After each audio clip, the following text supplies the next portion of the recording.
Reborn in Konoha as the Anbu torturer. Chapter 326. Actually, this was not Koharu's fault. Apart from the Uzumaki clan, no one else could do this. Even an Uzumaki clan member who was able to display such a high-level sealing technique was also rare. Not to mention, he could also use medical ninjutsu. Who is this person?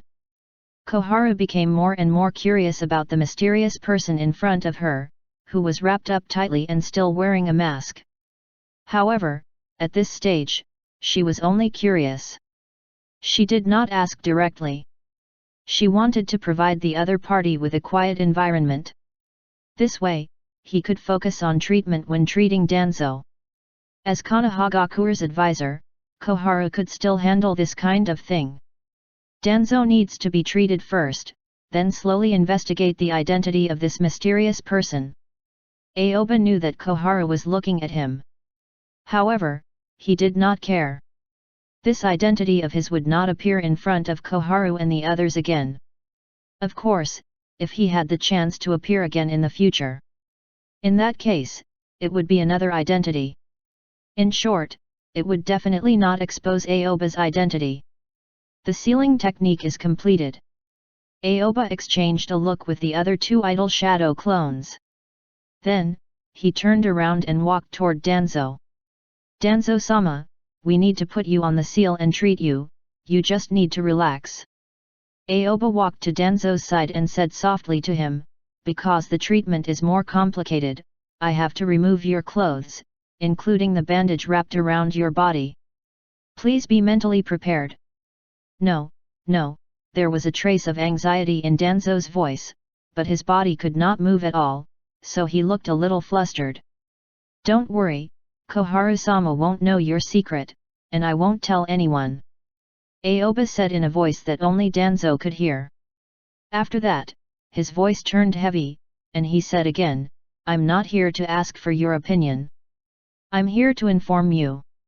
Done speaking. A syringe appeared in Aoba's hand. This was one of the things that Eden had bought for him.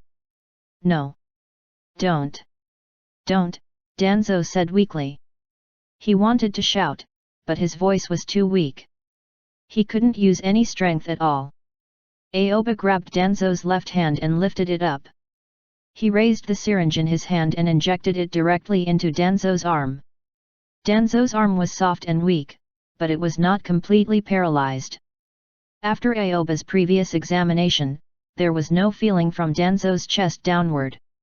However, there was still a little bit of feeling in his arm. But, that little bit was not even enough to move steadily. Aoba grabbed Danzo's arm and pierced the syringe into the latter's blood vessels.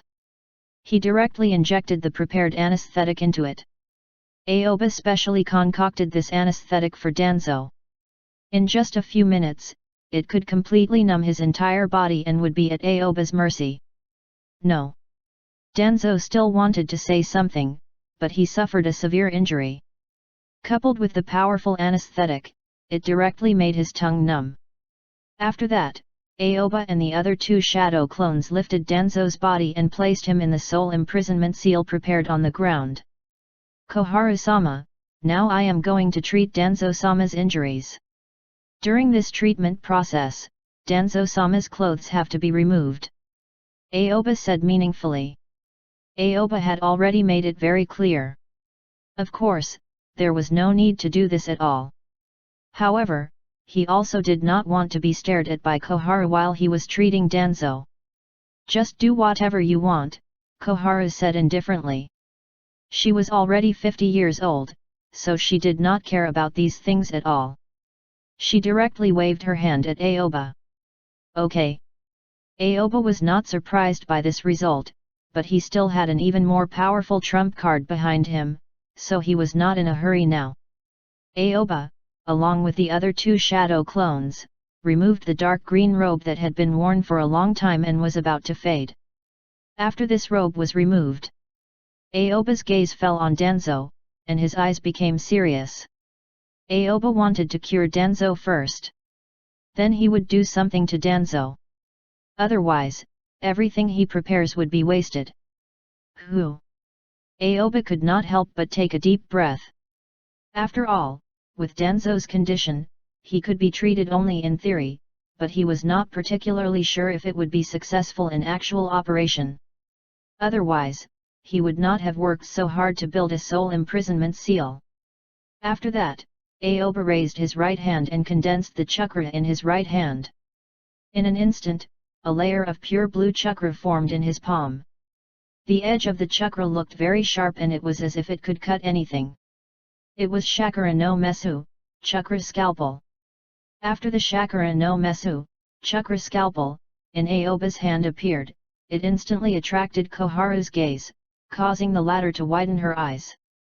Sure enough, this person knew Chakra no Mesu, chakra scalpel.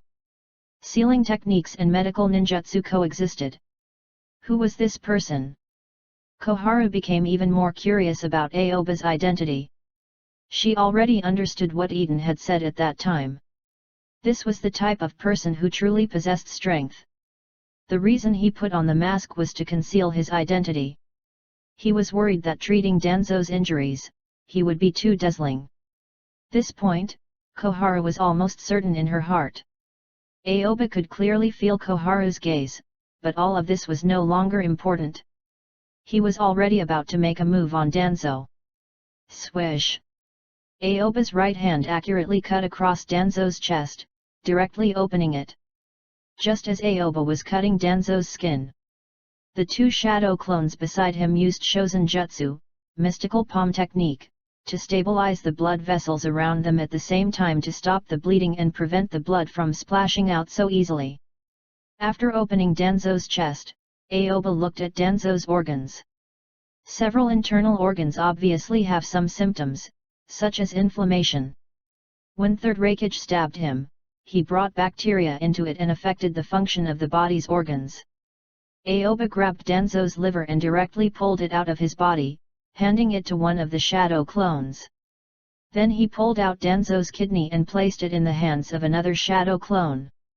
Just as the two shadow clones were holding Danzo's organs in their hands, they began to use the chakra in their hands to extract the bacteria and so on in the organs. Seiken Chushutsu no Jutsu, delicate illness extraction technique. When Koharu saw this scene, she immediately cried out in alarm in her heart. She widened her eyes, not daring to believe what she was seeing. One must know that Seiken Chushutsu no Jutsu, delicate illness extraction technique, was a relatively difficult medical ninjutsu. This was no longer within the scope of rich medical theoretical knowledge. Instead, it was on the basis of having this theoretical knowledge. By using chakra, the infected or injured organs could be extracted and treated. This kind of technique was extremely difficult. Moreover, the operation of this mysterious person in front of her. He was too bold. Koharu was speechless.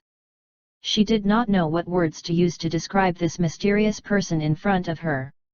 He actually dared to take out Danzo's internal organs directly. Right at this time, the position of Aoba's hand slightly changed.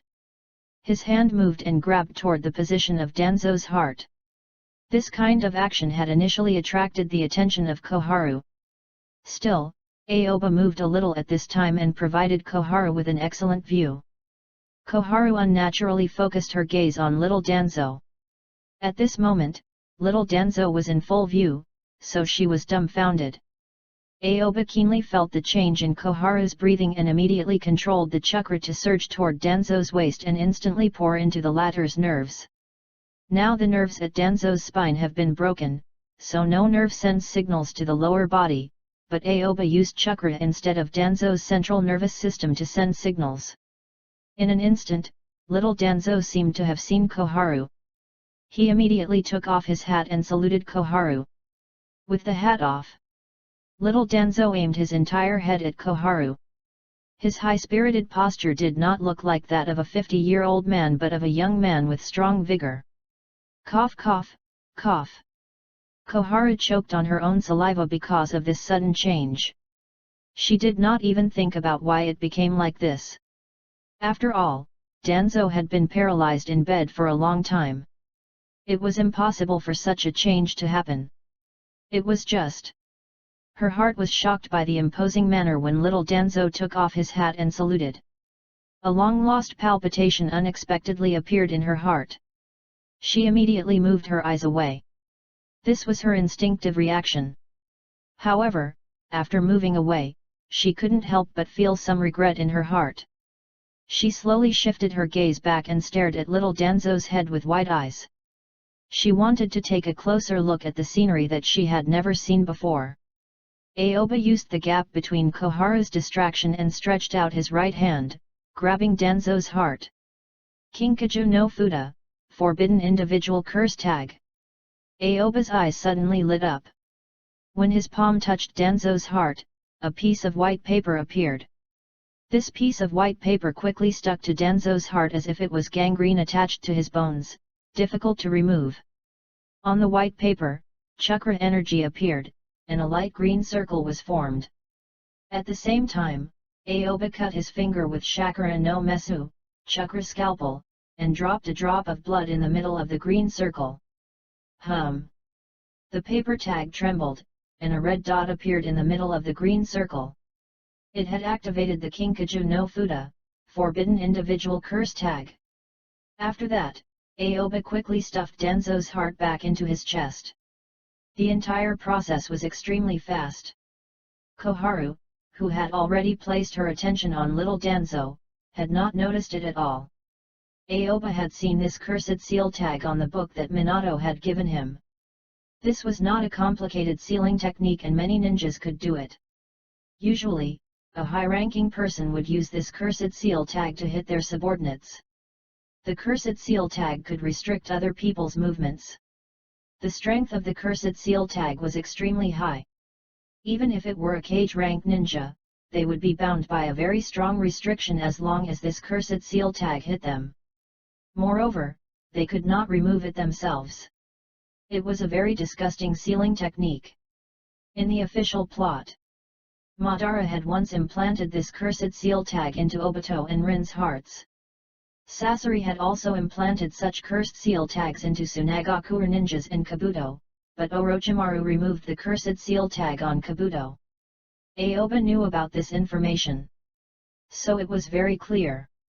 The Kinkaju no Fuda, Forbidden Individual Curse Tag, was indeed useful, but it was not unsolvable. They could not remove it, but they could remove it with external force. Kabuto was an example. The reason why Obito did not choose to find someone to remove the cursed seal tag on his body was not that he did not want to, but that Black Zetsu had been staring at him all the time, so he had no chance at all. Now that Aoba had given Danzo a cursed seal tag, this did not mean that Danzo would have no problems. He could just rest easy, and things would be easier for him. At least, according to the information that Aoba had found. Not only was Kabuto an example of someone being released from the cursed seal tag, but there was also an example of someone that could remove the cursed seal tag, and that was Orochimaru. It was precisely because of this Aoba had only come over when he was prepared. After he had buried the cursed seal tag deep in Danzo's heart and placed his heart back, Aoba touched Danzo's face. This action immediately attracted Koharu's attention. However, Aoba quickly began to use the chakra in his hand to stir and used the Seiken Chushutsu no Jutsu, delicate illness extraction technique, on Danzo's throat, which seemed to absorb the bacteria accumulated in the throat. As a result, Koharu suddenly felt that nothing was wrong. This was a normal operation. Then, Koharu's gaze once again fell on little Danzo.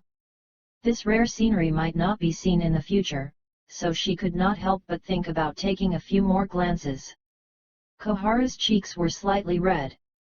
She had never expected that Danzo, who usually looked dull, was actually quite majestic at his age.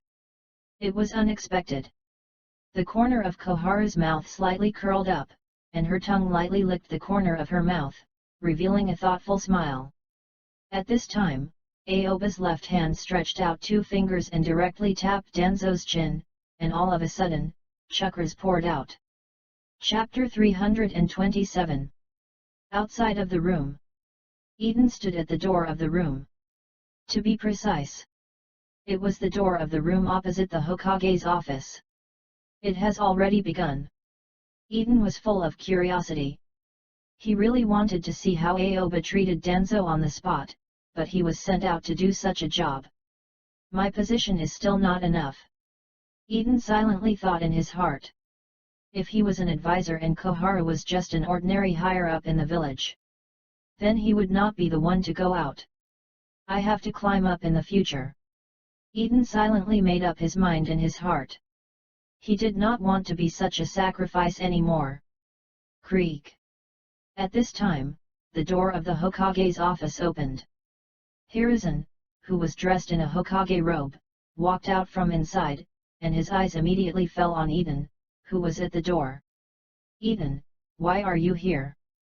Hiruzen asked doubtfully. He still did not know that Eden and Aoba had come to treat Danzo. As the Hokage, there were many things he had to do every day. Now, Danzo's injuries were handled by the two advisors. Before there was a definite answer to the treatment of Danzo, whether it was Koharu or Homura, they would not say anything to Hiruzen. Sandaime-sama, I brought a medical ninja to treat Danzo-sama's injuries. Eden immediately stood up straight and reported.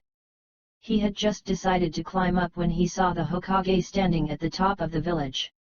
How could he not treat him seriously? A medical ninja. Hiruzen was stunned for a moment, then stared at Eden doubtfully and asked, is the treatment currently ongoing? Yes. Eden immediately nodded. I'll go take a look. Hiruzen immediately prepared to walk inside. His gaze had already passed Eden and landed on the door of Danzo's room. That. Eden hurriedly took a step forward, spread out his hands, and braced himself to stop Hiruzen.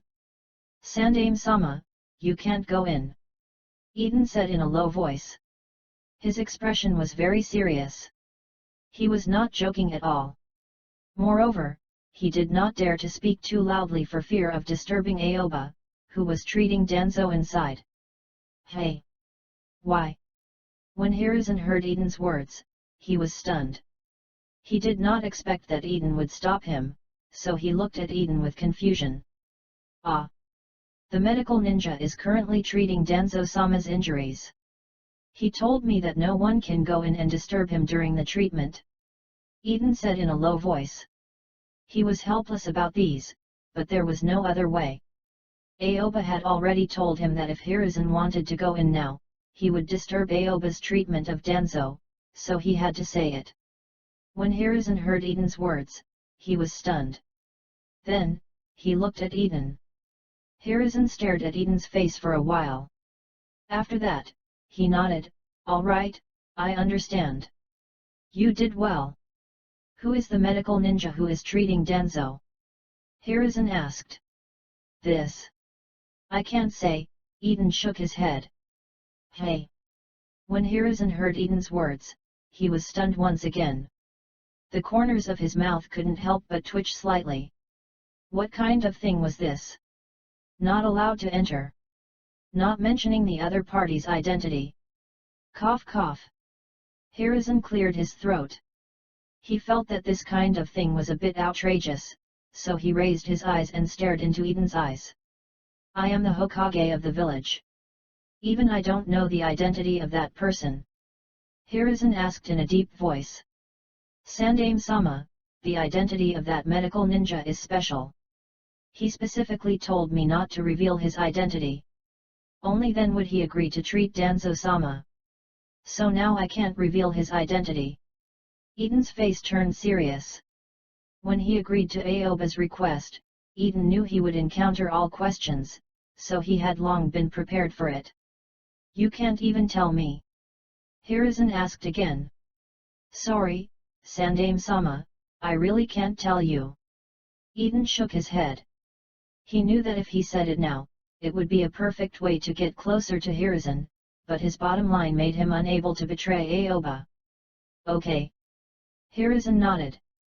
Seeing Eden's firm attitude, he did not make things difficult for him. Instead, he changed the topic to Danzo's injury. He asked, how confident is the medical ninja you found to treat Danzo's injury? He said 90%. Eden immediately replied. So high. Hiruzen instantly became even more surprised. He didn't know what to say. It wasn't like he hadn't understood Danzo's injuries before. If others could say 10%, it would be a miracle. After that asked, is it reliable? Absolutely reliable. Eden nodded without hesitation. Is there anyone else inside besides the medical ninja you hired? Hiruzen asked again. Koharu-sama is inside. Eden immediately replied. I understand. Then let's do it according to your method. I will also give orders here. No one can enter without my permission. If anyone wants to enter, ask him to come to my office to find me. Hiruzen said seriously. Yes. Eden's eyes lit up in an instant. He was fine. Now that he had Hiruzen's order, he could basically dare to stop anyone here. And also, Hiruzen stared at Eden meaningfully.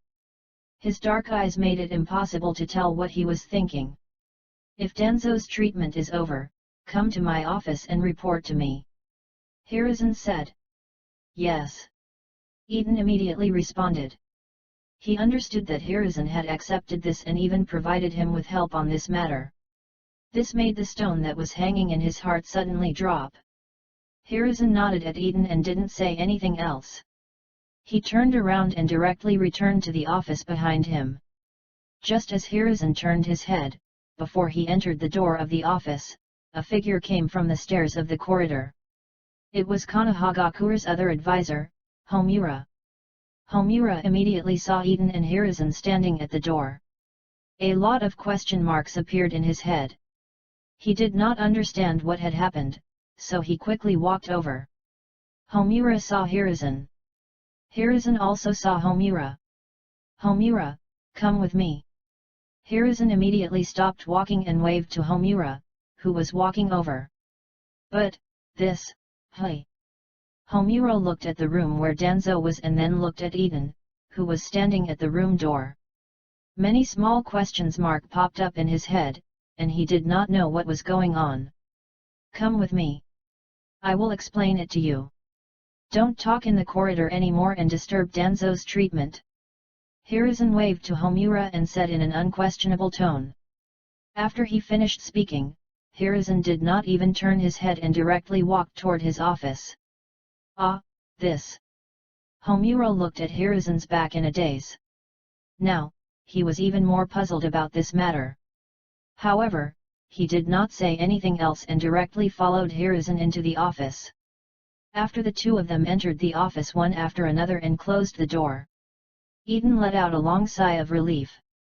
Fortunately, Eden felt that he had passed the most difficult stage.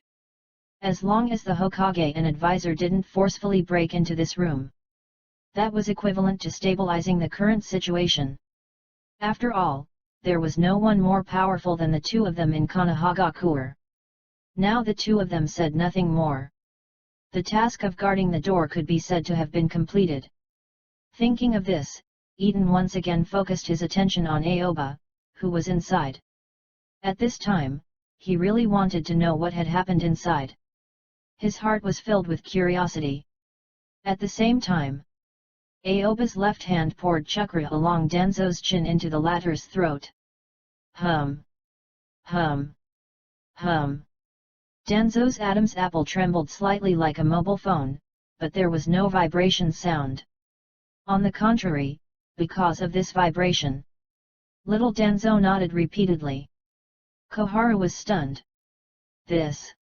Was he really a crippled person? Koharu suddenly had more confidence in Aoba. Along with the continuous infusion of chakra into Danzo's throat, black chakra lines formed inside Danzo's throat and connected together, directly forming a closed-loop seal. After this closed-loop seal was completed, it directly turned into two lines and spread out along the surrounding nerves. One of the chakra lines flowed along the throat and poured into the root of Danzo's tongue, then continued to form three solid lines and two broken lines from the back of the tongue to the tip.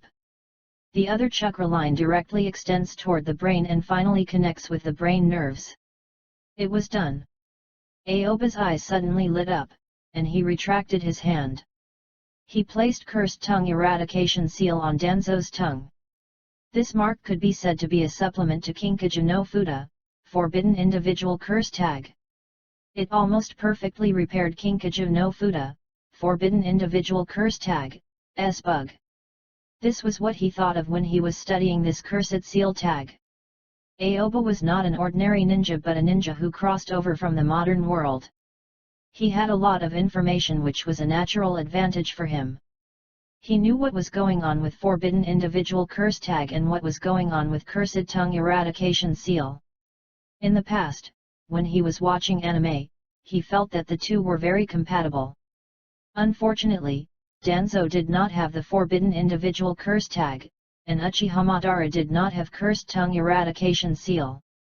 Otherwise, the two of them combined into one. All of his subordinates would be tools. Danzo was like this right now. Aoba buried Kinkaju no Fuda, Forbidden Individual Curse Tag, in Danzo's heart. This cursed seal tag could control Danzo, and it was impossible for Danzo to take it down. But Danzo could ask for help from others. For example, find Orochimaru and let Orochimaru help him take it out. After all, Aoba did not have a person like Black Zetsu who could keep an eye on Danzo's every move at all times. But it was different when matched with Cursed Tongue Eradication Seal. Danzo could not tell anyone about Aoba. Aoba implanted the Cursed Seal tag, and it was related to him. In other words, Danzo could not say anything about the Cursed Seal tag. As long as he wanted to say something, his whole body would be paralyzed. Unless others passively checked the Cursed Seal tag, but the Cursed Seal tag was located at the heart, who can have their heart checked during the passive inspection? Then they just happened to find the Cursed Seal tag and were taken out by kindness? Although there was such a chance. But it could be said that it was very slim. This was also why Aoba did not treat Danzo immediately after obtaining Danzo's memory. Those medicines can actually be taken in after they have been prepared. From the moment he made the decision to treat Danzo, he had already thought of implanting the Cursed Seal tag into Danzo's heart and then the Cursed Tongue Eradication Seal down on Danzo's throat. Therefore, Aoba needed to find and learn the Cursed Tongue Eradication Seal from Danzo's memories first. Now, Aoba was done with everything.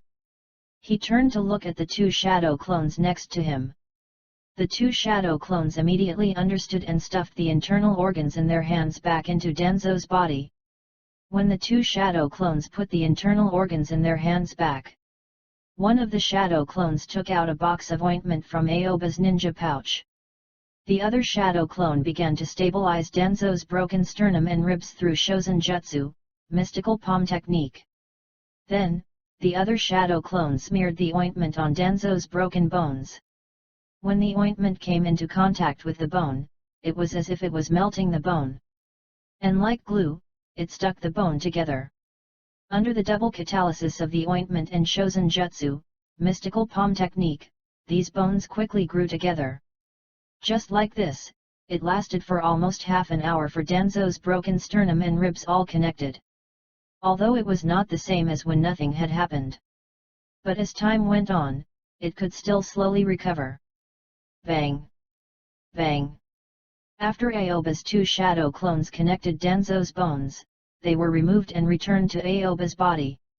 At the same time, Aoba began to use Shozen Jutsu, mystical palm technique, to sew and recover Danzo's broken chest. He used his left hand to restore Danzo's cut body. His right hand used Seiken Chushutsu no Jutsu, delicate illness extraction technique, to do the final work on the wound to remove the bacteria. It's over. Koharu had been staring at little Danzo just now and had forgotten about big Danzo. Now that she saw Aoba was stitching up the wound that Shakura no Mesu, Chakra scalpel, had cut open, she was stunned for a moment, and a hint of confusion flashed in her eyes. Was the operation so fast? And was it so simple? Only a part of it has been completed. Aoba said lightly. He did not look at Koharu, but his attention was still focused on suturing the wound. I first treated Danzo-sama's internal organs injuries to ensure that Danzo-sama's life was not in danger. Next is the injury to his spine. That is the most important part of this operation. Aoba's tone was quite serious. He knew that this was also a challenge for him. His first operation with a real patient was such a high difficulty operation. It should be known that when he usually operated on a prisoner in Konohagakure Intelligence Division, he would do it casually. Okay. Koharu nodded silently and did not say anything else. She had only asked in surprise, not wanting to disturb Aoba at all. Right at this moment, Aoba once again made a series of hand seals, and a stream of chakra surged out. Kage Bunshin no Jutsu, Shadow Clone Technique. Along with the indifferent voice of Aoba, 7 shadow clones appeared in front of Aoba, instantly occupying the empty space here.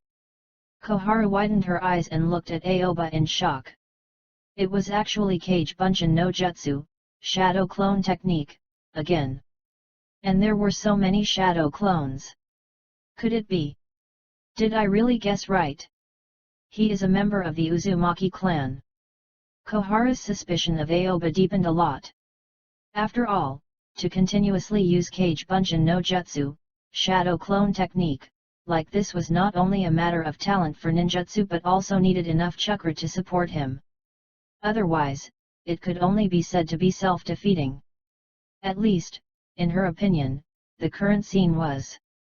This mysterious person has excellent physical strength, and the chakra in his body is very thick. Maybe. This mysterious man was really from the Uzumaki clan. Koharu was already shocked by these things. The more she thought about it, the more confused she became. She began to guess Aoba's identity. At the same time, Aoba nodded to the 7 shadow clones in front of him. The reason why he cancelled the 2 shadow clones and used Kage Bunshin no Jutsu, Shadow Clone Technique, again was to distribute the chakra in his body evenly.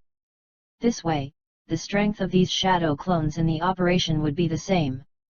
Otherwise, if he kept the first 2 shadow clones and then used the shadow clones later, the strength would be different, which would have an effect on the spine operation that required extreme precision. These 7 shadow clones each supported Danzo's different positions. They directly flipped over Danzo, who was lying flat on the ground. From A side to B side. Although Danzo's sternum had just been treated, it was not a problem to withstand such pressure. All of a sudden, Aoba's gaze focused on Danzo's back. Only to see Danzo had a large bag bulging on his back below his shoulders. This bag was the blisters from an allergic reaction. Let's begin. Aoba nodded to the shadow clones around him. Then, he stretched out his right hand, and a stream of chakra emerged on it, forming a Chakra no Mesu, chakra scalpel. Chapter 328.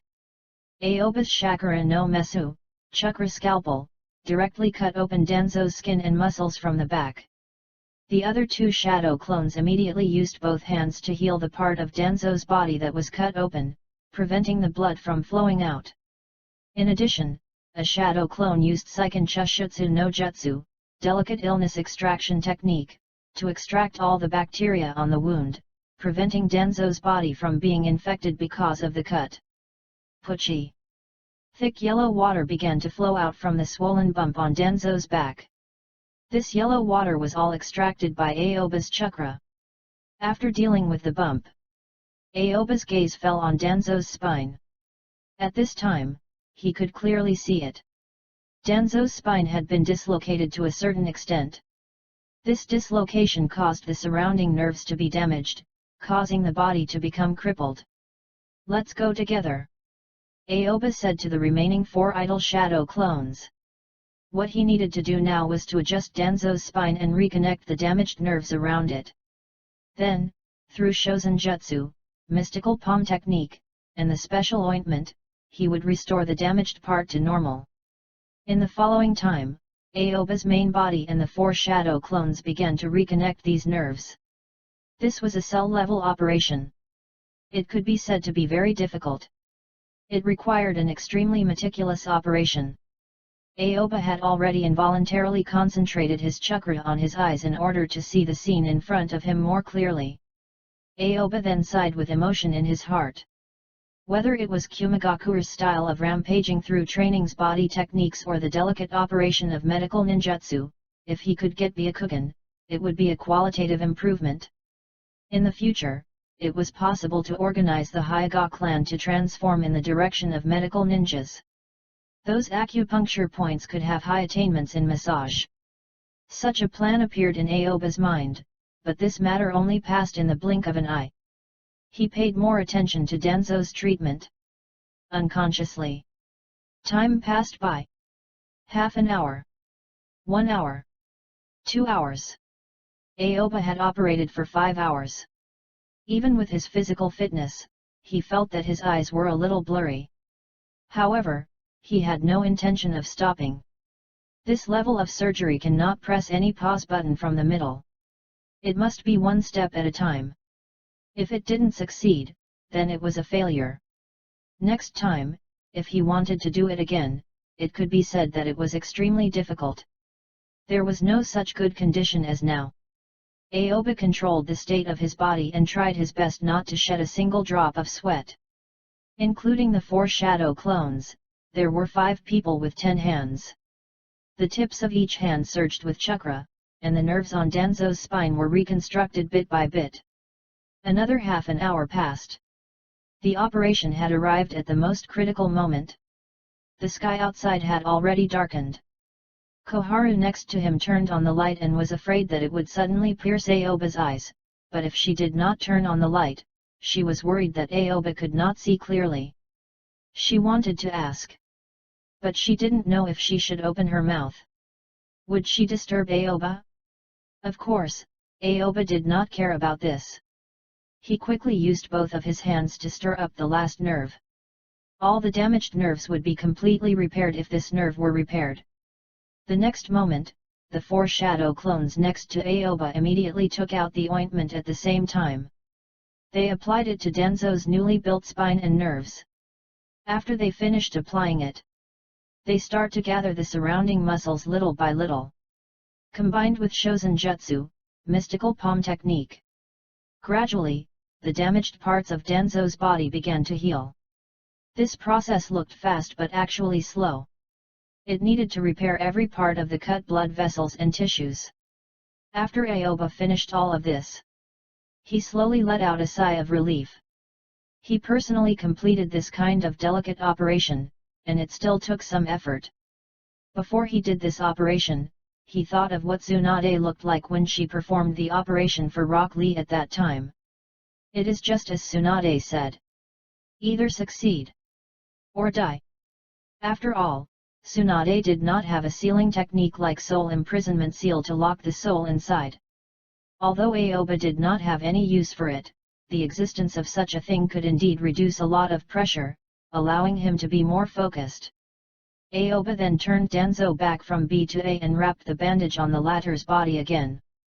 The wound covered by the bandage on Danzo's body was a burn. His skin had already changed.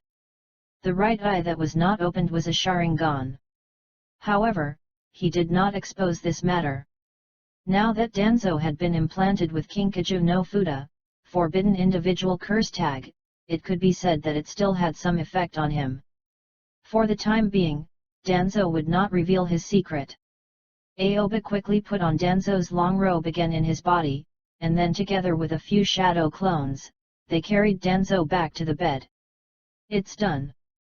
Aoba turned around and looked at Koharu. As he spoke, there was a burst of air around him, and all the shadow clones had disappeared. Thank you for your hard work. Koharu nodded at Aoba. She got up and walked in Aoba's direction.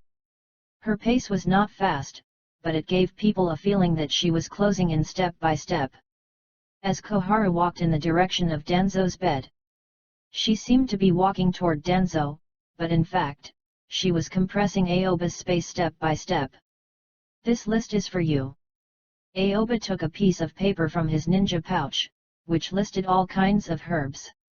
He held the list in his hand and handed it to Koharu, who came over. A trace of doubt flashed in Koharu's eyes. She took the list and looked at it, finding it full of herbs' names. The most important thing was, this was not a simple herb. It was all kinds of poisonous herbs. Each type of poisonous herb had a dosage marked on the back. The front also had a number. Starting from number 1 to number 17, each number was a kind of poisonous herb, but behind number 18, there was nothing written. What is this? Koharu looked at the words on the list, and small question marks appeared in her head. It did not look like a medicine used to treat Danzo's injuries. It was more like poisoning or detoxification. After all, Koharu was also a medical ninja. She still had the least knowledge of these herbs. As long as she saw the name, she would have a corresponding description in her mind. This is for Danzo-sama to take. According to the dosage on the list, it should be taken twice a day for a total of 3 days. This way, Danzo-sama can gradually recover. Aoba said slowly. The herbs on the list should all be poisonous herbs, right? Koharu narrowed her eyes and asked. She could no longer see what Aoba was up to. That's right, they are all poisonous herbs, but when they are put together, they are antidotes. Aoba nodded and said. You mean? Koharu was confused. She stared at Aoba and asked in confusion, Danzo was poisoned. That's right. Aoba nodded again. When did this happen? Why didn't I find it? Could it be that Third Raikage's attack was poisoned? This is too sinister. Koharu immediately felt a wave of lingering fear in her heart. She felt that it was fortunate that this mysterious person had discovered the matter of Danzo being poisoned. She could not help but become even more curious about this mysterious person's identity. As you can see, when I was repairing Danzo-sama's sternum and ribs, I applied a special healing ointment. I mixed the ointment with poison. It was not Third Raikage who poisoned him, but me. Aoba said seriously. From his calm tone, it seemed he did not know how shocking his words were. What? When Koharu heard Aoba's words, she was stunned for a moment. She was completely dumbfounded. She never thought that this mysterious man would say such words.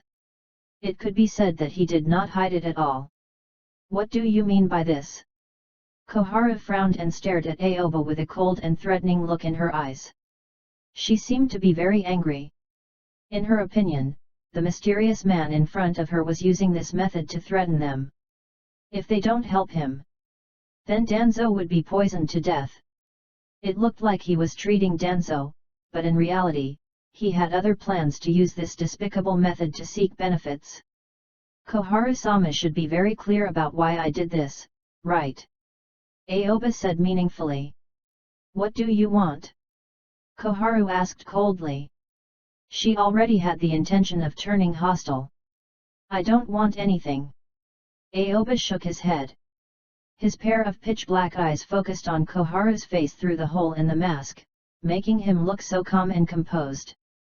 I want to leave quietly after treating Danzo-sama. I don't want to cooperate with your investigation.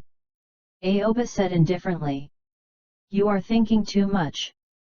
Koharu shook her head. She needed to stabilize the mysterious man in front of her. After all, the other party had the antidote to detoxify Danzo. Although the list was in Koharu's hands. However, she knew that there were only 17 types of poisonous herbs in her hands, but number 18 was missing. This meant that the person in front of her had hidden it. Am I thinking too much? As Aoba said this, he kept shaking his head and said in a mocking tone, Does Koharu-sama take me as a fool, or do you think I am a fool? After I treat Danzo-sama, you have blocked all my paths. If I didn't give you this list, you would probably take off my mask now. This is just your guess.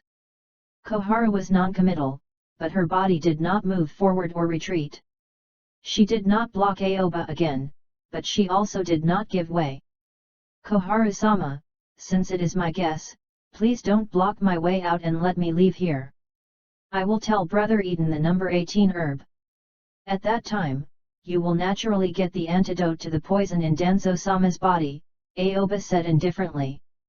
It was not that he did not dare to fight here, but once the fight broke out, then the third Hokage in the other room would come. If he wanted to leave, he could only use Hiraishin no Jutsu, Flying Thunder God technique. Otherwise, his identity would be exposed. After all, Eden knew who he was. However, if he used Hiraishin no Jutsu, Flying Thunder God technique, to immediately left here, then, the matter of him using Hiraishin no Jutsu, Flying Thunder God technique, would also be known by Eden. In the end, if Eden were unable to withstand Hiruzen's interrogation, he would still reveal his matter. Therefore, just to be cautious, Aoba made such a plan. If I let you go now, but you didn't give us the antidote and threatened us with such a thing, then we would be in trouble. Koharu said without giving in at all. If I want to attack Danzo-sama, then I don't have to spend so much effort to save him. Aoba said lightly, directly giving a reason that Koharu could not refute. Koharu-sama, you are also a medical ninja. I'm sure you know very well what kind of situation Danzo-sama is in. If I don't come to save him, he will spend the rest of his time in bed. Do you think it is necessary for me to harm such a person? Aoba's eyes flashed with a faint light. It could be said that he didn't care about this matter at all. Now he had saved Danzo. Then he was Konohagakure's hero. But this hero's name had no meaning to him at all. It might even be a burden. If I let you go, you will definitely tell Eden the number 18 poisonous herb? Koharu asked in a low voice. She had already been convinced by Aoba's words, but she did not want to give in so easily. After all, she was now representing Konohagakure's higher UPS. Of course. Aoba nodded and did not say anything else. He just quietly looked at Koharu. From the exposed eyes, the face behind the mask seemed to be smiling. I understand. Koharu nodded helplessly. Just as Aoba had said, she had wanted to take off Aoba's mask to see who Aoba was. However, she had never expected things would escalate to this point. Looking at it now, the other party completely led her by the nose. The mysterious man, who was wrapped up so tightly that no one could tell his identity, and only revealed a little bit of information, he was young. At such a young age, he planned such a detailed plan. Koharu could not help but become more curious about the identity of this mysterious man. Chapter 329. After a while, Koharu slowly stepped back to make way. At this time, she already knew that she had no other way. Even if Danzo were cured but died from the poison, the price would be too great. She could not bear this kind of price. Even though she was helpless in her heart. But she still had to give way. Koharu retreated until her back was against the wall of the room. She raised her hands, indicating that she had no intention of attacking Aoba anymore. Aoba nodded.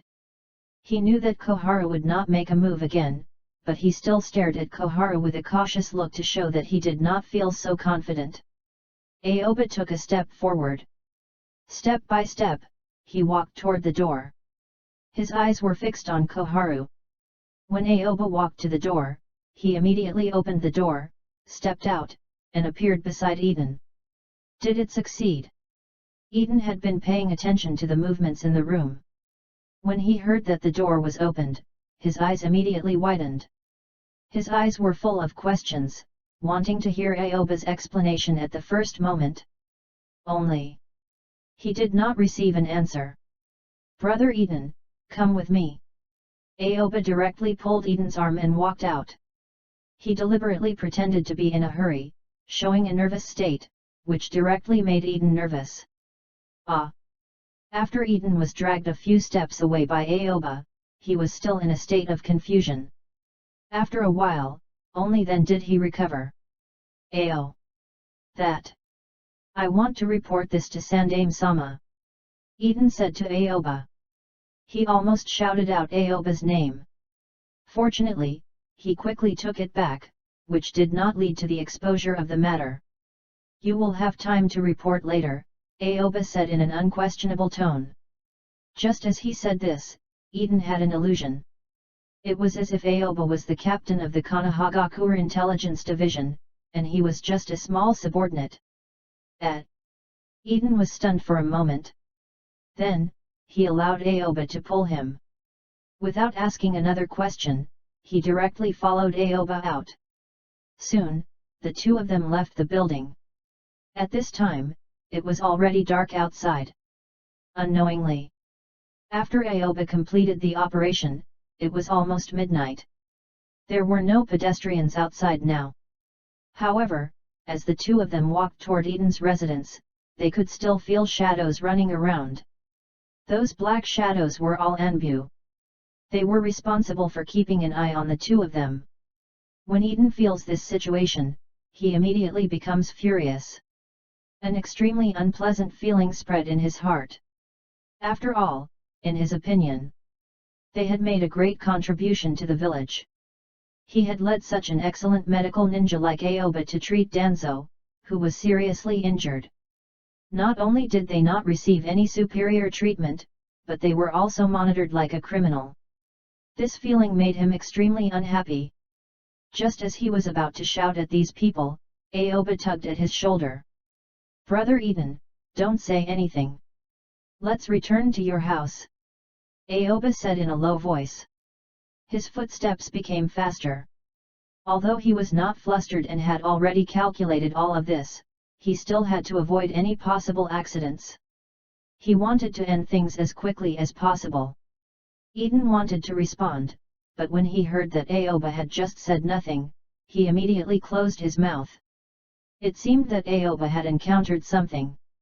Thinking of this, Eden couldn't help but quicken his pace. He didn't say anything else and just followed Aoba directly to his home. After a while, the two of them arrived at the entrance of Eden's residence. Eden immediately took out his key and opened the door. Then, he took the lead and walked in. Aoba followed closely behind him. After entering, he directly closed the door. "Brother Eden, do you want to explain now? I'll tell you the result first, then you can go and find Sandaime-sama." Aoba leaned against the door and was sure that no one heard him. "What is it?" At this time, Eden was still confused and did not know what was going on. He was dizzy and did not understand what Aoba was talking about. "Tell Sandaime-sama and the two advisor-sama that I have already cured Danzo-sama's injuries. If there are no accidents, Danzo-sama will wake up tomorrow. When the time comes, tell him not to move. He can start the rehabilitation in about half a month and can walk independently in less than half a year after the rehab. This requires a process," Aoba said in a deep voice. The first thing he said was about the medical part. After all, when he went to treat Danzo, he used the identity of a medical ninja. "You really did it?" After hearing what Aoba said, Eden suddenly widened his eyes, full of excitement, and his heart was extremely excited. "You should know. At least in the eyes of the third Hokage, the two advisor, and Danzo. He was the recommender of this medical ninja. In addition, Aoba did not expose his identity at all. In that case, he was the only one the higher UPS could thank. He became the great hero of Konoha. Thinking of this, Eden suddenly became excited. He clearly foresaw his future smooth road to promotion. This is only a part of it. Aoba accurately caught the excitement in Eden's eyes. This was also what he wanted. As long as he lets Eden get the benefits, then his days in Konoha Intelligence Division would get better and better. Moreover, Eden would even keep this secret for him. "Tell Koharu-sama that there are no number 18 medicinal herbs in the prescription. And it is not the antidote for Danzo-sama but the antidote for Tsunagakure's regular poison. Just say it directly." As for Danzo-sama, when Aoba said this, the corners of the mouth behind the mask curled up slightly, revealing a proud smile. He said, "He is not poison at all." "What do you mean?" Eden was confused. He heard Aoba's words just now, but he did not know what Aoba meant at all. His head was stunned, and he seemed to be in a dull state. It's not the time to explain things to you.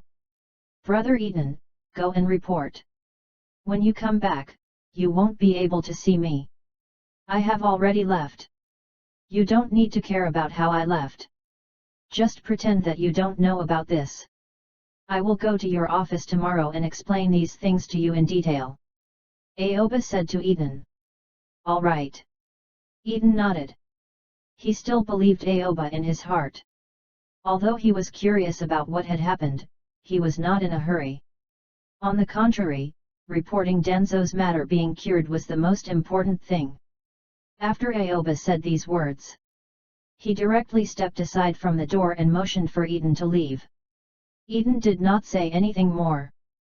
He directly opened the door of his home, walked out, and closed the door. He did not look back in the direction of the door. He didn't even know what kind of way Aoba's so-called departure would be. But he was very clear, Aoba needed him to find the third Hokage now to attract the attention of the surrounding eyes. Then he was willing to cooperate with this matter. Eden quickly walked in the Hokage building direction. He was in a hurry. It looked as if he had grasped some confidential information. At the same time, after Eden left, Aoba raised his hands. He quickly made a hand seal. It was the Shadow Clone Technique's hand seal. Kage Bunshin no Jutsu, Shadow Clone Technique. 3 people who looked exactly like Aoba appeared in front of him. The 3 were dressed in medical ninja clothes and had white masks on their faces. You are no 1. You are no 2. You are no 3. Aoba swept his gaze over the 3 shadow clones and numbered them. Then, he said in a low voice. You all understand the specific plan, right? Aoba had already thought of a plan before he used the shadow clone technique, so his shadow clone knew about the plan, and the plan execution was based on the number. Now that he had given the 3 shadow clones a number, every shadow clone that received a number knew what they were about to do. So it was much easier to do things. This was also the experience that Aoba had gained from using shadow clones so many times. When he executes his plans, he let the shadow clones each play their roles. But sometimes, the shadow clones didn't know which role they should play. It was like they had gotten the script and didn't know which role to play.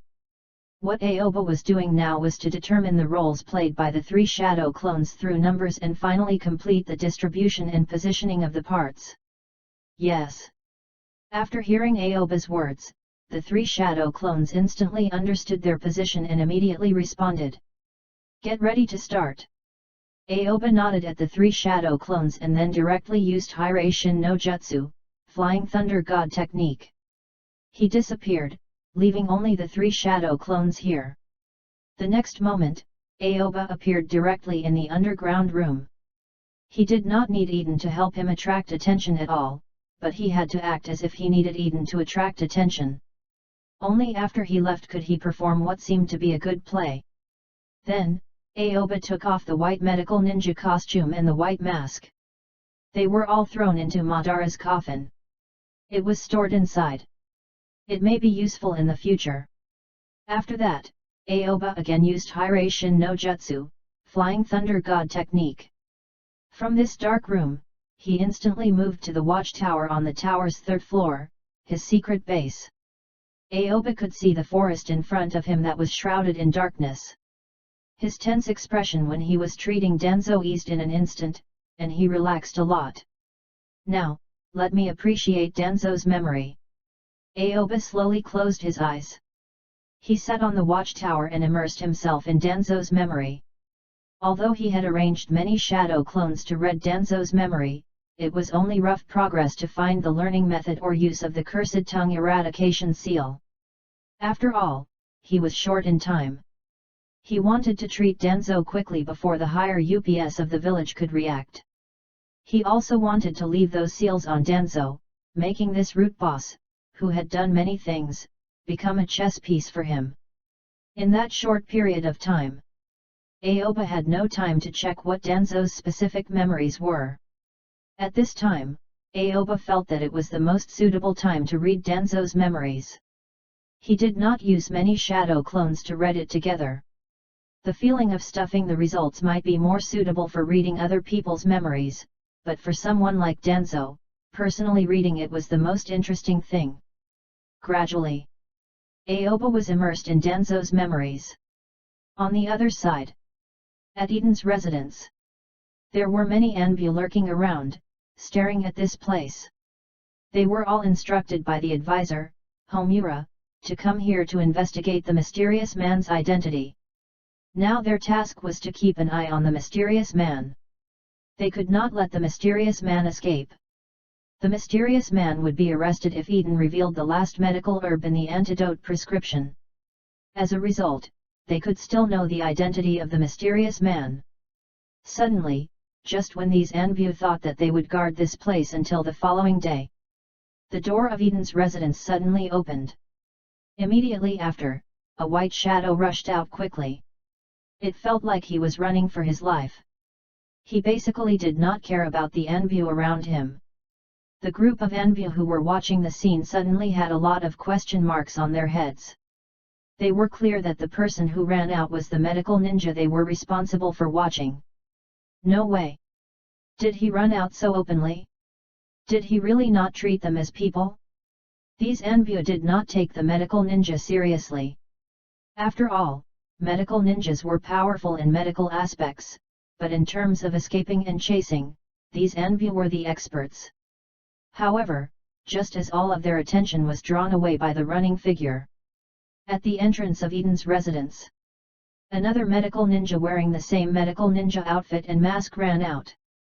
After this medical ninja appeared, he immediately ran in the opposite direction. Such a move!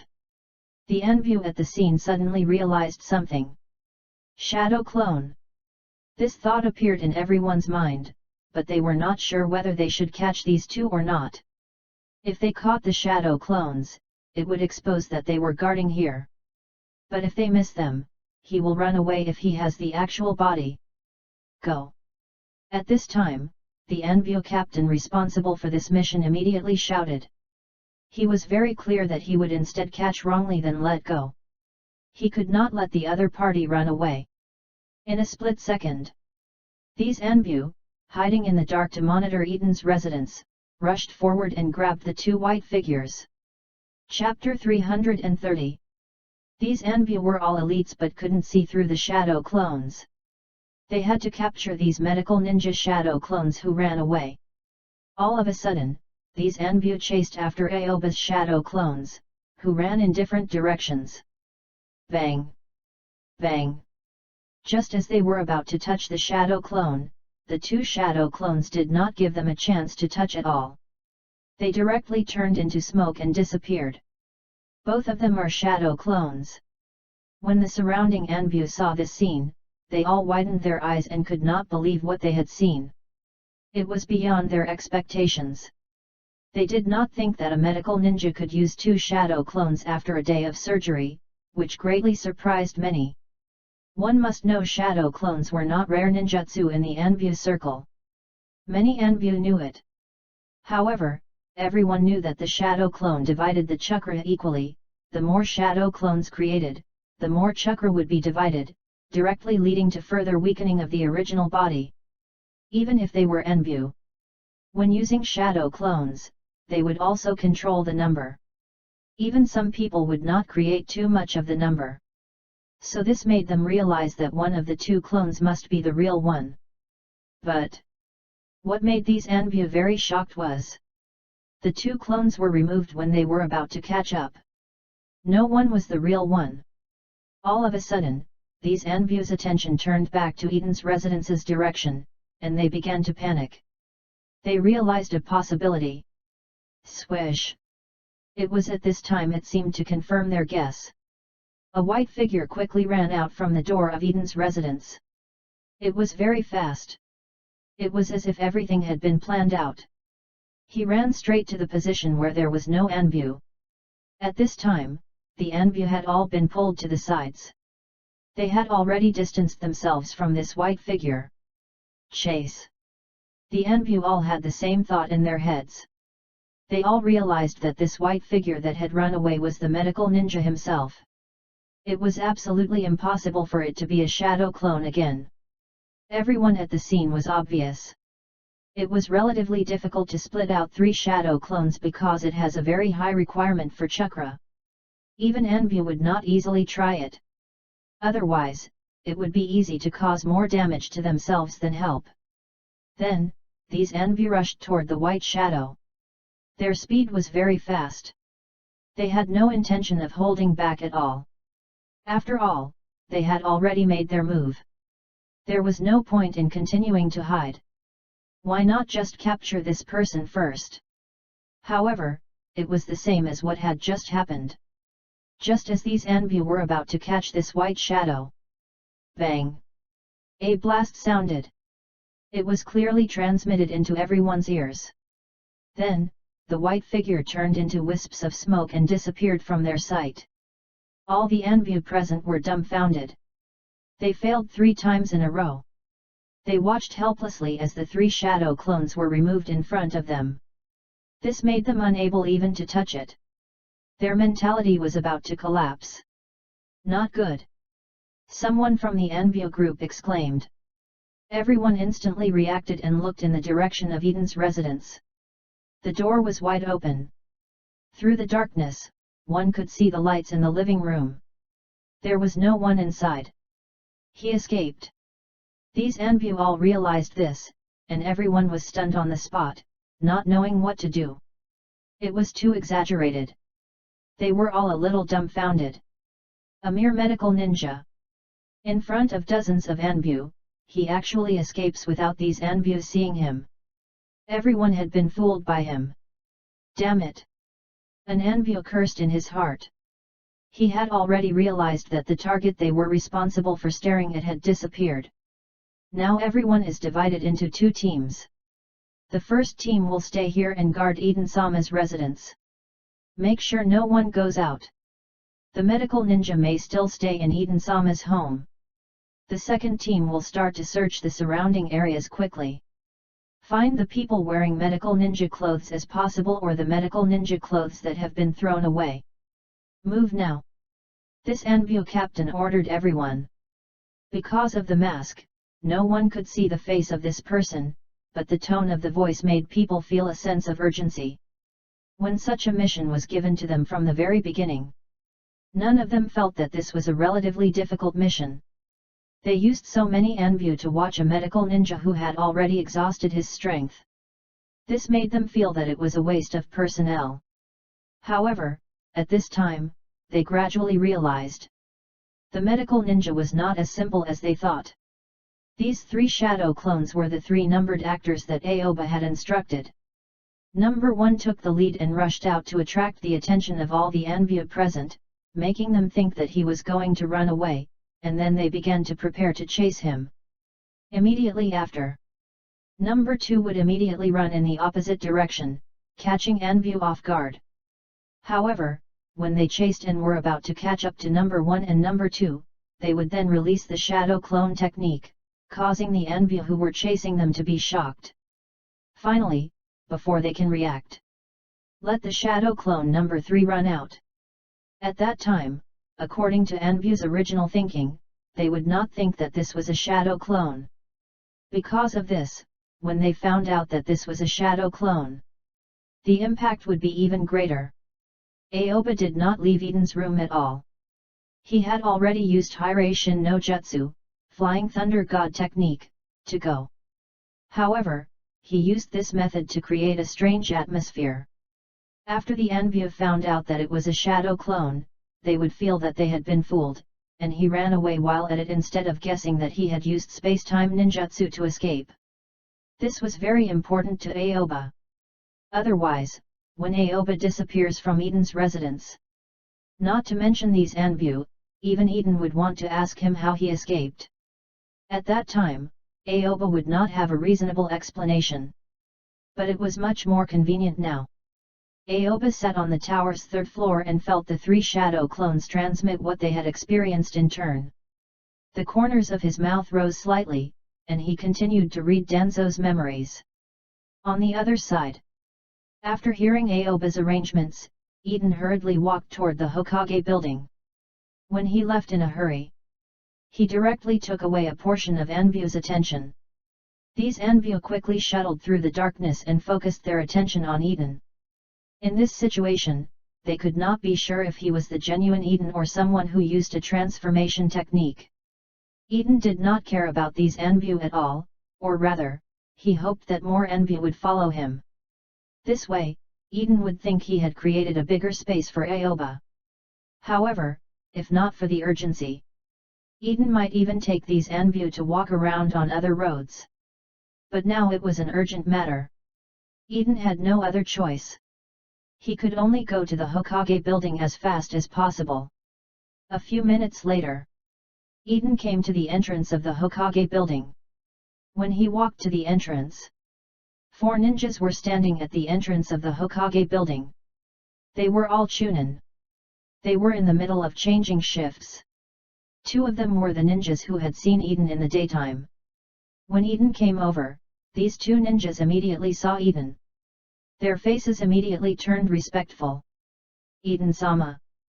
The 2 ninjas quickly gave the 2 ninjas who came over to change shifts a look and immediately bowed respectfully to Eden. Suddenly, the 2 ninjas who came later immediately looked at Eden, who came over. Eden-sama. The 2 ninjas bowed and saluted. As the doormen of the Hokage building, they knew Konoha Intelligence Division's captain, Marino Eden.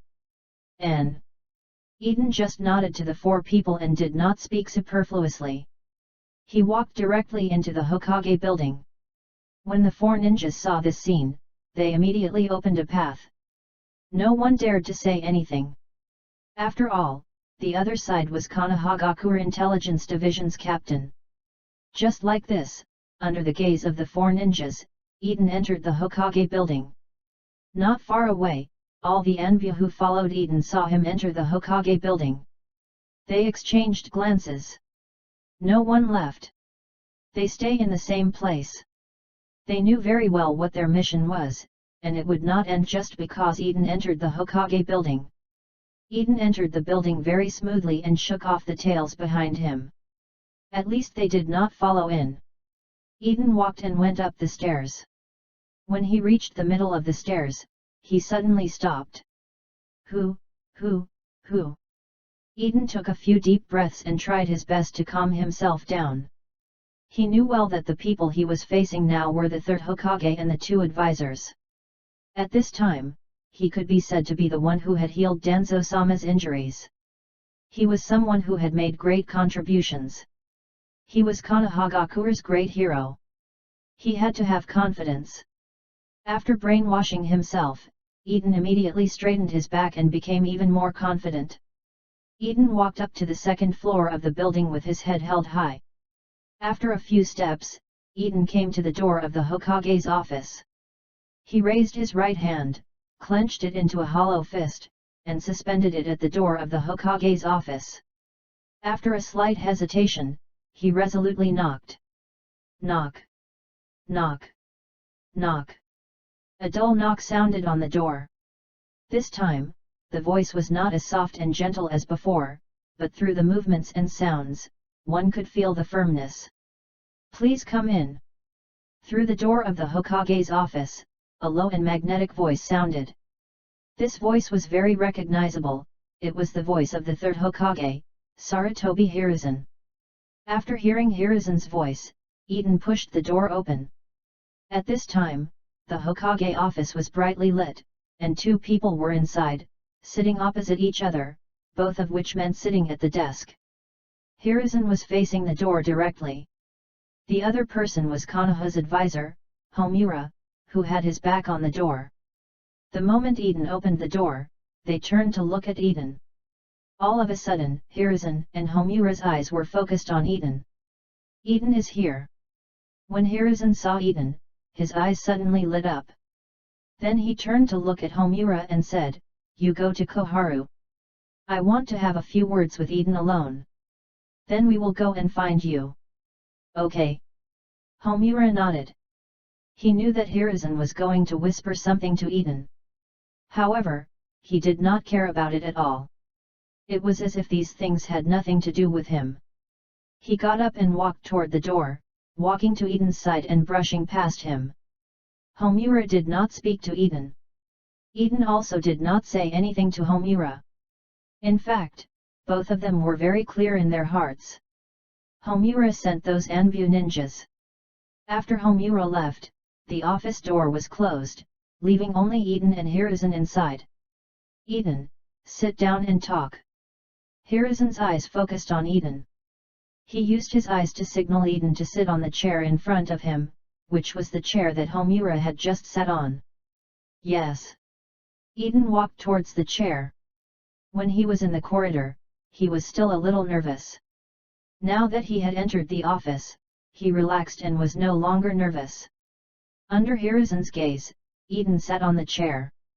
Hiruzen opened the desk drawer, took out a kisiru, drew a match, lit the tobacco leaves, took a puff, and then slowly exhaled.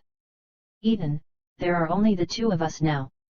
Can you tell me the identity of the medical ninja? Hiruzen held the kisiru in his right hand and looked down at the desk. It looked like he had inadvertently said this. After saying that, Hiruzen seemed to feel that it was not enough. He added slowly, this is just my personal curiosity. I promise. I won't tell anyone.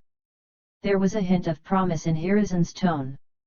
In the end, he raised his eyes and stared sharply into Eden's eyes as if he wanted to oppress Eden with his gaze. Chapter 331. After hearing Hiruzen's words, Eden became vigilant for some reason. He did not speak. He just looked Hiruzen in the eye, showing a silent gesture. Eden, do you believe me? Hiruzen said lightly, and his tone suddenly turned from serious to gentle, as if he was an elder casually chatting about family affairs. Sandaime-sama, I believe in you. Eden said without hesitation. There were not many opportunities for him to express his opinion. He had to cherish it. Otherwise, once he missed it, it would become deliberate if he wanted to express it in the future. Ha ha ha ha, good. After hearing Eden's direct expression, Hiruzen immediately felt much better. He nodded with a smile and said, then tell me that person's identity. I really want to know when our Konoha has hidden such an expert. I will definitely use him and let him hold an important position in Konoha Hospital. I will definitely not let such a person be so lonely and nameless. This. When Eden heard Hiruzen's words, he was immediately stunned. Then, he shook his head with a determined expression on his face. In fact, when he heard Hiruzen's question just now, he was a little shaken. His originally firm heart was still slightly shaken. After all, the other party was the third Hokage. That was a very good opportunity for him to advance. But, after he heard that all the promises of Hiruzen's promotion were for Aoba, not him, his emotion instantly calmed down. No. He could not betray Aoba. Aoba was someone who did not like to show his face. Once he revealed Aoba's name, Hiruzen would definitely look for him. This way, Aoba would know that all of this was said by him. The price was too great for him. Eden made an analysis of the pros and cons in just an instant. If he told Hiruzen about Aoba's identity, then Aoba would be transferred to Konoha Hospital and be promoted. Aoba would guess that he was the one who had betrayed him, thus losing Aoba's connections. Losing Aoba's connections was the same as losing the chance to build a relationship with Tsunade. These were all foreseeable things. As for the benefits, Eden did not receive any definite promises. His rough guess might only be some verbal praise. After all, right now, his identity was already Konohagakure Intelligence Division's captain. Without sufficient promises, it was very difficult for him to break through Konohagakure Intelligence Division's shackles and rise to a higher position. But if he doesn't tell Hiruzen about Aoba's identity, it will temporarily make Hiruzen unhappy. He will not get the opportunity to be promoted immediately, nor will he be demoted. he can still maintain his original position. However, he can stabilize the relationship between him and Aoba. After this period of time, Eden increasingly felt that Aoba was more powerful than he had imagined, especially in the aspect of medical ninjutsu. As Tsunade's student, he did not lose Tsunade's face at all. The relationship between him and Aoba that he had painstakingly built up for so long would not easily break down, and he could continue reading novels. As long as he did not reveal Aoba's identity, then he was the only person in the entire Konohagakure who knew Aoba's identity. This was, in a sense, that was equivalent to him holding a bargaining chip in his hand. A bargaining chip that let Konohagakure's higher UPS survive the severe life-threatening injuries caused by the enemy village attack. After all, if Danzo recovered from such a severe injury, it can be said to provide confidence to many people. Most importantly, Konohagakure's higher UPS would not be able to find Aoba. He was the greatest contributor in treating Danzo. He was the great hero of Konohagakure. Thinking of this, Eden already had a scale in his heart. Actually, even he understood. It was not that he wanted to keep the secrets. It was just that the benefits of revealing the secrets were far less than keeping secrets. I'm sorry, Sandaime-sama. I trust you, but I can't reveal his identity. This is something I promised him beforehand. You don't want me to be someone who will easily go back on my word, do you? Eden said seriously. Ha ha ha ha ha. After hearing Eden's words, Hiruzen burst out laughing. After laughing, he immediately put away his smile. He took the Kishiru away from his mouth. His eyes were fixed on Eden. Eden, tell me secretly. No one will know about this. If I don't tell anyone about this, wouldn't it be equivalent to not leaking it out? Hiruzen said with a smile. Sandaime-sama, if I secretly tell you after making a promise to him, can't you also secretly tell others after making a promise to me? Eden frowned and said. It could be said that he blurted out what was in his mind. After he finished speaking, he immediately regretted it. How could he talk to the Hokage like this? Clap. Clap. Clap. After hearing Eden's words, Hiruzen immediately clapped his hands, his eyes flashing with praise, not revealing even a little bit of blame. Eden, you did a good job. No wonder you are the captain of our Konohagakure Intelligence Division. Now you can resist even if I ask you, so I believe you can keep this secret when others question you. Hiruzen's tone suddenly changed, as if everything he had done before was just an act. Eden's pupils contracted slightly, and he was a little stunned for a moment. However, he did not completely believe Hiruzen's words. This kind of routine. He often played like this. It was just that Hiruzen played a bit higher than him. Eden suddenly felt that he did not come in vain and learn it a lot this time. In the past, when he used this method, it could be said that he was purely fishing and throwing out an olive branch. As long as the other party accepted it, then it meant that the other party's motive was not pure. But the third Hokage in front of him was completely different. Eden was convinced that what Hiruzen had just said about wanting to know Aoba's identity was definitely not a trick for him, but he really wanted to know. It was just that he did not get an answer and quickly turned this matter into a test. In this way, Hiruzen could ideally push this matter out and turn it into a test for him. Amazing! Eden praised in his heart. As expected of Sandaime-sama. This move. It could be used to attack and retreat. It could be said that he was able to grasp everything with ease. From the moment he opened his mouth, there was no such thing as losing. Eden, the identity of that medical ninja is very important. You must not tell anyone, including the two advisors and Danzo. This is also why I want you to stay here alone. I didn't want to know that person's identity just now, but to test whether you can keep these secrets. Hiruzen began to explain, but the explanation was a little pale and weak but still round. Eden did not say a word. He was also a person who often used this method. He understood now. He had already entered the other party's domain. There was no point in saying anything. It was better not to speak. Otherwise, the other party's tricks might be upgraded again. As a ninja, Hiruzen's voice sounded again as if he was preaching, and his tone was full of emotion. The most important thing is to be able to keep the intelligence, Hiruzen said righteously.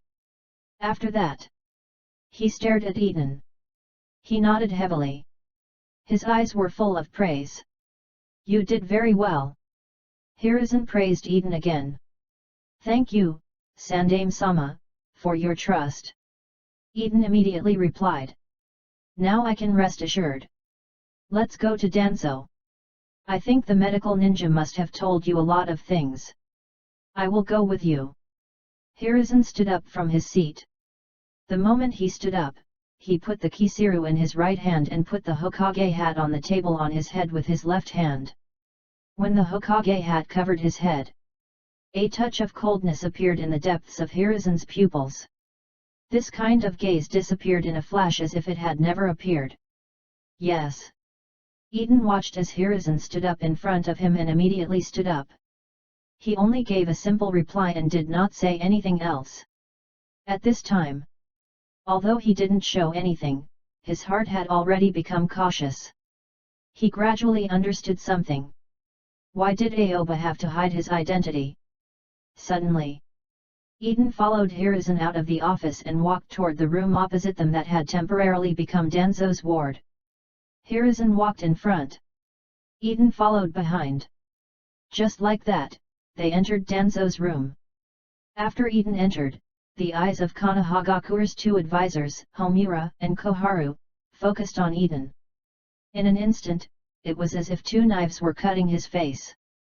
Then it was as if Eden did not feel anything. He stood there without changing his expression. At this time, his mind had already changed. It was not as tense and humble as when he faced the two advisors. It was not only because he had rendered meritorious service in Danzo's treatment. After listening to Hiruzen, he suddenly felt that the village higher UPS were the same as him, but their routine might be more perfect. For a moment, it was this change in mentality. It made these people fall from the altar in Eden's heart, becoming people who would use tricks just like him. Eden, what is the number 18 herb? Did he tell you? Koharu immediately asked. When she saw Homura come in, she wanted to go to the opposite room to find Eden. However, she was stopped by Homura, who told her that Hiruzen wanted to talk to Eden alone. Because of this, she endured until now. He told me. Eden nodded. He also learned badly. He just nodded but did not say anything. What is that? Koharu asked anxiously. There was still a hint of order in her tone. Koharu-sama, before I tell you what the number 18 herb is, can I ask what is going on? Eden was not very satisfied with Koharu's tone. Right now, there was an indescribable feeling in his heart. He was clearly a great hero who saved Konohagakure, but no one praised him in the first place. Even if Hiruzen praised him in the end, he felt that it was more like mocking him for not revealing Aoba's identity. When Danzo-sama's life and death are at stake, you actually want me to explain it to you. Now tell me the number 18 herb, I must concoct the antidote as soon as possible. Koharu frowned, and her tone became even more dissatisfied. She was already very anxious in her heart. After all, the mysterious medical ninja had said that the antidote had to be taken twice a day, so the antidote had to be quickly concocted. After hearing Koharu's words, Eden's expression did not change. But from some subtle angles, it showed some displeasure. The whole process had been going on until now. He felt like a tool. He had clearly made such a significant contribution to the village, yet he had to be shouted around here and there. This feeling made him very, very unhappy. For a moment, Eden did not say a word. He just looked at Koharu, and the atmosphere in the room suddenly became serious. Eden, what are you still standing there for? Hurry up and say it. Koharu looked at Eden, who did not say a word, and her tone became even more impatient. Now her heart was almost on fire. Koharu, Homura sensed the abnormality in the atmosphere. Although he had some complaints about Eden bringing the medical ninja who did not want to expose his identity. But based on the current situation, he could not help but feel that Koharu's attitude was not very good. Ha ha ha ha. Hiruzen immediately laughed, breaking the deadlock here and starting to mediate. Koharu, Eden just got the information and immediately rushed back. You have to let him catch his breath. Hiruzen said to Koharu. Eden, Koharu is also eager to save Danzo. Just be understanding and tell her what the number 18 herb is. She has to go prepare the medicine for Danzo. Hiruzen said to Eden again. Sandaime-sama. Advisor-sama. I just want to know what is happening with the number 18 herb you mentioned. After you tell me this, I will naturally tell you what I know. Eden said in a deep voice. Even he did not know where he got the courage to compete with them since he had never dared to offend the village higher UPS. Maybe it was because he found that they were the same people. The weaker you were, the less you would be valued. Now he wants to use a method that he can accept to fight for the respect of Konoha's higher UPS for himself. Chapter 332. Eden coldly looked at the village higher UPS in front of him. Everyone's image in his heart had changed drastically. They were no longer the nearly perfect people he looked up to.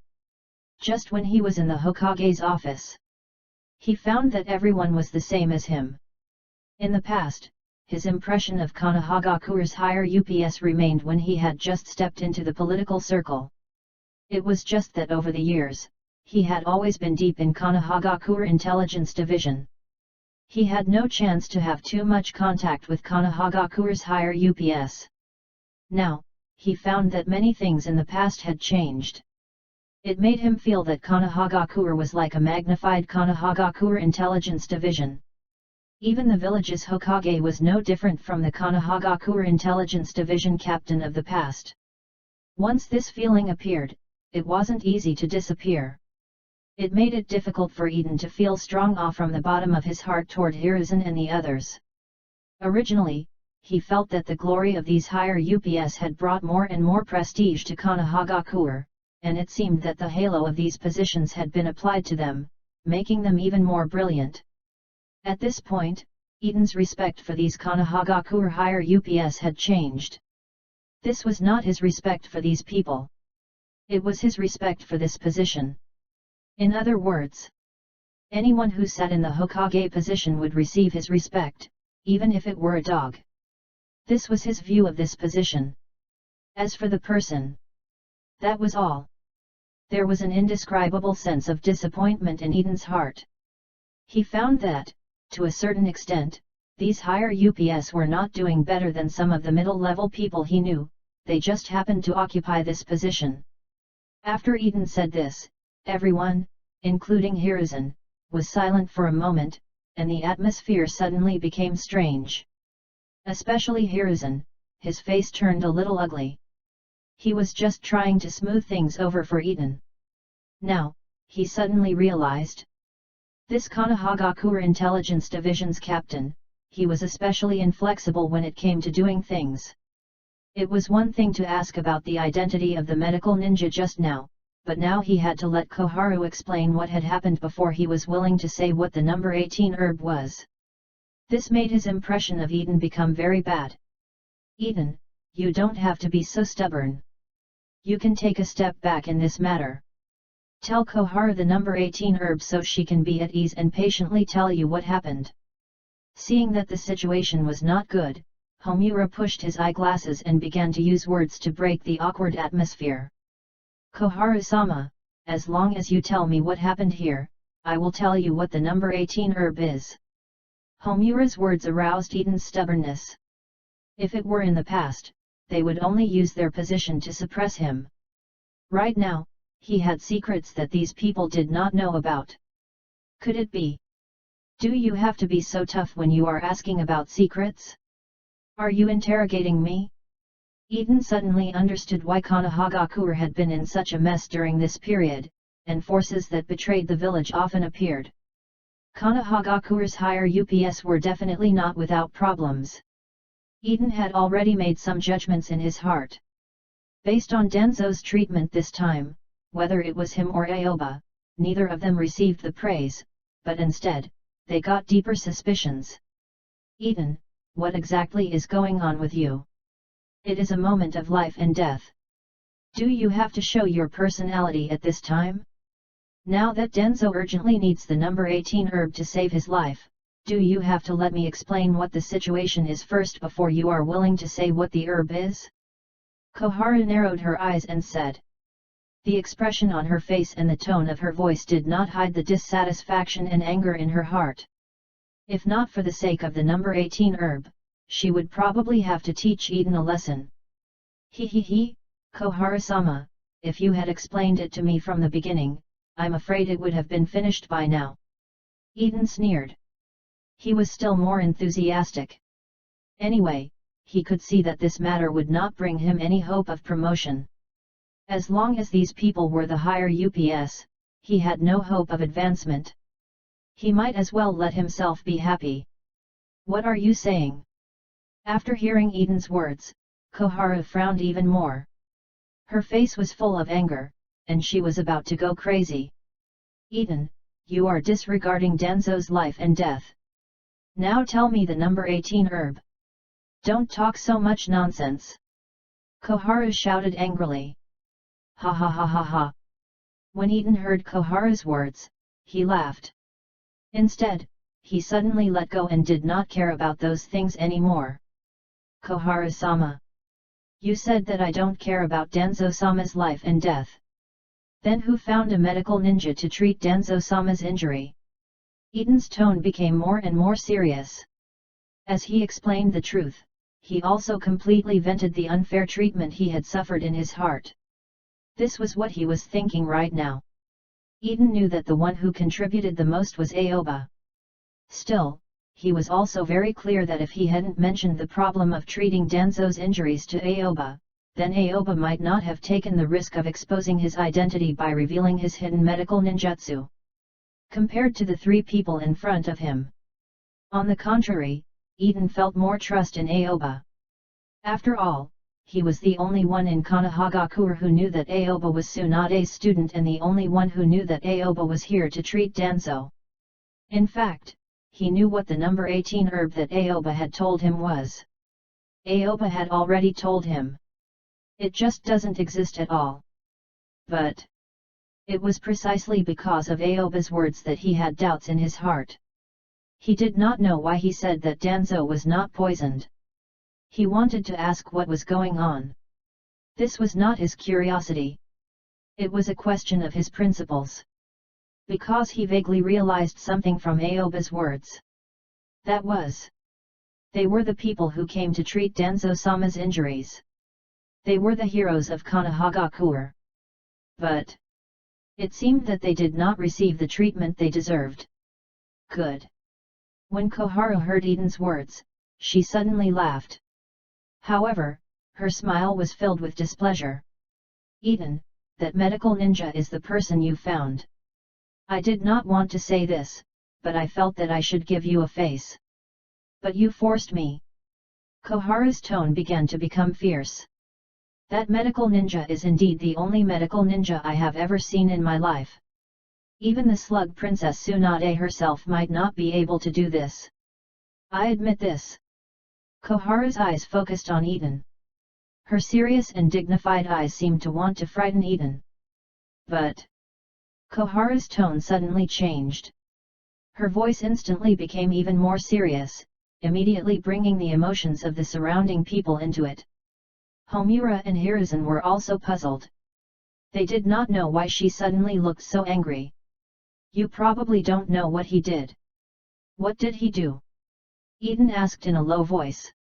He increasingly felt something was happening, and his heart was mainly on Aoba's side. After treating Denzo, he gave me a list with a total of 17 herbs. Koharu flipped her wrist, and a list appeared in everyone's sight. What does this list mean? Homura immediately asked. His face turned serious, and the glasses on his nose were constantly emitting rays of light under the light. He looked very dignified. Koharu, make it clear. Hiruzen also nodded and asked Koharu. He seemed to be asking, but in fact, he did not seem to care. Such a scene. All of it fell into his eyes. If it was to trick others, perhaps they would be conquered by their acting skills and would not be able to see any problems. But Eden became the Konohagakure Intelligence Division's captain for an unknown number of years. It could be said that no one in the entire Konohagakure had more experience than him when it came to checking whether other people were lying or not. He saw the slight fluctuation in the depths of Homura's eyes and the subtle changes in the space between Hiruzen's eyebrows. He knew that they all knew about this matter. They just pretended not to know, and the purpose was to cooperate with Koharu to perform. For a moment, Eden's face darkened even more. Routine. These people were still playing tricks with him. He suddenly realized that Konohagakure was not as sacred as he had imagined. There were still many problems that he had not discovered before. For example, now. He had already realized. There were several people in the room now.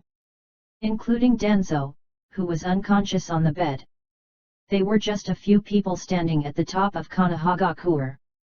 It was not that they could stand at the top but gradually developed their ability after standing at the top.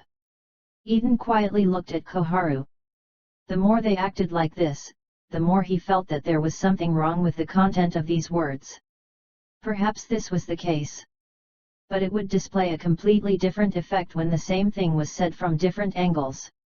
He had experienced too much in Konohagakure Intelligence Division.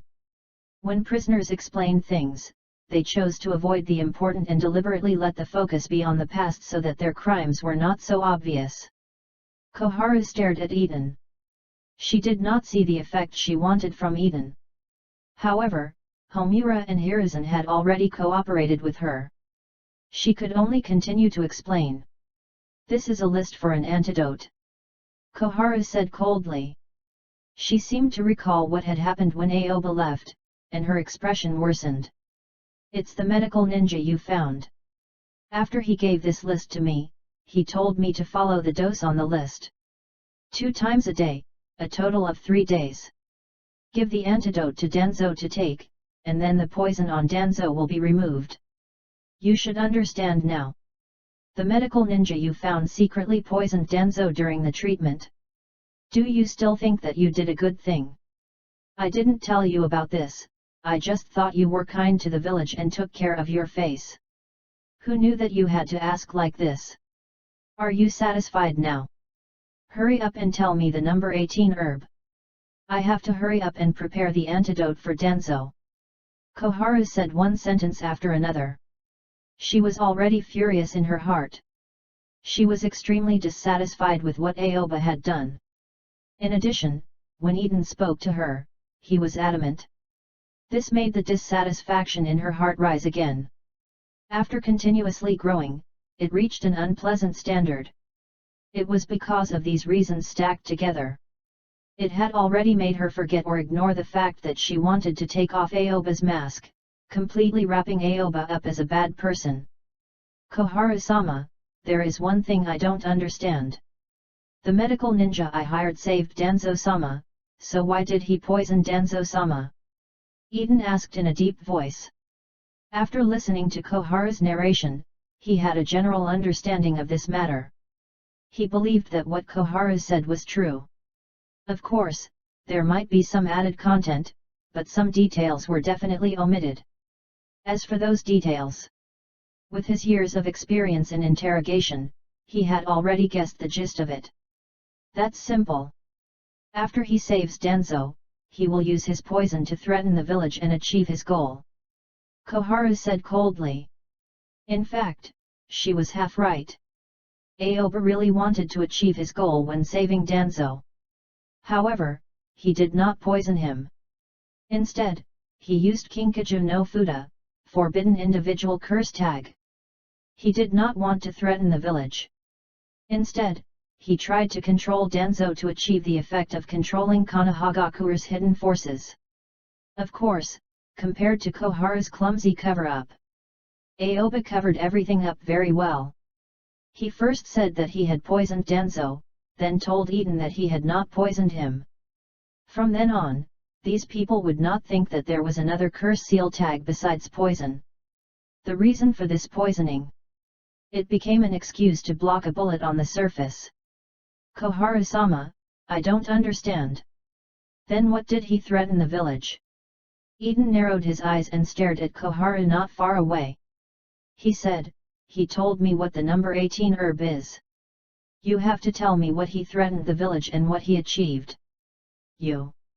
After hearing Eden's words, Koharu trembled slightly. She was very clear about the reason. He was threatening her to let him go. But what was she going to say? Koharu was speechless for a moment. She had not thought of an excuse for this side. After the crazy attack just now, she did not expect to reveal an unexplainable problem. When Eden saw Koharu's appearance, he thought of how Aoba had hurriedly pulled him out of the building and asked him not to ask anything, so he immediately understood. Perhaps this advisor Sama was making things difficult for Aoba. Aoba pretended to say that he had poisoned Danzo, but he was using this excuse to protect himself. Thinking of this, Eden's face darkened even more. He had not expected this problem when he decided to treat Danzo's injuries. They had cured Danzo. However, they had been treated like this by the village higher UPS. This made him feel a chill in his heart. On the other side, the tall tower's third floor, watchtower. When Aoba felt the information rush into his brain, he immediately realized that the three shadow clones numbered 1, 2, and 3 had completed their respective tasks. Next, let's see what progress Eden can reach.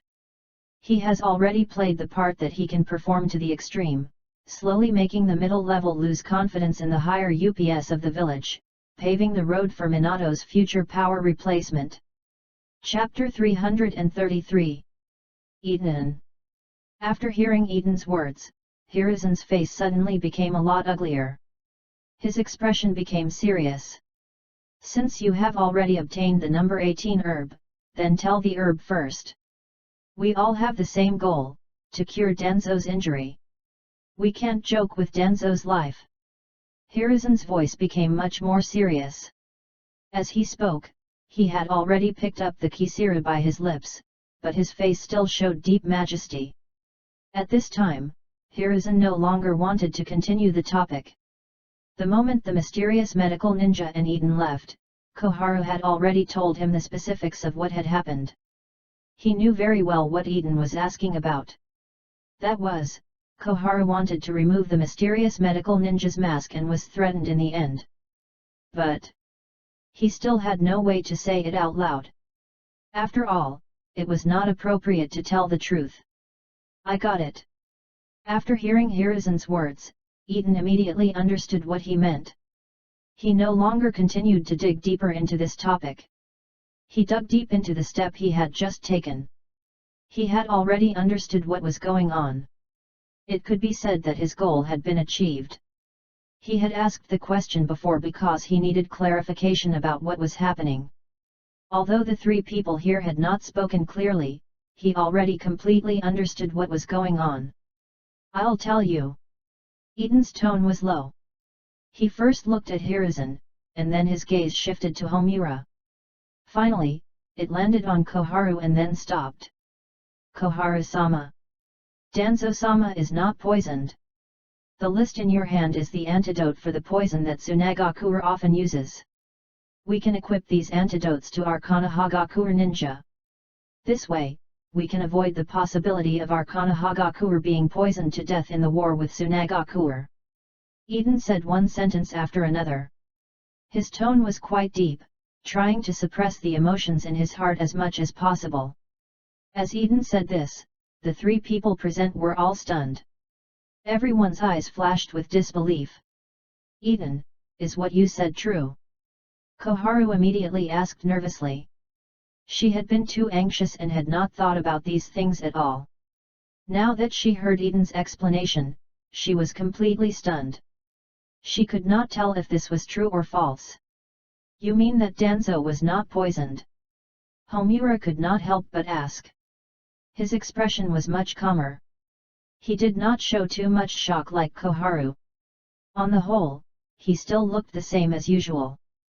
Hiruzen did not say a word. He was an old fox. After hearing Eden say that Danzo was not poisoned, he understood everything. According to Koharu's elaboration. At that time, the mysterious medical ninja had no way out under Koharu's pressure. If he did not take out any chips, it was impossible for Koharu to let that person go. But it was precisely at that time. The medical ninja took out a list of herbs and specifically emphasized that one was missing. This part successfully provided help for his escape. Good. When Hiruzen thought of this, he sighed in his heart. Now, he was even more curious about the identity of the mysterious medical ninja. He really wanted to know who that person was. I don't need to talk about this matter. It doesn't mean anything to me. I'm just telling you what he said to me. The expression on Eden's face was extremely grave. He stared at Koharu's eyes, which were still filled with doubt, and slowly spoke again. We are here to save Danzo-sama, not to harm Danzo-sama. Naturally, it is impossible for us to do anything to Danzo-sama. So, Koharu-sama, you can rest assured. After Eden said these words, he did not speak again. Now he understood why Aoba told him not to ask anything. With Aoba's status, there was no way he would do such a thing. Although they didn't fully talk about it, he did not have any doubts in his heart. At this time, Koharu also understood. She knew that the mysterious medical ninja had fooled her. It was only because the situation was urgent. She had not had the time to check Danzo's physical condition and was unsure if Danzo was poisoned. Of course, based on the preconceived concept. Even if she did not find any poison-related information, she would not easily believe it. After all, in her heart, she had recognized the medical skills of the mysterious medical ninja. Sandaime-sama, if there is nothing else, I will go back to rest. After this day of Danzo-sama's treatment, I am tired. Eden said in a low voice. Right now, he gave off an indescribable feeling of oppression. Hiruzen nodded. At this point, he did not know what to say. He could only let this matter pass first. The rest could wait until later. The two advisors, Koharu and Homura, also nodded at Eden. They did not say anything else. After all, no matter how much they talked about this matter, there was no way to make it work. After getting Hiruzen's affirmation, Eden walked directly towards the building entrance and left in the direction of his residence. After what happened just now, he understood a lot of things in his mind. About the village. About the Hokage. About the higher UPS. Now he gradually understood why so many people were standing on the opposite side of Hiruzen while he was the third Hokage. As Konoha Intelligence Division's captain, he had interrogated many relevant examples. After Eden left, the room where Danzo was seemed very quiet. No one spoke. After a long time, Hiruzen cleared his throat, and this broke the awkward atmosphere. Cough cough. Hiruzen's cough clearly reached Koharu and Homura's ears. Then, he nodded to the two of them and said, I'll leave Danzo to you. It's late at night. I'm tired. I'll go back first. All right. Koharu and Homura nodded at Hiruzen at the same time. They were very clear about what they had done just now, so they didn't have the confidence to talk to Hiruzen now. After that, Hiruzen stepped out of the room. After he left, he entered the Hokage's office. He walked directly behind the desk. He slammed the Kishiru heavily on the table, and his eyes flashed with a cold light. Trash! Hiruzen shouted coldly. Even he felt very embarrassed about what had happened just now. If he had not smoothed things over, he might not have been able to do it in the future. Even if you want to know his identity, there is no need to do this. Hiruzen sat on the chair behind the desk and took a few deep breaths to calm his anger. He already understood that Eden's confidence in him had wavered at this time. This was not a good thing. On the other side, after Hiruzen left, Koharu and Homura looked at each other. Koharu's usually arrogant eyes dimmed a lot, and she no longer had the momentum to teach Homura a lesson. Koharu, why don't you check it? Homura frowned behind his glasses. He had acted according to Koharu's instructions just now. He had never expected such an accident to happen.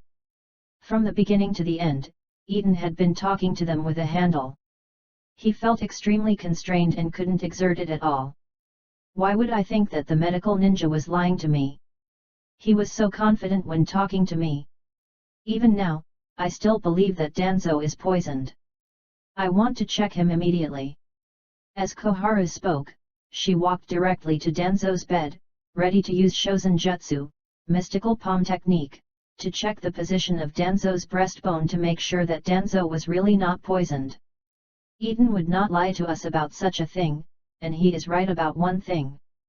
They just want to save Danzo. We have done too much in this matter. Homura could not help but sigh.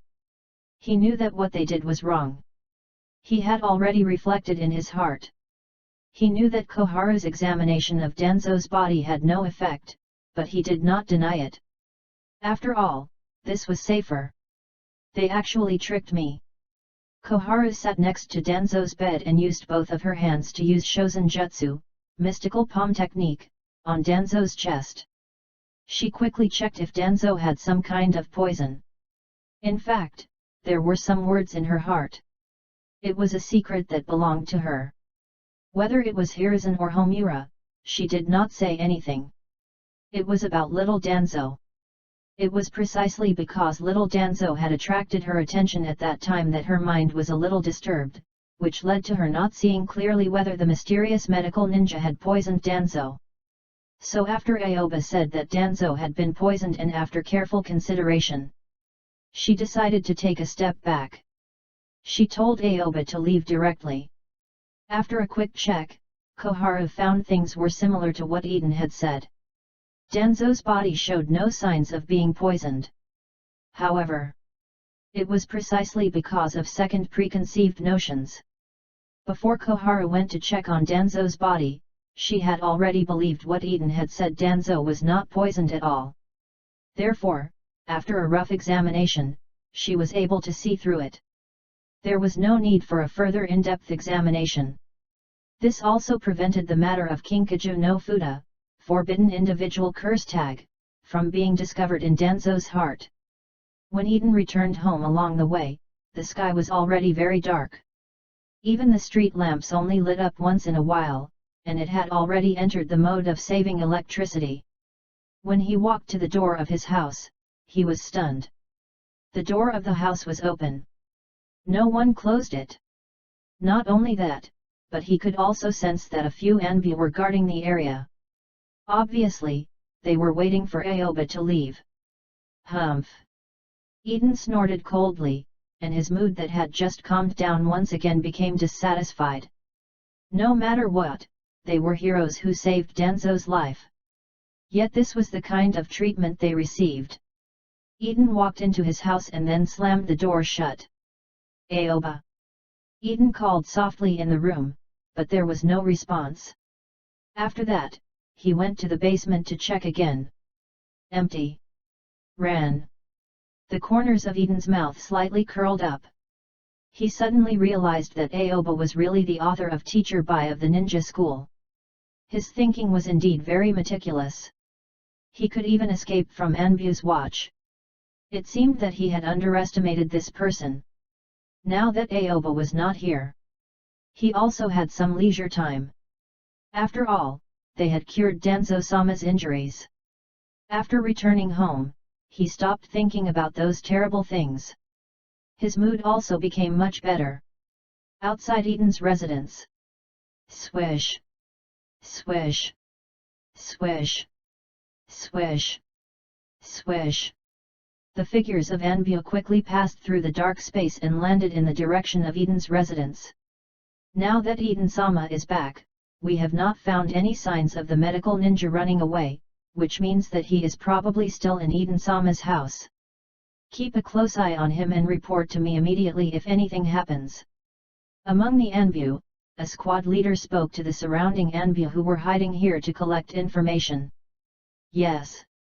These Anbu immediately responded, then their figures flashed and returned to their respective positions. After a while, only that Anbu squad leader was left here. Instantly, this Anbu also disappeared in a flash. He quickly left his position and ran towards the Hokage building. A few minutes later, in the Hokage's office, Hiruzen was sitting in front of his desk while looking at the scroll in his hand, waiting for news from the Anbu. Knock knock knock. Suddenly, there was a knock on the door. The knock was neither too fast nor too slow. It was still able to show the urgency of the matter. Come in. Hiruzen said indifferently. As he spoke, he put down the scroll in his hand and looked up at the door. His eyes were focused on the door. Creak. Along with the sound of friction between the door panels, the door of the Hokage's office was pushed open. The person who came in was the Anbu, who had given a command earlier. Tell me what the situation is. Hiruzen looked at Anbu. His tone did not sound happy. After what happened with Eden just now, he felt that the medical ninja was a very scheming person. It's like this. The Anbu explained to Hiruzen in detail that the medical ninja turned into 3 shadow clones and ran out in different directions at different times. After he finished talking about these things, a hint of hesitation appeared on the face behind the mask. This was because Aoba was covered by the mask and could not be seen at all. After adjusting himself slightly, he concluded that he felt that the third Hokage would definitely not be satisfied. Right now, the medical ninja is either still in Eden-sama's residence or has already left while the 3 shadow clones created chaos, the Anbu said. Which one do you think is more likely? Hiruzen raised his eyes and asked the Anbu. He might have left while the 3 shadow clones created chaos, the Anbu said. What if this is also his camouflage? Hiruzen lightly said. Sandaime-sama, you mean, this person's pupils fiercely contracted as if he had realized something. Sometimes, the more you think it is impossible, the more likely it is to happen. Keep a close eye on it. If those 3 shadow clones are smoke bombs, everything they are doing now may be smoke bombs. If you all think that he has run away but hasn't run yet, then he will get the chance. Hiruzen said slowly. I understand. Anbu immediately nodded. Go. Hiruzen said indifferently. Yes. This Anbu immediately responded. Then, his figure flashed, and he disappeared. He had already received the order and knew what he had to do next. After this Anbu left, Hiruzen looked at the scroll in his hand again. There were names written on the scroll one after another. The surnames of these names. They were all from the Uzumaki clan. Could it be that other descendants of your clan are still alive? Hiruzen frowned and thought quickly. All he thought about was these things. Just a while ago, when Koharu was reporting to him, she specifically mentioned the characteristics of the mysterious medical ninja. A combination of sealing techniques and medical ninjutsu. Thick chakra. A disguise that was specially covered from head to toe. All these conditions were connected together. This made Hiruzen think of the same thing as Koharu in his first reaction. That mysterious medical ninja. It was very likely that a descendant of the Uzumaki clan. Thinking of this, Hiruzen's eyes suddenly became serious, and there seemed to be some particular emotion in his eyes. It just gets complicated. The Uzumaki clan descendants. How much do you know about what happened in the past? Chapter 334. Tower's 3rd floor, Watchtower. The first ray of sunlight shone on Aoba's body. Aoba slowly opened his eyes. As expected, Aoba softly sighed. During this half-night, he had been reading Danzo's memories. The entire memories were like a thick book written with complicated grammar. Not only was the story very long, but it was also obscure and challenging to understand. This time, Aoba was not in a hurry. He did not start reading the recent memories but at the beginning. Aoba wanted to re-examine the relationship between Danzo and Hiruzen in a field that no one knew. Danzo was born in the Shimura clan. It belonged to the Konoha founding clan. He had known Hiruzen since he was a child and became the second Hokage student along with him. It was just that. With the warm sunshine that Hiruzen passed to people, Danzo seemed to be more decisive. The two were good friends who competed and admired each other while learning ninjutsu. They both used each other as their goal to surpass each other and urged each other to advance. In comparison, Tobirama's other students were not particularly close to them, only maintaining the bonds between normal companions. Aoba saw many such fragments in Danzo's memory. It was the mutual love between Danzo and Hiruzen. The two constantly worked hard to become stronger in their training and the continuous collision of ideas to make the village a better place. From that time on, Danzo began to feel that Hiruzen's style of doing things was a little weak, completely inferior to his iron-blooded methods. Gradually, Danzo began to have the desire to become the Hokage. However, he did not say these words out loud. Instead, he was like an honest man who buried these dreams in his heart. He did not say anything, nor did he express it. Instead, he secretly drew the image of Konohagakure's future. With day-to-day interactions and routines, Danzo and Hiruzen had established a bond behind every mission. In fact, Danzo, at that time, was still quite naive. His heart was filled with longing for the future. He had yet to bear any evil deeds. Although his methods were slightly ruthless, there was no problem using the heavy code in troubled times. But the turning point of everything. It was that battle. It was the first Ninja World War since the establishment of the Ninja Village system. It was also the first large-scale war in the history of the ninjas. After all, it used to be only a clan battle, so there was no way a large-scale battle would break out. Because of this war left a mark in the history of the ninja world. Because of the death of the first Hokage, Senju Hashirama, the whole ninja world was in chaos. The 4 ninja villages attacked Konohagakure one after another. Among them, the one with the strongest fighting power was Kumigakure. After a long and drawn-out war, Danzo and Hiruzen became the top experts of Konohagakure's younger generation. The two maintained a strong friendship, and in this war, they competed with each other, competing to show their strong side. They admired each other. They competed with each other. They could see each other's strengths in each other's eyes. But what their mouth said was all about the shortcomings of the other party. They looked like enemies and usually didn't accept each other, but they had more tacit understanding in the battle arena than anyone else. While Aoba was quickly observing from the side, he gradually understood these things. He also discovered that the growth period of Danzo and Hiruzen was very similar to Sasuke and Naruto. However, they were different from Sasuke and Naruto. It was just that they were slightly similar. The appearance of war became a catalyst for the relationship between the two. It made Danzo pay more attention to Hiruzen. It also made Hiruzen pay more attention to Danzo. Gradually, a few years passed. As the war gradually came to an end, Kumigakure chose to lower their head to Konohagakure. The second Hokage, Senju Tobirama, was prepared to go to Kumigakure to negotiate with him. He only brought along his 6 students as his attendants. The entire process of the peace talks was very smooth. It was just that.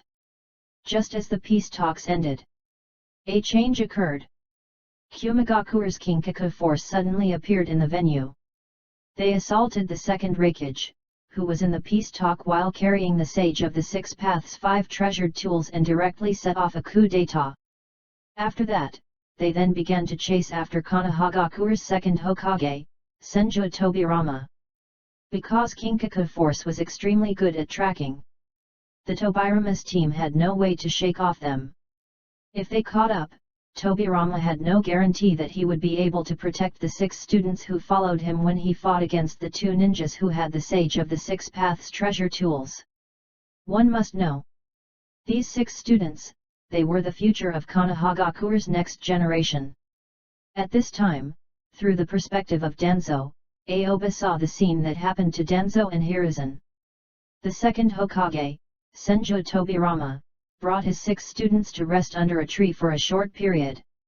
Everyone's physical strength had reached the limit. If they continued like this, they might not be able to escape. All of them would die here. We are surrounded.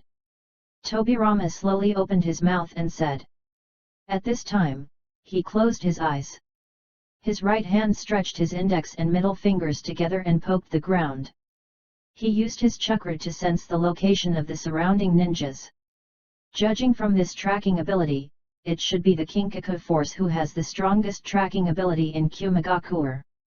I didn't expect the Kinkaku force to betray Kumagakure at the last moment.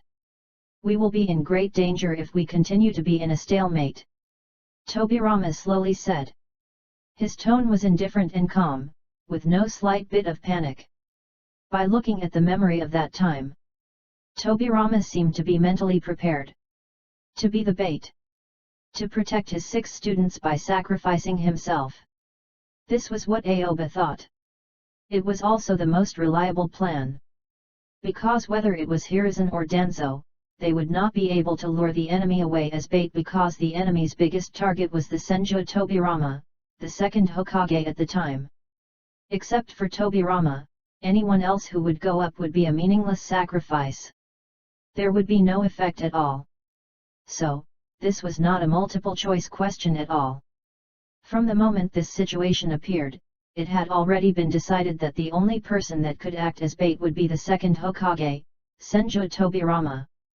However, Tobirama didn't directly say these words. Instead, he left the choice to these people. The enemy has yet to grasp our exact location. We will hide here and make a surprise attack, then take advantage of it to escape. Yuditen Koharu immediately suggested. You could even see beads of sweat rolling down her forehead. In fact, after she said this, she knew that it was impossible. In this case, one person must pin down the enemy and act as bait.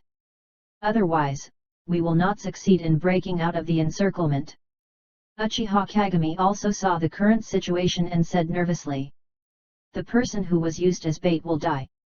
Akimichi Torifu said in a low voice. His heart was filled with fear. Right at this time. In the first perspective that Aoba saw, Danzo clenched his fists tightly. He clutched his knees. His breathing became rapid, and his heartbeat also accelerated, but his body could not help but tremble. Just like this. Time ticked by. Danzo was still half kneeling on the ground. He did not say a word. Let me be the bait. All of a sudden, Hiruzen's voice rang out. It entered everyone's ears and immediately attracted everyone's attention. At the same time, Danzo stopped trembling. He couldn't help but heave a sigh of relief. He was in a state of shame, frustration, and unwillingness. Don't worry. Hiruzen's voice rang out again, clearly transmitting into everyone's ears, including Danzo, who was currently in a dazed state. It's not that I'm praising myself, but I'm the strongest of you all. I definitely won't die so easily. Hiruzen's voice rang out once more. As he spoke out, the few people at the scene who were worried all stopped. Actually, just now, everyone had experienced the same psychological activity as Danzo. Even Hiruzen was not an exception. As ninjas, they had long been prepared to sacrifice themselves. However, in the face of death, who could truly be unafraid of death? Even if he was mentally prepared to die, it was still tough for him to make a brave decision when facing real life and death situations. When Aoba saw this, he discovered it in his heart. Hiruzen, at this time, was really courageous. Tap. Hiruzen patted Danzo on the shoulder and smiled. I'll leave everyone to you in the future. Danzo, if it's you, however, before he could finish his words, he was interrupted by Danzo. Shut up! Danzo glared at Hiruzen. He stared straight into Hiruzen's eyes. I was just about to accept this mission. Don't even think about showing off by yourself. Let me be the bait. My grandfather and father both died on the battlefield like true ninjas. Self-sacrifice is the duty of a ninja. Danzo let out an almost heart-wrenching roar, his voice was booming, and he looked fierce.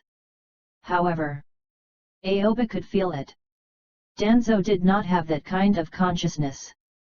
This roar was more like to strengthen his courage. Danzo. Hiruzen looked deeply at Danzo, his eyes full of all kinds of deep emotions. Wait. When Aoba saw this, he couldn't help but wonder. His mind moved. He immediately stopped the scene. Aoba was focused on Hiruzen's eyes through Danzo's perspective and carefully examining the latter's eyes. Something is wrong. Aoba immediately controlled the memory fragments in front of him and chose to backward it. He returned to the time when Hiruzen spoke. Let me be the bait. Hiruzen's voice slowly sounded. His tone was rather indifferent, as if he had made a straightforward decision. It was not as heart-wrenching as Danzo just now. It seemed that he had already seen through life and death. But at this time, Danzo's eyes were focused on the ground. There was no way to see Hiruzen's expression and eyes. There was no way to make a precise judgment. However, this doesn't stop Aoba from thinking that something is wrong. He began to re-enter this memory, adjusting the speed of the memory, feeling what happened at this time node bit by bit. After that, Aoba returned the memory fragment. The moment he heard Akimichi Torifu say bait, Danzo's body began to tremble, and gripped his knees tightly. His breathing was rapid, and his heart beat faster. He was extremely nervous. In this state, Danzo looked extremely terrified. He really wanted to stand up and act as bait for his companions. It's here. Aoba immediately put his eyesight to the extreme. In his sight, he glanced at Hiruzen on the left through Danzo's perspective. It was that one glance. Aoba suddenly realized something he had never thought of before. Hiruzen was also looking at Danzo. This. Aoba suddenly realized something terrifying. Right now, he needs more evidence. But he wants to verify it through the following things. Let me be the bait. Hiruzen repeated the same thing, and the memory returned to this scene. After hearing Hiruzen's words, Danzo suddenly widened his eyes, and the fear in his heart stopped. Aoba immediately fast-forwarded the memory. Tap. In this memory, he saw the scene of Danzo being patted by Hiruzen. This attracted Danzo's attention. Then, it was Danzo's heart-wrenching roar. After Danzo said these words, Hiruzen did not say another word. He kept quiet. Next. The memory continued. After observing everyone's performance, Tobirama slowly spoke with a low face. I will definitely be the bait. Tobirama's tone was very determined. It could be seen that he already had a perfect plan for this matter. You are all the young successors of the Will of Fire which will protect the village from now on. Tobirama said firmly. No. Danzo widened his eyes, and his emotions fluctuated violently. It could be said that he was extremely shocked. It was as if he had never thought that this would happen. His entire mood was stirred up. You are the Hokage.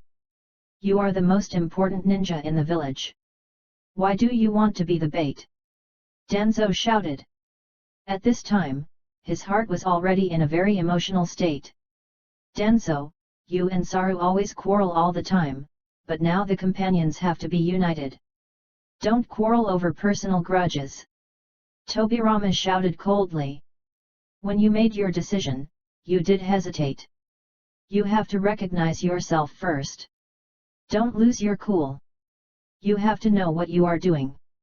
Otherwise, if you continue like this, you will only put your companions in danger. Tobirama slowly said. When he said this, he slowly stood up. In short, Danzo, Saru, all of you are adults. Don't be so anxious. One day, that moment will come, and then hand over this life. After the words were said, everyone present heaved a sigh of relief. In fact, it was not just Sarutobi and Danzo, including the other 4 people. They all wanted to be the bait and sacrifice. However, they also did not dare to. Saru. Suddenly, Tobirama focused on Hiruzen, his eyes flashing with determination. Protect the people in the village who admire you and trust you. And nurture people who can be entrusted the next era. Starting tomorrow. You are the Hokage. The entire place fell into a deathly silence as soon as these words came out. Especially Danzo, his entire body was numb. However, Aoba stood in Danzo's perspective. He could faintly see a trace of surprise in Hiruzen's shocked eyes.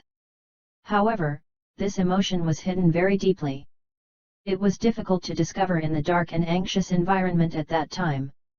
Stop. Aoba's memory stopped here. He took a deep breath and slowly opened his eyes. He felt the first ray of morning sunlight bathing his body and ended the memory reading work that had been going on for almost half a night. Although he had yet to check all of Danzo's memories, he knew that now was not the time to continue watching. He had to go back to the Anbu dormitory. Otherwise, it would be difficult to explain the follow-up if Eden came over and did not see him. Then, Aoba's mind moved. He directly communicated with the Flying Thunder God formula in Anbu's dormitory and used Hiraishin no Jutsu, Flying Thunder God technique, then disappeared from where he was and instantly appeared in Anbu's dormitory. At this time, there was no one in the dormitory. It was just as Aoba had predicted. No matter how anxious Eden was, he would not come to Konohagakure Intelligence Division in advance at this critical juncture. After all, if he did that, he would expose that the mysterious medical ninja might be Konohagakure Intelligence Division's people. This was something that Eden could still notice. Aoba immediately changed into Anbu's ninja clothes and put on his mask, turning back into Konohagakure Intelligence Division's cat-faced demon. After Aoba was dressed up, he did not immediately leave Anbu's dormitory. Instead, he sat on the iron bed and waited silently for a while. While waiting, Aoba thought of the scene he saw in Danzo's memory. There's something wrong there. Aoba's pupils suddenly contracted. He had sensed something was wrong, but he wasn't too clear about it. Now, with a sudden flash of inspiration, he realized something. Aoba directly sat on the chair and took out a brand new blank book in his hand. That book was what he had originally planned to use to write the second novel. Now, he was temporarily requisitioning it and writing some other content. Anyway, he had a lot of blank books, so he wasn't lacking one. Aoba opened the book on the table, took out a pen, and wrote 2 names on it. Sarutobi Hiruzen. Shimura Danzo. After writing these 2 names, he thought about it. He wrote down the 3rd name. Senju Tobirama. Then he began to draw lines between the 3 names. Hiruzen has always been very cowardly and weak. Why would he suddenly stand up to be bait then? Is it really because he wants to be the bait from the bottom of his heart? Can a person's personality change so much? Although being in a high position for a long time can reduce the sharpness of the youth's will and make him less sharp, the contrast is too big. Then, I'll make a bold assumption. What if Hiruzen guessed that it was Tobirama's test? Behind the mask, Aoba frowned. He suddenly felt that he had discovered a new continent. There may be another unknown side to the things people were familiar with back then. Is this Hiruzen's plan? Aoba began to add various conditions to the paper. There were 2 points that left the deepest impression on him. The first point. After Hiruzen said that he was going to be the bait, he deliberately patted Danzo. Then, he said that he would leave everything to Danzo. If that's the case, did he intentionally provoke Danzo? After all, Even Tobirama had said that Danzo was opposing Hiruzen. The second point. Danzo said he wanted to be this bait, and Tobirama also said he would be this bait. Hiruzen didn't say a word. He didn't look as emotional as before. Even Danzo was emotionally struggling for a while. If Hiruzen had already guessed that the bait could only be Tobirama and they would be able to leave, this was another story. Aoba thought about it quickly. He felt that he was not speculating on the third generation for no reason.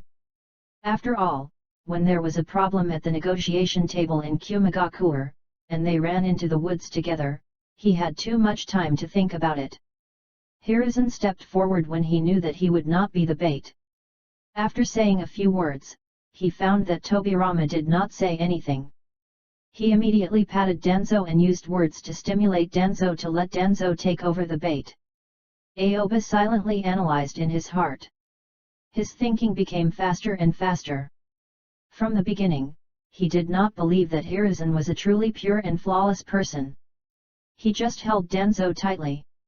After all, Hiruzen did not say even fight for it after Danzo said he wanted to be the bait.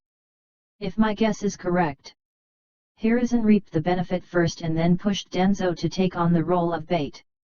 Isn't this what he always does? Aoba knew that he still needed more memories to prove this point because what made him think of this was all based on one detail. That was when Hiruzen patted Danzo when Danzo was in a daze. Chapter 335. It was precisely when Hiruzen patted Danzo that Aoba discovered the problem and inspired him to think about it. In the chaotic environment, everyone's mood is entangled by escape and pursuit. No one thought so much. Especially when bait was said. Everyone fell into silence. Even someone like Danzo, who had a lot of tricks and schemes, was attracted by this matter. He lowered his head and held his knees, trembling. No one noticed these things at all. Everyone's attention was focused on the bait. Perhaps, even Tobirama, observing what was happening, did not realize Hiruzen's thoughts. This is really a good plan. Aoba stared at the diagram he had completed in the book.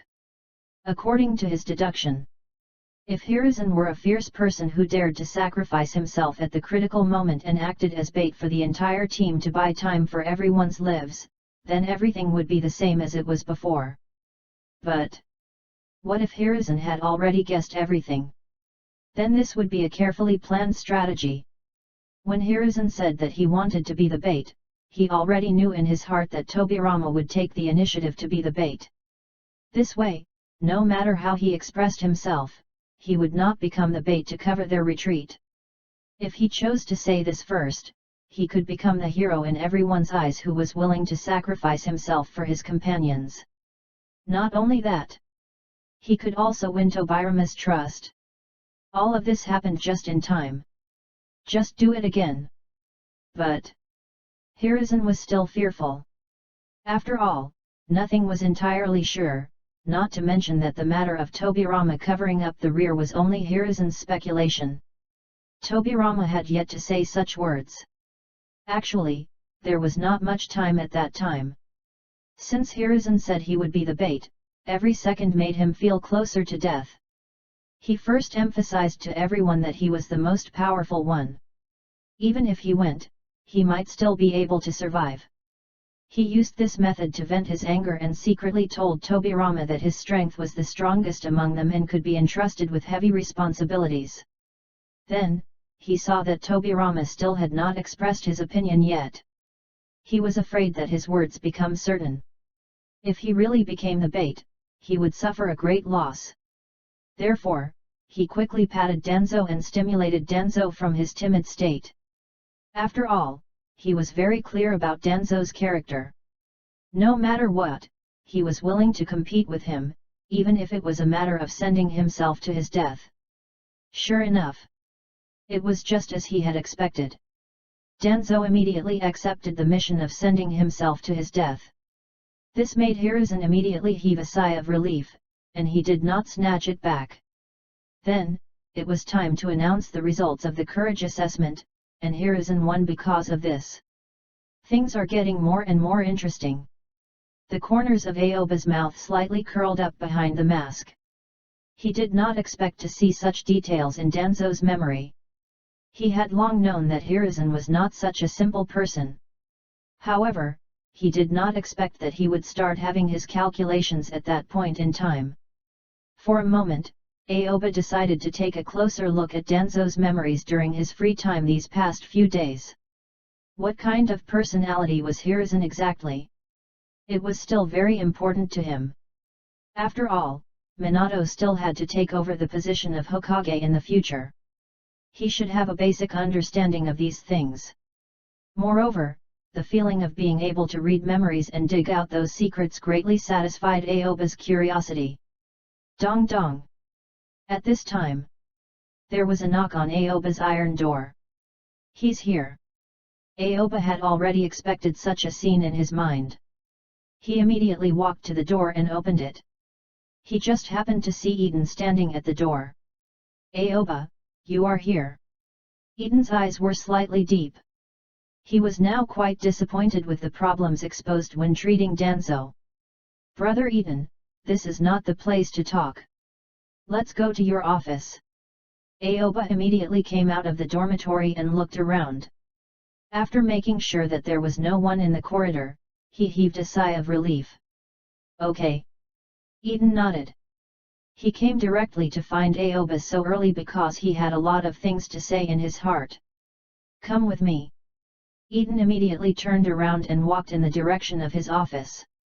He kept his eyes on the front, and his pace was much faster than usual. Aoba silently followed behind Eden. At this time, he did not say anything. He had expected that Eden would rush over in the morning, but when Eden came, he was still a little cautious and vigilant. After all, this timing was too close. Hiruzen must still be monitoring Eden, wanting to find him through Eden. After all, this was the most direct clue to seeing him, the mysterious medical ninja introduced by Eden. Then that person must be someone that Eden knew. Only, it was unknown how much information they had on Konohagakure Intelligence Division's side. It was unknown how many people knew that he was practicing medical ninjutsu. Because of this, Eden wanted to have a chat with Aoba. Aoba also wanted to have a chat with Eden. The two walked the path quickly until they reached Eden's office. When the two of them walked in, Eden firmly closed the office door. Who? Only then did Eden let out a sigh of relief. He had been listening nervously, afraid that he would be discovered by the people staring at him. Aoba, how did you escape? You scared me to death last night. Eden immediately began to ask Aoba with concern. I used the shadow clone to hide my whereabouts. Aoba began to take out the excuse he had prepared beforehand to deal with Eden. A shadow clone? Eden was stunned for a moment. He narrowed his eyes and stared at Aoba. This kid actually knew a shadow clone. Ha ha ha, brother Eden, you don't know about this. After I became Tsunade-sensei's student, Tsunade-sensei treated me and restored my body to that of a normal person. Then, with my recent training, I began to have today's appearance gradually. This also allowed me to use medical ninjutsu and save Danzo-sama. I could also use Kage Bunshin no Jutsu, shadow clone technique, to escape the pursuit of those Anbu. Aoba began to make these words clear.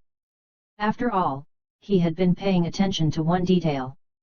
After he became Tsunade's student, every time Eden wanted to pat his shoulder, he would stop his hand in the middle and put it down. So that's how it is. Eden nodded. He had already guessed that Tsunade would treat Aoba's body. It was impossible for a dignified Konoha Sunin student to be weaker than a patient. But how did you leave using shadow clone? Eden asked again. His question just now was not to ask how Aoba could use the shadow clone but how Aoba escaped using the shadow clone. After Danzo-sama's treatment, I do not have much physical strength left. When Brother Eden went to the Hokage building, I immediately used a shadow clone and asked him to dash to the left, pulling out all the Anbu hiding in the dark. Aoba explained to Eden. When he said this, Eden nodded repeatedly. He always felt that Aoba was very logical, and he was even more curious about what happened then. When they rushed to chase after my shadow clone, I remembered their approximate location. Then I created another shadow clone and let the shadow clone dash to the right after leaving the door open. In this way, those remaining Anbu would have no choice but chased. Aoba continued to talk about what happened at that time, but only 80% of these things were authentic, and he made up the remaining part, but it was impossible to find the wrong place from these genuine parts. The reason was very simple. Eden must have investigated the information about Anbu pursuing Aoba. He definitely knew about the 3 shadow clones he created. Therefore, the details of this part should be true. In places that the Anbu did not know, there was no way to confirm its authenticity. He could only choose to believe what Aoba had said. Just as they were about to cough up, my true body immediately used the Henge no Jutsu, transformation technique, to mix in with them. I didn't give them any time to think about whether or not someone had mixed in. I immediately had another shadow clone I created beforehand run out of the main entrance, again attracting everyone's attention. Aoba slowly explained. So you successfully ran away. The corners of Eden's mouth slightly curled up. He was delighted with Aoba's performance. Oh, that's not it. I didn't run away immediately because I knew that I would definitely be noticed if I ran away at that time. Therefore, I was still mixed in with the Anbu. I ran away during the tracking mission with them. Aoba said with a smile. As expected of Tsunade-sama's student. Eden directly gives a thumb up at Aoba. From the time he wore the mask to treating Danzo to the time when he escaped, he felt that Aoba had a very rigorous and detailed plan.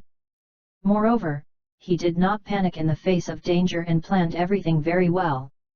This level of stability would not be unworthy of Tsunade's name.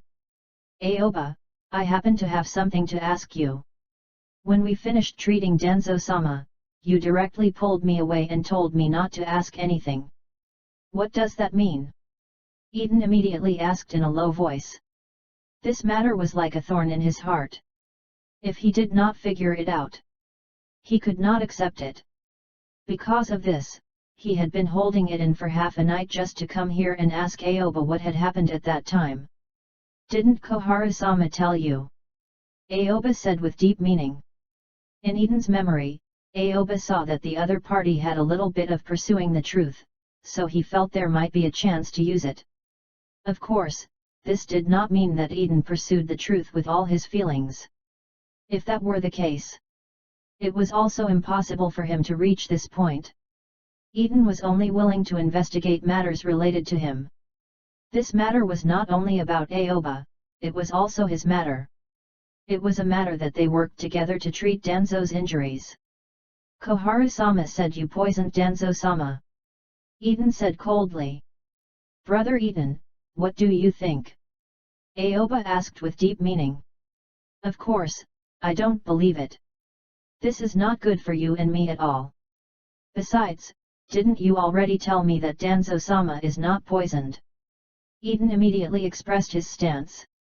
Ha ha ha ha ha. Aoba suddenly laughed and then nodded to Eden. Now he was sure that Eden had asked Koharu and the others yesterday. The plan in his mind was being carried out step by step. Since Brother Eden wants to know, then I have nothing to hide from you. Aoba slowly opened his mouth and began to talk about what had happened that day. This time, it could be said that the gods had reverted to their original state, and there was no change at all. After all of this had indeed happened.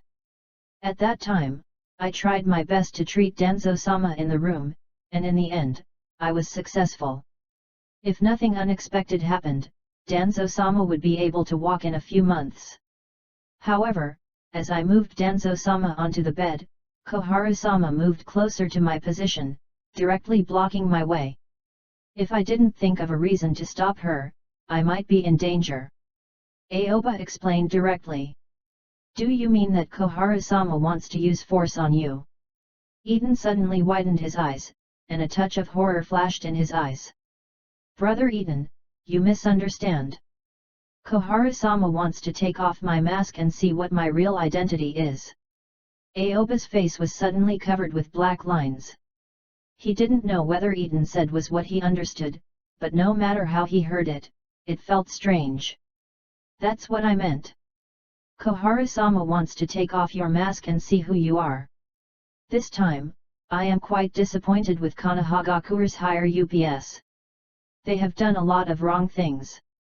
I can't ignore it. Eden said in a low voice.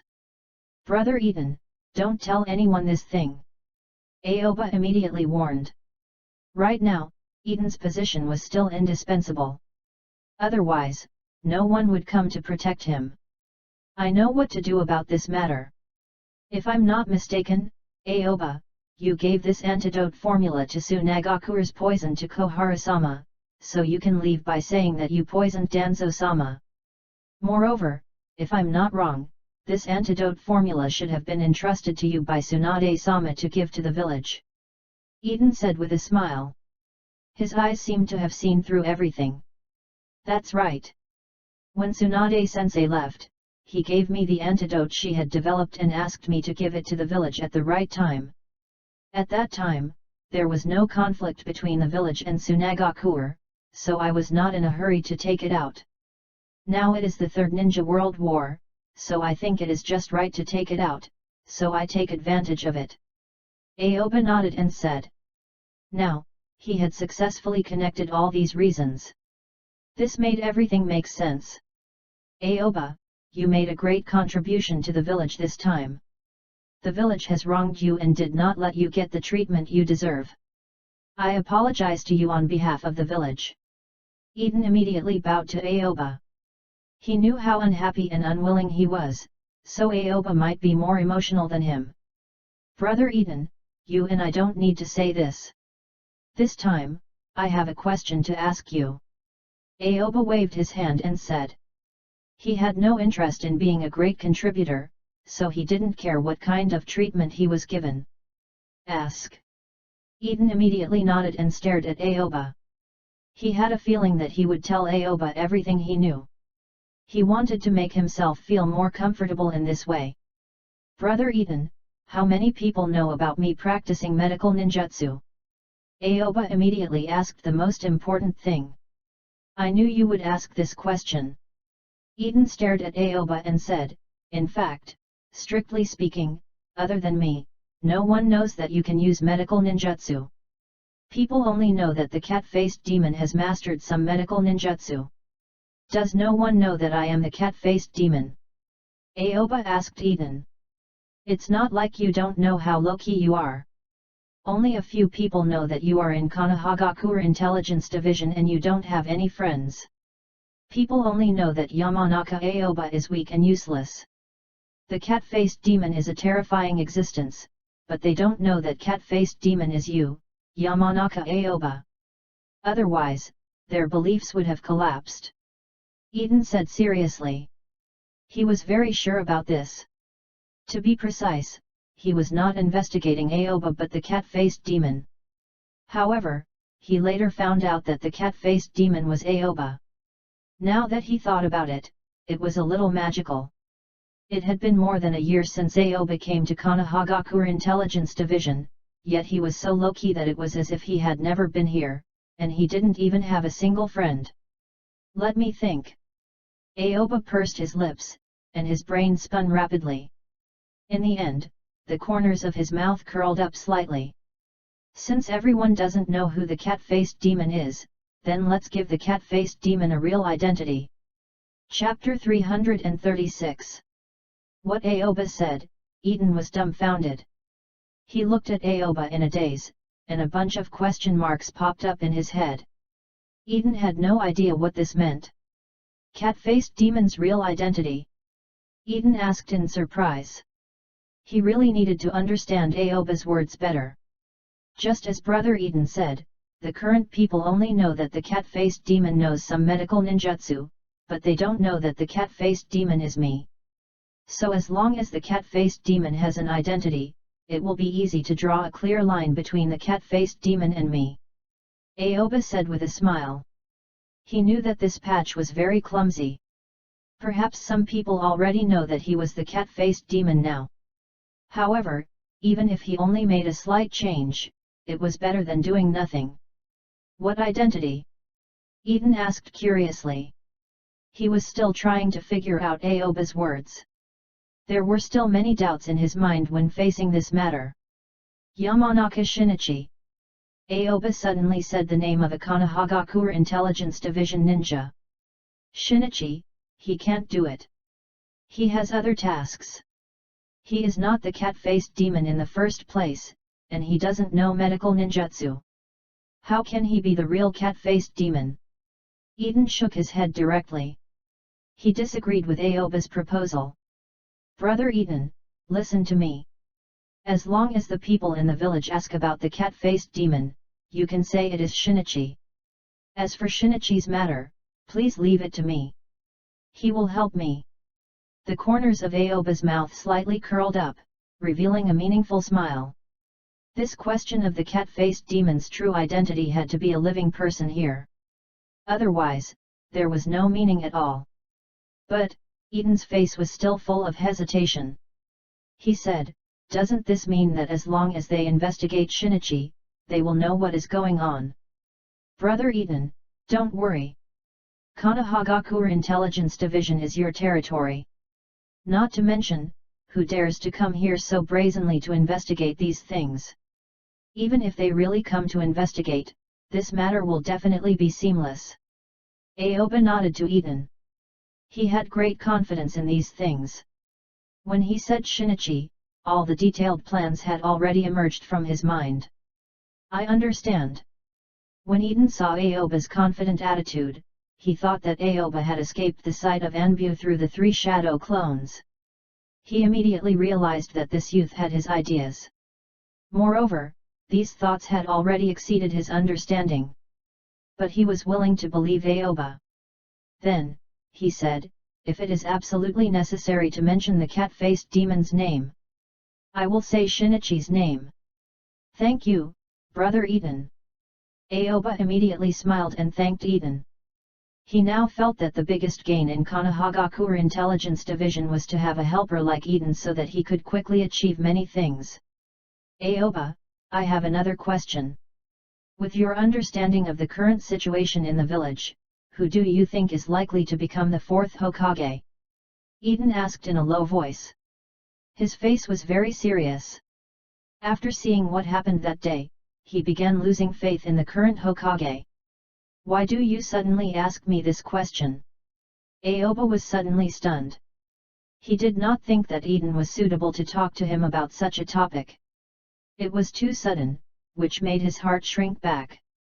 Do you think your teacher, Tsunade-sama, can become the Hokage? Eden directly asked the question he was curious about. I think Jiraiya-sama is more likely. Aoba immediately realized that Eden was about to throw out the topic. He understood that this was the case. If he acknowledged Eden, it would make Eden feel something was wrong. However, the more he did not say this, the more it would make Eden firmly think about this. No. Eden immediately shook his head, his eyes flashing with a dignified light. Just as Aoba had expected, he felt that what Aoba said was not right. Jiraiya-sama is not suitable to be the Hokage. Among the Sunin, the most likely person to become the Hokage is either Tsunade-sama or Orochimaru-sama. And I think the greater possibility is Tsunade-sama. Eden narrowed his eyes slightly and quickly judged the situation. The reason why he said these words to Aoba was that he wanted to know Tsunade's plan through Aoba. I don't think that Tsunade-sensei will become the Hokage. She is outside the village and does not like these things. Aoba said indifferently. These words were not right or wrong. At the current stage, Tsunade was indeed not interested in these things. However, if she really sat in this position, it would be in the future. However, after his arrival, these things were less likely. Aoba, my thoughts are exactly the opposite of yours. I think that compared to Orochimaru-sama, Tsunade-sama has a greater possibility. Not only is it because Tsunade-sama is a descendant of the Senju clan, but also because Orochimaru-sama's style is a bit gloomy. He does not have an excellent image in the village. Eden could be said to be blunt with Aoba. He completely said everything because he understood that when talking to Hiruzen and the two advisors at that time, he had already said many things that he could not say. Now, he could only stand on Tsunade's side. Brother Eden, no matter who the Hokage is, you are my good big brother. If not for you, I might not be able to come back after treating Danzo-sama. Aoba immediately expressed to Eden. He knew what Eden wanted to hear now, so he just needed to say it. Ha ha ha ha, Aoba, I am relieved by your words. A smile suddenly appeared on Eden's face. When they were treating Danzo, he felt that the way the third Hokage handled this was not good, so he boldly predicted that Hiruzen would not sit for too long. Of course, he didn't know if it was in the original course of history. Then his words were really too bold. However, because of Aoba's existence here, everything was different now. Hiruzen's third Hokage's position. It was just as Eden had expected. He couldn't sit for long. Eden didn't know that he regarded Hiruzen too simply. This Hokage-sama. He could indeed be considered the strongest Hokage. Only, the judging angle here was not strength.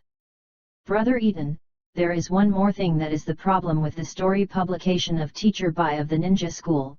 When Aoba said this, he hesitated to speak. In fact, he did not care about this problem at all.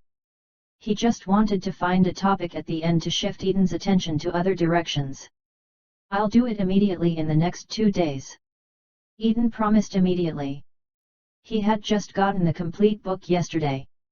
Before contacting the publisher, he encountered a problem with treating Danzo. It was only when Aoba pointed it out that he remembered that Teacher Bai's story was still waiting to be published. Okay. Aoba nodded with a smile.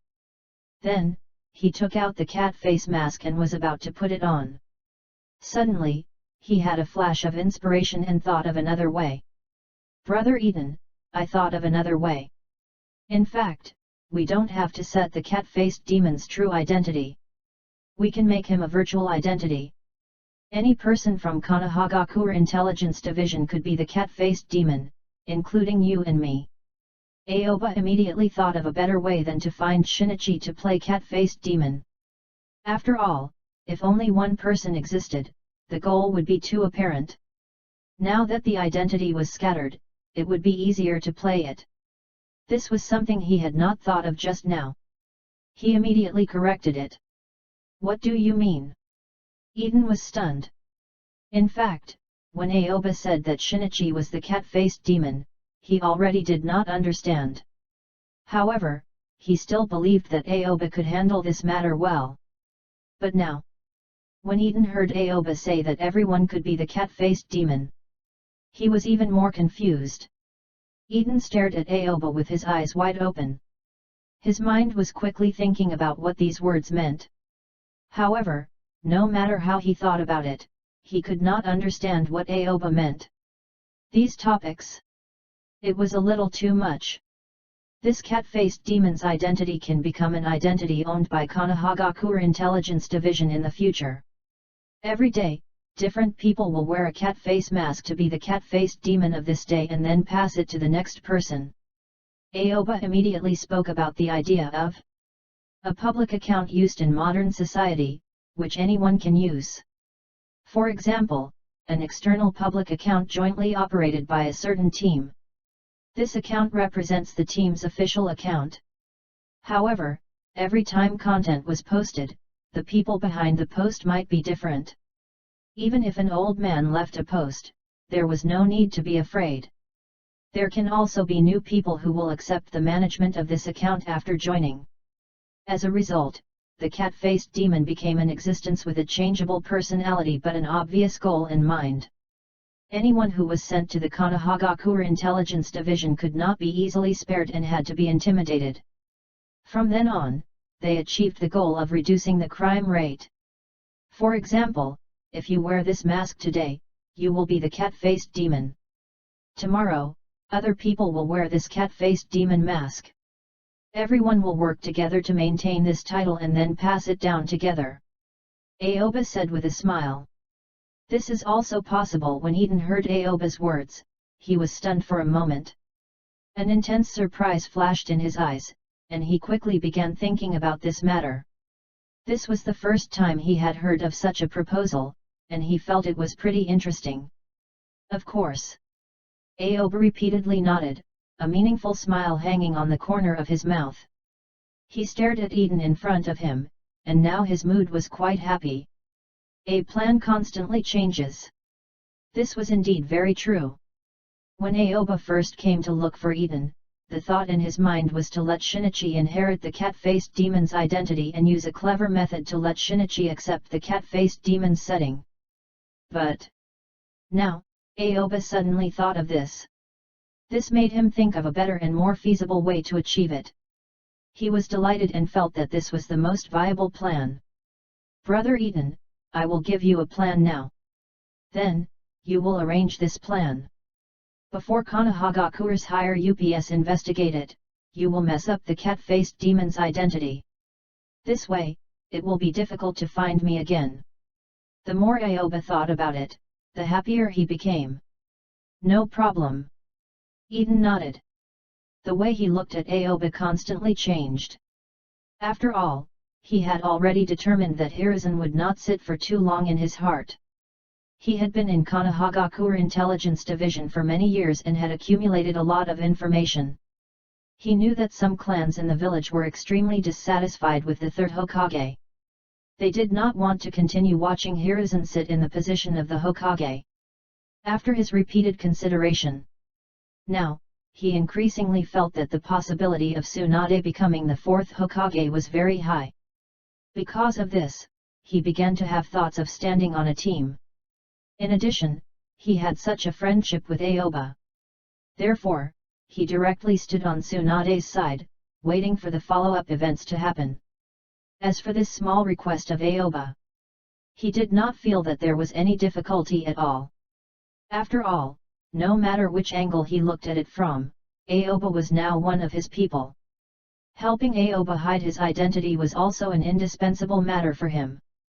Brother Eden, give me a scroll.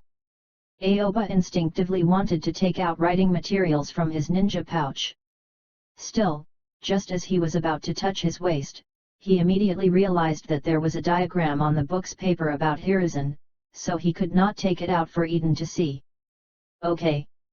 Eden immediately took out a new scroll from the drawer and handed it to Aoba, who was sitting opposite him. After Aoba took the scroll, he opened the scroll directly and picked up the pen, then quickly wrote on the scroll. Brother Eden, I want to call this cat-faced demon plan. Every day in the future, a member of the Konohagakure Intelligence Division will be selected to carry out the cat-faced demon plan. This selection method will be handed over to Brother Eden. You can choose how you want, you can choose it fixedly, or you can choose randomly. In short, different people are used every day to carry out the cat-faced demon plan.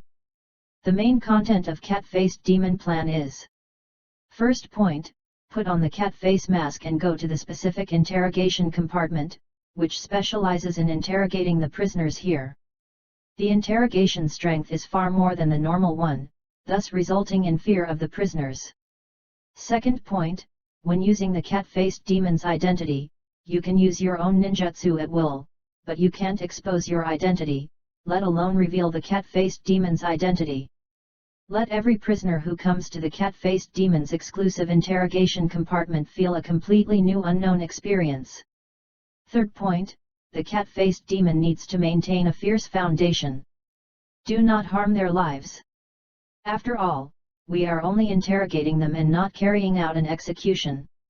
If possible, try to treat the prisoner's wounds as much as possible. The above is the entire content of the cat-faced demon plan. If I think of anything that needs to be added, I will add it at any time. This way, the cat-faced demon's identity will become the mystery of the entire Konohagakure. Even Konohagakure Intelligence Division doesn't know the cat-faced demon because everyone is the cat-faced demon. If everyone protects this image together, they will have a strong sense of belonging to this image. This is also the core thing of cat-faced demon plan. Aoba said one sentence after another, directly writing all the conditions he thought of on the scroll. The speed at which Aoba wrote was fast. Just after he explained the cat-faced demon plan, the content on the scroll had already been written. Aoba gently raised his hand and directly handed the scroll in his hand to Eden for him to take a look. Let me see. When Eden heard what Aoba said, there were many things that he had yet to understand completely. However, after seeing the text version in the scroll, he gradually had a clearer understanding of these things. So that's how it is. Eden couldn't help but nod. After repeatedly reading the conditions and content on the scroll, he already understood what Aoba meant. What I need to do now is to make every one of Konohagakure Intelligence Division become the cat-faced demon. Then, that cat-faced demon who knows how to use medical ninjutsu will be hidden away. Aoba, your brain really works. When Eden saw this, he directly gave Aoba a thumbs up. Now, even he was not worried. After all, he was afraid that Shinichi's solution would still lead to Aoba. Who do you think is more suitable to be the cat-faced demon today? Eden immediately asked. Shinichi. Aoba repeated Shinichi's name.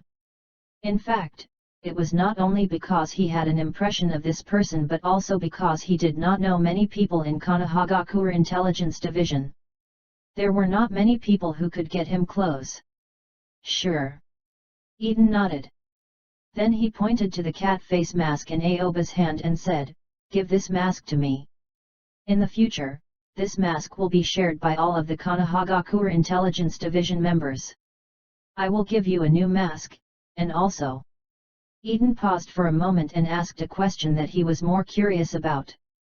"Do you want to change your position?" Eden had wanted to transfer Aoba to a new position long ago. After all, working in that dark compartment did not seem to have any rank.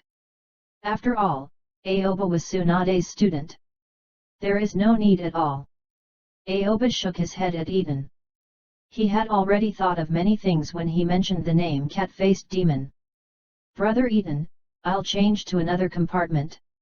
It's not too far from the cat-faced demon and not too close. This way, I can still know what's going on over there." Aoba immediately said. "If that's the case, will people suspect you?" Eden asked with a frown. "Of course not. After all, the cat-faced demon and I have already appeared simultaneously. Moreover, didn't we say that the cat-faced demon can be anyone, so it can also be me?" Aoba said with a smile. "Look at my brain. I just haven't accepted this setting well and forgot it all at once." Eden suddenly slapped his head. He quickly took out another mask from the drawer. This mask was black and had red lines on it. It was completely different from the cat-faced demon. "Aoba, this mask was used by me before.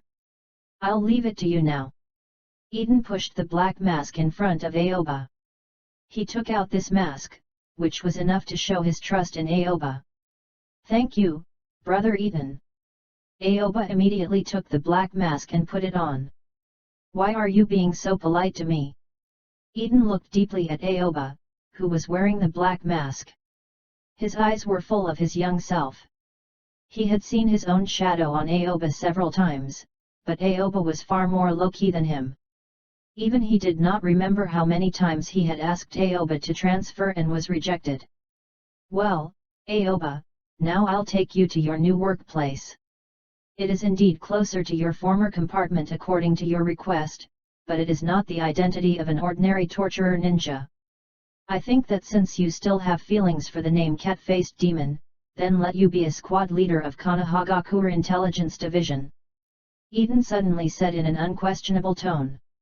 He had wanted to bribe Aoba many times through promotion but has yet to succeed. Now he had to do it. Otherwise, when Tsunade became the fourth Hokage, there would be even fewer things he could take out. "You don't have to worry about how tiring this job will be. In fact, it's just to check the compartment every day and deal with some occasional emergencies. You are free to do what you want the rest of the time. You can even write your new novel in your workplace. Eden added. After hearing Eden's words, Aoba was stunned. However, he thought about it and felt that it was fine.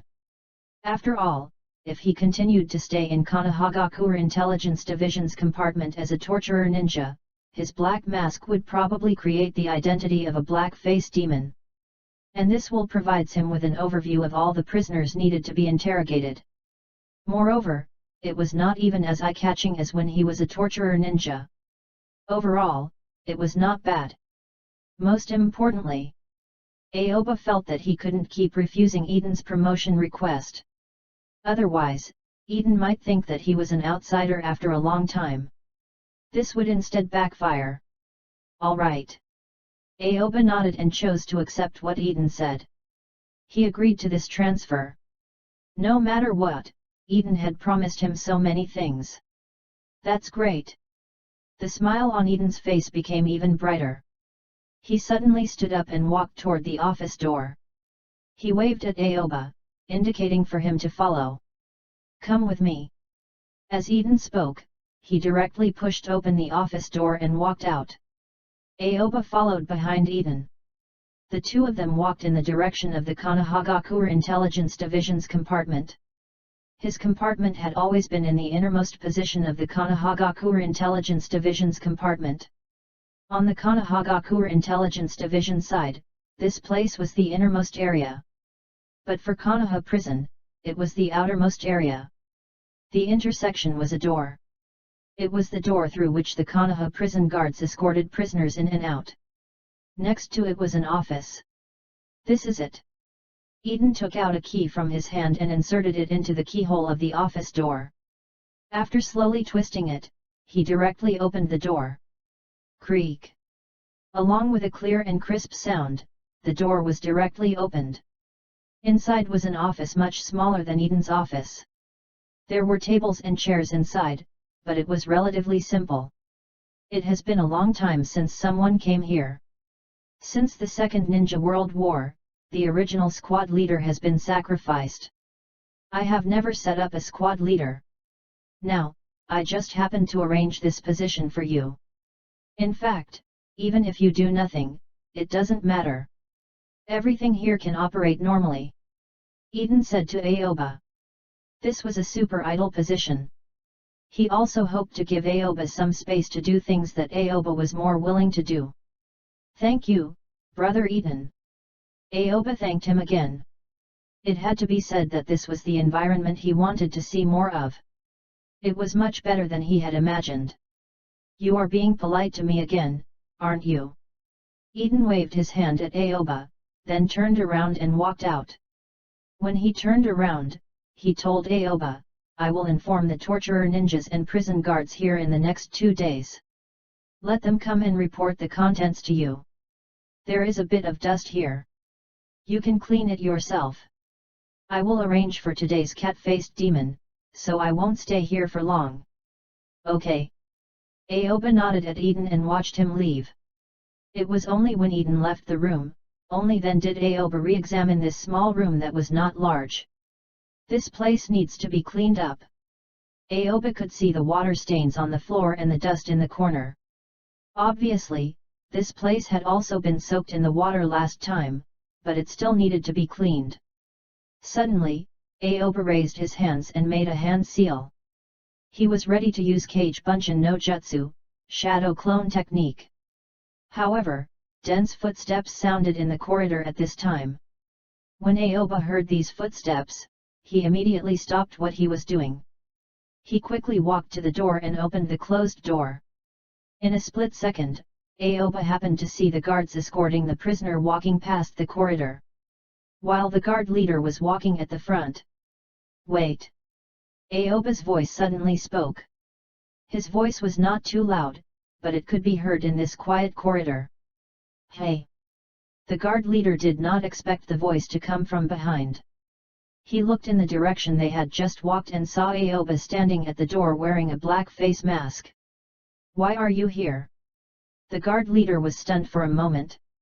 He carefully sized up the ninja wearing the black face mask, and then his gaze fell on the office that had been opened. He suddenly had some judgment in his heart. It seemed that it was the person that Konohagakure Intelligence Division transferred over. There was finally someone here. It was no longer the vacant look it used to be. I am the new squad leader here. Aoba nodded to the guard leader. They were old acquaintances. Although he didn't know the identity of the other party, it could be said that they were meeting every day. You are, nothing. I am very happy to meet you. When the guard leader saw Aoba, he felt that this person gave off a familiar feeling. It was a bit like the cat-faced demon who he had been dealing with a lot recently. However, it just so happened that this feeling disappeared as soon as it appeared. The other party's aura changed greatly in a second, and now he looked like a completely unfamiliar person. It was this change. This made the guard leader swallow what he was about to say.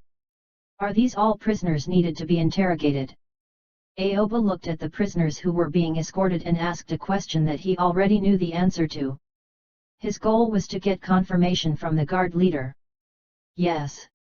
I was just about to send them to the cat-faced demon's compartment. Do I need to bring these people over to report in the future? The guard leader asked in a low voice. He had been this with the previous squad leader before. That person was very responsible. It was difficult for him to have too many arrangements in it. Now that he had tasted a little power and had gained a lot of money this time. If he were to spit out all the power that was in his mouth, he would still be very reluctant. No need. Aoba shook his head and gave the guard leader a definite answer. Then he added, you can continue to work as you usually do. If there is anything you can't handle, you can come to me. Okay. When the guard leader heard Aoba's words, his heart, hanging by a thread, directly sank into his stomach. He was delighted. If there is nothing else, I will escort these prisoners over. There is something else, Aoba said indifferently. He waved to the guard leader and said, lend me these prisoners. What are you going to do? A small question mark suddenly appeared on the head of the guard leader. He had never encountered such a situation before, including the other guards. Aoba directly beat him. Let these prisoners clean my office, Aoba said lightly. After he finished speaking, everyone present had black lines all over their faces. No one had expected this newly arrived squad leader to say such words. For a moment, everyone was dumbfounded. After a while, the guard leader recovered from his daze. No problem. The guard leader immediately nodded to the guards around him, indicating they could bring the prisoners into the room. Yes. The guards immediately led the prisoners into Aoba's office and ordered them to clean up the room quickly. Thank you, Aoba said to the guard leader. It's a small matter. The guard leader nodded. As long as the person in front of him was not here to fight for money with him, then nothing else mattered. After a simple exchange with the guard leader, Aoba leaned against the wall and did not speak. Right now, he had more contact with the guard leader. It was better to speak less. To avoid being recognized. Gradually, as Aoba fell silent, the guard leader also fell silent. The atmosphere fell into silence. On the other side of the Konohagakure Intelligence Division, Shinichi had just come out of the dormitory wearing a mask when he saw Eden standing not far away, waiting for him. Captain Eden. When Shinichi saw Eden, he immediately walked forward and bowed to Eden. He and Eden were not as close as Aoba and Eden, and he looked very respectful. Shinichi, come with me. I have something to tell you. Eden nodded at Shinichi, then turned and walked directly to the office. Shinichi followed behind Eden. He stared at Eden's back, his mind filled with question marks. He had yet to know what Eden was looking for him. Not long after, Eden brought Shinichi to the office. Sit down. Eden gestured to Shinichi, then took the lead to sit on the chair behind the desk. He looked very serious, giving people an indescribable sense of oppression. Yes. Shinichi immediately sat down. He did not dare to look into Eden's eyes. He just lowered his head slightly and stared at the table in the office table. Shinichi. I have a task for you. Today, you go to the number 7 compartment. Eden said slowly. As he spoke, he handed the cat face mask to Shinichi. Just as Shinichi was about to answer, his eyes immediately focused on the cat face mask. His pupils shrank slightly, and he recognized the mask in an instant. Isn't this Aoba's mask? Shinichi blurted out without hesitation. After he said it, he realized that there was something wrong with what he said. However, he had met Aoba 3 times in total, and each time they met, it was a short time. The first time was when Danzo asked them to read the memories of the remnants of the old era. The second time was to read the memories of Kumagakure ninjas in the dark underground stone room. The third time was when Aoba gave him the manuscript of Teacher Bai of the ninja school. In these 3 meetings, the first 2 times, he saw the cat face mask that Aoba was wearing. Perhaps others did not notice Aoba. However, he was Aoba's teammate when they first met, so he was familiar with the mask style that Aoba was wearing. It was just that he did not know. This was also the reason why Aoba chose him. Let the person who knew the cat face mask become the cat-faced demon first so that there would not be so many people questioning because the person who might question was already here. After all, these people who knew that the owner of the cat face mask was Aoba had played the role of the cat-faced demon. No one would easily doubt the cat-faced demon's identity. This is not Aoba's mask. This is the cat-faced demon's mask. Maybe you met him when Aoba was wearing the cat-faced demon's mask. Eden said lightly. However, his indifference was on the surface. He was not so calm in his heart because whether this statement would succeed or not, even he was not sure. What do you mean? Shinichi was sure that he did not understand, and he was stunned. He blinked and stared at Eden. You will understand slowly. Eden did not want to explain too much. Now, even he was not so familiar with this pattern. The more he said, the more likely he would be wrong. Now your task is, from today on, wear this mask and go to the number 7 compartment to interrogate the prisoner. Your identity is Konoha Intelligence Division's cat-faced demon. The main purpose is to try to make those prisoners dare not come here a second time in a way they will never forget. Crack down on the crime rate in Konoha in this way. 3 days later, come find me and hand in the mission. Give this cat face mask back to me. During this period that you wear this mask, you are not allowed to reveal your true identity. Do you understand? Eden said coldly. He did not explain the matter too clearly. Instead, he wanted to solve this problem by letting Shinichi comprehend it himself. Yes. Shinichi took the cat face mask as if he understood it. He felt that he seemed to understand it but did not completely understand it. However, when the task came, it had to be carried out. This was the basic quality of a ninja. Go. Eden casually waved his hand at Shinichi, indicating that Shinichi could leave. It was as if he had been given a very ordinary task. Yes. Shinichi immediately responded, then got up and walked out of Eden's office. The moment he walked out, Shinichi put on the cat face mask. He couldn't help but feel a little expectant. In the next 3 days, the corners of Shinichi's mouth slightly curled up behind the mask. He had heard of the name of the cat-faced demon. At that time, he had thought that it was Aoba who had played it. Now he knew that it was the setting given by Konoha Intelligence Division. This mask seemed to have magic. As long as he puts it on, he would be directly replaced with a new identity. I am the cat-faced demon. Shinichi even changed his walking posture.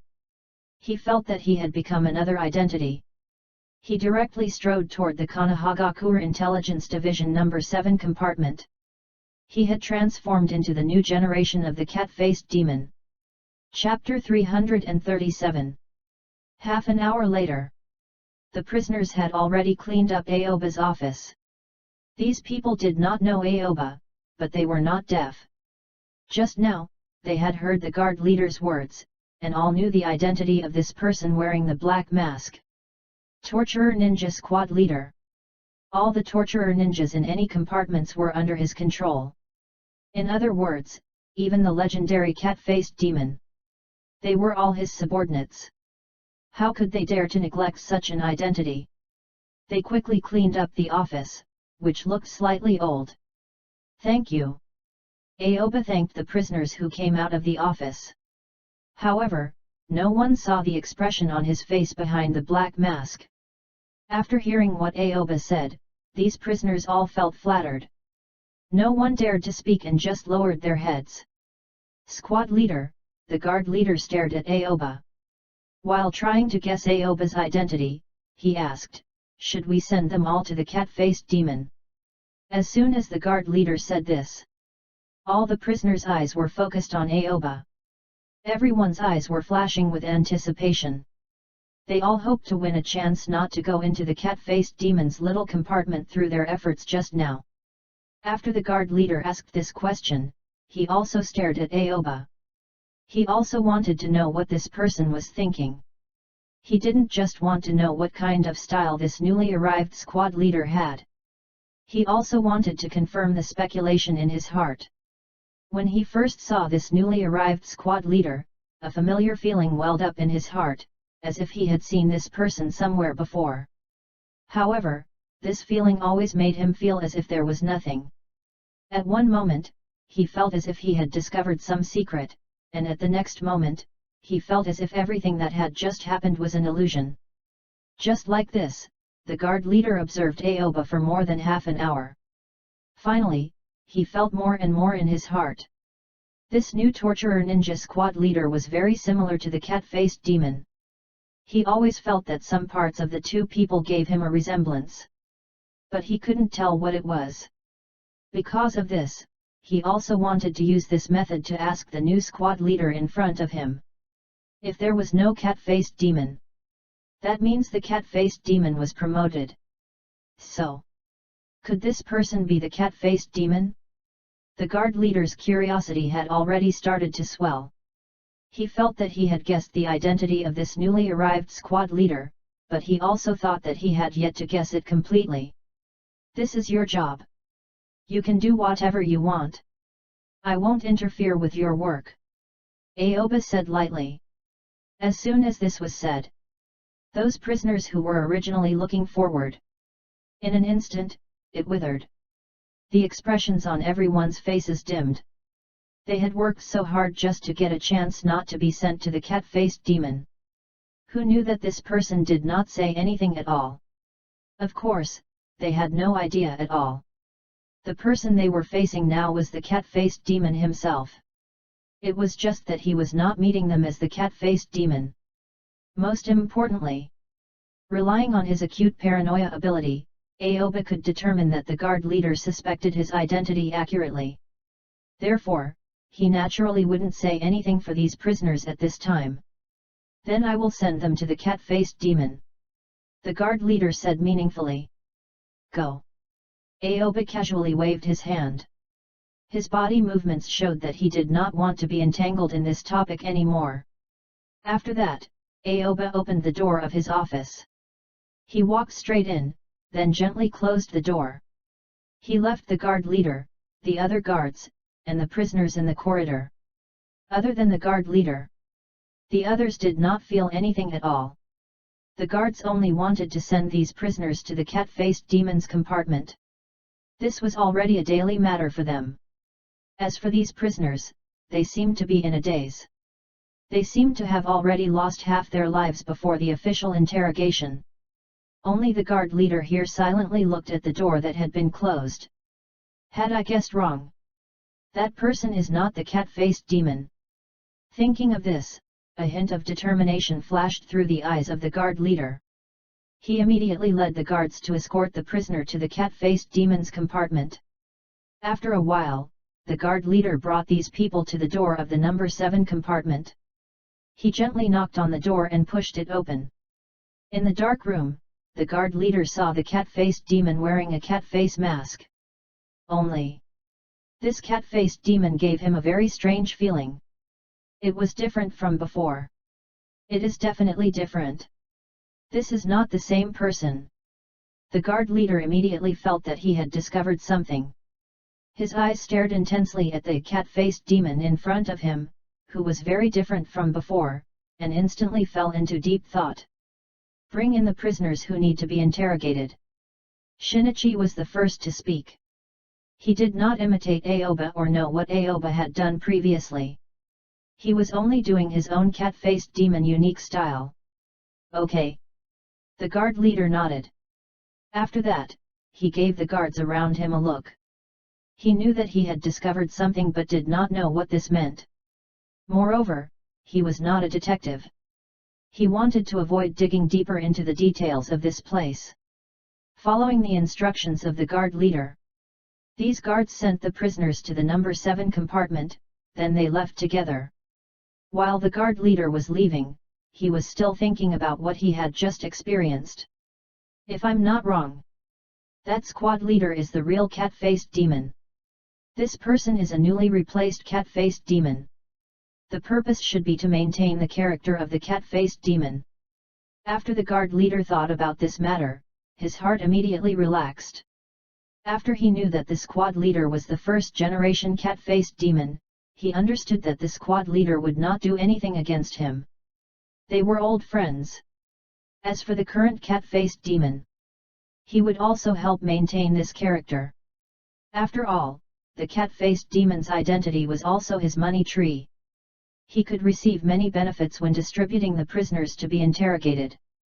I knew that the cat-faced demon would be promoted. There are not many people who can make such achievements. The guard leader whispered in a voice that only he could hear. After that, he left with the rest of the guards. Just as they walked out to the path they came from, the guard leader glanced at the door of Aoba's office. His eyes flashed with deep meaning, but he didn't say anything else and directly walked away. Aoba stood in the cleaned office and looked around the room. Although the place was not big, it was good to have a personal space. There was a desk in the room. There were also chairs. The most important thing was, there was light here that made it less dark. As a whole, it was still very simple, but compared to the modern world offices, it was still very simple, but in Konohagakure Intelligence Division's eyes, it was already extravagant. Aoba looked around and finally stopped at the wall beside the door. It could be said to be a visual blind spot. It was difficult for people who had just entered to notice that place. After confirming the location, Aoba slowly raised his right hand and pressed it down. A black circular symbol appears on the wall.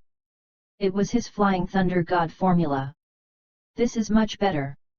After Aoba took down the Flying Thunder God formula, this office became a part of his strategic map. He could quickly teleport over through Hiraishin no Jutsu, Flying Thunder God technique, at any time. Instantly, Aoba immediately formed hand seals. Kage Bunshin no Jutsu, Shadow Clone technique. Aoba directly created a shadow clone that looked exactly like him. The shadow clone stood in front of him. Go to the tower's first floor and use shadow clone again. Let all the shadow clones continue to practice the puppet technique, Aoba said to the shadow clone. Yes. The shadow clone immediately responded. Then, with a thought, he directly communicated with the tower's Flying Thunder God formula. He directly used Hiraishin no Jutsu, Flying Thunder God technique, and instantly disappeared. Almost at the same time, the tall tower, first floor, Aoba's shadow clone appeared in a flash. Then, he raised his hands and extended his index and middle fingers to form a cross. Tajul Kage Bunshin no Jutsu, multiple shadow clone technique. Aoba's shadow clone immediately used Tajul Kage Bunshin no Jutsu, multiple shadow clone technique. In an instant, one shadow clone after another appeared on this floor, filling up the first floor of the tower. There was no need to explain anything. These shadow clones had all gone to their respective duties to do their training content. They were all Aoba. They had the same thoughts as Aoba. The hands of each shadow clone began to fiddle with all kinds of wood parts, either polished or pieced together, and gradually got busy. Aoba sat in his brand new office. He took out the book he had used in the morning, opened it to the first page, and again saw the relationship diagram between the Hiruzen, Danzo, and Tobirama. He pulled his thoughts back to the thought of this matter. I'm going to look back. Aoba immediately closed his eyes and placed his hands on his temples. Anyway, he just arrived here.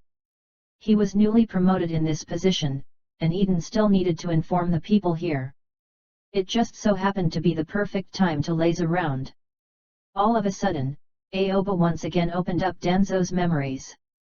He immersed himself again in Danzo's memories. Scene after scene began to appear in Aoba's mind, and they were presented in front of him from the first perspective. After Tobirama went to cover the rear and fought with the Kinkaku force, the 6-member group headed by Hiruzen quickly left the country of lightning and returned to the country of fire territory.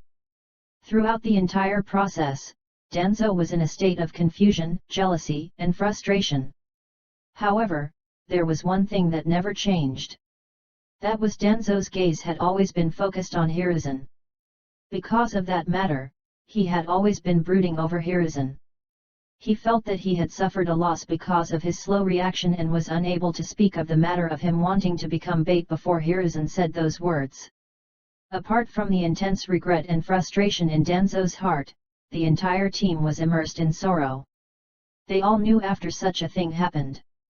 The second Hokage, who had exhausted his physical strength and did not have many chakras as bait, probably would not be able to come back alive. Aoba followed Danzo's perspective and kept staring at Hiruzen, who was leading the team at the front. This made him discover more problems clearly. Hiruzen did not look as sad as the other people. The whole image showed a rare for the big picture, which was to quickly take his companions away and make the feeling of running away very wonderful. Now is not the time to be sad. We must return to Konohagakure. We can't let Sensei die in vain. Hiruzen said to the other companions in a low voice. Through words, he lets these people walk out of their sad emotions and concentrate on returning to Konohagakure. He did not want any accidents to happen along the way. Moreover, when he spoke, he already had the attitude of a leader. Yes. Except for Danzo, everyone responded. However, this sentence ignited Danzo's thoughts about Tobirama, and tears instantly blurred his vision. When Aoba saw this, he couldn't help but feel a little nervous. He suddenly realized a problem that he had never thought of before. He had always known that Hiruzen was hypocritical, and his hypocrisy only allowed Danzo to do the things he could not do on the stage. But was it really like that? When Aoba looked at these things from Danzo's perspective, at least, he felt that.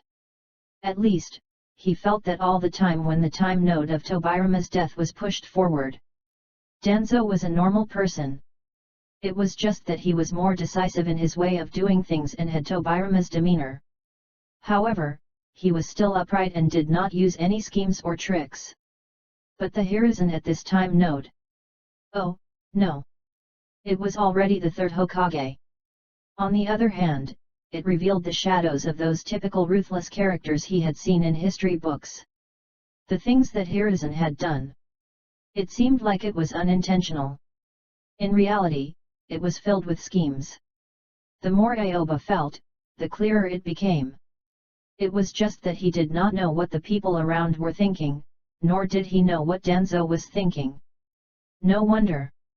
No wonder the remnants of the old era appeared. Logically speaking, the Inoshikacho clan should have been on the side of the Sarutobi clan at that time. Unless their hearts were following the Sarutobi clan but they were not following Hiruzen. Aoba continued to look at the memories. After Hiruzen returned to Konohagakure, he began preparing to take over third Hokage's position. However, things did not go so smoothly. Although Hiruzen temporarily stayed in the Hokage's office and temporarily sat in the Hokage position, planning and managing the village, he did not receive the support of most of the villagers. This caused him not to have the title of Hokage for some time officially. Things were complicated during this time. In the first month since Hiruzen returned to Konohagakure, the entire Konohagakure was in chaos. There were both internal and external problems. The Senju clan in the village wanted to promote another clan member to inherit the position of Hokage, which was greatly recognized. At the same time, the Uchiha clan also pushed out an Uchiha clan member to compete for the position of third Hokage. As for the Inoshikacho clan that originally should stand behind Hiruzen, they did not clearly express their attitude. At that time, Konohagakure was shaken by a storm. After returning to the village, Danzo saw everything but did not have any thoughts. He was still immersed in the pain of losing the Hokage position, lying at home every day, and just going out once every few days. Then, Hiruzen personally came to visit. Aoba suddenly focused his attention. He faintly felt that the turning point of future events might be born here. After hearing the knock on the door, Danzo walked to the door and opened it. He saw Hiruzen standing at the door, wearing Konohagakure's ninja clothes. The corners of his mouth curled into a mocking smile. Hiruzen, oh, no, third Hokage-sama, how come you have time to come to this broken place of mine? Danzo said in a strange tone. His hatred for Hiruzen had yet passed. During this period of time, he was thinking of the scene of that day, and it would even appear in his dreams. He dreamed that he did not step forward to be the bait, and in the end, he lost the position of Hokage that should belong to him. Are you not going to invite me in to talk? Hiruzen stared at Danzo with an indifferent expression. There was no change in his expression. He looked like an emotionless machine. Come in. Danzo turned around and walked into the house. Hiruzen followed behind Danzo. The two of them walked toward the living room. I won't make tea for you, and you don't need any hospitality. Please do as you please. Danzo sat directly on the futon and had no intention of talking to Hiruzen. He still regarded Hiruzen as a thorn in his side and could not say any words of blessing. It was similar to Obito's complex emotions when he saw Kakashi become Jonin. I'll make it for you. Hiruzen was not angry at Danzo's rejection. He then began to busy himself. Wash the teapot and teacups. Boil the water. Brew the tea. The whole process took more than 10 minutes. In the end, Hiruzen walked to Danzo with the steaming tea that had already been brewed. The tea is ready. Hiruzen placed the teapot and teacup on the table.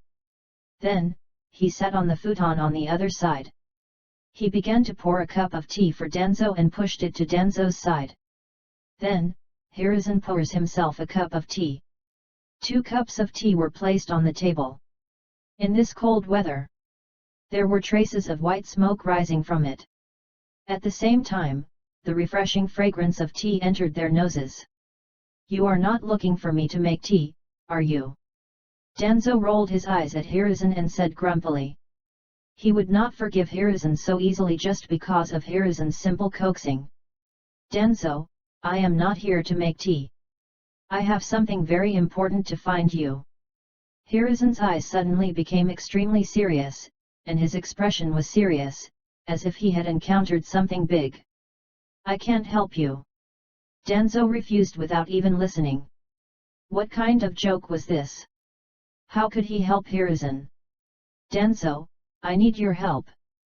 The village situation is too bad now. Only you can help me. Hiruzen lowered his posture, giving off a feeling of being polite. How do you want me to help you? Danzo was stunned for a moment. This was the first time he had seen Hiruzen act like this, and his heart was somewhat distressed. I want you to be Hokage's assistant. Hiruzen immediately stated his purpose. Forget it, I'm not interested in assisting you. To be honest, I didn't dismantle you when you became a Hokage because I still care about friendship and companionship. Danzo directly waved his hand. At that time, he had no interest in helping Hiruzen at all. Danzo, only you can take this position. Now that sensei is gone, the only person I can trust the most in the whole Konohagakure is you. If you don't help me, I won't be able to sit steadily in the Hokage position." Hiruzen's tone was very firm. He stared at Danzo and said, "For the sake of sensei, I hope that you can come out and help me." "Hiruzen, you think too highly of me. I don't even dare to be the bait. What can I help you with?" The corners of Danzo's mouth curled up in a mocking smile. "I want you to be the darkness of Konohagakure." Hiruzen's eyes suddenly widened, and when he spoke, his pupils kept trembling, and he said something that shocked Danzo. "I want to be the village's third Hokage, but there is too much resistance in the village to me becoming the Hokage. If I use tough means, it will make me, who is originally in a weak position, even more vulnerable. My doctrine must be benevolent. I can't hurt too many people. There are many things that I absolutely can't do. But where there is light, there will be darkness. Whether it is lack of light or darkness, it will cause the world to be unable to function normally. Danzo, you are my other half." Hiruzen's voice reached Danzo's ears, causing him to be stunned and unable to say a single word. Chapter 338. At this moment, from Danzo's perspective, Aoba was watching the show that Hiruzen invited Danzo to come out of the mountain. When he saw this scene, it also confirmed his conjecture. Danzo was only a somewhat radical young man at this time, far from the original work. It seems Danzo was also developed by Hiruzen. Now, through Danzo's perspective, Aoba knew many things that had never been shown in the original work, which made him more clear about the past of Hiruzen and Danzo. After a short period of thought, Aoba was once again immersed in Danzo's memory. Instantly, the memory continued. After Danzo heard Hiruzen's invitation, even he did not know why he did not have the slightest intention of laughing. Instead, his heart was somewhat moved. "Are you really willing to believe in me?" Danzo looked at Hiruzen in front of him in a daze. His eyes flickered with thoughts. Perhaps only he knew that in the deepest part of his heart, he did not want to obtain the recognition of everyone but only wished to get Hiruzen's recognition. "Danzo, have you not noticed that we are like light and dark sides?" Hiruzen immediately asked. When he asked this question, his tone suddenly became even more excited. It was as if he was expressing some special feelings. "I just feel that we are always on the opposite side," Danzo said in a bad mood. "That is because you misunderstood the light and darkness." Hiruzen's voice became calm again. His tone paused slightly as if he was adjusting his state. Then he continued, "Light and darkness are actually not opposing each other, but one. There is light, and there is darkness. This is complementary. Light will not completely dispel the darkness, and darkness will not completely replace the light. Therefore, we should not be fighting but governing Konohagakure together." Governing Konohagakure together. After hearing Hiruzen's words, Danzo seemed to be a little tempted. However, after thinking for a while, he hesitated a little and could not help but say, "Then why am I not on the side of the light, you on the side of the darkness? I also want to be the Hokage. Danzo, my position as Hokage was entrusted to me by Tobirama-sensei before he died. Do you not even care about Tobirama-sensei's last words?" Hiruzen said without hesitation. He seemed to have thought that Danzo would ask this. He had already thought of an answer. Then, he did not allow Danzo to interrupt. He continued, "What's more, now that I have Tobirama-sensei's last words, I have to face many difficulties if I want to become Hokage. If you want to become Hokage, do you know how to face it?" This. Danzo was indeed persuaded by Hiruzen's words. If it were so easy to become the Hokage, Hiruzen would not have come to him for help. Now, even Hiruzen, who had been given the title of Hokage, would have to face many difficulties if he wanted to inherit the position of Hokage formally. In this 1 month, even if he lived in seclusion and didn't ask about the world, he could still hear the rumors in the village. The Senju clan was competing for the Hokage position. The Uchiha clan was the same. The Nara, Yamanaka, and Akimichi clan had different voices. Moreover, among them, the one with the highest voice to inherit the Hokage position was not Hiruzen. Instead, it was Uchiha Kagami who had come back with them. Apart from the Senju clan, the Sarutobi clan, and the majority of the Hyuga clan, the rest of the people were very optimistic about Kagami. This also made Danzo understand a principle. Even if he did not help Hiruzen, he would not be able to become the Hokage. Now there was no chance to stand on the side of the light. There was only darkness left. If it was someone else who became the Hokage, he would not even have the chance to become a Hokage. What do you need me to do? Danzo's face was gloomy and solemn. He was a decisive person. When he made a decision, he would not hesitate easily. This was his firm character. After hearing Danzo's words, Hiruzen nodded. He understood Danzo and knew his character. After seeing Danzo's performance, he knew they had reached a consensus. I want you to be my Hokage assistant and take over the Anbu that Tobirama-sensei has built. I can feel at ease only if this power is in your hands. Hiruzen said in a deep voice. The Anbu are much more complex than you think, and they are not monolithic. The interests of each other are involved. I am afraid it is difficult to form substantial power. If you want to use the power of Anbu to do things, it is very, very difficult. Danzo held his chin with his right hand and assumed a thinking posture. Now, it was like he was starting a business with Hiruzen. He began to express his own opinions and fully expressed his thoughts. What do you think? Hiruzen's eyes suddenly lit up.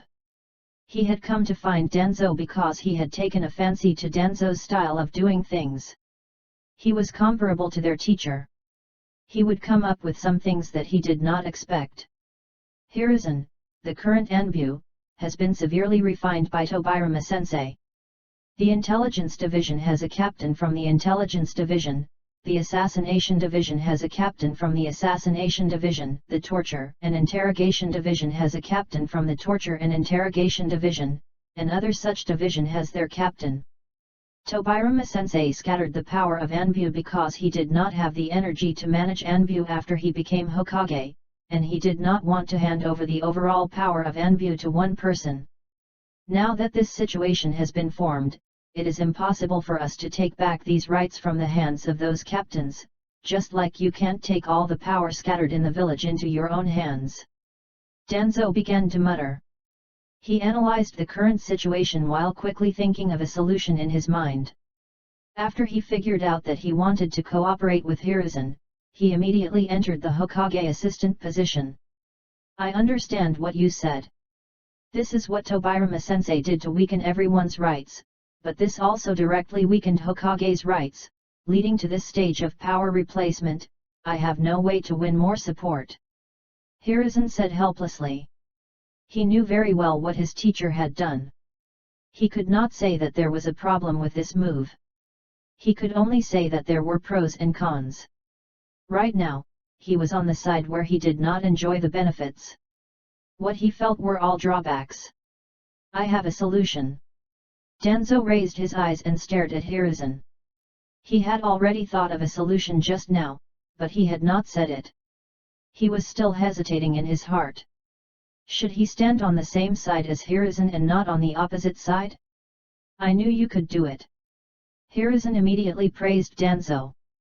His eyes flashed with light, and he said, Danzo, without your help, I will not be able to become the Hokage. I really want you to help me.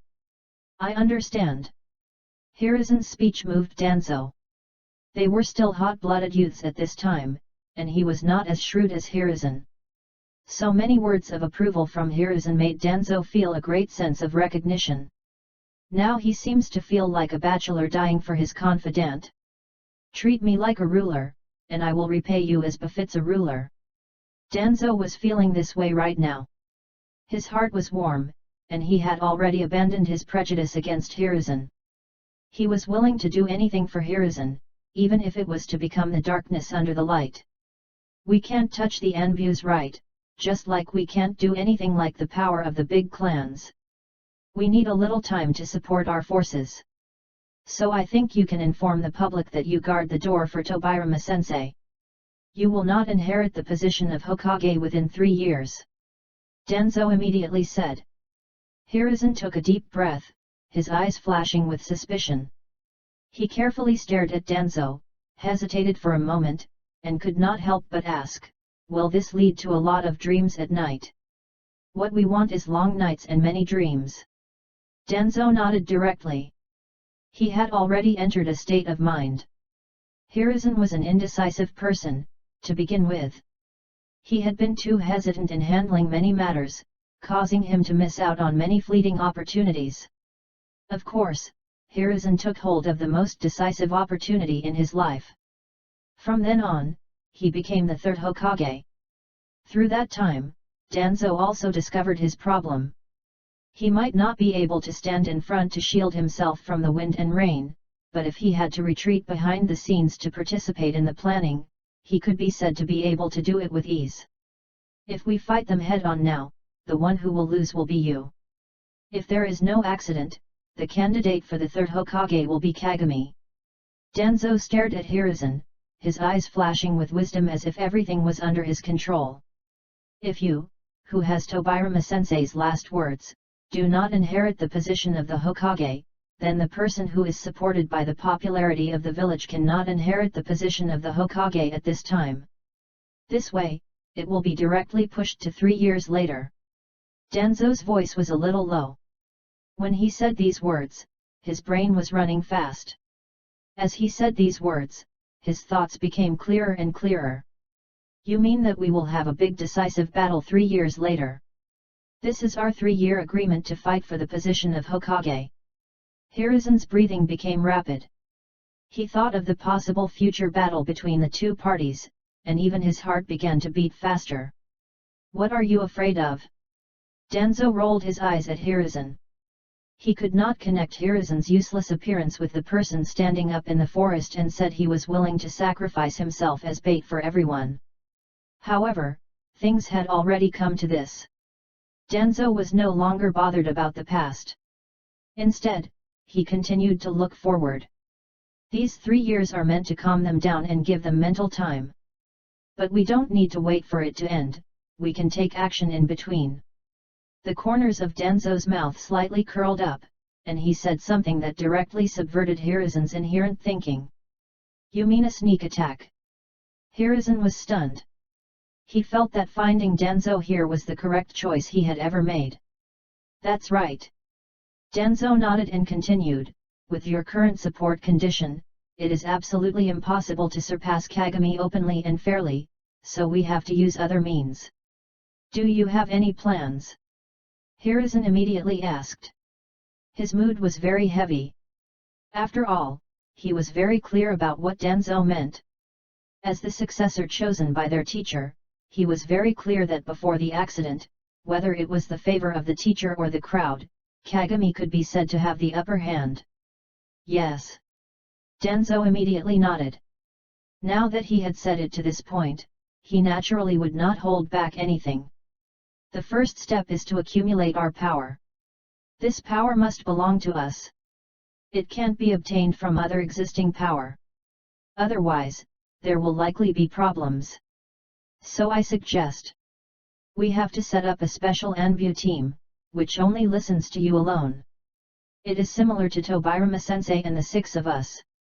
Its name is Hokage's Anbu. Correspondingly, I want to establish a force that only listens to me in the dark. This force is different from Anbu. It is called Root. These 2 forces will be important weapons for you to ascend to the position of Hokage. Danzo said one sentence after another, directly speaking to the most crucial point of this matter. They had no power, then they needed time to accumulate power. This power must be a loyal and trusted subordinate. Okay. Hiruzen nodded repeatedly.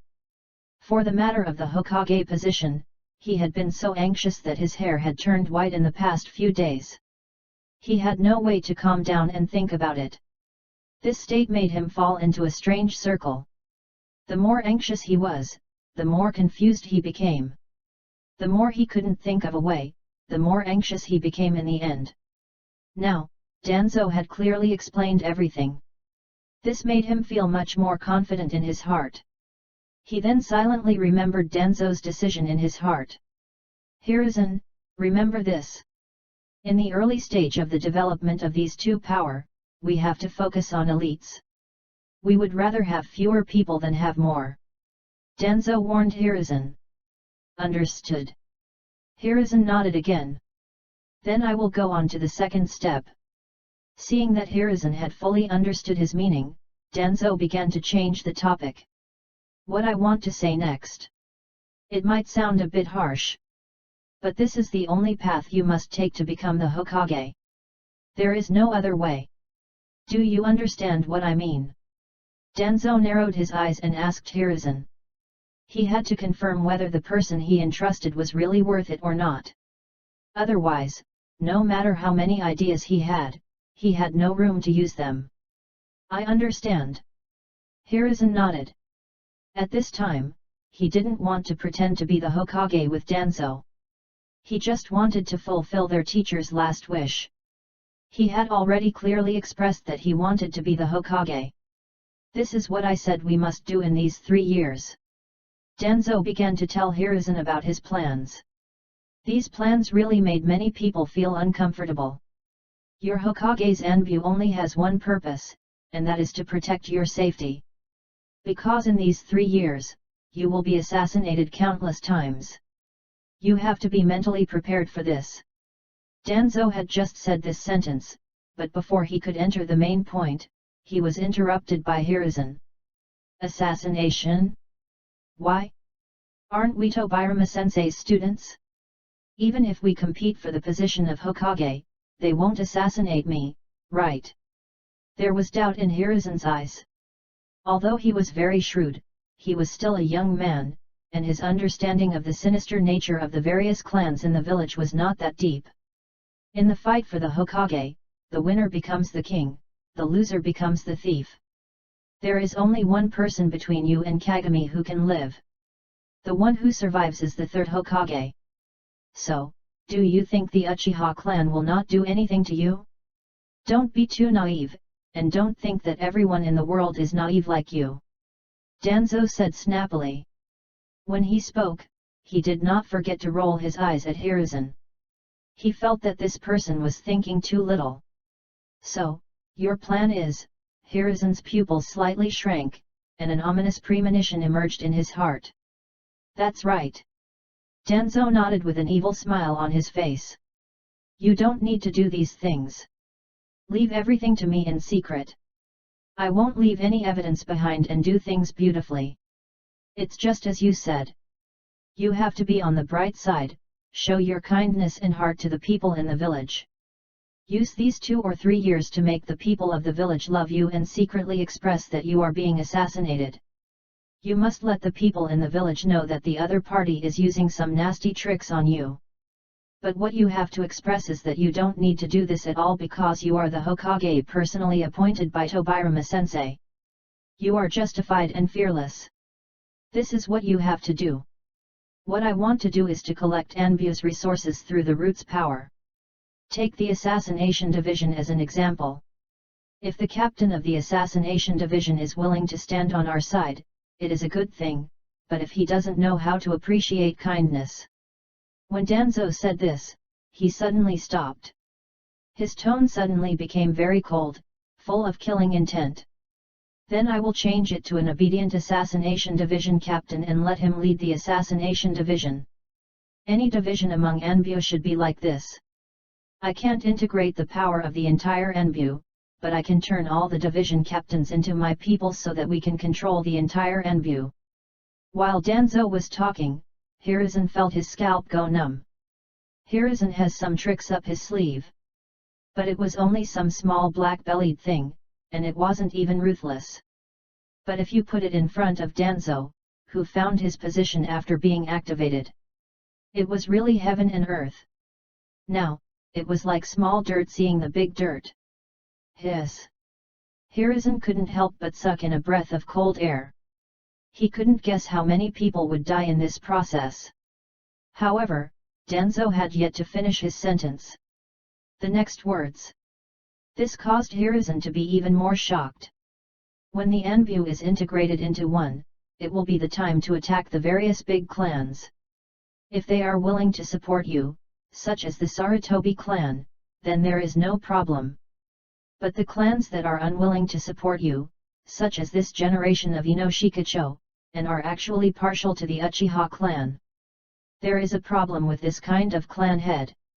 We will replace them with people who are willing to support you. This way, the three core clans of Nara clan, Yamanaka clan, and Akimichi clan will stand on your side because the new clan head is on your side. In this way, it won't even take 3 years. You can gain the upper hand in terms of support. Danzo's analysis was very logical. After he said all of this, Hiruzen's expression changed. He really wanted to say that this was not in line with his doctrine. But he might as well just close his eyes. Danzo did these things. It had nothing to do with him. He had done nothing. Hiruzen had already begun to brainwash himself. There is still one last step. Danzo's voice sounded again at this time, pulling Hiruzen back from his struggle. He immediately focused his attention on Danzo. That is to eliminate the competitors. The moment Danzo said this, Hiruzen's expression changed greatly, and it changed again and again. Complicated emotions appear in his eyes one after another, but in the end, he still did not say a word and just waits for Danzo to finish his words. Everything I said just now was very ideal. The actual progress would not be so smooth. Any slight mistake could lead to failure in the end. Then there is the best solution. Get rid of Kagami. This way, other than you, there was no one else who could become the Hokage. Danzo's voice was cold and full of killing intent, which made Hiruzen shiver and feels a little creepy. Danzo, Kagami is our companion. Hiruzen took a deep breath. He was not feeling good right now. But he is also your biggest competitor.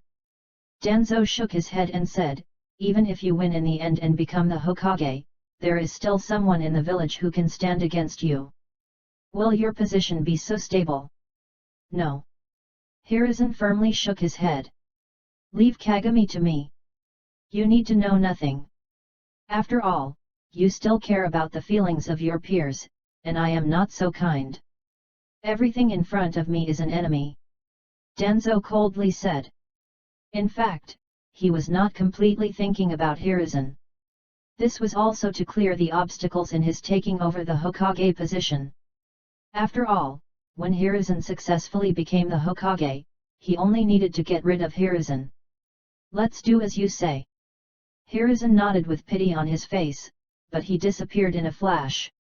Aoba was, in Danzo's perspective, watching all of this.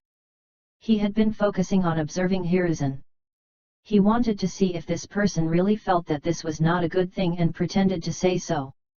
However, Aoba needed to see it more clearly. He could only say that if this scene of Hiruzen was not real but an act, then his acting skills were really good. No matter what was said, Aoba was already certain of one thing. That was, Hiruzen was an extremely hypocritical existence. On the surface, he stood in the place where the sun was shining, but inside he outsourced the darkness to Danzo. This also made Aoba understand why Danzo could get Hiruzen's forgiveness no matter what he did. Because Danzo was the other half of Hiruzen. They were one. These things were all tacitly approved by Hiruzen behind Danzo's back. For Hiruzen, Danzo was also a sharp knife that he could use. However, this knife had always been hidden in the dark and was already invisible. All of a sudden, Aoba had a clearer understanding of the relationship between Hiruzen and Danzo. Then, Aoba opened his eyes. His gaze focused on the diagram in front of him. He picked up a pen and drew a few more lines between Hiruzen and Danzo, placing them on equal sign. Chapter 339. Aoba's eyes were focused on the character relationship diagram in the paper. Although he had not checked the ladder of Danzo's memories, it was only from the information he had so far. The reason why Danzo could come out of the mountain to be the Hokage assistant was significantly related to Hiruzen's polite invitation. Even if Hiruzen knew that Danzo's actions were wrong when he heard what he said, he had no other way. Just like in the official plot, the Uchiha clan genocide. Things had already come to that point. If he did not do it, he would fall into a passive position. Then, it would be better to take the initiative to attack. Danzo's sword can be said to be a double-edged sword. Hiruzen needs Danzo's help to sit firmly in the Hokage position, but he has to be wary of whether Danzo will usurp and seize the Hokage position. But think about it. Hiruzen has no choice but to hold this sword to grasp the Hokage position firmly. Aoba muttered to himself. Now he understood why Hiruzen was so greedy for power. Everything was hard to come by. Hiruzen had already paid too much for the Hokage position. How could he give up the Hokage position so easily? It seems that if Minato wants to inherit the Hokage position, just the credit alone is not enough. Aoba rubbed his forehead, and a thoughtful look flashed in his eyes. Then he directly tore off the page in the book. Aoba gently pointed at this piece of paper. Reb. This three people's relationship diagram was instantly ripped into pieces of paper. Immediately after, these papers were rolled up and folded. They turned into different shapes. This was like a pair of invisible hands playing origami in the air.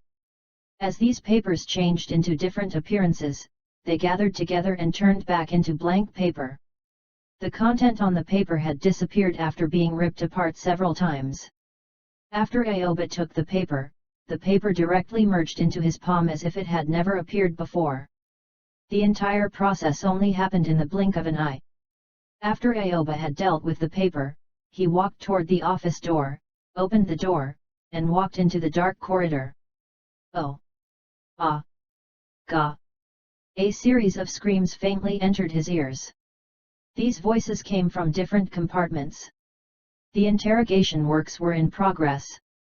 Aoba did not stay at the door of these compartments for too long. Instead, he walked directly toward the compartment that he was initially at.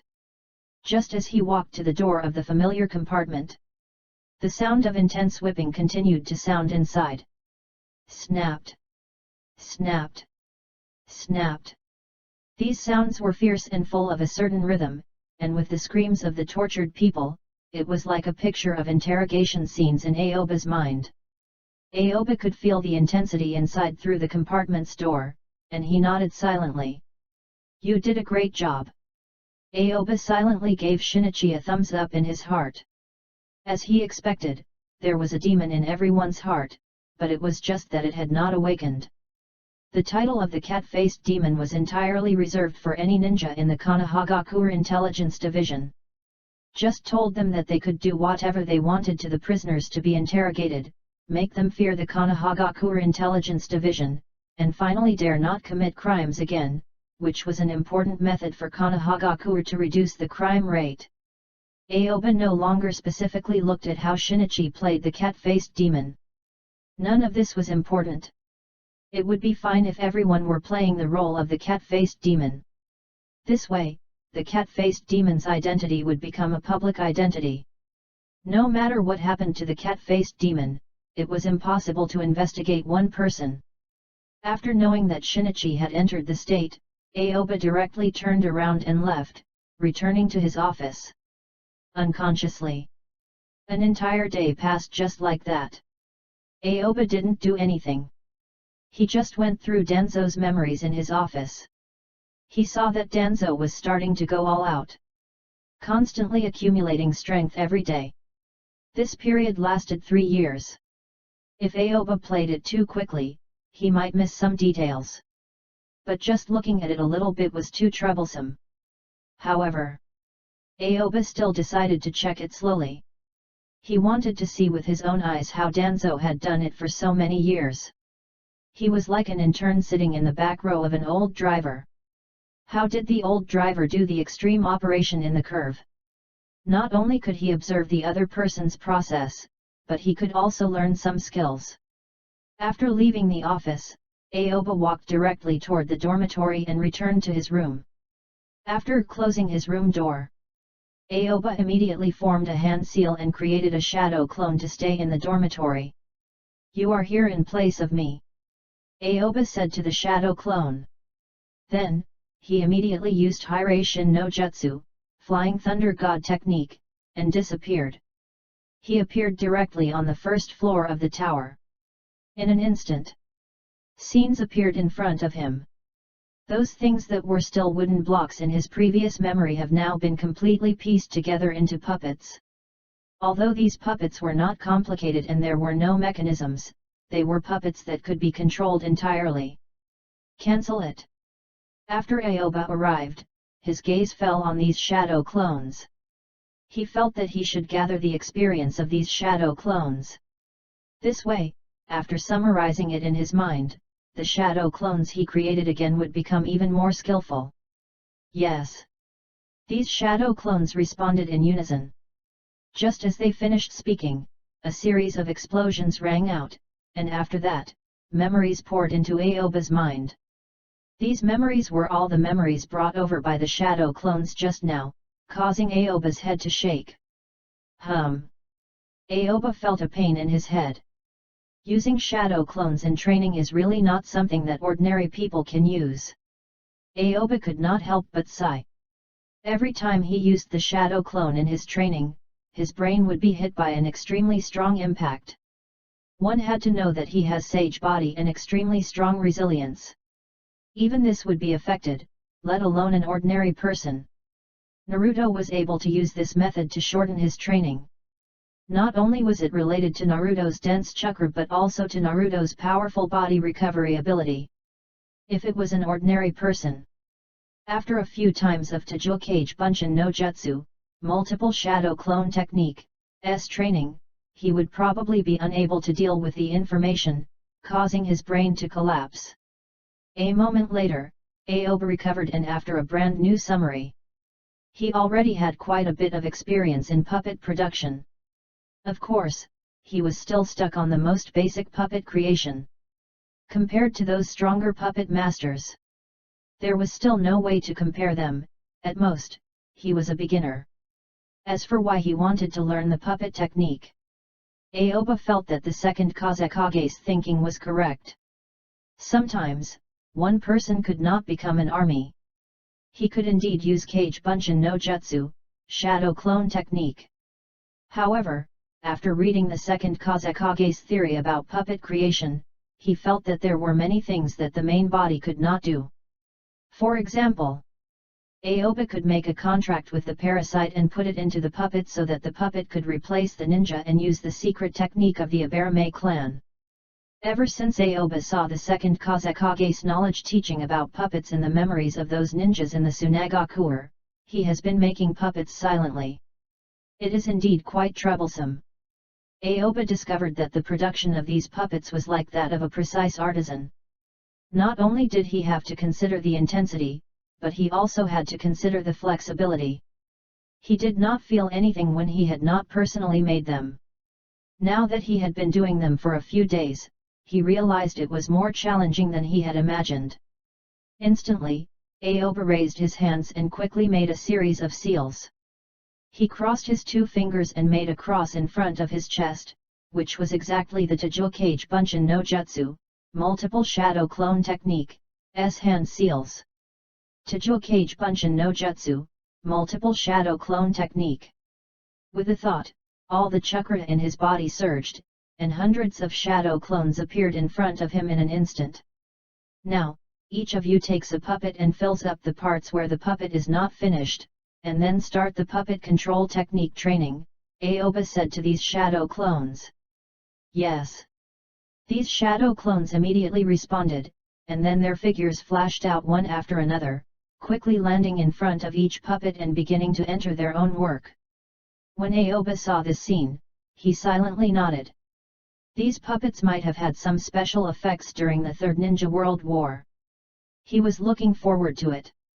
Aoba walked toward the watchtower on the third floor of the tower. He stood on the watchtower and looked down at the trees in front of him. His thoughts began to wander quickly. I wonder how far Minato has reached in the sage mode. Can he last for 3 minutes? This father is much faster than his son. Aoba could not help but complain. In his most intuitive feeling, Minato's sage mode seemed shorter and weaker than Naruto's. Is it possible for Kushina to learn sage mode? Aoba thought about Kushina again. He didn't know much about her. Everything he knew about her was either in the memories of when he watched anime before or in the outside world. This made him not very clear about what her real ability was. How powerful was she? How much potential did she have? Was it possible for her to become a perfect Kyuubi Jinchuriki and enter the Kurama Chakra mode? If she could learn MT Miyaboku Sage mode in the future, she might be able to unlock Sage Kyuubi mode. This kind of Kushina. Her strength might be better than Naruto's. After all, Kushina was a real Uzumaki clan member, a natural red hair and a complete Kyuubi in her body. In terms of her current starting point, she was a bit higher than Naruto. How far has the Third Ninja World War developed? Aoba frowned slightly. Recently, he had lost all information about the outside world. Since Kumagakure launched a surprise attack on Konohagakure, Konohagakure seemed to have been isolated from the outside world. At present, what he knew was that Kirigakure was likely to ambush Kumagakure and fight with them. However, it was unknown whether these things had happened or not. In addition, Tsunagakure should have attacked Omegakure, but the ending of this was easy to guess. Tsunagakure should have returned in failure. As for Iwagakure, Aoba could not guess what choice Onaki, that bad old man, would make. This force was a bystander. But it might affect the future of the war. Right at this moment, Aoba's head suddenly shook. It was the shadow clone that was guarding his room that had been cancelled and brought a piece of information to Aoba. Danzo's injury relapsed. Aoba frowned. His shadow clone had just been in the dormitory, waiting in his place in the room. But just now, Eden had found him and told him that Danzo's injury had relapsed. He needed to come out and treat it. When Aoba's shadow clone heard Eden's words, he immediately reacted. He quickly replied and asked Eden to knock on the Anbu's door in the dormitory one by one. In name, he would conduct a checkup and put on a relatively heavy expression to not show any problems. Then, he and Eden would meet at the latter's house. When Aoba's shadow clone said this, Eden was stunned on the spot. Why did it feel like he could enter his house as he pleased? However, he had no time to think about it at this time. After all, Koharu-sama had already found him and told him there was a problem with Danzo-sama's injury. If he could not get treatment in time, he might die. Because of this, after Eden heard Aoba's answer, he immediately went to Anbu's room to knock on the door and used this method to cover up the fact that he had found Aoba. After Eden left, Aoba's shadow clone was removed and returned to Aoba with this information. Hiruzen, this is the method you think of. Aoba stared at the forest in front of him. When he read Danzo's memories, he had already seen through some of Hiruzen's strategies. This was indeed something that Hiruzen could do. After Aoba treated Danzo through a mysterious identity, he decided he would not use this identity for some time in the future. Presumably, Hiruzen could also guess this matter. Then, he would be very clear. It would be very difficult to find this mysterious medical ninja if he did not use any means. Now was the time to use some means. But there was a trace of confusion between Aoba's eyebrows. Whether he stood on Konohagakure's side or from Hiruzen's perspective, why did he have to find him? What's the point of doing this? Aoba felt that he used a special identity to treat Danzo. Moreover, he hid his skills and name. He didn't show it in front of them at all. Wouldn't it be better just quietly to go over it like this? Forget it, let's go take a look. What if Danzo's injury really relapsed? Aoba sighed helplessly. He knew that with such a situation, Hiruzen and the other higher UPS had already found Eden. If he refused to go, Eden would be under a lot of pressure for a time, and he might even be forced to reveal his identity in the end. It seems Hiruzen had already discovered it accurately. Eden was the link that connected them. There was no need to go to the crowd to find him. He just needed to use methods to get Eden to come to see him. Suddenly, Aoba controlled his chakra and connected it to Madara's coffin. Whoosh! Aoba immediately used Hiraishin no Jutsu, Flying Thunder God technique. His figure flashed and disappeared. He directly arrived at the black coffin. He touched the coffin lid with both hands and used his chakra to remove the weight of the coffin lid directly. Then he lifted the coffin and took out the medical ninja's clothes and mask. Aoba did not directly put the clothes in like before. Instead, he prepared an Anbu's clothes and put those clothes on the side of the coffin and did not cover the lid of the coffin. The next moment, Aoba took out a short piece of wood from the coffin. This was something he had prepared beforehand. Just in case, change your image. As Aoba spoke, the pieces of paper on his body began to fly randomly. In an instant, he used Shikigami no Mai, Dance of the Shikigami, and Kami no Shishin no Jutsu, Paper Person of God technique, with the Henge no Jutsu, Transformation technique. His entire body directly changed into another appearance. It was Satsuma Rentero's appearance. Recently, it had been easier for him to use this appearance. No. Just as Aoba was about to take action, he suddenly felt something was wrong with this image. If Hiruzen came prepared and forced him to reveal his appearance, then the matter of him being Satsuma Rentero would be known by Eden. Moreover, it would also cause Eden to be implicated by colluding with Kirigakure's ninja. Once this kind of hat was put on, then it would be very difficult to take it off. Aoba was almost instantly aware of this matter. The current transformation technique is not to stir up trouble but to conceal my identity, so I can't change into the appearance of an outsider. In that case, the corners of Aoba's mouth slightly curled up. He thought of an excellent image and immediately controlled the pieces of paper on his body to fly up again, and finally, a new appearance appeared. He wore blue armor with a distinctive white fur collar over a simple black suit. Silver hair and red eyes. He wore an hapurei, face armor, on his face. There were red lines on each of his cheeks and chin. The hapurei that he was wearing had the symbol of Konoha. The whole body's image was exactly Hiruzen's teacher, the second Hokage Senju Tobirama. Aoba knows Tobirama's image through Danzo's memory. If Hiruzen took off my mask, I wonder what kind of wonderful expression Hiruzen would have, Aoba said with a smile. When he was looking through Danzo's memories, he had already seen the possibility of Tobirama's identity returning to the ninja world. According to Danzo's memories, since they escaped from Country of Lightning, they had never seen Tobirama. The only information that Country of Lightning sent was that Senju Tobirama had already died. Moreover, the Kinkaku force, who was chasing after Senju Tobirama, also died. But Hiruzen and Danzo did not see Tobirama's corpse. When Aoba saw Danzo's memory, he found a blind spot, which was just enough to use. And according to his guess, Orochimaru was able to summon Tobirama through Edo Tensei, in the Chunin exam. It was not Tobirama's body that he found, but Tobirama's personal information material that was initially kept in the village. I personally hope that I won't be exposed this time. After all, Eden is still by the side. Tobirama's identity should be left to be used at an even more interesting time. Aoba felt that Tobirama's identity could be used at a more important time to stir up trouble. He had already mastered Hiraishin no Jutsu, Flying Thunder God technique, Tajul Kage Bunshin no Jutsu, Multiple Shadow Clone technique, Gojo Kaibaku Fuda, mutually multiplying explosive tags, as well as many modified water release ninjutsu.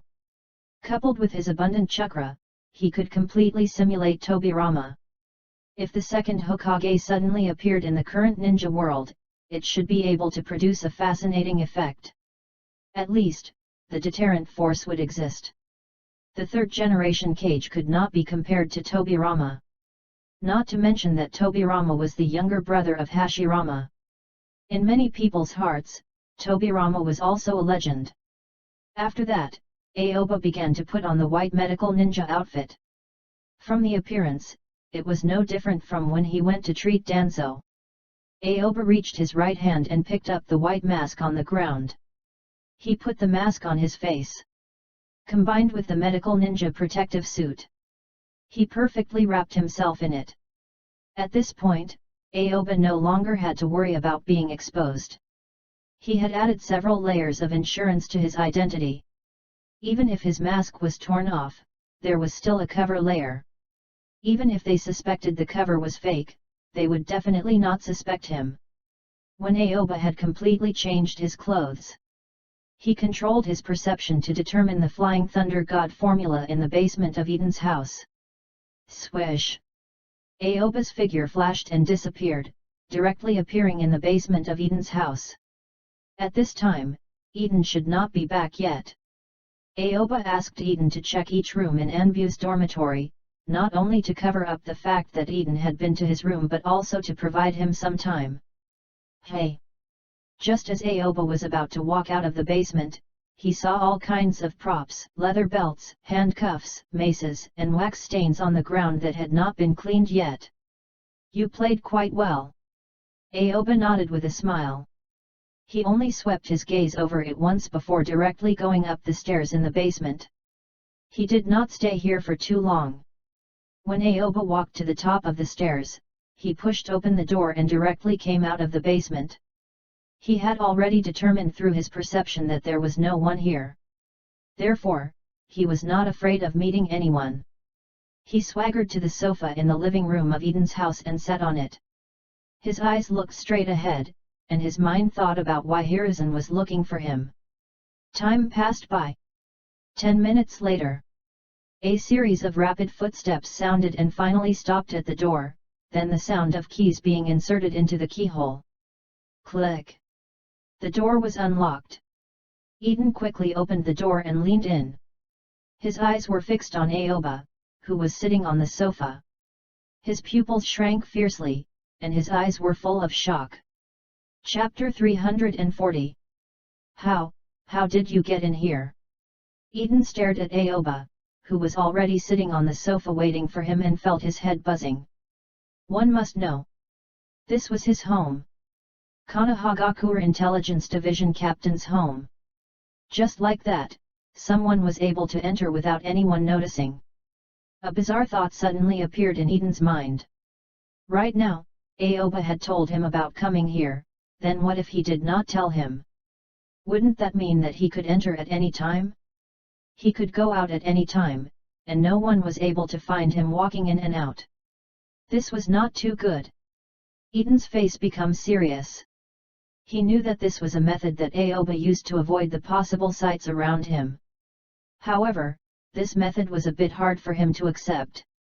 After saying this, Eden quickly walked into his residence and promptly closed the door, afraid someone outside would see what was happening inside. After that, Eden walked toward Aoba. He stopped about 2 meters away from the sofa. He stared at Aoba, who was sitting on the sofa with a complicated look in his eyes. Aoba calmly looked at Eden to express his doubts. Behind the mask, a faint smile appeared on his face. All these things were within his expectations. He knew that Eden would be surprised. After all, a person appears in your home for no reason. If he didn't say hello in advance, he would be caught as a thief. However, Aoba had already prepared an excuse. This matter was nothing compared to the matter of meeting Hiruzen later on. It could be said that it was not worth mentioning at all. Brother Eden, I left a reverse summoning scroll in your house. Aoba raised his hand and took out a scroll. The scroll had traces of being used, and it looked like it was used this time. Reverse summoning scroll. Eden frowned, and the doubts in his heart became even more intense. He stared directly at Aoba and continued to ask, Aoba, why did you leave this thing in my house? Brother Eden, did you forget? Last time, you went to the Hokage building to report.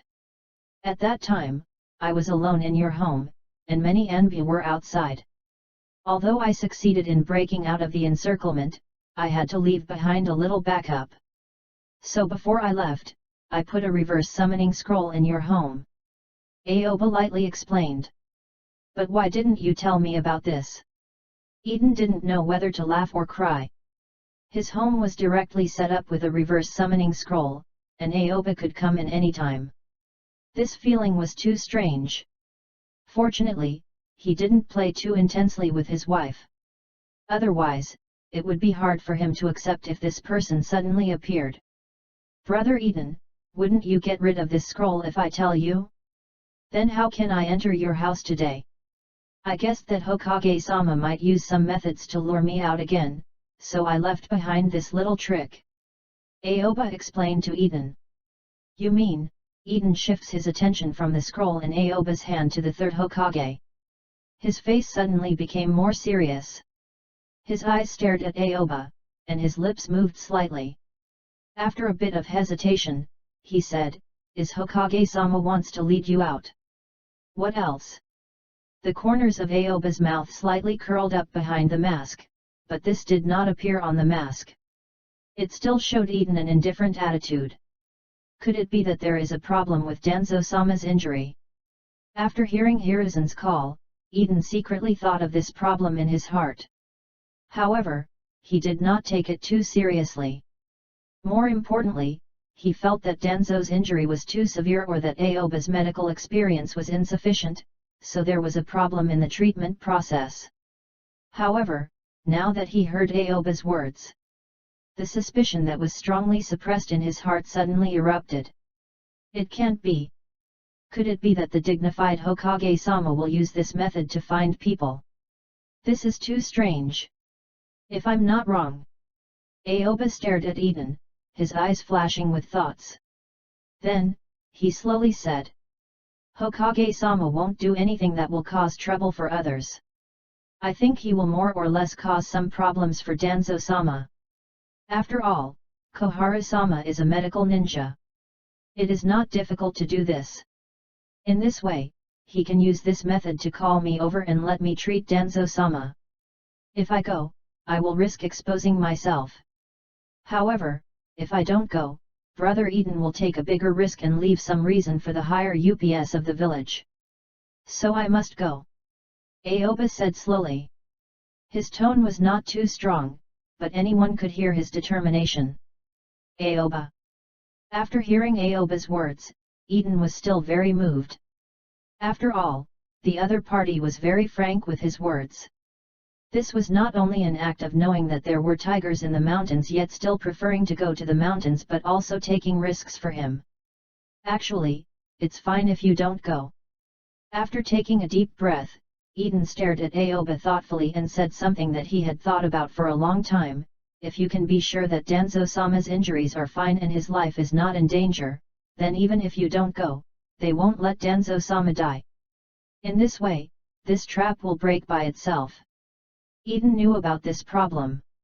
Although this was very effective and could prevent him from being tricked, he still had to take a considerable risk. That was, he might be ostracized in Konohagakure. Of course, Aoba had also anticipated this, and it was not that he couldn't go there. In fact, going there for a while was not a problem for him. Brother Eden, don't say anything. When they made this decision, I knew that before Danzo-sama completely recovered, I might have to go again, and I don't know how many times. Just treat it as after sales. Aoba shook his head and got up from the sofa. He took out another scroll in his hand.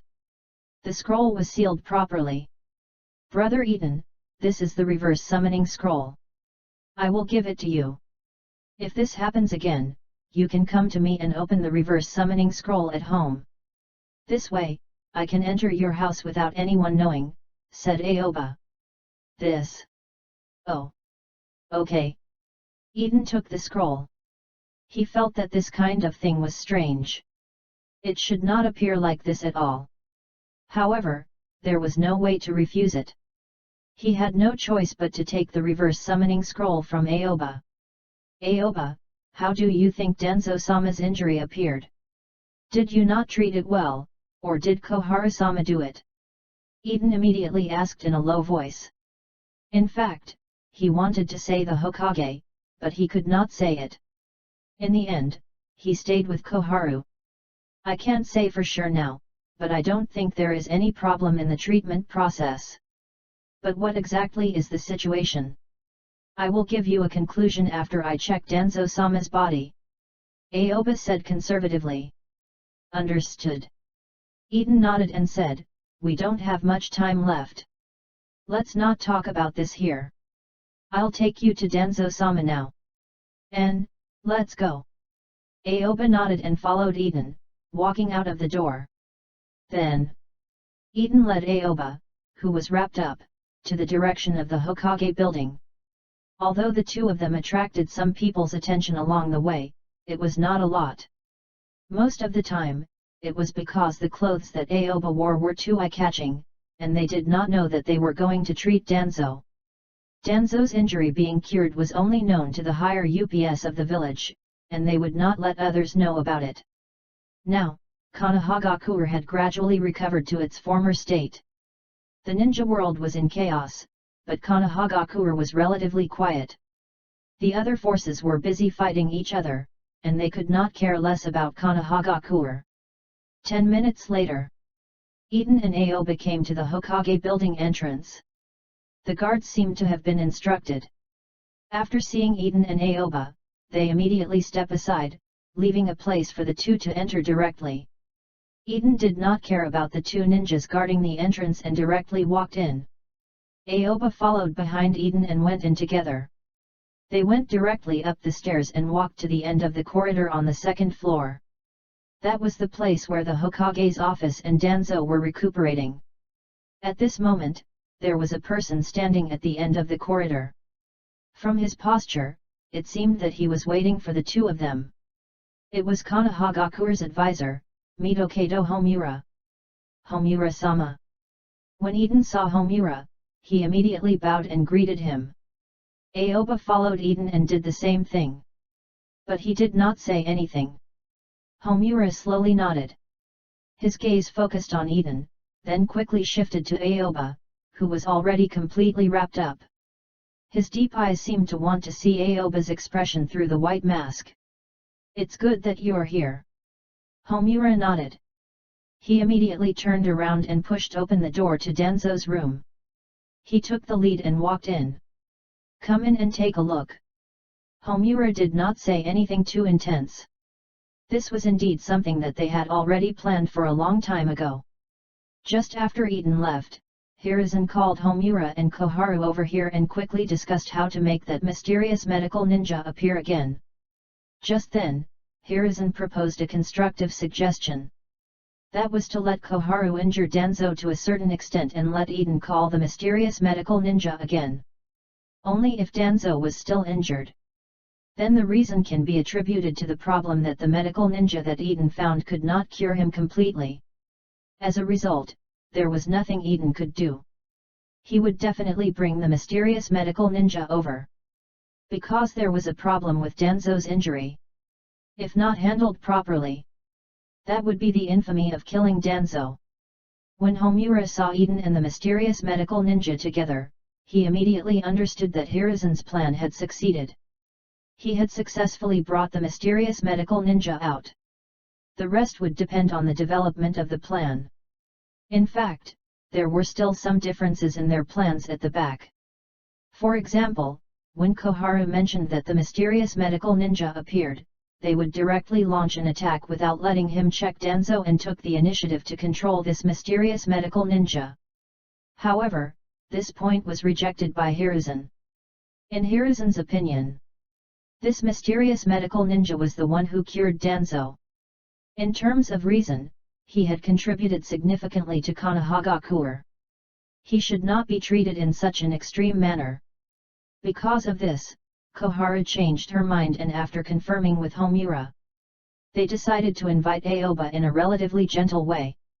Eden stood at the door and did not immediately step in. In his eyes, this black door was like a big mouth that could swallow people. Although he had just come here not long ago, this place still gave him an indescribable feeling of strangeness. After a moment of hesitation, Eden looked at Aoba next to him, and the eyes exposed by the mask looked at each other. Aoba nodded silently, indicating that Eden could walk in, and did not say anything more. Eden received the signal from Aoba. He immediately took the lead and walked into the dark room while Aoba followed him in. The inside of the room was not completely dark. There were still a few dim yellow candlelight in the position of Danzo's bed in the distance, making the room's environment look indescribably dark. "You are here." Koharu's voice sounded faint. There was no surprise in her tone and no anxiety about Danzo's injury. It looked like a very ordinary thing to her, she was not even willing to pretend. "Yes." Eden immediately responded.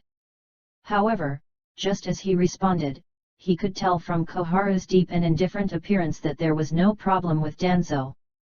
Whether Danzo's problem had appeared by himself, whether it was Aoba who had not treated him completely, or if Koharu and the others caused it, the reason was not important. What was important was that Koharu would definitely be able to handle it, and there was no need to call Aoba over. Eden's eyes had already become deep. At this time, he was almost sure that this was the plot that Konohagakure's higher UPS had used to lure Aoba out of this place. "This medical ninja is here too." After Koharu greeted Eden, she focused her gaze on Aoba, her eyes shining with a meaningful look. What happened last time was still fresh in her mind. She still hadn't had the time to get her revenge. Now was the best time. "Come and take a look. Danzo has not been able to wake up after your treatment. No matter what method we use, there is no way to wake him up. From his appearance, he looks like he is in a vegetative state," Koharu said in a deep voice. What she said could be said to be very serious. This made Eden, standing in front, change his expression instantly. The anger he had just now was immediately restrained. Vegetative. This was a very dangerous thing. In the ninja world, some people were in a vegetative state. Many ninjas were still alive even though their nerves were damaged. After all, there were different levels of battles happening at every moment. Even in peacetime, there would be ninjas who would carry out all kinds of missions. Only the people in a vegetative state in the ninja world were not treated well.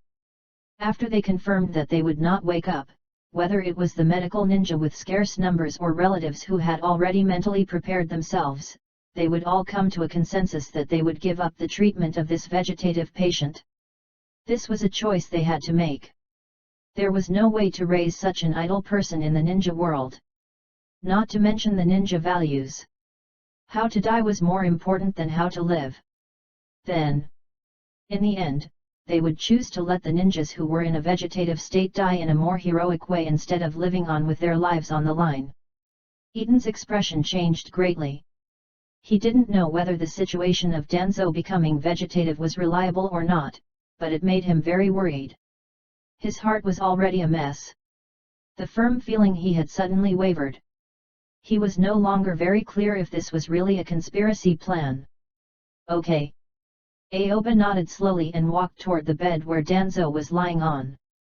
He directly came to Danzo's side and raised his hand to touch Danzo's wrist. At the same time, Koharu and Homura approached Aoba one after the other. The two looked like they were watching how Aoba would treat him. The eyes landed on Danzo, and there was a hint of worry in their eyes.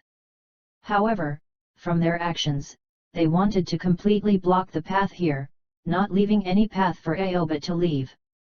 When Eden saw this scene, he couldn't help but feel a little nervous. His initially chaotic mood instantly became even more chaotic, and many question marks appeared in his head. What does this mean? Isn't this trapping Aoba? Eden still remembered that when Aoba explained to him, he mentioned the problem of Koharu blocking Aoba. Because of that matter, Aoba took out the list filled with herbs. There was no list now. Moreover, Even if he took the list, it would be meaningless. Suddenly, Eden also took a step forward, ready to come to Aoba. Actually, even he did not know what he wanted to do. Although it was impossible for him to really have a fallout with Konohagakure's two advisors. But he still wanted to advance and retreat with Aoba.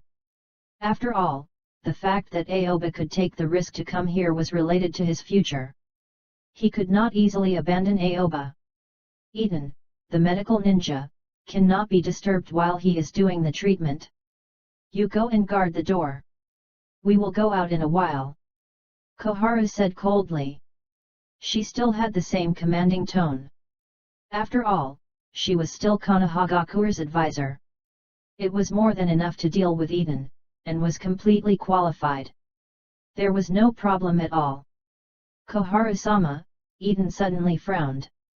He felt that the other party was going to send him away. But he could not say it directly. Moreover, he knew that it was useless to stay here, but he did not want to leave so easily. Eden, there is nothing for you to do here. Go outside and wait for news. Homura also said. His words contained an unquestionable meaning as if he was going to drive Eden out. Homura-sama, Eden's face became ugly. His chest rose and fell rapidly. He knew this matter was not right, but he did not know how to solve it. He still stood there, not directly turning to leave because of the words of these two advisors. However, Aoba's hand moved away from Danzo's wrist right at this moment. Brother Eden, Danzo-sama's injuries are severe. You need to avoid it.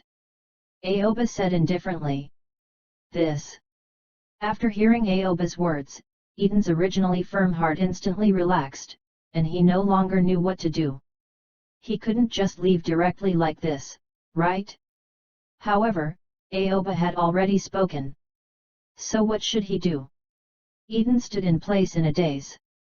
He was in a dilemma. His situation made him a little unsure of how to solve this problem.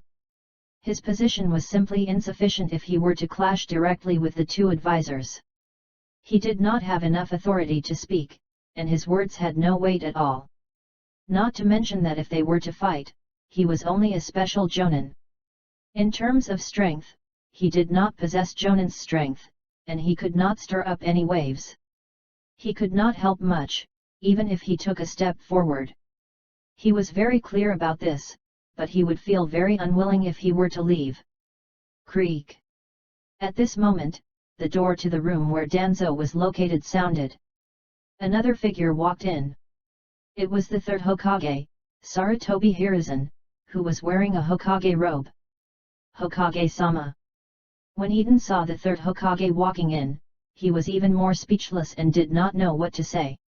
This kind of feeling was like a student who has repeated what kind of cruel words he should say when he meets his strict homeroom teacher countless times in his heart. But when he really stood in front of the homeroom teacher, not only did he not say a word, but he was also so terrified that he could not speak. This was the feeling that Eden had right now. Along the way, he had thought of many things to confront Hiruzen head-on. But now, at this time, whether it was the matter of Dan's becoming a vegetative or the fear that arose in his heart when he faced the Hokage, he firmly swallowed these words and could not say a word. Eden, you go out. There is nothing for you to do here. Leave this to me. Hiruzen slowly said. When he spoke, he took the kisira from his mouth as if he did not want to smoke in Danzo's room. This, Eden really wanted to refuse, but he didn't know how to say it. He had a lot to say in his heart, but in front of Hiruzen, he didn't dare to say a word. Go. Hiruzen urged again. This sentence was a bit dull, but it revealed an even stronger majesty, which made Eden feel even stronger fear in his heart. Eden's gaze focused on Hiruzen and then quickly shifted to Aoba. At this time, Aoba's gaze just happened to fall on Eden, and they looked at each other. Aoba nodded at Eden and sent a signal over. When Eden saw Aoba nod, he couldn't help but let out a sigh of relief and remembered what Aoba had said earlier. The big stone hanging in his heart immediately fell down. The belief that was firm just now suddenly relaxed, and a wavering idea has already occurred. Then I'll go," Eden said hesitantly. He admitted that he was a little scared. He knew that it was not good to leave Aoba here. However, when he saw Aoba nod, he suddenly had a particular thought. It seemed Aoba might have his own thoughts. "Brother Eden." Just as Eden was about to leave, Aoba's voice suddenly rang out. His line of sight focused on Eden's eyes from a distance. "You go home and wait for me." When Aoba said this, his voice was loud and clear. Everyone present was shocked. Hiruzen's eyes tightened slightly. He vaguely felt something was wrong here, but he could not say it now. He was not very clear why this mysterious medical ninja in front of him wanted to be like them and send away Eden, his only acquaintance. Konohagakure's two advisors, Koharu and Homura, looked at each other. They could see the shock in each other's eyes. When they discussed it in advance, they thought that this mysterious medical ninja would not dare to come or that he would not dare to face them alone. Now, it was far more generous than they had imagined. As for Eden, he was stunned for a moment. He did not know why Aoba had sent him out so far. This way, he would have no way to help at all. However, this thought had only just emerged in his mind. It was immediately withdrawn. He suddenly realized a point in his mind that Aoba had paved his way out before he came. The reverse summoning scroll was still in his home. The scroll had yet to be opened. It was in an unusable state. Now, as long as he returned home and opened the reverse summoning scroll, Aoba could use the summoning technique on the scroll to reverse summon his body and escape from this place. In that case, Eden immediately realized an important thing. As long as he could return home at a very fast speed and open this reverse summoning scroll, he would have the opportunity to let Aoba directly return to his home through the reverse summoning method. Right. That should be it. Aoba said to wait at home. This is a secret message. Eden immediately understood what Aoba meant. Then, he thought of how Aoba had given him the reverse summoning scroll in his home. Everything had been laid out. Perhaps. At that time, Aoba did not say it because he was curious if Konohagakure's higher UPS would really attack him. This could be considered saving face. I understand. After thinking it through, Eden immediately nodded and walked out of the door, preparing to return to his own home. This kind of scene once again attracted the attention of Hiruzen and the two advisors. It made them even more surprised. What was going on? One dared to say that. One really dared to do it. Are they so unguarded? Under the gaze of Hiruzen and the two advisors, Eden directly left the room where Danzo was and left just like that. Creak. Eden pushed the door open and walked out of the room without any hesitation. Bang. After Eden left, he slammed the door shut. It could be seen that he had used a lot of strength to close the door this time. It could be said that he was deliberately using this method to close the door. The heavy sound was like Eden was venting the dissatisfaction in his heart and the powerlessness he felt when faced with such unfair treatment. Step, step, step, step. The footsteps that even the people in the room could clearly hear came from outside the door. Eden had already left. It could be said that he did not stay for a moment. Hiruzen looked at the two advisors, and the two advisors also looked at Hiruzen at the same time. At this moment, a huge question mark appeared in the minds of the three people. They could not guess what the two people were planning. However, Hiruzen still nodded. Now, let's treat Danzo's condition. Hiruzen's tone was low and deep. His voice was very magnetic. It was obvious that he was talking to Aoba. As he spoke, his eyes were fixed on Aoba. Okay. Aoba nodded silently. His whole body looked extremely calm. It seemed that he did not care about these three people at all. After Eden understood the meaning of Aoba's instructions, he immediately walked out of Hokage building and toward his own home. Just as he stepped out of the building, he immediately felt that many Hokage's Anbu were around, shuttling through the roofs and watching his every move. This was not because his perception was good. Mainly in this spacious street. Now was the time of war. There were few people on the street. He walked alone in the middle of the road. As he moved forward quickly, those Anbu had to exchange positions faster if they wanted to follow. The street was not a forest. There weren't that many bunkers at all. In addition, they had to change positions frequently. There was no way to hide their specific position too clearly. It was very easy to expose the location and was detected by Eden. Eden could not help but sneer when he felt these Hokage's Anbu who was following behind him and observing him. The corners of his slightly curled lips were full of ridicule. Is this Konohagakure's higher UPS? Is this Konohagakure's Hokage? Eden began to doubt what he had felt back then. In fact, he had always known a secret. He had never mentioned it to anyone. That was before he became Konohagakure Intelligence Division's captain. At that time, the Konohagakure Intelligence Division's captain was his teacher. The teacher who taught him was originally not Konohagakure Intelligence Division's captain. The previous division captain suddenly disappeared, which made his teacher become the division captain. After his teacher became Konohagakure Intelligence Division's captain, his status also rose. Finally, after his teacher passed away, Danzo appointed him as the next division captain. It was precisely because of all these things. Eden felt that he should be grateful to Danzo. However, according to the hidden meaning behind what his teacher had said to him. In the past, the Konohagakure Intelligence Division's captain was assassinated because they were unwilling to listen to the third Hokage's orders. However, there was no place to verify these things. Eden understood that his teacher had used Konohagakure Intelligence Division's power to help the third Hokage fight for the position of Hokage. This also meant that he could also help Tsunade fight for the position of Hokage in the future. Even if Tsunade was the third Hokage's student. However, in the hearts of Konohagakure, including Eden himself, Tsunade was the one with the most roots in Konohagakure, the granddaughter of the first Hokage Senju Hashirama.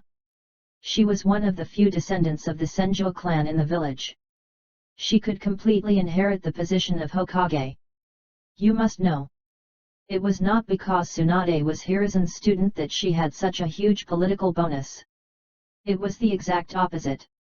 Because Hiruzen was Tsunade's teacher, he had built a relationship with the Senju clan and connected the Sarutobi clan with the Senju clan. From a certain perspective, this was also one of the reasons why Hiruzen accepted Tsunade as his student. The pace of Eden's footsteps became faster and faster. He simply did not care about the surrounding ninjas who were following him. Right now, he only had one thought in his mind, to return to his home and open the scroll to create a passage for Aoba to leave at any time. In Danzo's room. After hearing Hiruzen's words, Aoba raised his right hand and pressed toward Danzo's chest. A layer of hazy green light suddenly appeared on the palm of Aoba's right hand.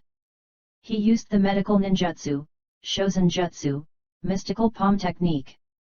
The gentle chakra of Shozen Jutsu, mystical palm technique, directly covered Danzo's body and flow into the position of Danzo's chest. He immediately felt resistance. It was a seal. The corners of Aoba's mouth slightly curled up behind the mask. Right now, he felt that these three people were quite interesting. They had specially set up a seal on Danzo's body to seal him up. There were no problems with his body and no harm at all. It could be said that they had brazenly pulled him over. However, Aoba knew this, but he pretended that he didn't know it. He didn't care about it at all. He directly controlled Shozen Jutsu, mystical palm technique, chakra radiance to rush towards the seal. Snap, snap, snapped. The seal within Danzo's body suddenly emitted a series of sounds. After being unlocked in sequence, it suddenly lost its effectiveness. The remaining chakra would gradually dissipate along with the circulation of Danzo's blood. It's done. Aoba slowly withdrew his hand. What he did was not treatment at all, but to remove a seal. This made him feel rather fortunate. Even if they had placed a seal on Danzo, they still hadn't discovered the Kinkaju no Fuda, forbidden individual curse tag, in his heart. Otherwise, things would have become even more serious, and it could even be said that it would reach a level where it would be difficult to clean up. When Aoba saw that there were no problems with Danzo and that there was only one seal, he was already very clear. The three people in front of him. They were going to lay their cards on the table. This was the last after sale. There would not be a next time. After all, according to normal logic, if there was a medical problem, this condition was likely to be repeated, and they could continue to call him for this reason again and again. But if there was no medical problem, it was just to let him undo a seal. Then this man-made method could be said to be very clear. He couldn't fall for it a second time. Obviously, Hiruzen also thinks that such a reason would not trick him out a second time. Can I go now? Aoba asked with deep meaning. Now he wanted to see what the three people were going to do. As long as they didn't lay their cards on the table, he wouldn't say anything and treat Danzo as if he were treating him through medical ninjutsu. Wasn't it just acting? This was something that Aoba was familiar with. It wasn't a problem at all. In terms of acting, Aoba could be said to be at the level of someone who could get an Oscar award. Even he himself did not realize that he had such talent. If that was the case, in the past, he should have developed into an art school in the real world. In the end, he could step into the entertainment industry and finally became an entertainment tycoon and became a movie star. This was also an uncertain matter. After saying this, Aoba immediately prepared to leave. It was as if there was no seal at all. Wait! Right at this moment, Hiruzen's voice slowly rang out and clearly entered his ears. Is there anything else? Aoba stood beside Danzo. He stood there without moving. After all, there was still Danzo next to him. He could completely be used as a hostage. He was not afraid of Hiruzen playing hard.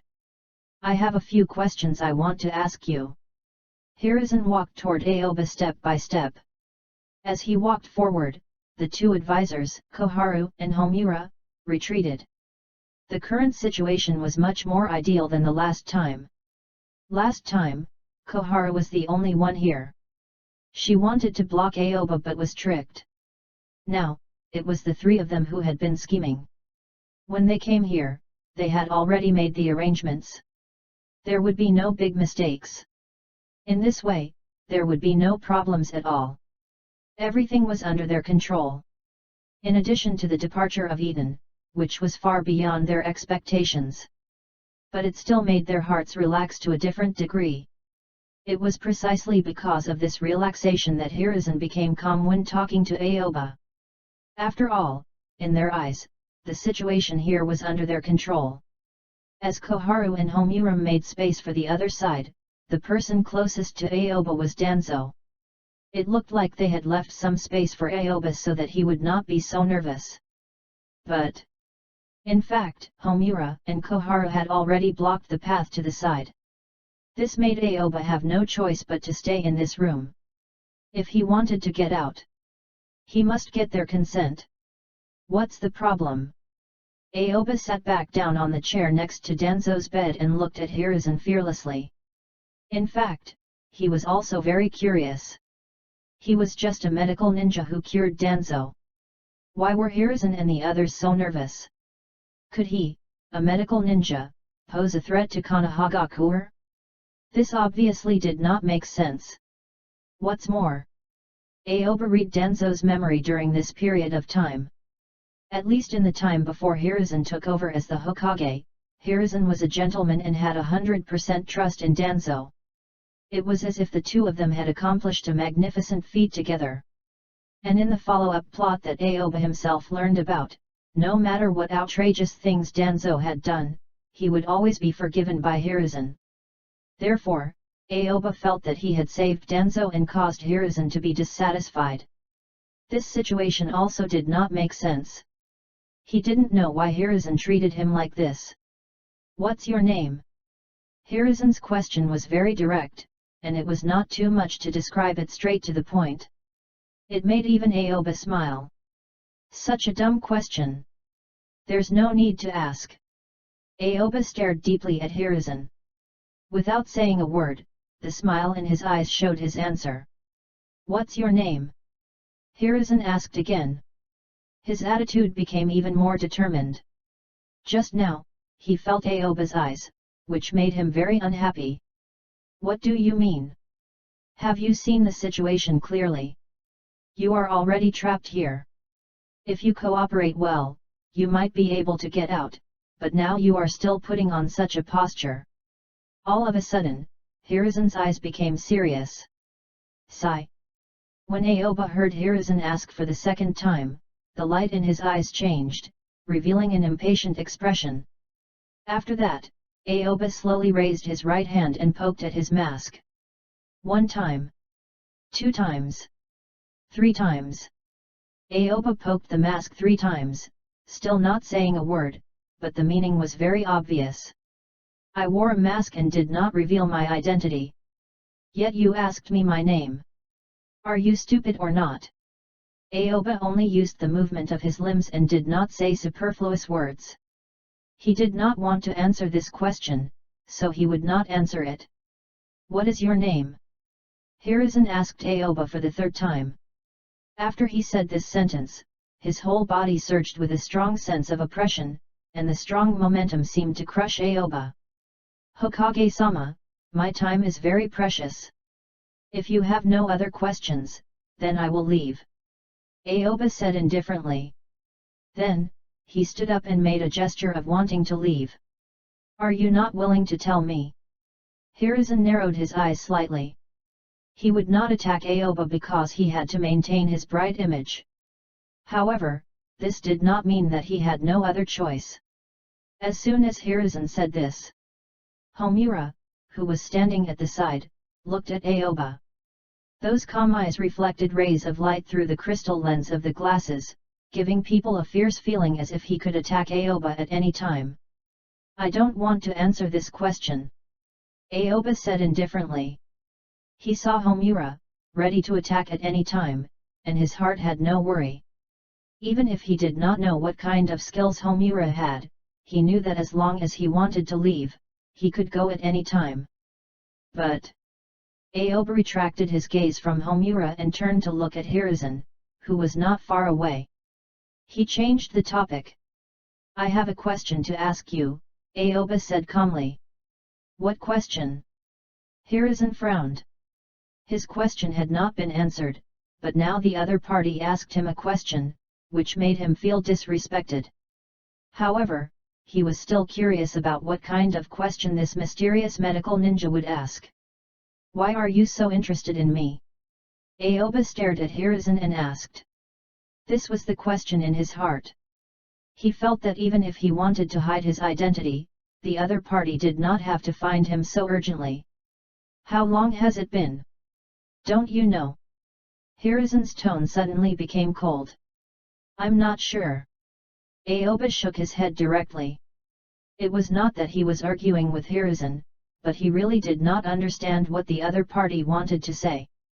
Ha ha ha ha ha. When Hiruzen saw Aoba's appearance, he immediately raised his head and laughed, filled with ridicule. Since you are pretending to be stupid, then I might as well argue with you. Do you know what kind of injury Danzo suffered?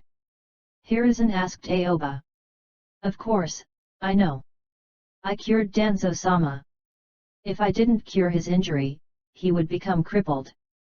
Aoba said lightly. I mean, just now. Hiruzen frowned even more. He felt that the mysterious medical ninja in front of him was deliberately angering him. The body seal. Aoba hesitated for a moment, but he still told them the details. Anyway, he had to say everything to them. This was something that Hiruzen and the others had done. There was no point in hiding it now. It was better to speak frankly. Since you know about the body seal, you should know the origin of this seal, right? Hiruzen said meaningfully. From his tone, it seemed he wanted to expose Aoba's lies. Uzumaki clan, Aoba said indifferently. When he spoke up to hear, he still couldn't clearly feel what Hiruzen meant. Ha ha ha ha, you should admit it yourself. Only the people of the Uzumaki clan know this seal. I only learned a little from Mito-sama before I was able to learn a little. In the entire ninja world, I can't find a single person who can easily undo the seal like you. Then why don't you tell me your identity? Hiruzen stared at Aoba in front of him. When he finished speaking, he narrowed his eyes slightly and withdrew the light in his eyes. He asked in a cold voice, "What's your name?" So that's how it is. After listening to Hiruzen's explanation, Aoba immediately understood where the problem was. A sealing technique. He learned a lot of sealing techniques. A complete book about Uzumaki clan seals was among the books given by Minato from Kushina. Kushina probably has yet to show it to anyone. Perhaps, even Kushina didn't think Aoba could learn the sealing technique in the book. Through Hiruzen's performance, he also thought of Koharu's expression that day. He understood it all at once. It seemed they had mistaken him for a member of the Uzumaki clan. From the soul imprisonment seal, he had used while treating Danzo's injuries at the very beginning to the fact that he could easily undo the Uzumaki clan's body seal on Danzo just now. These conditions all pointed him to the Uzumaki clan. It was enough to make Hiruzen and the two advisors mistakenly think he was a descendant of the Uzumaki clan. This was reasonable. After hearing Hiruzen's words, Aoba's mind moved, and he immediately thought of an idea. Indeed, he could create the identity of a descendant of the Uzumaki clan. The identity he used was from a dead person, and they were from the other major villages.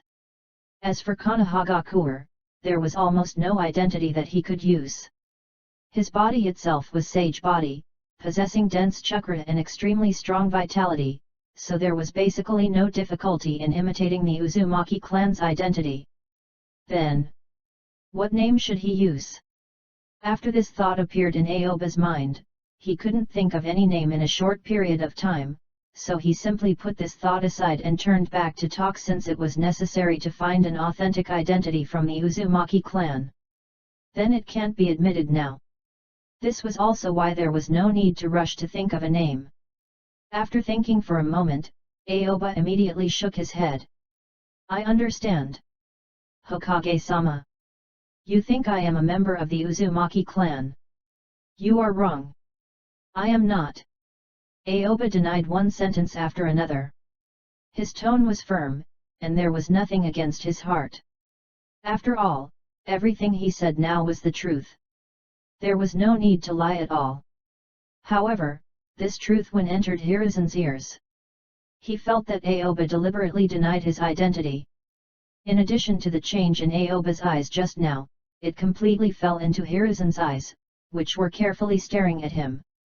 This made Hiruzen believe that he had guessed the identity of this mysterious medical ninja in front of him.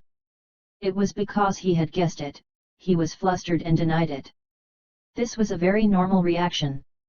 If there is nothing else, I have to leave.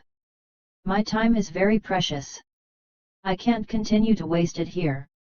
Aoba put on a very eager intention to leave to verify the conjecture in Hiruzen's heart. This was also his method. There was no need to admit it personally. As long as the other party thought you were, this identity would be completely solidified. Why did you come to Konohagakure? Hiruzen's tone became low. His eyes were still fixed on Aoba, but there was a hint of questioning in his eyes. He had a different feeling. And? After hearing Hiruzen's words, Aoba was speechless. What did this mean? What was this attitude? Something was wrong. Logically speaking, the Uzumaki clan had always been on good terms with Konohagakure, and they had a marriage relationship with the Senjo clan. Even Konohagakure's ninja clothes still had the Uzumaki clan's symbol. According to Hiruzen's deduction, he was a member of the Uzumaki clan. Then, couldn't the people of the Uzumaki clan come to Konohagakure? What was the purpose of coming? As a village with a good relationship with the Uzumaki clan, was there any problem with protecting the descendants of the Uzumaki clan? Small question marks popped up in Aoba's head. He felt that he had missed something. He did not know much about the Uzumaki clan in the original work. The people he knew about the Uzumaki clan were Uzumaki Mito and Uzumaki Kushina. Among them, Kushina was still alive and was in Konohagakure. For those with red hair, such as Nagato, Karin, etc., there was no clear evidence that they were from the Uzumaki clan, but it can be inferred from other conditions. However, here came the problem. A clan that was extremely skilled in sealing technique. Why did it disappear just like that? What had happened to them? Why did Hiruzen's reaction when he saw the descendants of the Uzumaki clan not a feeling of surprise but rather a vigilant question about why he had come to Konohagakure? There was definitely a problem. If Aoba could completely flip through Danzo's memories, he believed the answer to these questions could be found in Danzo's memories. I don't have any purpose. Aoba slowly opened his mouth. Every word he said now was repeated practice in his mind. He tried to make it sound vague, making Hiruzen feel that it matched his thoughts. Are you here to look for Kushina? Hiruzen directly ignored the words that Aoba said. He did not think that Aoba had no purpose at all. Through Aoba's hand, he could see that this person was a descendant of the Uzumaki clan and a well-known figure in the clan. Such a person's whole body was full of secrets. No, Aoba shook his head lightly. As he listened to Hiruzen, he guessed in his heart. The Uzumaki clan matter, Kushina might know something. How many people are there in your forces? Hiruzen asked again. He directly ignored Aoba's answer because he did not believe Aoba at all. No one. Aoba shook his head again. What he said was true, but he found a strange phenomenon. When he told the truth, no one believed it. But when he told a lie, everyone believed it. I knew you wouldn't say anything. Hiruzen laughed coldly, then took a step back to make way. You can go. Don't come to Konohagakure again. Don't carry the surname of the Uzumaki clan anymore.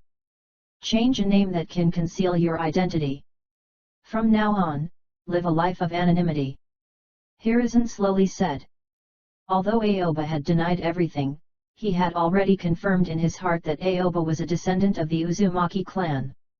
Just after he confirmed it, the previous aggressive and imposing tone had completely disappeared. Instead, it was a tone that sounded very benevolent. Don't you want to kill me? Aoba suddenly asked boldly. He was just testing the waters. He did not know what kind of problem had occurred between the Uzumaki clan and Konohagakure, but he could feel that there was a problem from Hiruzen's expression. Since that was the case, then he would take the opportunity to ask. If he waited until he returned to flip Danzo's memories, it would take a long time before he could find clues about the Uzumaki clan. After all, there were too many things in Danzo's memory. However, if he didn't say it at this time, even if he successfully left, there would still be some doubts in his heart. Hiruzen had racked his brains to find him here again. It couldn't be just to confirm whether he was a descendant of the Uzumaki clan. Moreover, judging from the posture that the two advisors had put on, it was obvious that they were prepared for battle. Did Konohagakure's higher UPS need to make such preparations when encountering the members of the Uzumaki clan? As soon as Aoba said these words, the faces of Konohagakure's two advisors, Koharu and Homura, changed. They tightly clenched their hands, and their eyes became even sharper. Hiruzen concealed it very well, his expression almost didn't change, and his aura didn't fluctuate. However, there were only 3 people here. Aoba even tried his best to sense the chakra fluctuations in their bodies. Through the different changes in these 3 people, it made him realize. This question hit the nail on the head. After hearing Aoba's words, Hiruzen was silent for a while. A kind smile appeared. As long as you don't harm Konohagakure, I naturally won't kill you. No matter what happened in the past, in the end, you saved Danzo. Hiruzen's voice slowly sounded. After speaking, he put his hands behind his back and walked toward the door. He left his back to Aoba and said, "You can leave now." When Aoba saw Hiruzen's back, this could be said to be full of flaws. But he had no intention of attacking Hiruzen at all, but this caused another thought to arise in his heart. What if Hiruzen felt that he had this intention? Then wasn't this just deliberately trying to sell a flaw? Aoba turned to look at Danzo. It seemed that Hiruzen was still afraid that something would happen to Danzo. If there was a battle now, then Danzo would be a hostage, and if Hiruzen sold a flaw and caused him to take the bait, then Hiruzen himself acted as the hostage. Aoba suddenly realized. This might not be because Hiruzen was being kind. It was because of the deep love Hiruzen had for Danzo. Chapter 341. Aoba stood still. He looked at Hiruzen. He did not move.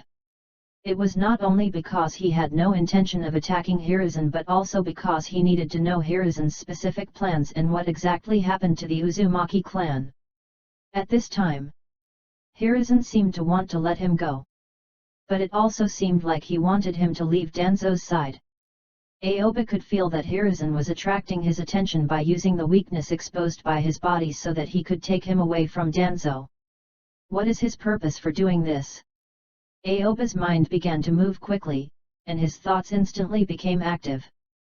His mind began to judge the situation in a very short time, according to Hiruzen's performance.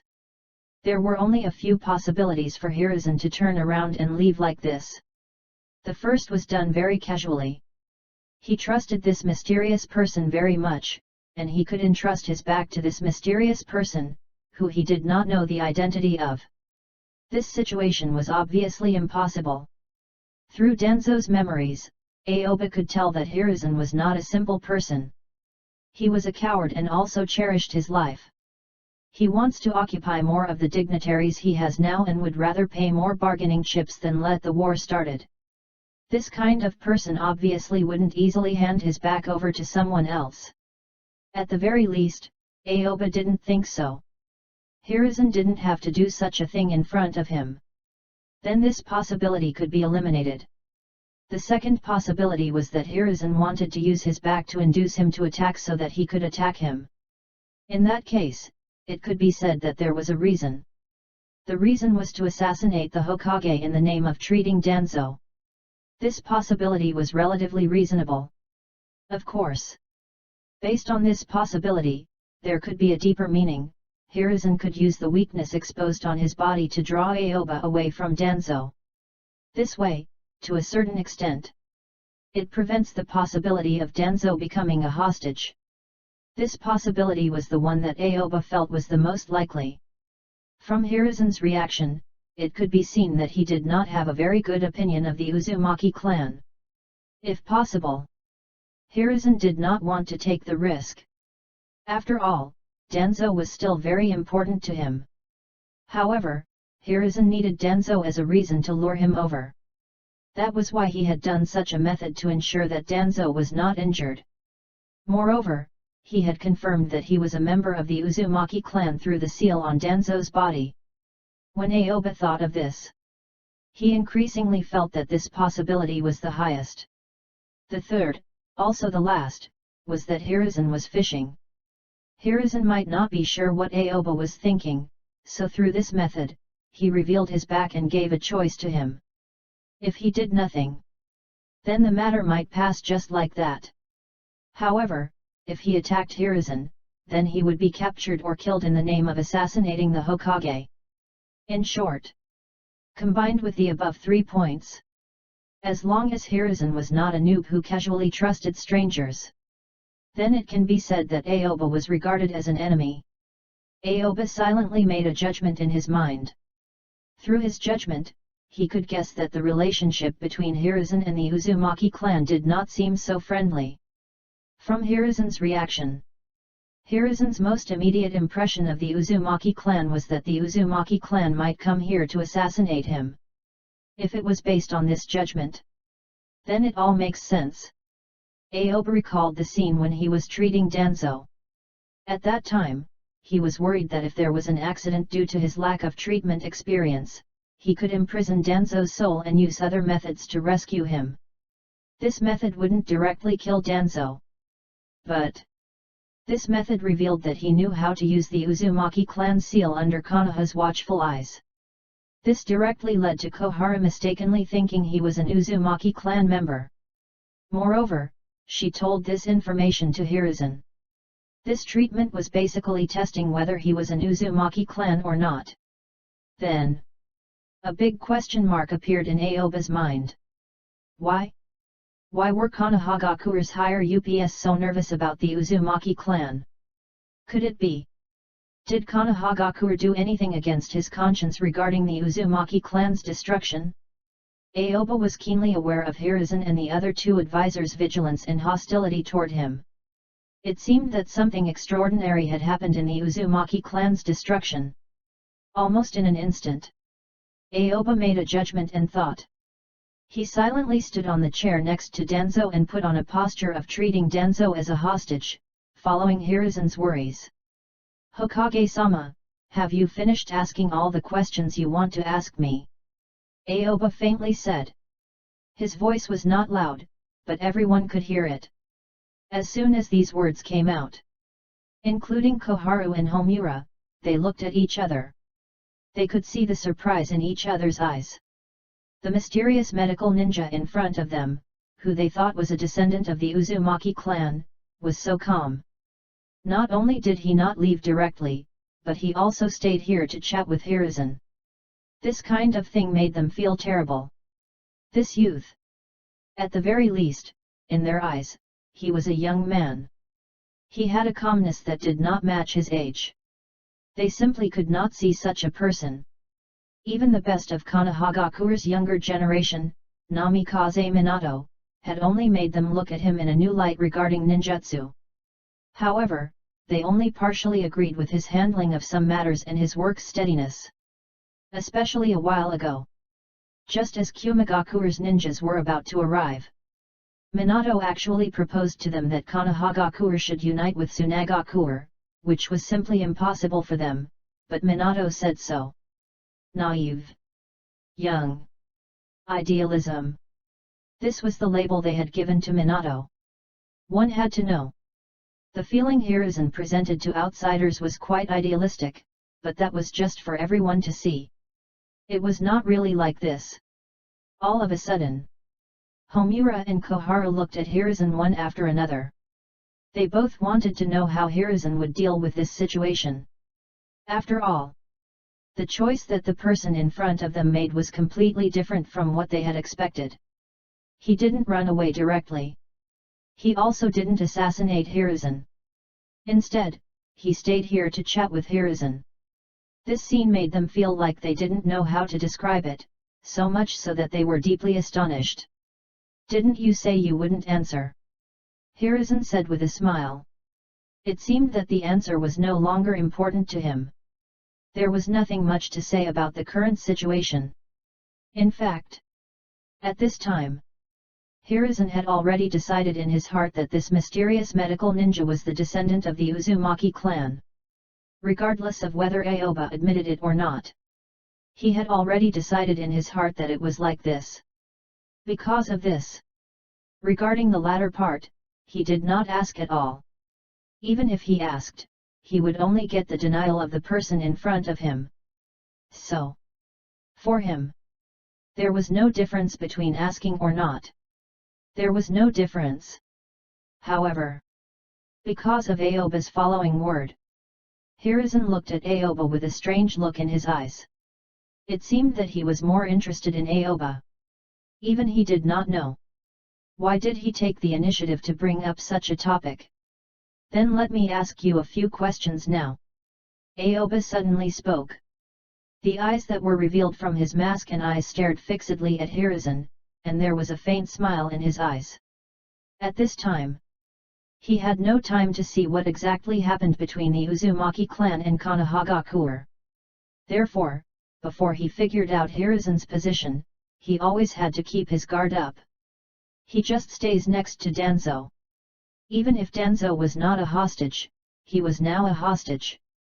As soon as this was said, Aoba directly changed his mind. The original situation where Hiruzen and the others call Aoba over to confirm his identity and leave a trap for Aoba to enter the net by himself has changed to Aoba sitting firmly on the fishing platform, watching how Hiruzen responds indifferently. Near the door of the room, the faces of the two advisors slightly changed. They had imagined countless possibilities before but never thought that things would develop into the mysterious medical ninja of the Uzumaki clan in front of them asking Hiruzen. This made them seem a little unprepared. In addition, this mysterious medical ninja obviously had no intention of leaving Danzo's side. This made them faintly realize what was about to happen next. It was very likely that it was beyond their expectations. The uncertainty became even more abundant. It made the two advisors' eyes even more serious. Oh! Hiruzen looked at Aoba with deep meaning. From the expression on his face, he probably didn't expect that this mysterious medical ninja from the Uzumaki clan in front of him would actually ask him a question. Hiruzen hesitated for a moment. After that, he smiled calmly. He looked as if he had no psychological burden at all. He nodded directly at Aoba. Sure, go ahead and ask. There was a trace of kindness in Hiruzen's smile. In an instant, he gave off the feeling of an elder. Right now, he was curious about what kind of question this mysterious medical ninja from the Uzumaki clan would ask him. If I didn't come, how would you treat Brother Eden? Aoba said straightforwardly. This was also what he was very curious about. He wanted to know what Hiruzen was thinking. Moreover, in his opinion, such a question was also very suitable to be an opening statement. At least, he had to first test Hiruzen's thoughts and see to what extent Hiruzen could explain. Oh! After hearing Aoba's words, the smile on Hiruzen's face became even more meaningful. He stared at Aoba for a while and did not immediately answer this question. Including Koharu and Homura, a strange look flashed in their eyes. This question was completely different from what they had expected. He was not asking about the Uzumaki clan issue. He was not asking about Konohagakure either. Instead, he was asking about Eden, who seemed to have nothing to do with the Uzumaki clan and Konohagakure. However, from another point of view, if they returned to the issues of treating Danzo's injuries. As the middleman who connected the village to this mysterious medical ninja, Eden had a lot of connections. That was to say, the mysterious medical ninja from the Uzumaki clan once again brought the topic back to treating Danzo.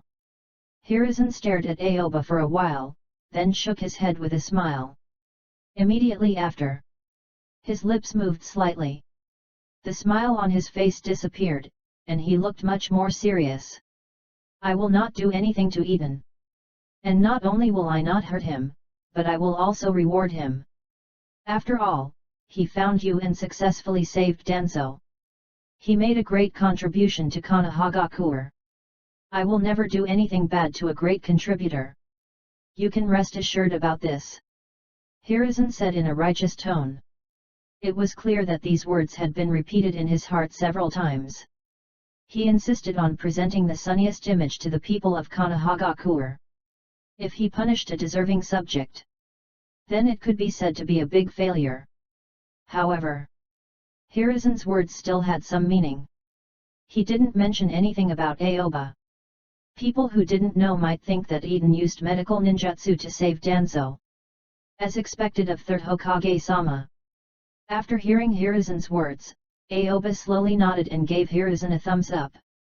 As long as there was this sentence, at the very least, it wouldn't have much of an impact on Eden. In fact, this was similar to what he had expected. He also felt that Hiruzen wouldn't blame Eden for such a thing. But he couldn't gamble. If he lost the bet, Eden might lose his position as Konohagakure Intelligence Division Captain. This price was too high. Aoba didn't care whether Hiruzen was telling the truth or not. Now that Hiruzen had said this, he could rest easy that Eden would have no problems. After hearing Aoba's praise, a smile appeared on Hiruzen's face again. He stared at Aoba with a meaningful gaze.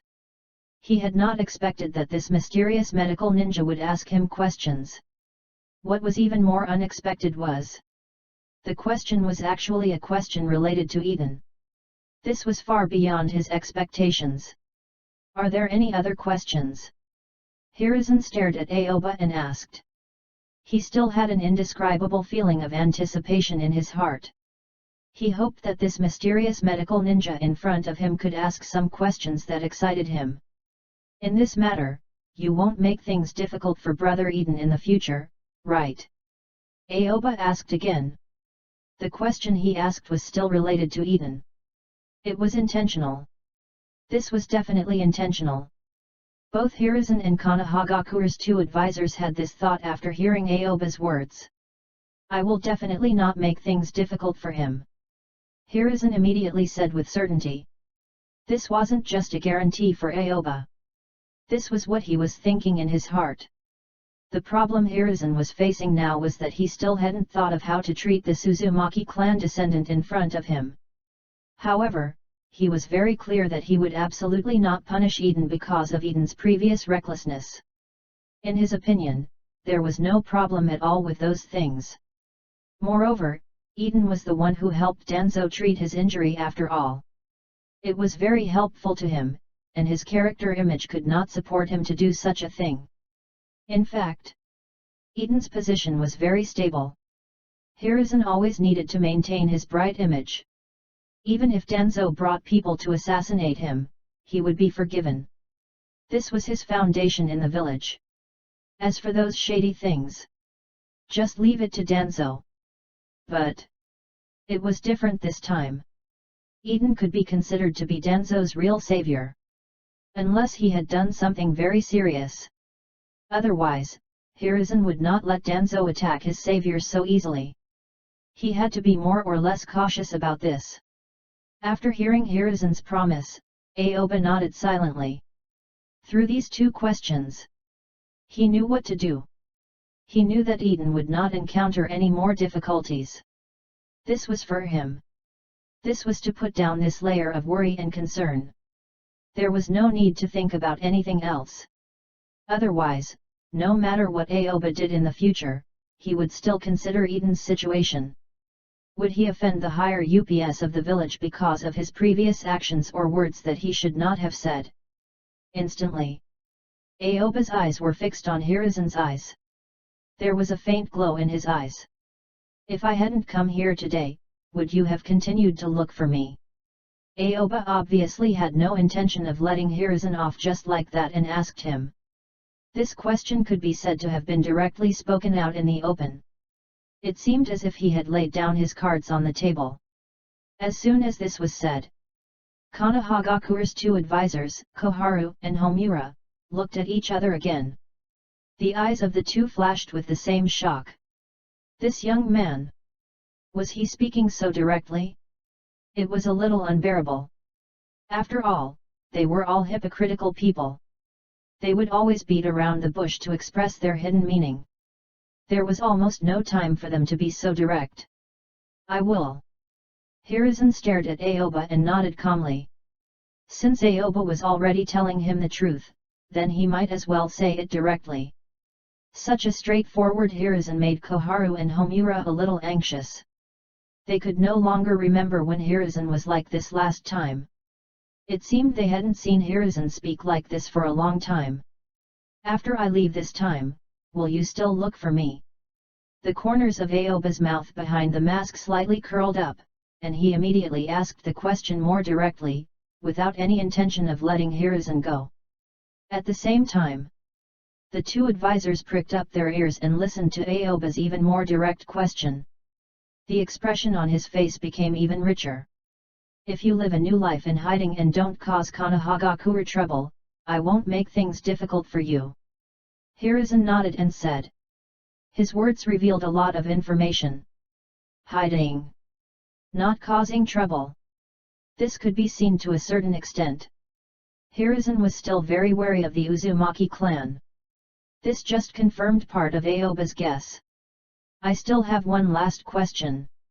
Aoba looked deeply at Hiruzen in front of him, then turned his gaze to the two advisors, Koharu and Homura, standing guard not far away. He said meaningfully, "Can I trust your words?" Hiruzen was shocked. However, he concealed his inner thoughts with deep shrewdness and did not show it on his face. He still maintained his previous posture and did not seem to have changed at all. Homura and Koharu's eyes changed one after another, and their gaze immediately became dangerous. This youth from the Uzumaki clan. Not simple. No wonder he was able to survive the events of that year. Just a few simple questions had already made them feel that this youth was different from others. Of course. Hiruzen hesitated for a moment. Before he could finish speaking, he was interrupted by Aoba. "I don't want to ask this question anymore. This question is no longer interesting. I thought of an even more interesting question." Through this method, Aoba had made Hiruzen's previously steady mood less smooth. After that, he spoke again, "Hokage-sama, do you think my words are credible?" After hearing the last question that Aoba changed, Hiruzen suddenly became silent. He did not know what to say. Aoba trapped him. How to answer this question? Say you don't believe him?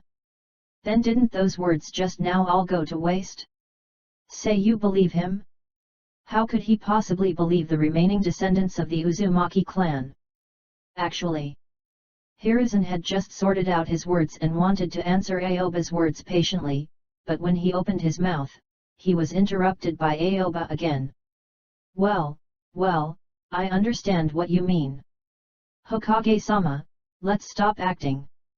I hope you don't make things difficult for Brother Eden. He doesn't know my identity at all. We will meet again in the future. See you next time." As Aoba spoke, his mind suddenly moved, and a special chakra emerged from his body. At the same time, the scroll in Eden's house that had been opened released some scarp papers like confetti. This scene made Eden, who was pacing back and forth in the living room and waiting for Aoba to return, dumbfounded. What's going on? Eden stared blankly at the flying scraps of paper on the scroll.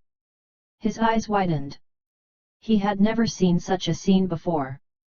The flying scraps of paper spun quickly. After that, it merged back into the scroll. After the changes, there was a slight change in the reverse summoning seal on the scroll, with a black circle added. This circle was very inconspicuous in the reverse summoning seal. It was Aoba's Flying Thunder God formula. The moment the Flying Thunder God formula was completed, the scroll suddenly trembled, and the reverse summoning seal on the top began to burn as if it had been activated. On the other side, in Denzo's room, Aoba's body seemed to be pulled by spatial fluctuations and suddenly disappeared under the gaze of Hiruzen and the two advisors. Swish! Aoba disappeared in a flash and appeared in Eden's house. His right hand was pressed against the Flying Thunder God formula on the scroll. It looked like he was coming out of a scroll. Such a scene! It fell into Eden's eyes. It caused Eden to be incomparably shocked. So that was the case. Eden had already understood in his heart. He knew how Aoba had entered his house before. He had used this method. It seemed. It was still not easy to enter his house out of thin air. He could not help but feel relieved. In Denzo's room, Hiruzen and the two advisors watched Aoba leave, but there was nothing they could do. When they discovered the spatial fluctuations, it was already too late. Reverse summoning! Koharu immediately exclaimed. After she said this, she stared at Hiruzen and said helplessly, "This person came prepared, so I said we shouldn't let him go. It won't be easy to find him in the future." Homura also said. His face revealed a helpless expression. Just now, he also felt Hiruzen was a little too weak in dealing with this matter. He should not have said so much to that person just now. Moreover, he should have given that person less time to prepare. I am not sure what his goal is. It is not good for us to act rashly. Hiruzen shook his head and said. Initially, it was somewhat reasonable at first. However, after he said those words to Aoba, he was even more unclear about what had happened. Danzo is fine. Hiruzen's gaze fell on Danzo. He could see that the mysterious medical ninja from the Uzumaki clan just now had relatively high attainment in medical ninjutsu. At the very least, if it were anyone else, they wouldn't be able to use Shozen Jutsu, mystical palm technique, to remove the body sealing seal. After Danzo slowly recovers, let's think about it. I have an intuition that I don't know how to describe. I feel that this youth from the Uzumaki clan seems different from those from the Uzumaki clan. We will still have to fight again. Hiruzen had his hands behind his back. He maintained this posture, exposing his weakness to that mysterious medical ninja. However, the other party had no intention of attacking him at all.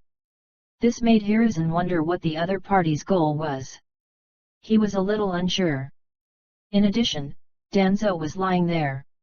It was definitely not a good choice to take action rashly. In the end, he fell silent and watched the mysterious medical ninja leave. I'll leave this place to you. Hiruzen took out his smoking pipe from his bosom and directly put it in his mouth. However, he did not light it. Instead, he walked out first. It seems he doesn't want the room where Danzo rests full of smoke. Sigh. Koharu and Homura looked at each other after Hiruzen left. They could see the helplessness in each other's eyes and sighed one after another. However, they had no choice. This was Hiruzen's old problem. They were very clear about this. And when encountering some more critical things, you will suffer from hesitation. On the other side, in Eden's house, Aoba directly took off the white mask on his face. Brother Eden, thank you. I might have been trapped there if you hadn't understood what I meant. Aoba smiled at Eden. You scared me to death. Eden said in a bad mood. In that situation, he was powerless even if he wanted to help Aoba. There was no way at all. How is Danzo-sama? After calming down, Eden immediately asked Aoba. At least he was really concerned about Danzo's injury. It's all right. Aoba shook his head casually and did not say anything else. Is it Koharu-sama? Eden immediately asked in a low voice. In his heart, he still wanted to know the truth of this matter. He took Aoba to the Hokage building, so he tried to figure out what was going on. Brother Eden, don't worry about this matter in the future. Hokage-sama has already promised that he will no longer use this matter to threaten you. Moreover, he will reward you after Danzo-sama recovers, so it is unsuitable for you to participate too much. Aoba put away the smile on his face. When he said this, he became a lot more serious. What do you mean? Eden frowned. He faintly smelled something special from Aoba's words. However, he was still unable to confirm it completely. The eyes that were staring at Aoba were flashing with an inquiry. Danzo-sama's condition has already passed. Now that this matter is over, no higher UPS in the village will come to find you for such a reason in the future. They will no longer need me to appear as a medical ninja, let alone come directly to your house through that reverse summoning scroll. Aoba explained to Eden. What did you do? Eden immediately realized that there might be something that he did not know. It might be a very serious matter. After all, when he left, everyone in the room, including Third Hokage, had a solemn expression. I only healed Danzo-sama's injuries. Aoba said with a smile. He did not lie. Other than breaking the seal on Danzo, he did not do anything else. That's all. Eden narrowed his eyes and asked in confusion. That's all. Aoba nodded. After that, Aoba changed the topic. He no longer wanted to continue this topic. Brother Eden, I am very tired today. I'm going to back and rest. Let's stop talking about Danzo-sama here. Aoba waved his hand and said, looking tired. Okay. Eden hesitated for a moment, then nodded. Since Danzo was fine, and the two of them were no longer under the special care of the village, then this matter could be said to have passed. By the way, Aoba, have you adapted to your new post? Eden hurriedly asked. It's okay, it's quite idle. Aoba nodded and said. The only problem was that he lacked a channel to read memory and increase his chakra. However, this problem was not extensive. There was still a long way to go before he could solve anything.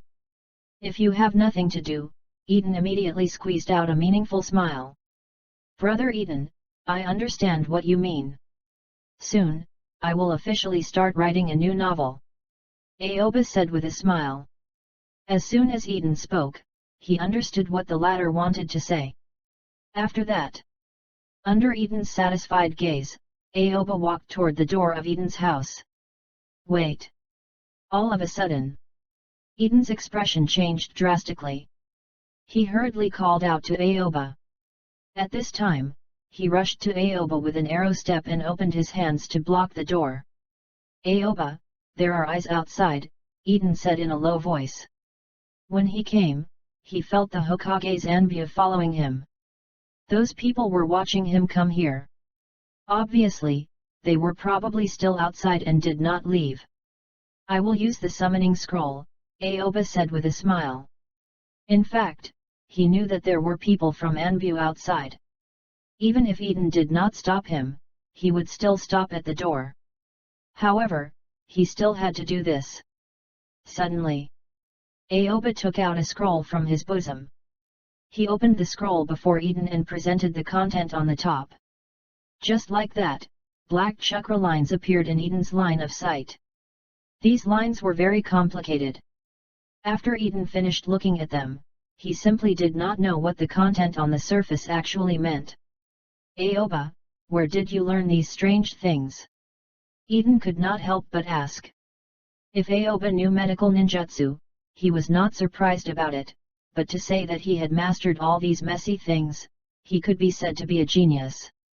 He, Brother Eden, my physical fitness is not good, so I chose some secret techniques and some more obscure techniques to study. Not many techniques are suitable for me to learn, but the reverse summoning technique is one of them. Aoba explained to Eden. This explanation was a bit far-fetched, but it still came up with a reason. Is that so? Eden was puzzled in his heart. Aoba said that his physical fitness was not good.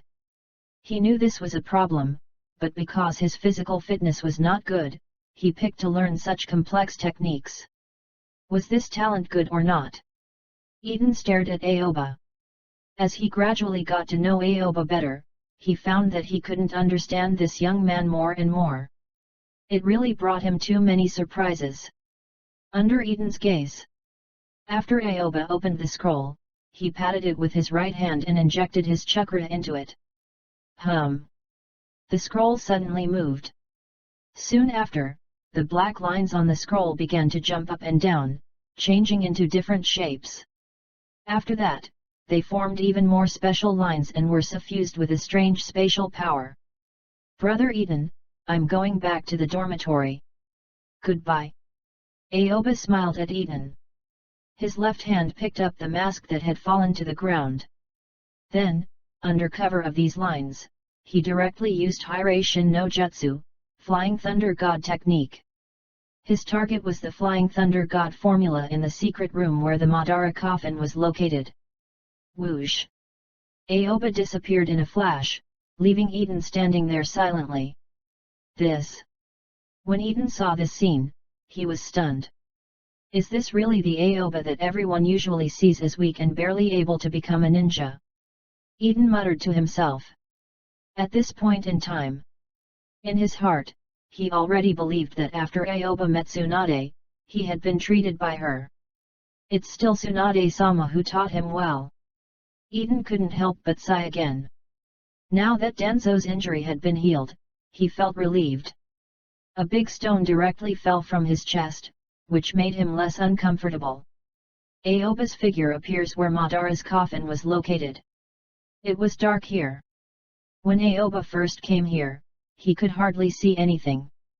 It really is a trap. Aoba quickly took off his clothes and placed them in Madara's coffin.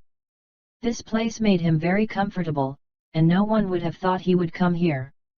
After that, Aoba once again used Hiraishin no Jutsu, Flying Thunder God technique. This time, the target was the tower in the forest. His figure flashed, and he appeared on the first floor of the building. At this time, the shadow clones Aoba had just created were still practicing the puppet technique, and they immediately stopped. "Remove," Aoba said indifferently. After he finished speaking, all the shadow clones in the audience stopped what they were doing and made the same hand seals with their hands. Then, with the sound of explosions, they disappeared one after another. The intelligence reports came as these shadow clones returned to Aoba's body. "I haven't made much progress in this period." Aoba nodded silently, mainly because he didn't stay in the Hokage building long. These shadow clones were primarily used to repair the puppets here. Only a few shadow clones began to learn how to control the puppets. However, now, his mind was no longer on practicing puppet techniques. He had more important things to do. In a split second, Aoba made a hand seal for Tajukage Bunshin no Jutsu, multiple shadow clone technique, and all the chakra in his body surged. Tajukage Bunshin no Jutsu, multiple shadow clone technique, Aoba said indifferently. As his voice fell, one shadow clone after another appeared. There were thousands of them, almost filling up the entire place. "You all understand, right?" Aoba's gaze swept over the dense shadow clones here, and he slowly spoke. "Understood." The shadow clone at the scene immediately nodded. Each of them was Aoba and had a part of his consciousness. When he used the shadow clone, all the memories were Aoba's. "Now, you divide into 10 groups. 100 people in one group. Everyone, figure out your group number. Then go through Danzo's memories according to the plan. Once someone finds out about the annihilation of the Uzumaki clan, immediately use Kage Bunshin no Jutsu, shadow clone technique, to inform me." Aoba said to these shadow clones one after another. What he wanted most now was to figure out what had happened to Uzumaki clan. "Yes." These shadow clones responded one after another. Then, they began to search for their positions and split into different groups quickly. According to the information in their memories, the timeline of each group to read memories was different. They quickly searched for information about the Uzumaki clan in each timeline. When Aoba saw the orderly appearance of these shadow clones, he nodded in satisfaction. Then, he used Hiraishin no Jutsu, Flying Thunder God technique, again and disappeared. Swish! Aoba directly appeared in Anbu's dormitory and directly lay on the familiar iron bed. "This day is really too tiring." Aoba lay on his back while his eyes stared at the dim ceiling. His eyes were a little dazed. He was not looking at the thing in front of him but thinking about other things. His 2 thumbs were constantly rubbing on his temples, promoting the cerebral cortex's blood circulation, and boosting his brain's metabolism. For a moment, Aoba's body began to recover quickly, but this still made him feel very tired. He had used up too much energy in the process just now.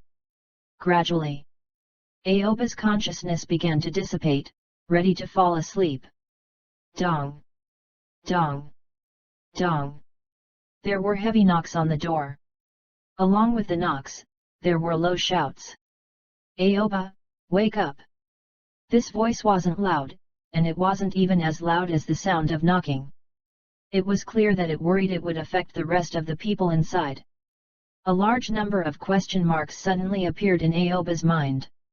He never thought that what woke him up was not the memories transmitted by the shadow clones but the sound of knocking on the door outside.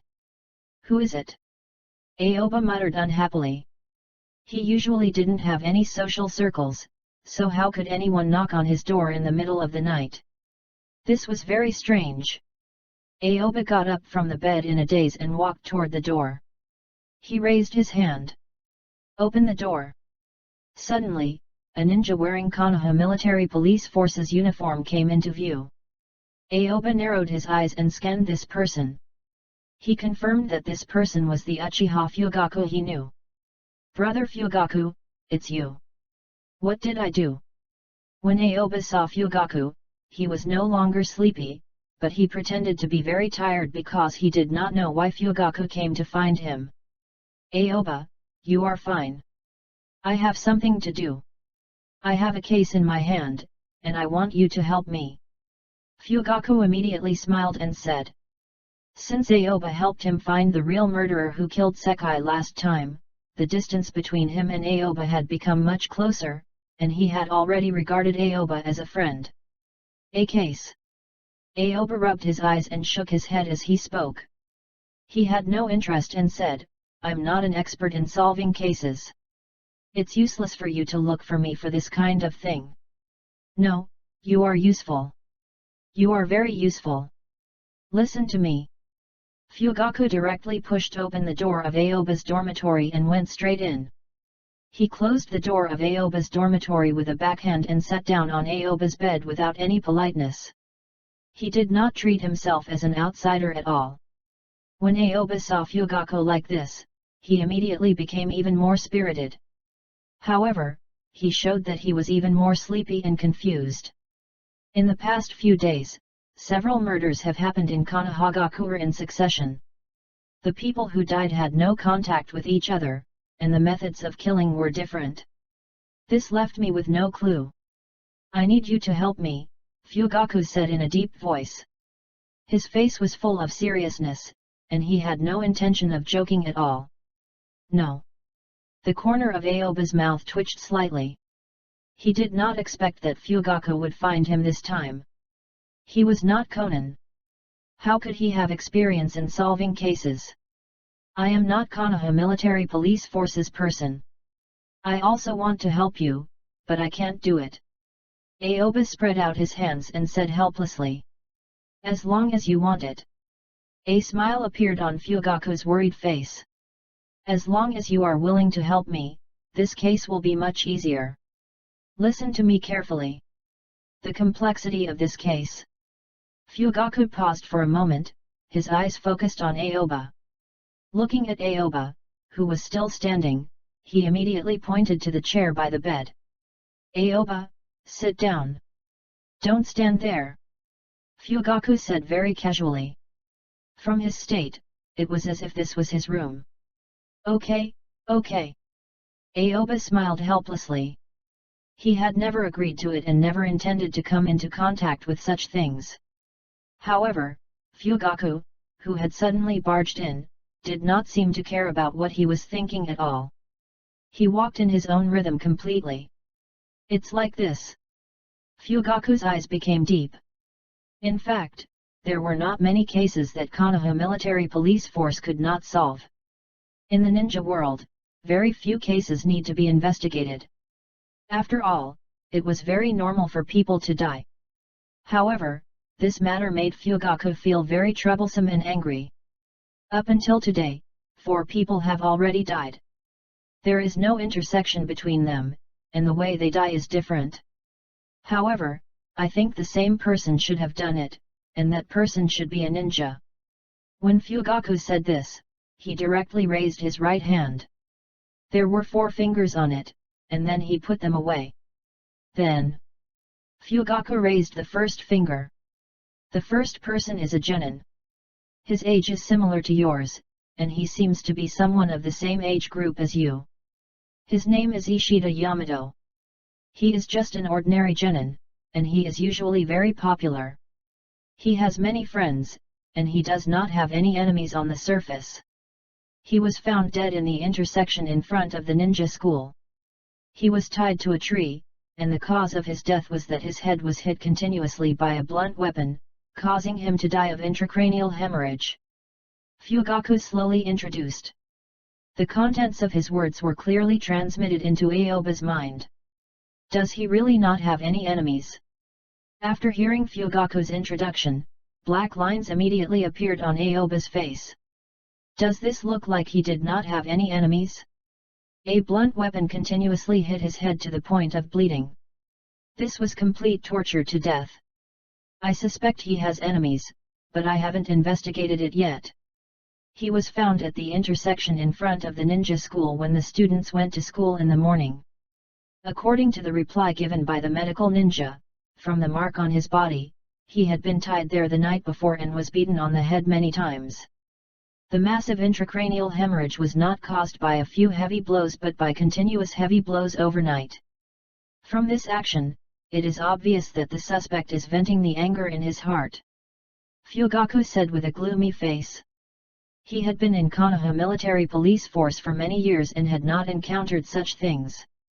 Perhaps only the missing people case and the river floating corpse case could be compared to this.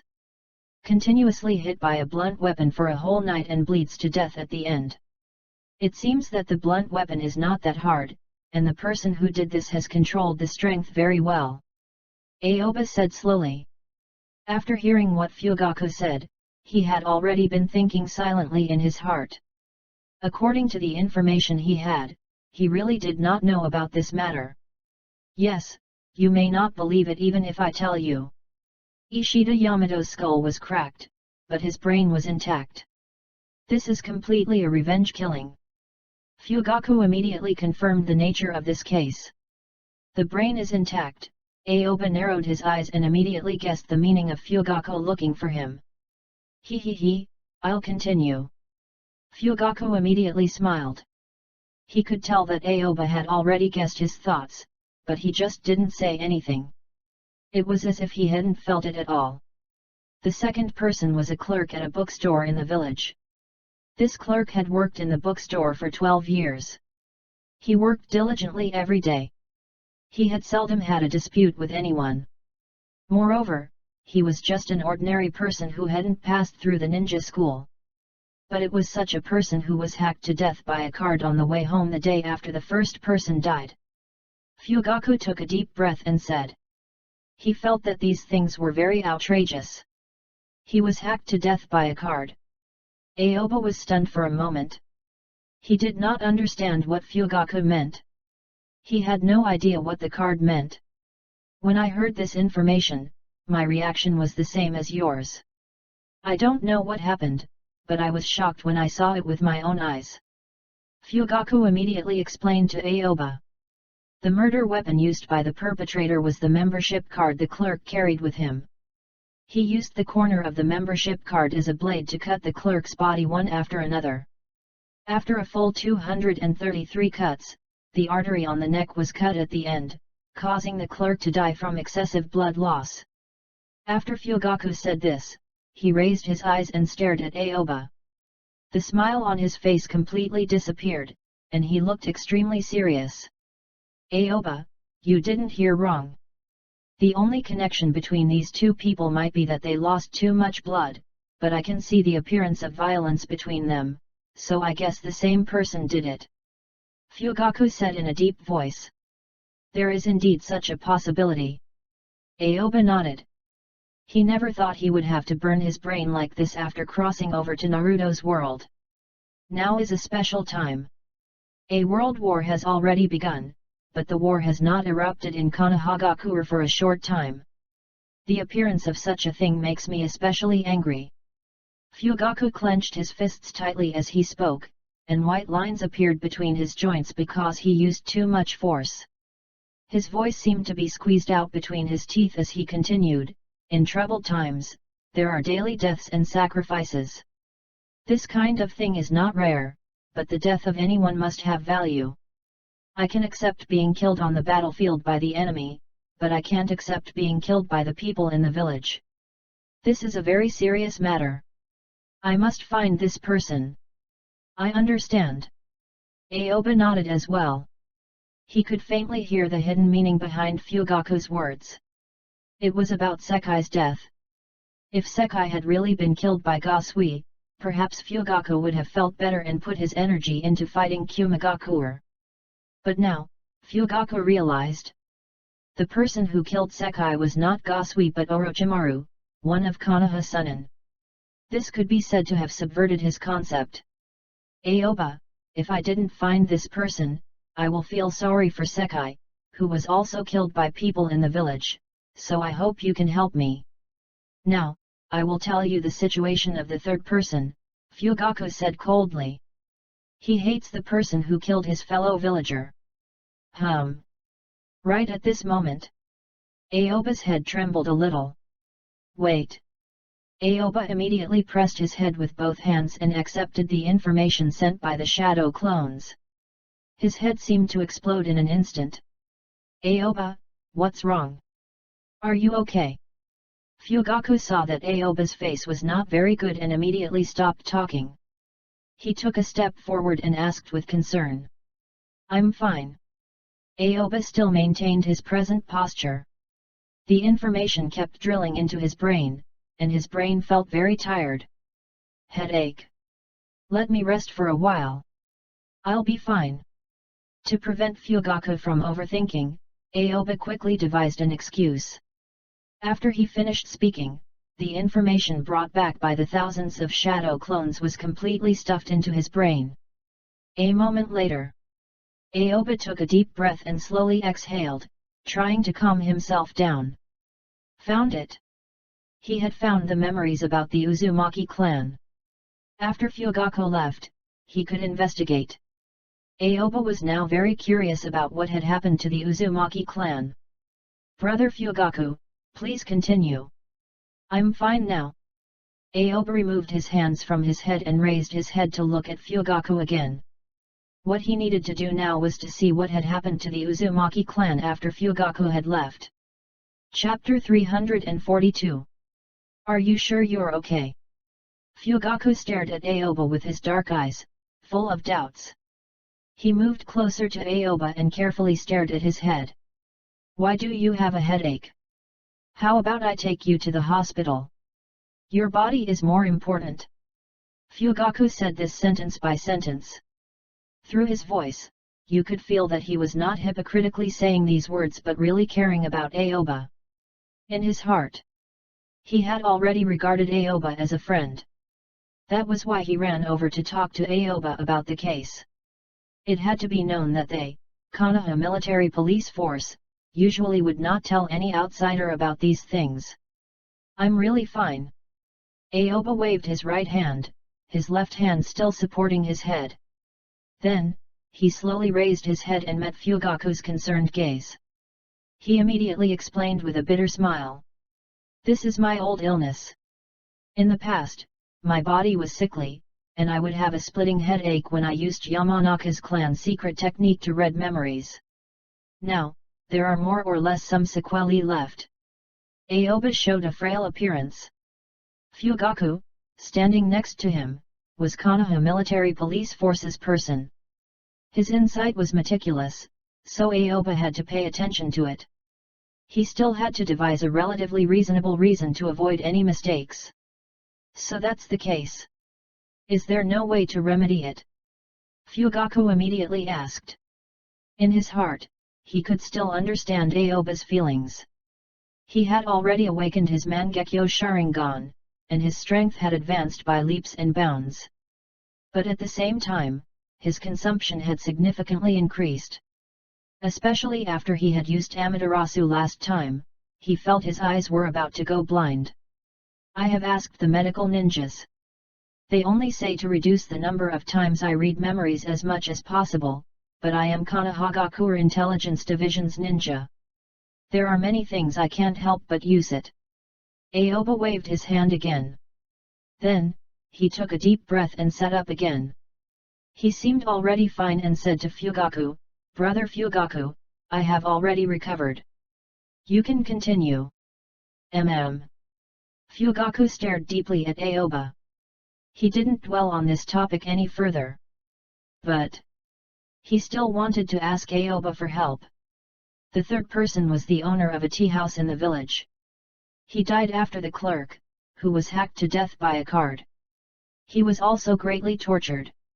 However, the owner did not suffer any injuries or bleed to death like the previous two people. Instead, he died from suffocation. Fugaku frowned tightly. He recalled these scenes in his mind and felt that they were incredible. It was as if it was a prank. He worked in Konoha military police force for many years but had never seen such a death. Suffocate to death. Fugaku's words forcibly pulled Aoba's attention back. He understood that if he did not send Fugaku away, he would not be able to look through the Uzumaki clan's memory patiently. After that, he asked, was he strangled to death? No. Fugaku shook his head directly. He hesitated for a moment, pursed his lips, and then slowly opened his mouth. It was the tea house server who found the tea house owner dead. The owner died in a private seat. His mouth and nose were stuffed with pudding, and his trachea was completely blocked. He died of suffocation. Fugaku said in a deep voice. Pudding. The more Aoba listened, the more he felt it was strange. He asked, is there any pudding in the tea house? The tea house doesn't sell pudding, but this owner has a habit of making pudding.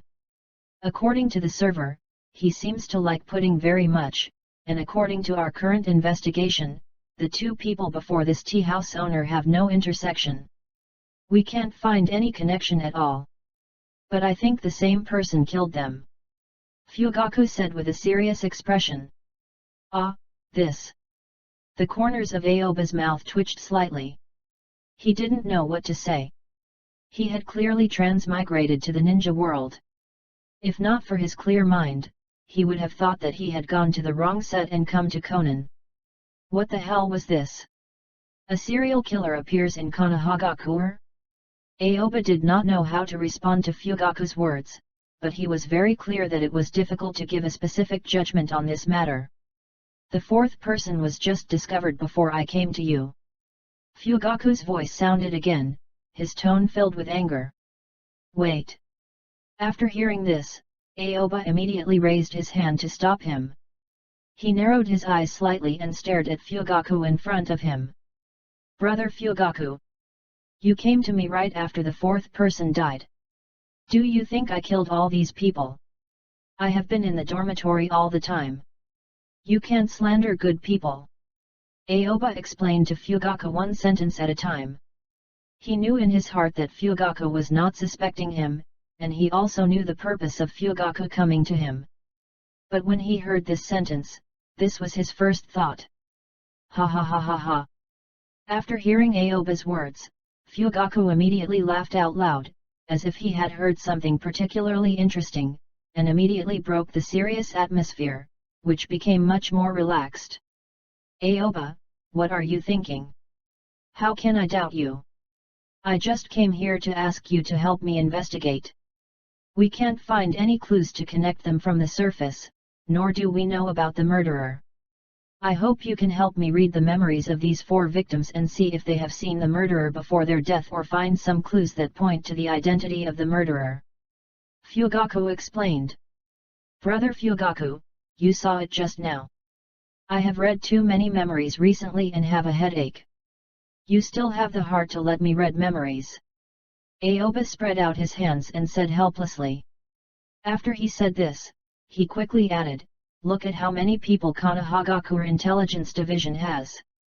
Why don't you try another one? Aoba, this matter has to be done by you.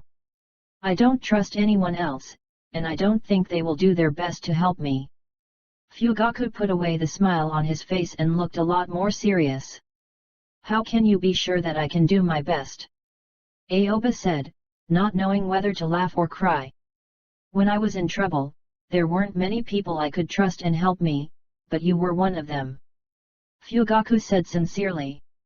When Aoba saw Fugaku's expression, he thought of the words of the second Hokage. The Uchiha clan was a clan of sociopaths. This clan had extreme love.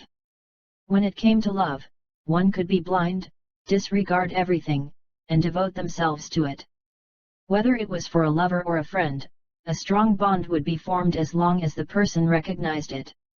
Even in the face of love, the Uchiha clan even surpasses the Senju clan, known for its love. Correspondingly, after such love was destroyed, it would turn into extreme hatred. How strong the love was, the hatred will be as turbulent as it was. Now, Aoba felt that since the last time he helped Fugaku to confirm that the person who killed Sekai was Orochimaru, Fugaku's attitude toward him had obviously changed. This was something he could sense without having to feel it deliberately. Aoba, I haven't finished speaking just now. Before I came here, the fourth person was discovered. She was a woman, about 24 or 25 years old. She was not a ninja. She worked at a hot spring house in the village. She was an ordinary attendant. The cause of her death was that her abdomen was hit by a blunt weapon, like a hammer, resulting in hemorrhage. After Fugaku finished talking about the fourth person, he took a deep breath and stared at Aoba. He said, "We haven't found any connection between these four people. I hope you can read their memories and tell us the murderer. Are we going now?" Aoba knew there was no way to refuse Fugaku, so he might as well agree to it and finish it happily. This way, he could check the memories of the Uzumaki clan when he returned. "If it is convenient for you, come with me as soon as possible. You also know that the longer it delays, the more troublesome it is to read memories." Fugaku nodded to Aoba and continued, "Moreover, I seriously suspect this is revenge. The murderer might have different degrees of conflict with them. However, some things are not clear. If it is revenge, the murderer might reveal his identity before these people die to obtain the greatest pleasure. Maybe after you read their memories, you can directly tell us the identity of the murderer without finding any clues." "I understand." Aoba knew what Fugaku meant. He did not say anything and directly went to his wardrobe to get clothes.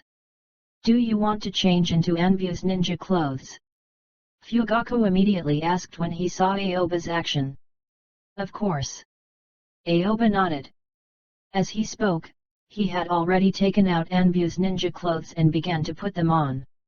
Soon, Aoba put on Anbu's uniform and mask.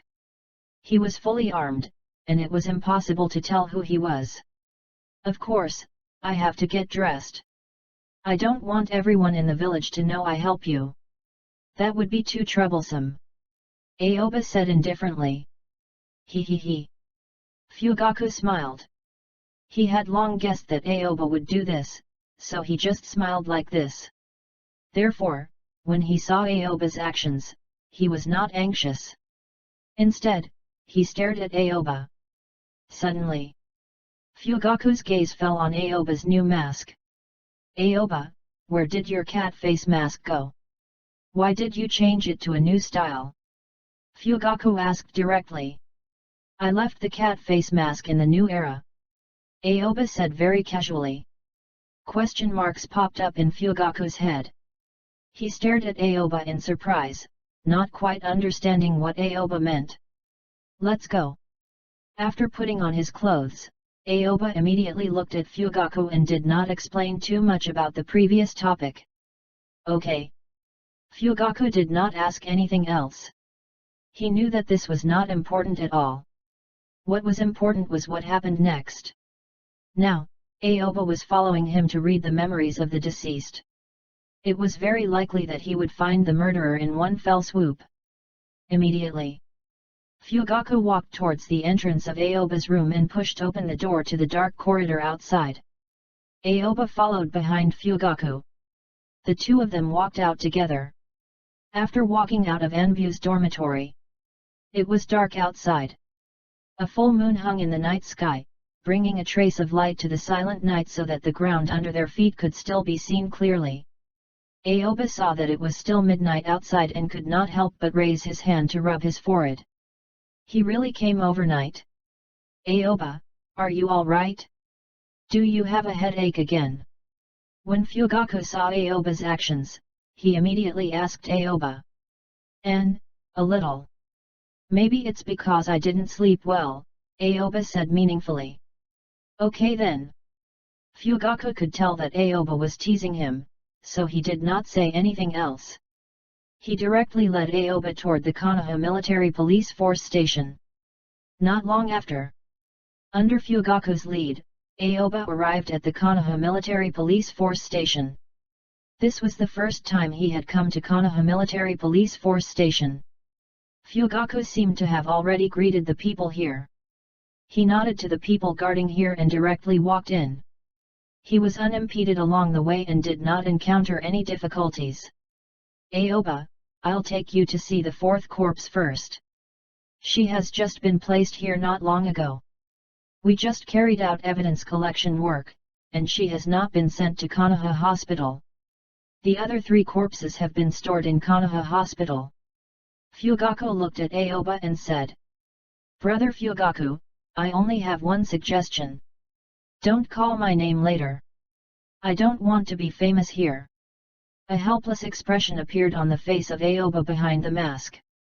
Ha ha ha ha, good, good. I will remember it. I'll be careful next time. Fugaku immediately laughed. He knew Aoba was vigilant and cautious, so he did not care much about it. He directly followed Aoba's thoughts. After hearing Fugaku's positive answer, Aoba did not say anything else. He just followed Fugaku and walked into the Konoha Military Police Force Station. The two walked to the end of the corridor and entered the room on the left. Fugaku raised his hand and pushed open the door. At this moment, 2 people were standing in the room. They were both Konoha Military Police Force's people. However, their status was far inferior to Fugaku's. Fugaku-sama. The 2 Uchiha clan members immediately bowed toward Fugaku. Their expressions were rather respectful. After they finished speaking, their gazes focused on Aoba. They could not see Aoba's face through the mask, but it did not stop them from being curious about Aoba's identity. For the time being, there is nothing for you to do here. Go guard outside the door. Do not let anyone else in. Fugaku ordered the 2 Konoha Military Police Force ninjas. Yes. The 2 ninjas immediately moved and walked out of the room. Then they stood at the door and waited. According to Fugaku's instructions, no one was allowed to come in and complete the task of guarding the door. In a short time, only Fugaku and Aoba were left in the room. And a corpse lying on the cold iron bed. This is the 4th victim. I'll leave it to you. Help me catch that person. I'll definitely catch that person who dares to attack the villagers. Fugaku clenched his fists and said coldly. What he hated the most now was this kind of person. Okay. Aoba nodded. He did not care about Fugaku's words at all. After all, it was Orochimaru's. And even if it affected him, it did not matter. Suddenly, Aoba walked up to the corpse. The corpse's body was covered with a layer of white cloth. It could be seen through the uneven shape of the white cloth that it was a woman. Aoba slowly lifted the white cloth covering the woman's head. In front of him was a pale but extremely hideous and distorted face. It could be seen that she had suffered specific pain before she died. How big of a grudge is this? When Aoba saw this scene, a big question mark appeared in his head. In the dramas he had seen before crossing over, there were very few scenes of such direct violent death. Yes. I can't figure this out either. If someone really hates her so much, it should have appeared when we investigate for clues. Fugaku nodded and immediately urged, stop talking. Hurry up and read her memories to see who the murderer is. Are you in such a hurry? Aoba looked up at Fugaku, then immediately raised his hands and pressed them on the woman's head. Both of Aoba's hands were suffused with chakra, and he used Yamanaka's secret technique to move the chakra toward the other party's brain. Ding dong! Memory reading successful. Obtained, chakra increase. A clear electronic prompt rang out in Aoba's mind, and simultaneously, a stream of memories poured into his mind.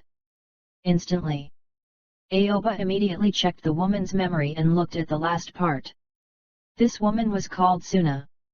She worked at Konohagakure's hot spring house. She was responsible for accepting payment at the cash register. She wasn't too busy and tired every day, but it took a lot of her time. This made her work hours relatively unstable.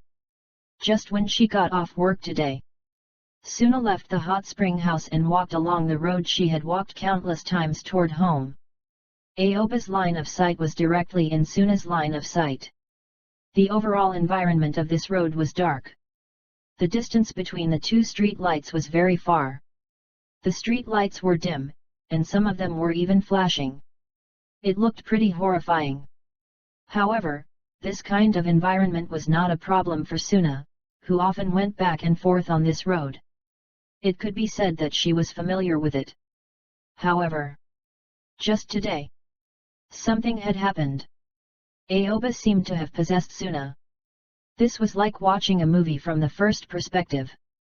The scene in front of him was extremely realistic. A few minutes later, Suna seemed to feel something. She turned around and looked behind her. Her vision was filled with dark streets and alleys. There was no one on the roads. Then, Suna turned her head. It was obvious that her footsteps had quickened. She seemed to have sensed someone behind her and looked a little flustered. This sudden change made Aoba also become serious. He knew Suna was about to die, and the murderer could appear anytime. Just like this. Suna walked quickly in a panic. All of a sudden, she turned back again. Before she could see the road behind her, she felt a violent tremor, and her vision blurred. Bang! Bang! Bang! Bang! A hammer-like blunt weapon hit her body with a concentrated force. She could vaguely see a shadow of white hair, but because of the strong blow, she could not see the specific appearance of this person. B*TCH. Didn't you cheat on me before? I broke your... A resentful voice sounded, and then the attack became stronger and stronger, and Suna's memory stopped abruptly. Who? Aoba took a deep breath, slowly opened his eyes, and put away the chakra in his hand. Did you see the murderer? Fugaku saw Aoba open his eyes again and immediately asked. He was very concerned about this matter. I saw it, but I didn't see it all. Aoba first nodded, then shook his head and said something that confused Fugaku. What do you mean? Fugaku was stunned for a moment and stared at Aoba in a daze. In this woman's memory, I saw a blurry white-haired man. However, because a violent impact hit her, her vision was already very blurry. At that time, she could only see these things and not see his facial features. Aoba explained. A white-haired man? This is a good clue. Did he say anything? Fugaku pinched his chin with his right hand and immediately began to analyze and infer the situation through his brain. Yes. Aoba nodded and said, he said, this woman cheated him before. Do you know what exactly is going on? Fugaku frowned. This sentence was indeed a clue, but this clue was too thin. It wasn't easy to find the murderer using this. Was it necessary to call all the white-haired men in the village over? I don't know how long before the murderer talked about, but I can confirm that it should not have happened recently. If we maintain the attitude of a gentleman to take revenge for 10 years, there is no way to investigate. So, let's look at the other 3 bodies. Aoba said lightly. This could not be said that he was lazy. It was indeed a big project. Wanting to find this person was really hard. But it's not like Aoba can't find him. It will just take a very long time.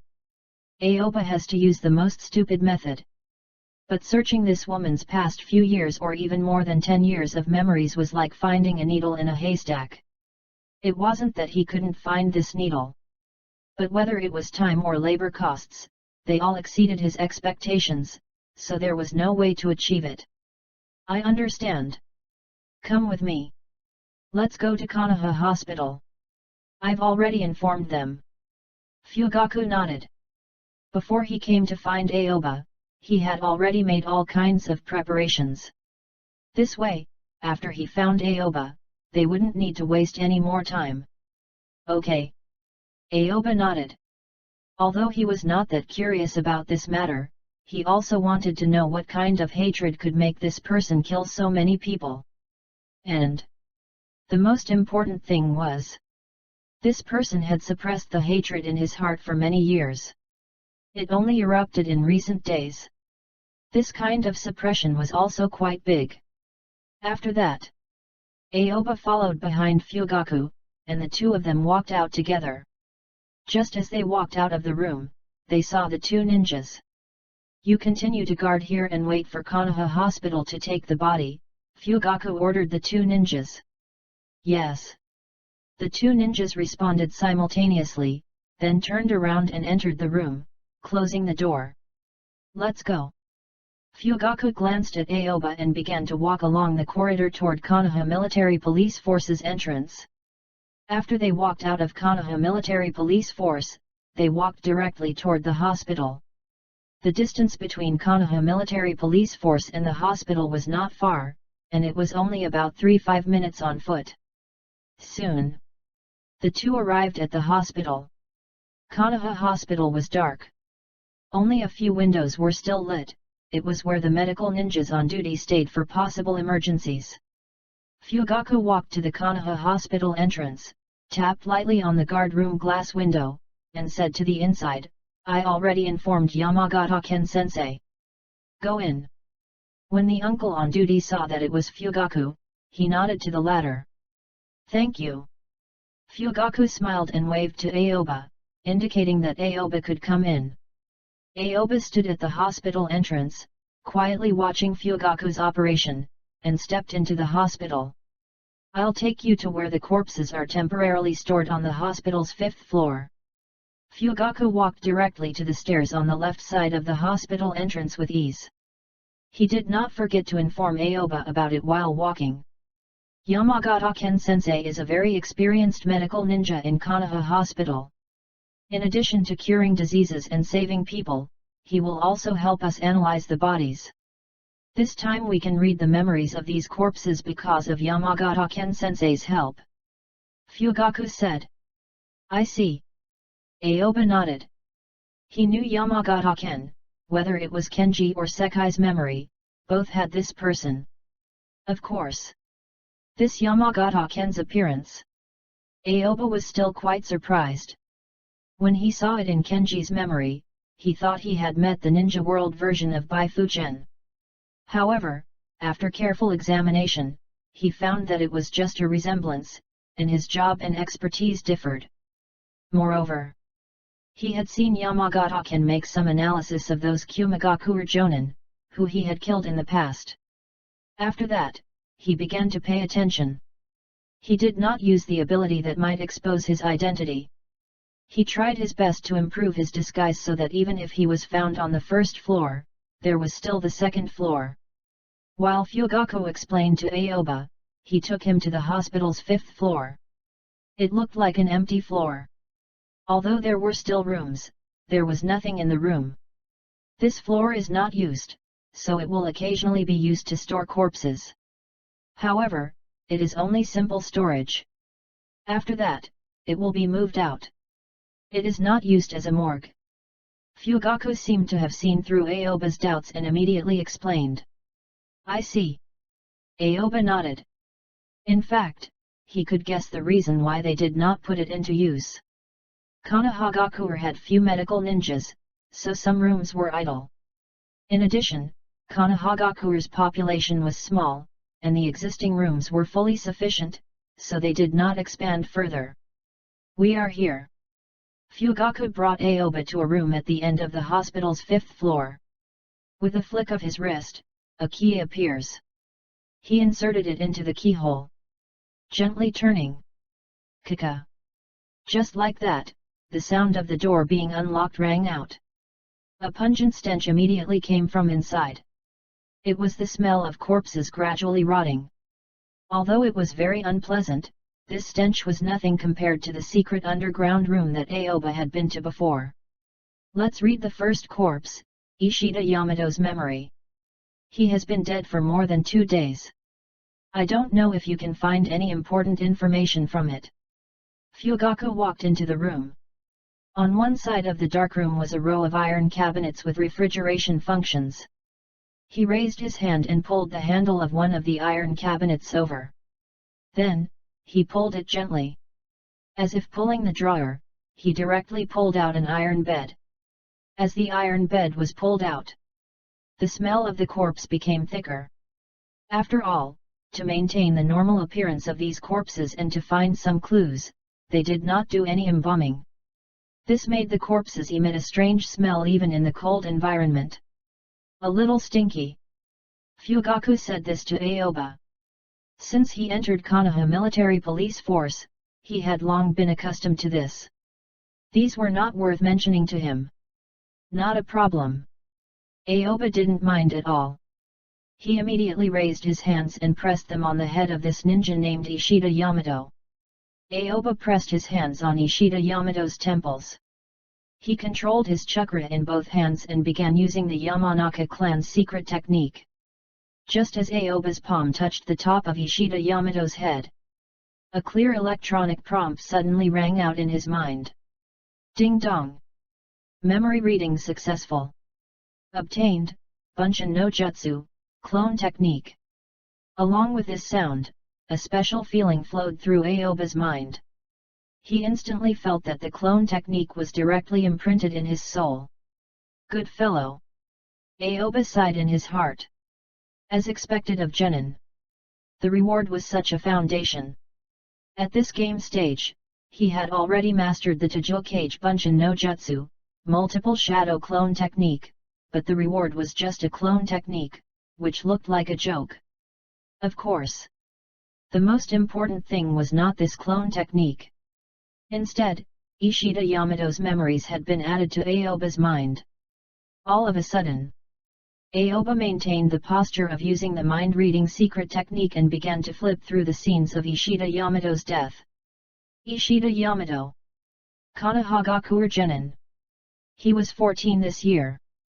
Before he died, Ishida Yamato had just finished practicing taijutsu, his whole body was covered in sweat, his physical energy had been exhausted, and he was preparing to go home. When Aoba read Ishida Yamato's memory, he directly brought himself into his perspective. Aoba watched him walk in the direction of his home with great ease and did not care about the movements around him. Perhaps this was the sense of security that Konohagakure brought. Even if there were occasional thieves in the village, there were very few cases of killing people. Moreover, he was a ninja, and his strength was not to be underestimated. He was preparing to participate in the Chunin exams that were about to start soon. Unlike Genin, who had just graduated from the ninja school, he was preparing for battle. Just as Ishida Yamato was heading back home, all of a sudden, a figure flashed out from the nearby woods. The figure was wearing a cloak and a hat. He covered himself tightly. This appearance made it impossible to see what he looked like. This figure appeared very suddenly, and it was a planned action. In almost an instant, he arrived directly beside Ishida Yamato. He raised his hand and punched Ishida Yamato's head. Who? Ishida Yamato was stunned by this sudden scene. Fortunately, he was Genin. He reacted instantly and raised his left hand to block the attack with his forearm. He intended to block the sudden attack. Bang! Along with a strong sound of impact, their bodies collided. Ishida Yamato took 2 or 3 steps back before he stopped. However, at this time, a mist-like mist covered his face. Immediately after, his vision became blurry. Drug. This word popped up in Aoba's mind, and he immediately had a clearer understanding of the identity of the murderer. After that, the memory entered the next scene. It was obvious that there was a broken piece here. Ishida Yamato should have fainted. Bang! Bang! Bang! Bang! Bang! One voice after another rang out. The line of sight was shaken. Ishida Yamato slowly opened his eyes. His vision was still blurry, and he could see black shadows falling directly on his head. This is ruler. Aoba judged what this was. A ruler that was occasionally used by ninja school teachers for corporal punishment when teaching students.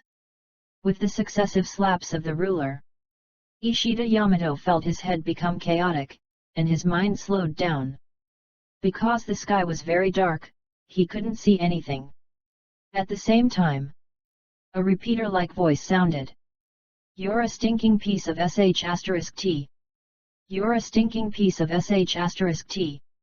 You're a stinking piece of sh*t. The voice kept repeating this sentence. Every time he said it, he would slap the ruler in his hand heavily.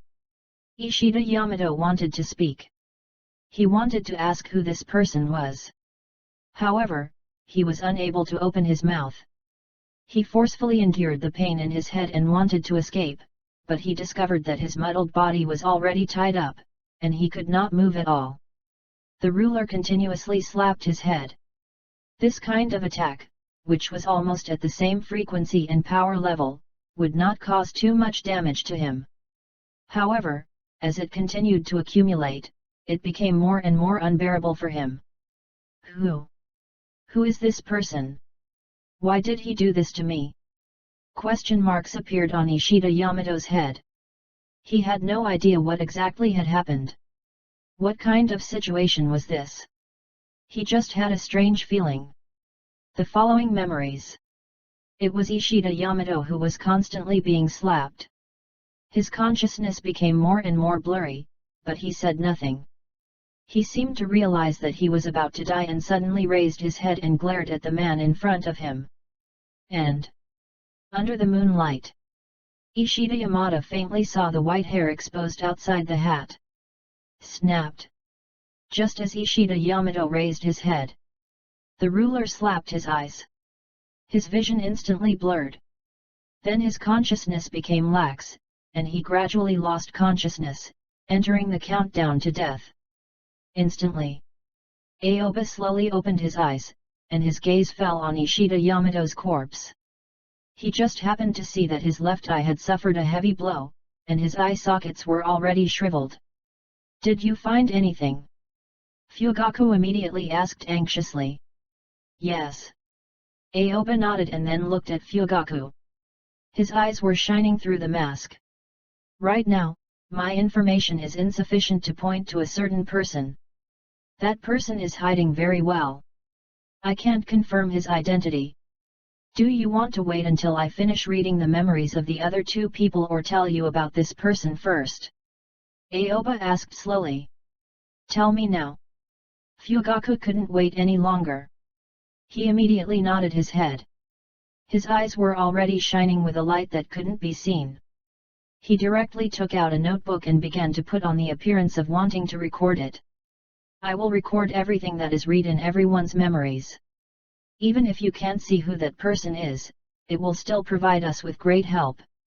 It will help us reduce the scope and find this murderer faster and more accurately. Fugaku added. I understand. Aoba nodded. He immediately took a deep breath and recalled what he had just gotten. The murderer has white hair, and his voice is similar to the person who killed Suna. The preliminary judgment is that it is the same person, Aoba said first. As expected. Anger appeared on Fugaku's face. He was very angry and dissatisfied with such a person. He then said, there are not many people with white hair. This can be used as a characteristic.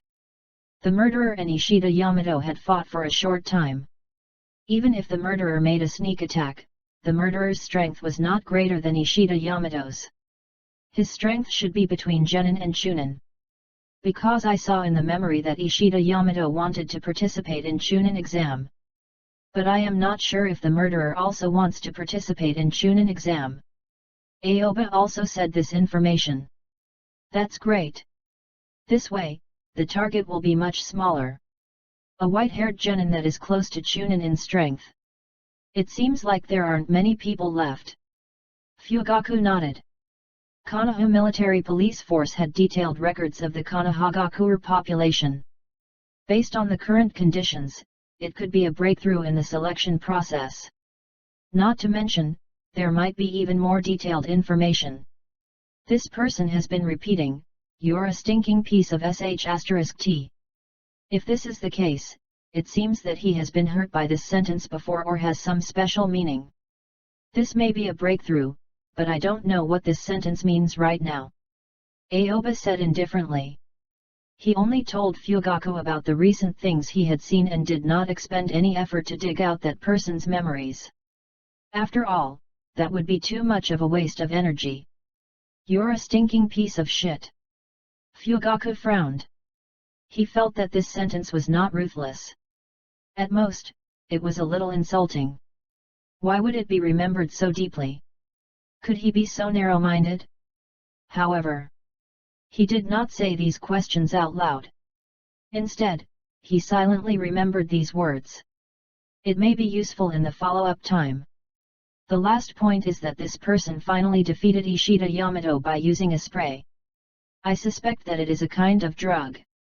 In this way, I guess that the murderer is related to a medical ninja. Maybe he knows some medical ninjutsu or works in the hospital. Aoba said in a deep voice. He did not make it too obvious, but he vaguely felt that the person should have concocted the drug in the spray himself. I understand. Fugaku nodded, the corners of his mouth slightly curled up, and said, "It's getting clearer and clearer now. These are all the clues I found in Ishida Yamato's memory. As for the other things, I only saw the murderer with a ruler, slapping him to death one after another. There is no other useful information. By the way, Ishida Yamato doesn't seem to know why the murderer attacked him. This hatred should have been from a long time, even to the point that Ishida Yamato has forgotten it." Aoba slowly said. "It is indeed possible. This murderer seems to be able to hold back all the dissatisfaction he encountered before, and he has not forgotten it for many years. Killing people for trivial matters, such a person is so dangerous." Fugaku could not help but nod and sigh. Through the memories of these victims, he understood this person even more clearly. "Let me see the next person." Aoba did not say anything more.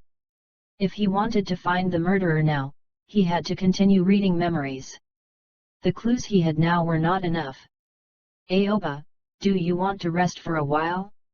You have read the memories of 2 people in a row," Fugaku suddenly said with concern. He really hoped that Aoba could quickly and efficiently complete the task of reading memories. However, as a friend, he did not want Aoba to be too tired. After all, before coming here, Aoba already had a headache. Moreover, he came here in the middle of the night and did not even have a good rest. Fugaku could not help but be a little worried about Aoba. "It's fine. There are only 2 people. Let's finish early and go home early to sleep." Aoba waved to Fugaku. He wanted to make sure this matter was completed on time. This was a very important thing for Fugaku, but for himself, it was a waste of time for no reason. "Actually, I'm a little worried about delaying your work tomorrow," Fugaku said with a sarcastic smile. "You are so hypocritical," Aoba said grumpily and rolled his eyes at Fugaku. His words were completely hypocritical. It was almost like a joke. "If you are really afraid that I wouldn't be able to rest well, there is no need to rush over in the middle of the night." Too hypocritical. Aoba silently complained in his heart. "It's okay. I've been promoted recently. There isn't much of a problem for the time being, so let's hurry up," Aoba said helplessly. He felt that Fugaku had learned something bad. It was clearly Fugaku who wanted him to read memories, but he wanted him to take the initiative to say this. He, okay." A smile appeared on Fugaku's face again. He pushed Ishida Yamato's body into the cold storage like he was pushing a drawer. Then, he raised his hand to touch the cabinet next to him and suddenly pulled out the iron bed.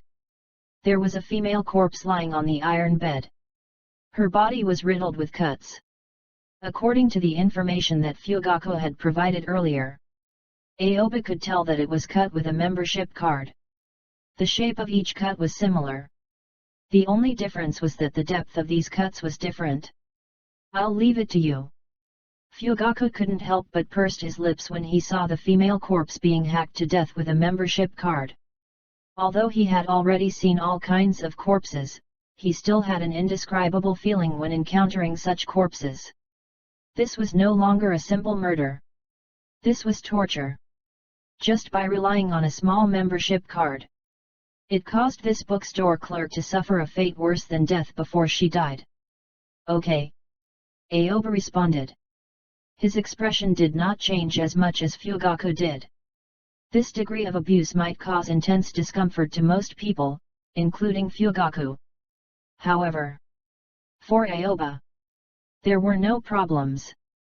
After all, when Aoba was working as a cat-faced demon and wanted to accumulate medical ninjutsu experience, make those prisoners scared enough to commit a crime, and reduce the crime rate, he tortured them very cruelly. That degree of cruelty. It was simply not comparable to using a membership card to kill people. Instantly, Aoba raised his hands. He pressed down on the temple of this bookstore clerk, and his hands were suffused with dense chakra. He immediately used the Yamanaka clan's secret technique. Aoba's palm trembled slightly. Waves of chakra surged out. At the same time, a clear electronic prompt rang out in Aoba's mind. Ding dong! Memory reading successful. Obtained, chakra increase. Along with the clear electronic prompt that appeared in Aoba's mind, memories began to load into his mind.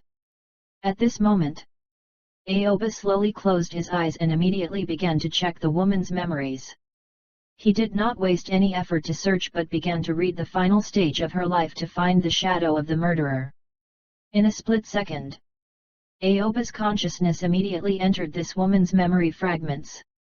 About half an hour before her death, this woman was still in the bookstore, finishing her work before she got off work. She tidied up the books on the shelf and checked the account for the day. The whole process was the same as usual. There was no difference. She didn't realize that danger was about to fall on her. Chapter 343. Aoba's eyes were on this clerk who was preparing to go home from getting off work as usual. After she finished the final accounts, she began to walk out of the bookstore. After leaving the bookstore, the clerk did not directly take the road home but walked toward Ramen Ichiraku Noodle House. This made Aoba a little surprised. He did not expect to see Ramen Ichiraku in the memory of this store clerk. A serving of ramen. The clerk's voice was full of exhaustion. After a day of work, her body could no longer support her spirit. Now, she just wanted to replenish her energy and go home to sleep well. After sleeping, she would welcome a new day. When the clerk entered Ramen Ichiraku, it was already very late. It was close to closing. In her line of sight, a person was still sitting in Ramen Ichiraku, which rarely had people. Only that person was wearing a cloak, and he was even wearing a hat when eating ramen. It was impossible to see his exact appearance. This aroused the clerk's curiosity. While Tuka was cooking her order, she kept staring at the mysterious person. Aoba saw this scene. He could already be sure. This mysterious person wearing a hat was the murderer of the two people in front of him. Through the memory of this store clerk, he could see that this person was not tall, looked thinner, was not burly, and was extremely quiet. The clerk found that the mysterious person wearing a hat had been eating ramen without showing his face. This made her feel very strange. After a while, Tuka held a bowl of hot ramen in front of her and said smilingly, "Your ramen is ready." "Thank you." When the store clerk saw the delicious ramen, she immediately threw all these doubts to the back of her mind. She picked up the chopsticks on the table and began to eat the ramen. She did not know why. She seemed to have sensed something. Just as the store clerk took the first bite of noodles, she couldn't help but look in the direction of that mysterious person. She immediately saw a strand of white hair drifting out from the hat. This strand of white hair only appeared for a moment before it was retracted back, no longer showing itself. "What a strange fellow!" the store clerk muttered to herself. She only said this one sentence and did not say anything else. She lowered her head to eat the noodles in her ramen bowl and did not think about that person again. Soon, the clerk finished the ramen. When she finished eating, the mysterious person had yet to finish eating. However, she did not want to care about this person anymore. After she went to pay the bill, she immediately set foot on the journey home. Now, she just wanted to go home quickly and sleep well. She could completely relax her tired body and stop this day's work completely. But she did not notice. Just after she left Ramen Ichiraku Noodle House, the mysterious person had finished eating and went to pay the bill. The clerk did not notice. However, Aoba noticed it through her memory. It seems this is a premeditated waiting, not a random encounter here. Aoba silently judged in his heart. At first, he wondered if it was because this store clerk met the white-haired murderer here and then saw something and was killed to silence her. Now it didn't look like this. It was completely after this white-haired murderer had already figured out the store clerk's whereabouts that he made preparations to wait here. The store clerk did not notice the arrival of danger at all. She continued to take steady steps and was still thinking about what had happened in the bookstore during the day. Unconsciously, she reached an intersection. Swish! At this moment, a figure flashed quickly and slapped the store clerk's head with something. Bang! Along with the sound of a heavy blow, the clerk fainted on the spot. When she woke up, she felt an indescribable pain. Ah! The clerk suddenly let out a sharp scream, but she felt her tongue go cold before she could yell out. A bookstore membership card swiped across and directly cut off her tongue. After the clerk lost her tongue, she could no longer scream like that, but it did not stop her from groaning from the intense pain. She wanted to escape. She wanted to leave this unknown place. However, she found that she could not move. He could only helplessly look at the moon in the night sky. Do you still remember this membership card? An extremely cold voice sounded. Following this voice, a figure appeared in the clerk's line of sight. This figure was wearing a cloak and a hat.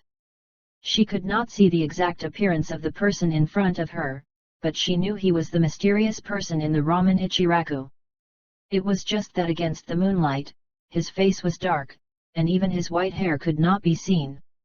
The clerk wanted to say something, but she couldn't say anything. Right now, she felt an incomparable pain all over her body. She didn't have the heart to look at the membership card at all.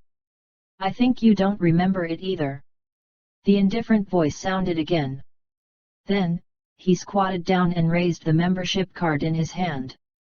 This membership card made me very embarrassed at that time. After the mysterious person finished speaking, he suddenly held the membership card with his right hand and heavily chopped at the clerk's chest. Puchi! Accompanied by a piercing sound. A third of the membership card had already been stabbed into the clerk's body. Gyuhfach! The clerk wanted to scream but found that it was completely useless. She wanted to struggle but also found that she could not move at all. Her eyes gradually became fearful, and she realized that danger was coming to her. Give up struggling. The voice sounded again. It could be said that among the three victims that Aoba had their memories read, the one who the murderer spoke the most was this one. Your hands and feet can't move anymore. Do you know why? That's because I broke the tendons in your hands and feet. Now you can only lie here. Be a lamb waiting to be slaughtered. After saying this, the man did not say another word. He just kept picking up the membership card and throwing it at the clerk's body. Then he took it out again and threw it out again. It was because of this method. The same membership card left behind wounds on the clerk's body, but the depth of the wounds varied. Sigh. Aoba slowly breathed a sigh of relief and opened his eyes. This memory gave him a feeling that he had seen it but had not completely seen it. This feeling was very strange. This was the first time he was the closest to the white-haired murderer in the memories, and it was also the time the murderer spoke the most, but it was also the least information he found. Other than a white-haired. And this person had applied for a membership card in the bookstore. That's not right. Even this is not necessarily the case. Who said that membership card? It must be his own membership card. In short, there are some doubts here and there. It seems that they have found something, but in fact, he found less than the two people just now. Did you find anything? Fugaku's voice sounded in Aoba's ears, and his tone was full of expectation. This time, it's hard to say. Aoba shook his head. This was the first time he had seen such a murderer. Throughout the entire process, not even the victim had seen the murderer's appearance. Not only that, this murderer was obviously here for revenge. But this looks like self-proclaimed revenge. It seemed that he did not care whether the dead people knew who he was.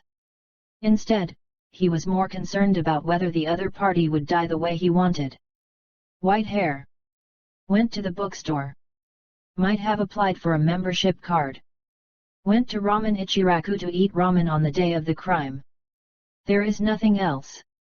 After Aoba finished speaking, he found that the murderer had eaten ramen in Ramen Ichiraku, which could be considered the biggest breakthrough. Now, it was time to see if Tuka had seen that person's appearance. That's all. Fugaku's expression turned strange. He stared at Aoba, hesitated momentarily, and asked again, "Are you tired? Are you doubting my ability?" Aoba said in a bad mood. "No, I just think that you have missed something." This store clerk was obviously injured by a membership card for a long time and died from excessive bleeding. Is there only this little clue in such a long time? Fugaku asked in disbelief. This murderer is much more cunning than you think. He hid his appearance well and even used a sneak attack on people who were not ninjas. How do you expect them to see more information? Aoba said helplessly. He felt that the white-haired murderer was also very cautious. He did not expect that he would not see the face of the person when reading the memories of the three victims. We have one last. Fugaku sighed helplessly. He pushed back the iron bed drawer the clerk was lying on and raised his hand to open the last drawer. Only this owner of the tea house is left. Aoba, you have to work hard. If we can't find any clues on him, we can only rely on the existing characteristics to search little by little. That kind of workload is too big. Moreover, I think this person will not stop here. He will kill more people. The more passive we become if we can't catch him in time. Fugaku's face was full of sincerity. Right now, he really wanted to catch this white-haired murderer, but he did not know who this person was. It was very troublesome to find him. I will try my best. Aoba nodded. He could only say this, and he could only help here. He would not go back and read the clerk's memory from beginning to end and then find the young man with a card at an unknown time. This was an impossible thing. Right now, the memories of these dead people do not reveal anything at all. This made him very helpless. Actually, just when Aoba arrived, he originally thought that he could directly confirm the appearance of the murderer by reading one of the corpse's memories and then completing the task in an instant. He never thought that things would develop in a complicated direction after this. I believe in you. Fugaku suddenly pulled out the drawer in front of him. Lying on the iron bed was a man with a fat body. From the look at this fat man's clothes, he was quite rich. However, there was no way to look at this fatty's face anymore. His nose and mouth were all stuffed with pudding, and there was an unpleasant smell everywhere. Aoba could tell that almost all the smell in the room came from this fatty. Instantly, Aoba raised both of his hands and pressed down on fatty's head. Aoba controlled the chakra in his hands. He used the Yamanaka clan's secret technique and surged toward fatty's brain. However, Aoba did not pay attention to the secret technique. Instead, he felt the convenience of reading memories brought by the mind-reading system. Ding dong! Memory reading successful. Obtained, chakra increase. A crisp electronic prompt rang out in Aoba's mind. As the voice rang out, memories flooded into his mind. Aoba quickly flipped through the fatty's memories. The hours before his death. At this time, the fatty was sitting on a chair in the inner room of the tea house. 3 young girls were standing in front of him. Each of them had a seductive look in their eyes. However, they maintained a little distance from the fatty and did not get too close to him. Otherwise, Aoba might have to see some content you must pay to watch. Last week's harvest was not good. The fatty was holding an account book in his hand. The account book had very clear words written on it. Stop! Aoba's mind moved. Suddenly, the memory was fixed on this scene. This way, Aoba could clearly see the content written on this fatty's account book. Number 1, 3 plates of pudding. Number 2, 1 plate of pudding. Number 3, 0 plate of pudding. Number 4, 0 plate of pudding. All the way to number 7. Among them, number 1 has the largest number of puddings. As the fatty spoke, the girls all lowered their heads. Each of their faces was not very good, as if they were criticized. If the results are still the same next week, don't even consider getting paid. The fatty waved his hand at the girls. From the looks of it, he already planned to kick them out. Yes. The girls replied in unison. After they finished speaking, they immediately began to leave. Only the fatty was left in the inner room of the tea house. At this moment, there were several plates of pudding on the fatty's table. He grabbed a piece of pudding with his hand and put it into his mouth. A great sense of satisfaction appeared in his heart as he swallowed it. Not bad. Not bad. Such a delicious pudding. Wouldn't it be a pity not to sell it for more money? The more the fatty ate, the more comfortable he felt. He couldn't even help but raise his legs. His appearance was very similar to the nouveau riche that Aoba had known before. It was like he was at the peak of his life. All of a sudden, a big question mark appeared on Aoba's head. In the tea house. Selling pudding? Why does it feel strange? The more Aoba thought about it, the more he felt strange. He had come to this tea house with Yuta once, and he had seen this boss at that time, but he had not seen the words pudding on the menu. Strange. For the time being, Aoba couldn't figure out what was happening. After watching how the fatty died, he felt he must go back to check the fatty's memories to confirm how pudding sold it in the tea house. Can pudding be sold in the tea house? However, at this time, a voice sounded from the inside door of the fatty's room. It was the content that Aoba was curious about just now, and the voice that spoke was the white-haired murderer. It was indeed him. Aoba nodded silently. By this time, it was already completely certain that these 4 people were all killed by the white-haired murderer. Moreover, the process of being killed was clearly seen. Right now, he was unclear about the identity of this white-haired murderer and the motive for killing these people. Just what kind of deep hatred did they have? Who? When the fatty heard the voice, he was stunned for a moment. However, there was no fear on his face but more anger. Who is spouting nonsense? Fatty directly put down his crossed legs, then walked directly towards the door of the inner room. He didn't want to listen to these strange words, he just wanted to beat up this person ruthlessly, to vent the unspeakable anger in his heart. Step, step, step. Fatty's feet collided with the ground, and because of his weight, the floor vibrated.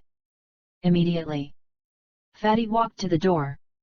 He raised his right hand and opened the inner room door. Instantly, this fatty still hadn't seen anything clearly. He felt a spray of something directly on his face. Then, his vision went black, and he lost consciousness. Sure enough, Aoba suddenly understood. It was still a familiar formula. It was still a familiar routine. This white-haired murderer did not disappoint him. He still used a very efficient method to solve the problem. Even if the opponent was just a fatty without strength, he still used a powerful drug. This level of caution was comparable to his. After the fatty's vision returned to normal, it was pitch black in front of him. He was covered with a black cloth. Moreover, his entire body was bound by a rope. Woo! The fatty wanted to say something, but he found that his mouth was propped open by something. He couldn't even shut his mouth. You're awake. A familiar voice rang in the fatty's ears. It was the voice of the white-haired murderer that Aoba had heard from the 3 corpses he checked. This voice was not very loud. However, it could clearly be heard by the fatty. Woo! Woo! The fatty asked, "Who are you?" in a humming voice, but the saliva in his open mouth was a little dry, and after he finished speaking, a strong sense of discomfort rushed into his throat. He almost spat out because of the chain reaction. You don't need to know who I am. You don't even remember who I am. You just need to know that I bought pudding from you. The white-haired murderer's indifferent voice slowly sounded. Then, he began making some rustling noises as if holding something. Woo! The fatty twisted his body forcefully as if he wanted to say something. However, his throat was very dry now, and he could not say a word at all. The feeling of his mouth being stretched so wide that he can't stand it makes him feel uncomfortable and shed tears at this moment. Since you like pudding so much, then eat more. The voice of the white-haired murderer slowly rang out. After that, a pudding was poured into the fatty's mouth. Ugh! The pudding instantly stimulated the fatty. His stomach contracted violently, and a feeling of discomfort arose. He was about to vomit. You are not allowed to vomit. At this moment, the white-haired murderer used the scroll on the fatty's table and ruthlessly stabbed it into the fatty's mouth, preparing to shove all the pudding in the fatty's mouth into it. These are all your favorite pudding. Each one is extremely expensive. It would be a pity if you spit it out. So you have to eat all of them. Not a single one can be left. The white-haired murderer's voice sounded one after another, and his tone already revealed a playful meaning. As these voices sounded, another serving of pudding was poured into the fatty's mouth. At this time, Aoba finally understood what was going on. This was how the fatty had suffocated to death. However, he was not in a hurry to change the channel. He also wanted to see what it would look like in the end. Gradually, as one serving of pudding entered the fatty's mouth one after another, the fatty was already on the verge of suffocation. His mouth was covered entirely, and only his nostrils gasped with difficulty. There's still one serving of pudding. Your mouth is already full. What can we do? Why don't we stuff it into your nose? The white-haired murderer's mischievous voice sounded, and he began to stuff the pudding into the fatty's nostrils. Gradually, the fatty's breathing became more and more difficult. His consciousness became more and more blurry. He slowly lost all signs of life. At this point, the fatty's final memories ended as well. Aoba did not withdraw from reading the memories.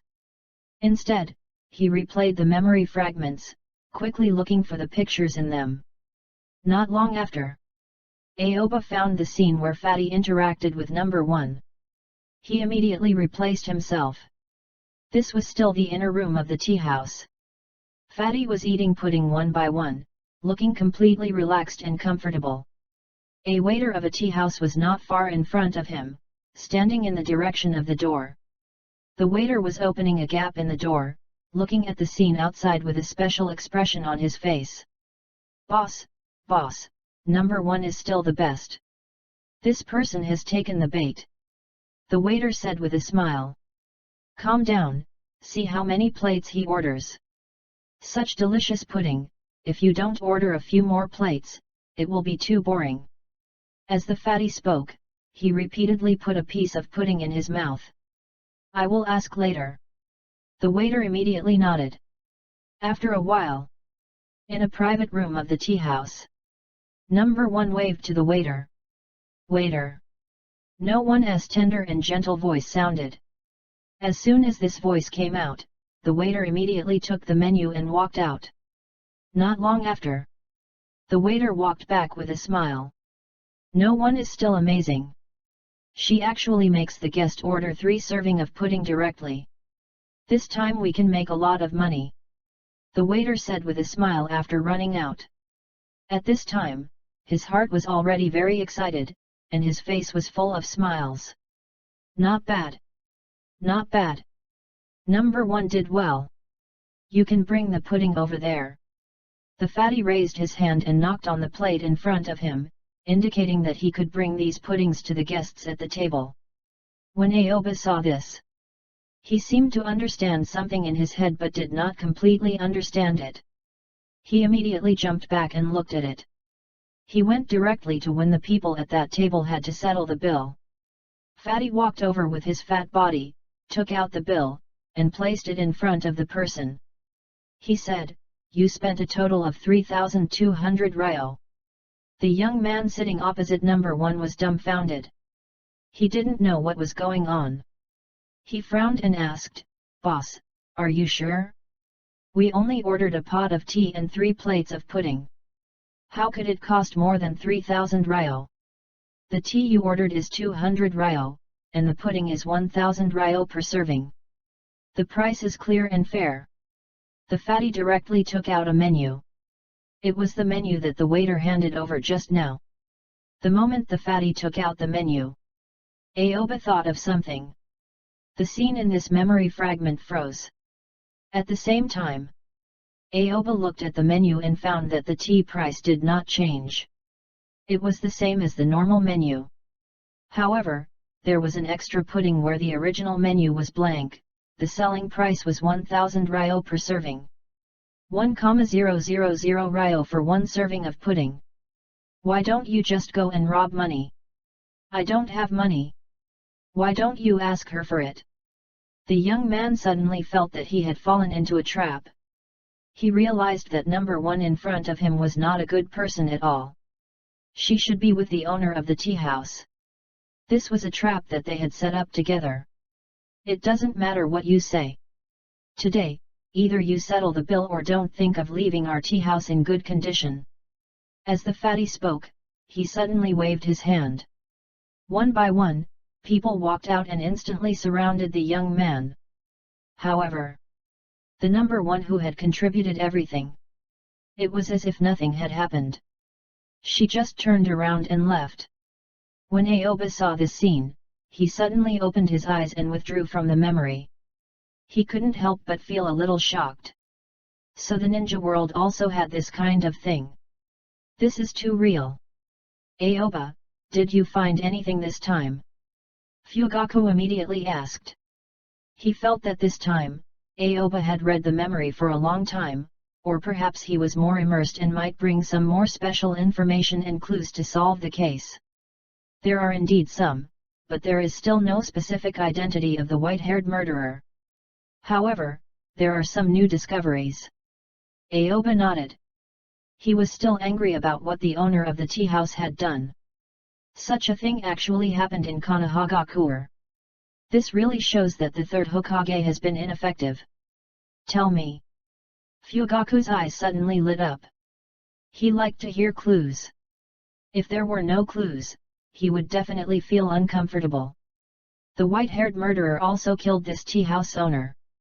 Although I didn't see his white hair this time, I could tell from his voice that they were the same person. Aoba first tells Fugaku about the white-haired murderer. I can feel it too. Fugaku nodded. He had already noticed this, but it was not that Aoba's words were useless, but it made him more confident about this matter. I saw in the memory of this tea house owner that this white-haired murderer broke in while he was eating pudding. Aoba began to talk about the scene at that time. The white-haired murderer first used medicine to make the tea house owner faint. Then, the murderer continuously stuffed pudding into his mouth. Finally, the murderer stuffed all the pudding into his nose, causing the owner to suffocate to death. Aoba said in a deep voice. This is the same as what Yamagata-ken-sensei gave me. Fugaku nodded again. During this process, the white-haired murderer told him that he had bought pudding in the tea house. He was one of the victims. And it might have been a long time. Moreover, he felt that the tea house owner had forgotten about him. I agree with this point. The tea house owner should really not remember that there was such a thing because he cheated too many people. Aoba said slowly. He not only talked about memories but also added his own judgment. Why is a tea house selling pudding? Fugaku asked doubtfully. When he heard Aoba's words, it was an instinctive reaction. At first, I didn't know why. Then I dug deep into the memory of this tea house owner and found something very amazing. Aoba pretended to be mysterious and said, "What is it?" Fugaku's curiosity had been completely aroused. He stared at Aoba with wide eyes and couldn't wait to ask. He really wanted to hear Aoba's next words. The owner of this tea house loves to eat pudding, and then he thought of a wine, puddings method, and then through that pudding method, he pulled the guest to the tea house to order pudding and then blackmail them with a high pudding price. Each pudding is priced at 1,000 ryo in the tea house. Aoba used the clearest and shortest words he could express to tell what the tea house owner had done. What? 1,000 ryo. Why doesn't he go and rob? No. Isn't he robbing? Didn't anyone resist? After hearing what Aoba said, Fugaku was a little dumbfounded. He had been in Konoha military police force for many years but had never heard of such a ridiculous thing. It was just a pudding, and even 100 ryo was already expensive. He dared to sell it for a high price of 1,000 ryo. In the tea house owner's territory, dozens of people would surround him if he didn't pay. It was like a gang fight. How could ordinary people dare to provoke the tea house owner? So in the end, they had to pay the bill to settle the matter. Aoba shook his head and said, "This was not only the way to deal with the ninja world but also in the real world." In the end, many people who met the Ajuto Envy were forced to suffer in silence. They all swallowed the bitter water into their stomachs and taught these things as experience. Take these as a lesson learned and be extra cautious in the future. So, you mean to say that the white-haired murderer was one of the tea house owner's victims? Fugaku suddenly felt that this case was not so difficult because he finally found some clues. In the past, he could not even find a little motive and did not know the direction of this white-haired murderer's revenge. That's right. This is also what he stressed when he killed him. Aoba nodded and said, "Then it can be said that this white-haired murderer has been trying to gather all the people with who he had grudges in the past and settle them one by one." Fugaku raised his right hand and pinched his chin. He fell into deep thought. His brain began to run quickly, and he was making quick deductions on the entire incident. This white-haired murderer could endure for such a long time without taking revenge. Now that he suddenly took revenge, it means that there might be some changes in his peaceful and stable life. Let me guess. He may want to betray the village, and there will be too few opportunities for revenge in the future. It is also possible that he is about to go to the Third Ninja World War battlefield. He is afraid that he will not be able to come back alive and intends to take revenge before he leaves. And Fugaku analyzed them one by one. His brain worked very fast, and all he thought about was why the white-haired murderer's emotions suddenly burst out that had been suppressed for so many years. But one thing is certain. That is, this white-haired murderer is very likely to commit another crime. After all, the murderers he chose were people who had conflicts with him. As long as there are people in the world that he remembers, he will continue to act. Now, the white-haired murderer can no longer hold it in.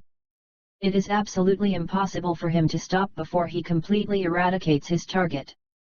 More importantly, he has already killed 4 people in a row. He should have already experienced the pleasure of killing his enemies. He will continue. Fugaku nodded. His brain worked quickly. He guessed many things about this white-haired murderer, but what made him uncomfortable was he did not know the identity of that person at all. Brother Fugaku, I have told you everything I know. I will not participate in the analysis and reasoning. I believe you, Konoha military police force, can complete such a small task. Aoba said lightly. I'll send you back. Fugaku nodded immediately. Then, he pushed the corpse back into the cold storage room. Then, he took the lead and walked to the door. It seemed that he was going to leave with Aoba. Brother Fugaku, I can go back by myself. You can go back to Konoha military police force directly. You should hurry up and deal with the case. If you catch that person early, the village will become safer. Aoba waved his hand and said. He did not stand on ceremony with Fugaku at all. No. Aoba. Are you sure you're okay? Fugaku asked, stunned. What problem can I have? I don't know the white-haired murderer, so we don't have any grudges. Moreover, wouldn't it be good for you if I could lure him out? Aoba said lightly. You said these words very easily, but you also know the strength of that white-haired murderer. He defeated even Ishida Yamato. If he found out because you helped me read memories, he would likely kill you. So I will send you back. Fugaku insisted. Okay, if you are really willing to send me, I have no objection.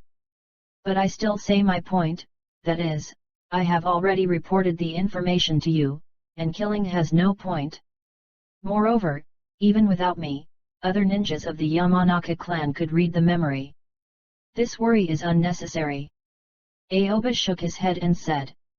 Ha ha ha ha ha ha, just take it that I am concerned about you. I don't want to let you encounter danger just after inviting you over. I will feel very uncomfortable. Fugaku insisted. I think you should go back and deal with the case. If you have free time, you can rest for a while.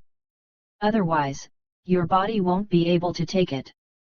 Aoba expressed his opinion again because if he did not go with Fugaku, he could directly use Hiraishin no Jutsu, Flying Thunder God technique, and quickly return to the dormitory. There was no need for such trouble. No matter how busy I am, if I can invite you over, I can still send you back. I have to do things from the beginning to the end. Fugaku refused to budge.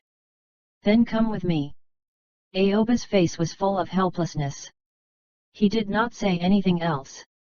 Fugaku followed behind Aoba. He did not say anything but went to think about the information that Aoba had just given him.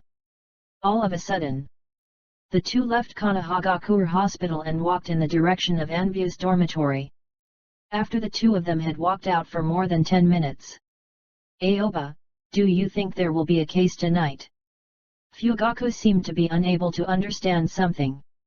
He raised his eyes to look at the moon in the sky and could not help but mutter. Hush! Aoba suddenly widened his eyes. His gaze crossed the darkness in front of him and landed on a man wearing a cloak. The person held a girl around 15 or 16 in a princess carry.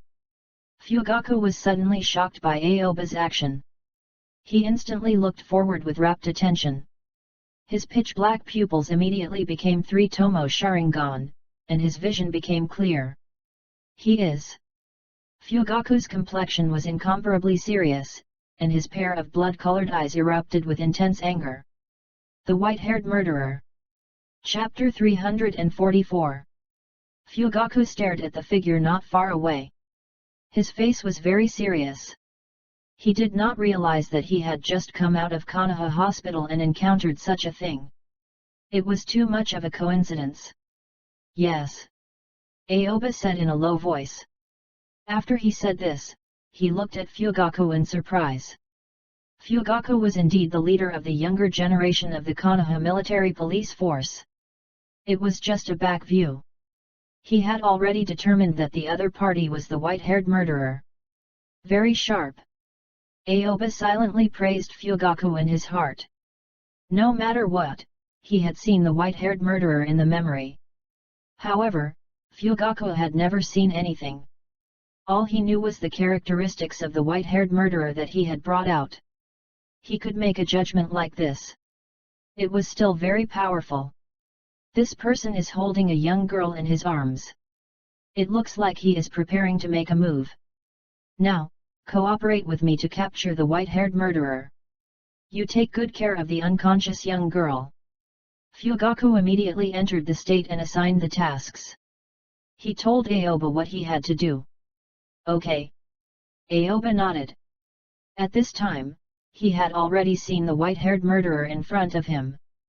Even if he did not want to, he did not have enough reason to refuse Fugaku. After all, he had seen such a scene on the spot. Then leave the white-haired murderer to me. Fugaku's blood-red eyes flashed with a cold light. He had long disliked this white-haired murderer. Now that he had suddenly met him, he could not let him go. "Be careful, the other party has drugs," Aoba said in a low voice. "Don't worry." Fugaku suddenly jumped up and chased the white-haired murderer extremely fast. After considering it midnight, he did not shout in the village and chose to chase quietly. Even so, the sound of Fugaku's quick movements still reached the ears of the white-haired murderer. Not good. The white-haired murderer's heart tightened, and he suddenly quickened his pace. Swish! At this moment, Fugaku directly caught up with the white-haired murderer. The speed was so fast that the white-haired murderer did not even have time to exclaim, "I can't go on like this." The white-haired murderer immediately realized that if he continued to carry the girl in his arms, he would not be able to do what he wanted to do and would not even have the chance to escape. In an instant, the white-haired murderer immediately made a decisive decision. He used all the strength in his body and threw the girl in his arms back fiercely. The girl drew a parabola in the air and smashed toward Fugaku, who was chasing after him. He threw the young girl out like this. Not only did he lose a burden and increase his speed, but he could also use it to interfere with the Konoha military police force person chasing after him. He did not believe the person chasing him would directly ignore the young girl. Since his goal could not be achieved, then at least run away first. Instantly, after losing the young girl, the white-haired murderer's speed suddenly increased by a large chunk, instantly pulling away a bit from Fugaku. He planned to throw Fugaku off in one wave, and then escape to heaven. However, something unexpected happened. Fugaku ignored the girl thrown out and directly chased after the white-haired murderer who was running away. He had no intention of letting that person go at all. Many question marks appeared on the head of the white-haired murderer. This was not the Konoha military police force's style of doing things. He had already investigated Konoha military police force, dominated by the Uchiha clan, in detail. In the process of the pursuit, the other party often focused on saving people. Why did he keep chasing like this? However, the white-haired murderer did not have time to think about it. He could not care about anything now. He used all his strength just to run faster. "Where are you running to?" Fugaku could not help but shout. Even he himself could not say why. It seemed that if he did not shout when he was catching people, he would feel that his momentum was strange. In a split second, Fugaku's figure chased after the white-haired murderer. His speed was getting faster and faster, and the gap between the two was getting closer and closer. Aoba witnessed this scene with his own eyes. There was no change on the face behind the mask. He had long seen Fugaku's pursuit ability. At that time, his identity was still the disguised Satsuma Rentaro. Just now, he also saw the skills of this white-haired murderer. He was not a match for Fugaku at all.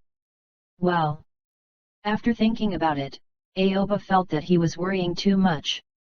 Now that Fugaku had opened his Mangekyo Sharingan, let alone a mere white-haired murderer, there were only a few people in the entire Konohagakure who could be Fugaku's opponent. Uchiha clan members. Opening Sharingan and not opening were completely different. They could be said to be two types of Uchiha. And in the opening of Sharingan, the number of Tomo also showed the Sharingan ability. However, no matter how many Tomo's Sharingan it was, there was no way for them to be compared to the Mangekyo Sharingan. Once the Uchiha clan members opened their Mangekyo Sharingan, it was like having a cheat, completely displaying a different power. Fugaku chased after the murderer. Aoba accurately positioned where the girl would land and gently raised his hand to catch her. Chokahyugen no Jutsu, ultra-lightweight rock technique. When Aoba's hands touched this girl's body, he immediately controlled his chakra and used Chokahyugen no Jutsu, ultra-lightweight rock technique, to catch her perfectly. In fact, this was not because Aoba was afraid that this girl's weight would hurt him. It was because he was afraid that the force of the fall would be too great. If he didn't pay attention, he would cause secondary damage to the girl and so on. Of course. The thing he was most worried about was waking the girl up. It would be troublesome when the time came. After catching the girl, Aoba began to size up the girl. The girl looked about the same age as him. She was dressed in plain clothes and looked neat. Her long black hair was combed into a scorpion braid hanging behind her back. The facial features on her oval face looked quite delicate. Her long eyelashes were pressed together, and her eyes were closed tightly. She looked like she was asleep. She seems to be dreaming some sweet dreams based on her symmetrical breathing. It seems that she was drugged. Aoba only looked at her once and immediately removed Chokahyugen no Jutsu, ultra-lightweight rock technique. The girl's weight was pressed on his hands. After that, Aoba directly put the young girl down and then placed her on a chair next to the alley. He placed the young girl directly there and laid her down. At this time, just as Aoba pulled out his hand, the young girl suddenly moved. The latter directly stretched out her hand and grabbed Aoba's wrist. This kind of situation was something that Aoba did not expect. However, he was wearing a mask and did not expose his identity at all. How could he be afraid of this young girl? He almost dodged the young girl's hand in a flash. The next moment, Aoba suddenly felt a strange power surge into his body, directly controlling him. "What do you want to do to me?" The girl's crisp voice sounded. Then she raised her hand to rub her eyes and jumped up, standing directly in front of Aoba. "He's actually wearing a mask." The girl's voice was filled with deep dissatisfaction. She lowered her head and looked down. Just as she lowered her head, Aoba felt a binding force controlling his body to lower his head. This force was extremely strange. It was as if something was pressing down on him, forcing him to make a move. Aoba had a vague feeling that as long as he used brute force, he could break through this restraint. However, it was possible to hurt the girl in front of him. Moreover, he also wanted to see what kind of plans this girl had. Suddenly, Aoba let the force lower his head. In his sight, he could see a black shadow under his feet. This shadow was connected to the girl. It turned out to be someone from the Nara clan. Aoba suddenly understood. He hadn't noticed just now that the dosage of this girl from Nara's clan wasn't high. She was already on the verge of awakening. After being thrown out and tossed about for a bit, she woke up when he placed her on the chair. This was something he hadn't considered. A little interesting. Aoba looked at himself, who was controlled by the Kage Main no Jutsu, shadow imitation technique. This was the first time he felt this way. "Now, I will take off your mask and see who you are." The girl from Nara clan immediately raised her right hand. A binding force surged toward Aoba when she raised her right hand. Aoba's right hand also grabbed his face. At this time, Aoba clearly felt that powerful binding force. This made him lament that the Nara clan's secret technique could be seen. However, when the person was proficient in using it and had sufficient chakra, even Jonin would not be able to easily break free of this binding force in a short period of time. "You are mistaken. I am not the one who kidnapped you. I am the one who saved you." Aoba's gaze fell on the body of this Nara clan girl in front of him.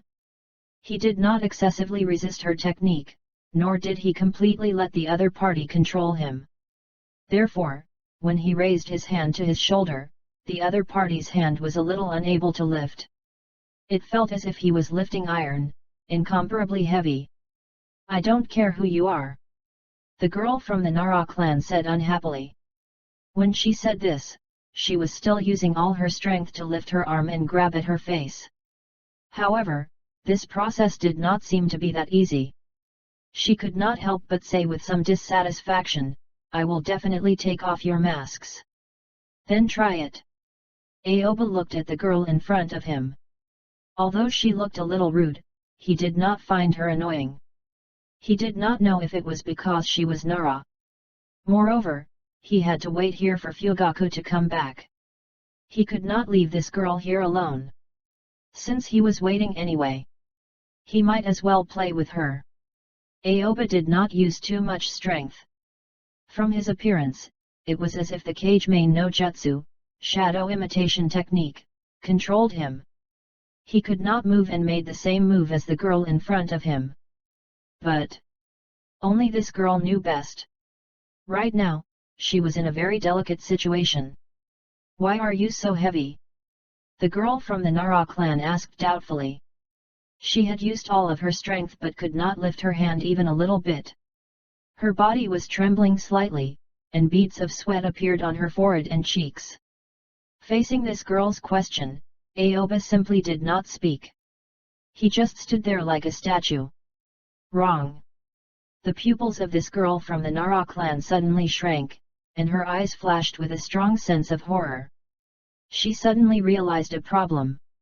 It was not that the person in front of her was too heavy. It was because she was too weak. No, it might be the drug that had weakened me. I have not recovered my strength yet. Otherwise, with my strength, how could I not restrain such a person? Absolutely impossible. You just said you were not the one who kidnapped me but the one who saved me. Then why are you wearing a mask to save me? And even if you saved me, you have to tell me your name and let me thank you properly. The girl rolled her eyes and began to use words to get Aoba's words. Moreover, she hoped that she could use this method to make Aoba relax a little so that she could better bind him. However, as the girl finished speaking, it was like a stone sinking into the sea. There was no reply at all. The person in front of her, trapped by the shadow she created using Kage-main no Jutsu, shadow imitation technique, was like a petrified statue standing there without any reaction. If this person had not spoken just now, the girl would probably think that this was really a statue. Ah! No way! Are you that bored? This is too boring. This girl from the Nara clan continuously launched verbal attacks at Aoba. However, her body still used the Kage-main no Jutsu, shadow imitation technique. This technique was, in name, restraining the other party, but in reality, even she was unable to move at all in the process of casting the technique. She was directly locked in a stalemate with Aoba. She could only blink her eyes to express her emotions when she spoke. Of course, such a scene fell into Aoba's line of sight. It made Aoba feel a little emotional. Even if it was just staring. The acting of this girl from the Nara clan was far better than some of the big shots he had seen on TV in the modern world. Alright. I believe you. I'm sure you saved me. Can you tell me your name? The tone of this girl from the Nara clan suddenly collapsed, as if she had accepted her fate. As she spoke, she even pouted her lips, looking quite cute. When Aoba saw this, he directly closed his eyes. He was simply too lazy to pay attention to this girl. What kind of joke is this? If you really think of me as the person who saved you, why are you still insisting on using the Kage-main no Jutsu, shadow imitation technique? You didn't put this technique away. Yet you actually dare to say that you believe me. Aoba felt a little helpless in his heart. He didn't even sleep well before being dragged into this matter. Originally, he wanted to help Fugaku catch that white-haired murderer. This was also pretty good. But who would have thought this girl had mistaken him for the villain who took her away? Now, he didn't want to say a word. He will just wait for Konoha Military Police Force's uncle Fugaku to come and explain. He didn't want to waste his breath right now. The girl from the Nara clan blinked her eyes and stared at Aoba. Her collapsed face immediately returned to normal. Just now, she had used several clever tricks to lure this person in front of her to take the bait. But there was no way at all. For a moment, a strong sense of defeat emerged in her heart. She had always been very confident in her IQ. However, she didn't use her intelligence to learn ninjutsu and make battle plans. It was all some clever tricks. But at this moment, she found that her cleverness was completely useless in front of this dull lump. Humph! This girl from the Nara clan snorted in her heart. Then, she was ready to withdraw her hand. She was a little tired of this pose. Her pupils contracted slightly. Just now, she had discovered a very terrifying thing. It could be said that it had completely exceeded her expectations. She could no longer move. She can't move her raised hand. The feeling she felt now was like when she was a child learning Kage Main no Jutsu, shadow imitation technique. Her father's shadow bound her, and she couldn't move at all. This was the feeling she had now. You are so heavy. The sweat on this girl's forehead from the Nara clan became even more.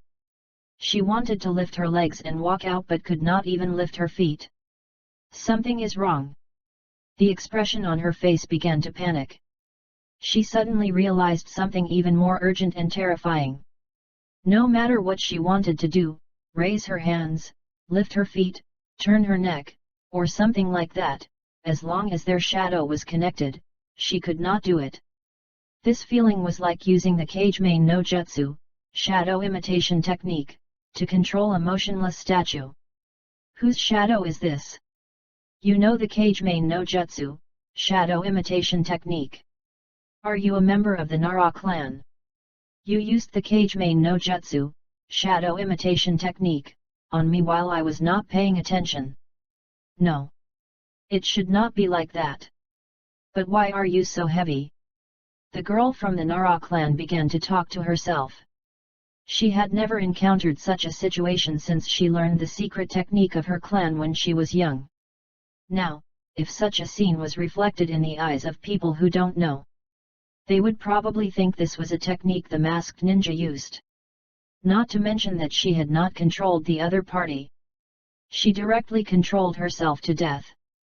This situation directly made her dumbfounded. She didn't know what to say at all. She was completely confused. She was very clear in her heart.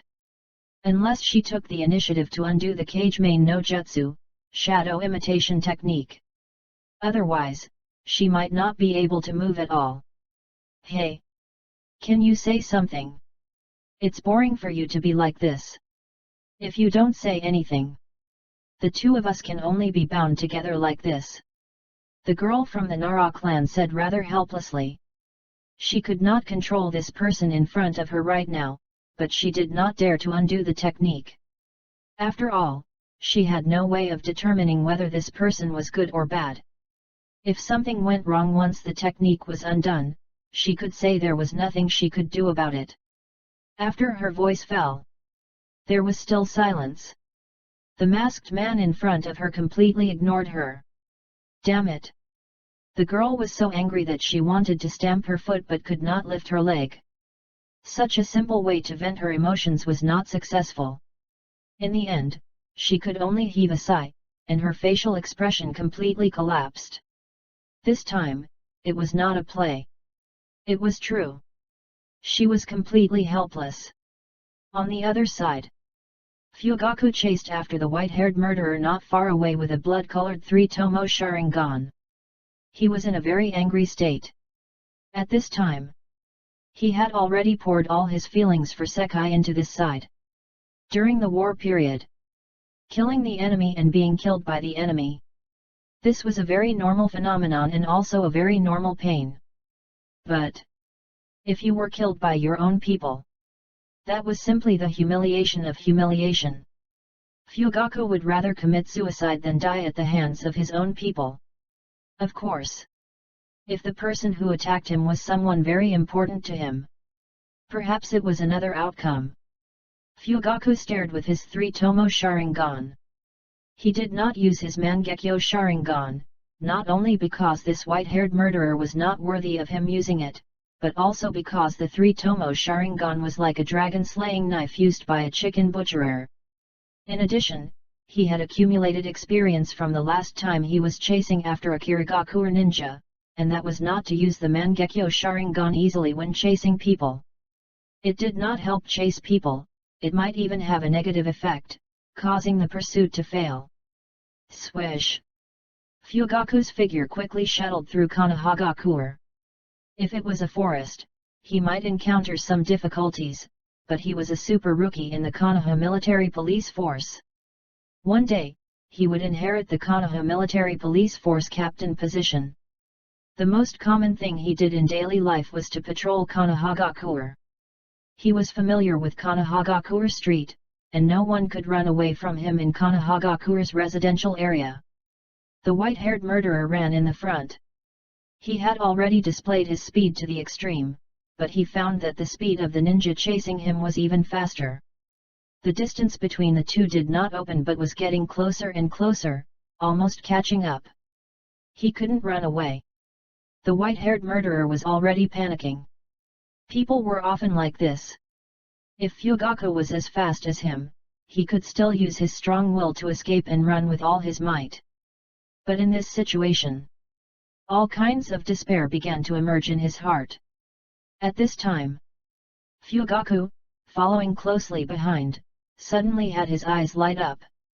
He discovered that when the white-haired murderer's mood fluctuated, his movements changed a little. His speed suddenly slowed down a lot. He immediately reached into the ninja bag and grabbed several shurikens.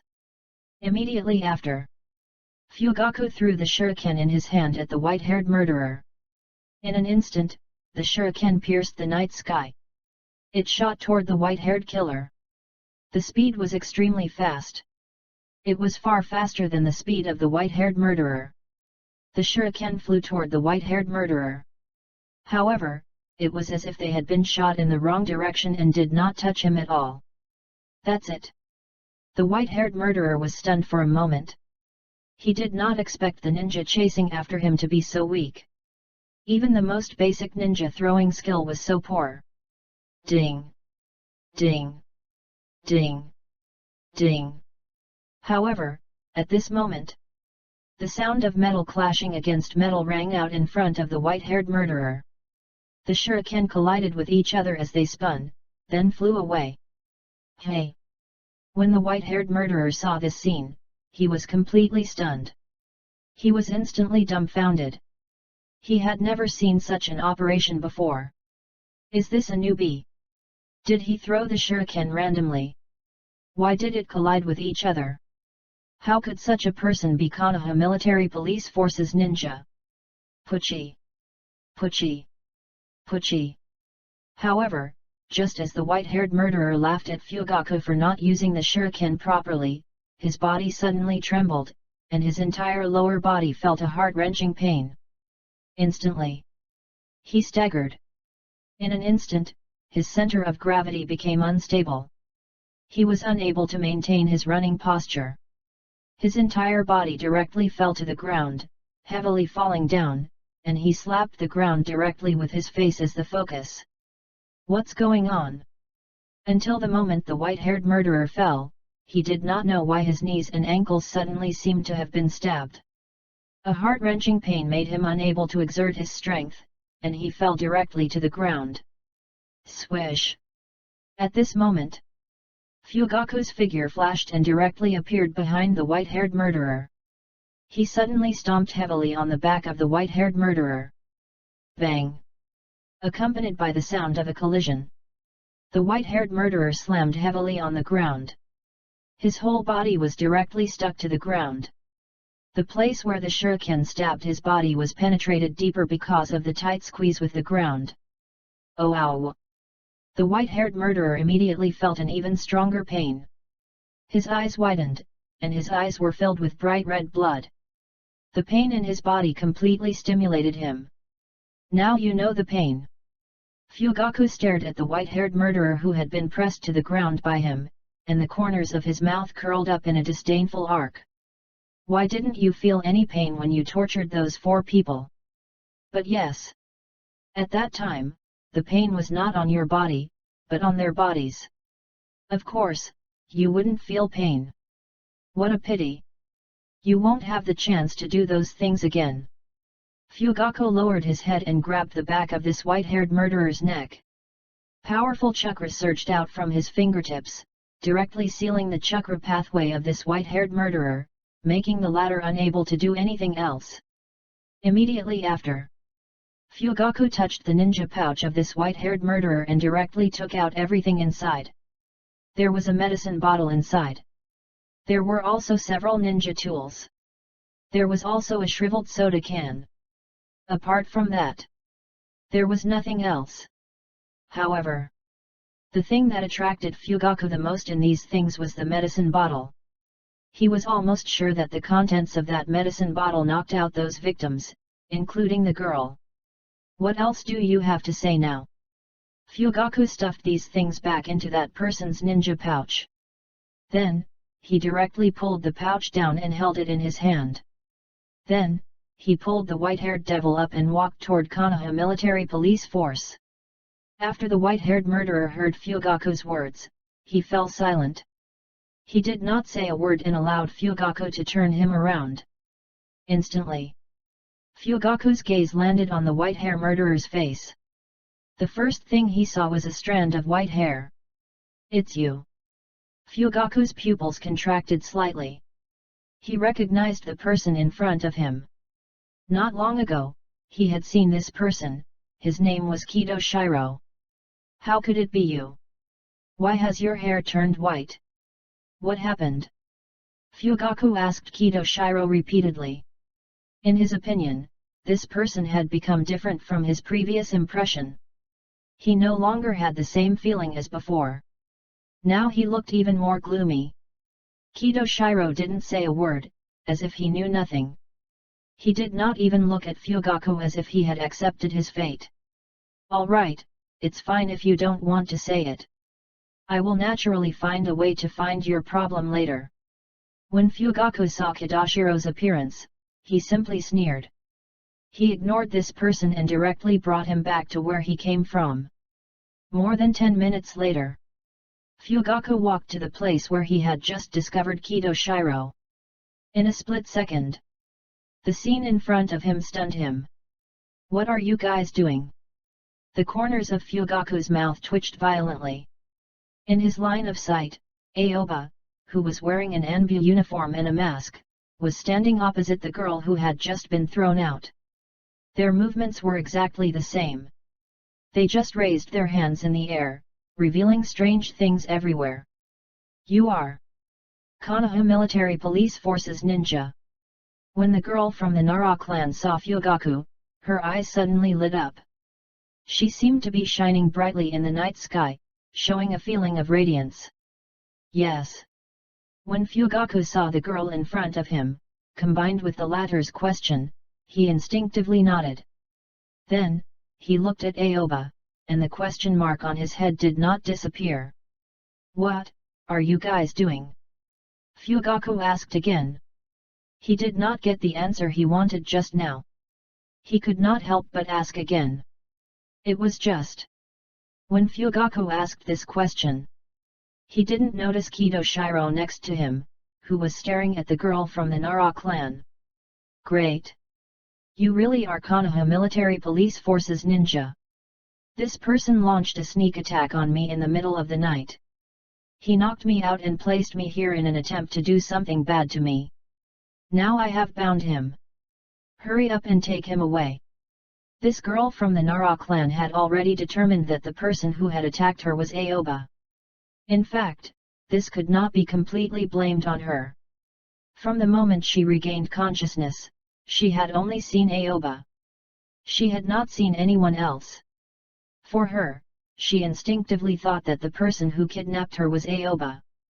Although Aoba had argued that he was not the one who kidnapped her but the person who had saved her, she did not dare to believe such a thing before she was certain. After all, if she was not careful, she might fall into the other party's trap. She was very clear. The person who had stunned her. There was a drug in his hands. She would rather stay here and wait for others to come and help her than take the risk. This was the most conservative and safest method she got after thorough analysis. Cough, cough. Fugaku raised his eyes and looked at Aoba. His face revealed an expression as if he was watching a show. He looked like he was a bystander. He said, "Didn't you explain it to her?" Do you think an explanation is useful? Aoba said helplessly. It wasn't like he hadn't said it before. However, after he knew that it was useless, he simply didn't say it. In any case, Fugaku would return. To him, this was also the simplest and most stable solution. Do you know each other? The girl from the Nara clan narrowed her eyes slightly and looked at Fugaku. Then, she frowned and turned to look at Aoba. She instantly had an idea in her heart. It was you who saved me, right? I misunderstood you. This girl was not a fool. Not only was she not a fool, but she was also somewhat clever. She knew in her heart that if the person in front of her was not the one who kidnapped her, then he was the one who had saved her. Thus, after seeing Fugaku say these words, she immediately had an answer in her heart. However, she still did not release the Kage Main no Jutsu, shadow imitation technique. She had to wait for Fugaku to give her a direct answer. Otherwise, it might still be a risky move. She had already been attacked once. Then she can't be careless for the second time. Otherwise, it was really unreasonable. Ha ha ha ha, let him go. He is not the one who tried to kidnap you but the one who helped me save you. If he were not here, I would not be able to catch Kido Shiro so quickly. This white-haired murderer. Fugaku nodded to the girl and said. He looked at Aoba again, and there was an indescribable feeling of wanting to laugh in his heart. Then he asked the girl, didn't you see that he was wearing an Anbu uniform? I saw it. The girl from the Nara clan nodded after hearing Fugaku's words. Then, she said meaningfully, who said that an Anbu wouldn't be a bad person? I couldn't believe anyone in the situation at that time. But... The girl's words suddenly changed. She smiled at Fugaku and said, I still believe in Konoha military police forces people. After that, the girl immediately released the Kage Main no Jutsu, shadow imitation technique, that was already a burden to her. Suddenly, the chakras slowly dispersed. The shadow on the ground suddenly retreated from Aoba's body bit by bit and returned back to the girl. I'm so tired. After the girl undid the technique, she immediately moved her joints. She had been copying Aoba's action just now. It was as if she had been bound. She felt extremely uncomfortable. Come with me to Konoha military police force. Fugaku's gaze first focused on the girl. Then, he turned to look at Aoba and smiled at him, you are destined to have a sleepless night tonight. It's fine. Aoba waved his hand. He felt that this was also quite good. He directly dealt with the matters here. There was no need to drag things too far. Tomorrow, he would no longer need to worry about this case. Okay. The girl from the Nara clan quickly nodded. She also had some questions she wanted to ask. Even if Fugaku did not bring her along, she would still follow to Konoha military police force to ask. You guys come with me. Fugaku grabbed Kido Shiro and walked in front. The girl from the Nara clan followed behind Aoba. The four of them walked into the Konoha military police force direction together. The girl from the Nara clan walked at the back. Her gaze floated on Fugaku and then looked at the cloaked Kido Shiro and frowned slightly. Could this person be the one who attacked me?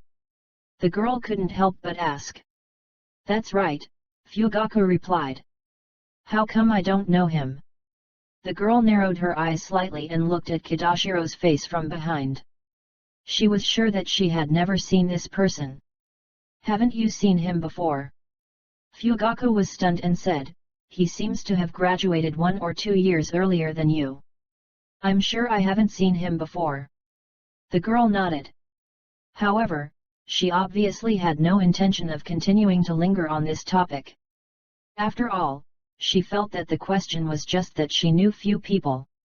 Then, she turned to look at Aoba and asked, what's your name? Aoba was speechless. He didn't know why the topic suddenly came to him. However, he didn't want to get entangled with this girl. He just wanted to hurry to Konoha military police force to end this matter. The girl stared at Aoba with a look of expectation. She waited for a while. Seeing that the other party did not react at all, he had no intention of responding to her at all. She immediately pursed her lips. She then rolled her eyes at Aoba. Boring. Miser. Dull. This girl from the Nara clan continuously said a few words to describe Aoba, and her angry tone amused Fugaku, who was walking in front of her. Not long after, the four of them arrived at Konoha Military Police Force's entrance. This time, it was different from the time when Aoba came. When Konoha Military Police Force's ninjas guarding the entrance saw that Fugaku was holding a person, they immediately greeted him. Inform Akara-sama, tell him that the murderer of the recent murder has been found, and now I will interrogate him overnight, Fugaku said in a deep voice. Yes. When the ninja heard this, he quickly walked out and disappeared. Continue to guard here, Fugaku said to the other ninja. After he finished speaking, he escorted Kido Shiro inside Konoha Military Police Force. Aoba and the girl from the Nara clan followed behind. They walked into a dark corridor. Then, they arrived in front of a room. Fugaku pushed open the room. He did not close the door. Instead, he left the way in for the two people behind him. Aoba and the girl from the Nara clan walked in together. Fugaku took off Kidashiro's cloak and pressed him onto a chair with his hands and feet bound. On this chair, even a ninja could not move easily. Moreover, he was unable to form seals with his hands. It played a great restraining role. The two of you can sit anywhere you want. Logically speaking, no one should participate in the interrogation. However, it has something to do with you, so it doesn't matter. Fugaku nodded at the two of them. He knew this was against the rules, but his heart was in a good and bad mood now, so he didn't care about these rules. There were actually 2 points here. He was in a good mood because he had caught the murderer. However, he was in a bad mood because the murderer was a Kido Shiro he knew. Moreover, this person had actually killed someone from the village. This made him unable to accept and extremely resentful. All right. After hearing Fugaku's words, the girl from the Nara clan immediately sat down in a chair with great satisfaction. She was still a little curious about such a scene. After all, she had never experienced it before. Moreover, she still had many questions waiting to be answered. Aoba did not say anything. He sat down directly. His eyes stared at Kido Shiro sitting on a chair not far away in front of him. He was very sure that this person was the white-haired murderer that he had met in the memories of the four people. There was absolutely no possibility of a mistake. Fugaku sat next to the girl from the Nara clan, who happened to be sandwiched between Fugaku and Aoba. Let me ask you first. Fugaku raised his eyes and looked at the girl. His eyes had already changed from blood-red Sharingan to pitch-black eyes after grabbing Kido Shiro. You are Narasaki of Nara clan. I didn't remember wrongly, right? With just a glance, Fugaku knew who this person was. This was something he had been doing seriously after Sekai died. He planned to remember everyone in Konohagakure. This way, he would be able to solve any unexpected problems with ease. You actually know me. After hearing Fugaku's words, Narasaki immediately widened her eyes. Her eyes were filled with shock. She had a whole new level of respect for this Konoha Military Police Force ninja. This is a normal operation. There is no need to be so surprised. Tell me about your matter. What actually happened? Why did you run out in the middle of the night and get kidnapped? Fugaku did not linger on the meaningless topic with Narasaki. He felt there was nothing to be proud of for him to remember everyone in the village. It's like this. Narasaki could not help but pout. Memories flashed in her eyes. She seemed to be thinking about what had happened earlier and what exactly had happened. At this moment, Aoba frowned slightly behind the mask. Narasaki. He seemed to have heard this name somewhere before. but the impression was not very deep. Moreover, he was certain that he had never seen this girl before. Perhaps it was from some person's memories. For Aoba, the more memories you read, the more information you can grasp. But this would also cause him to encounter some memory points. He couldn't tell if it was his own memory, or a memory that he had read. In a sense, it was a memory. This was also a rather troublesome matter.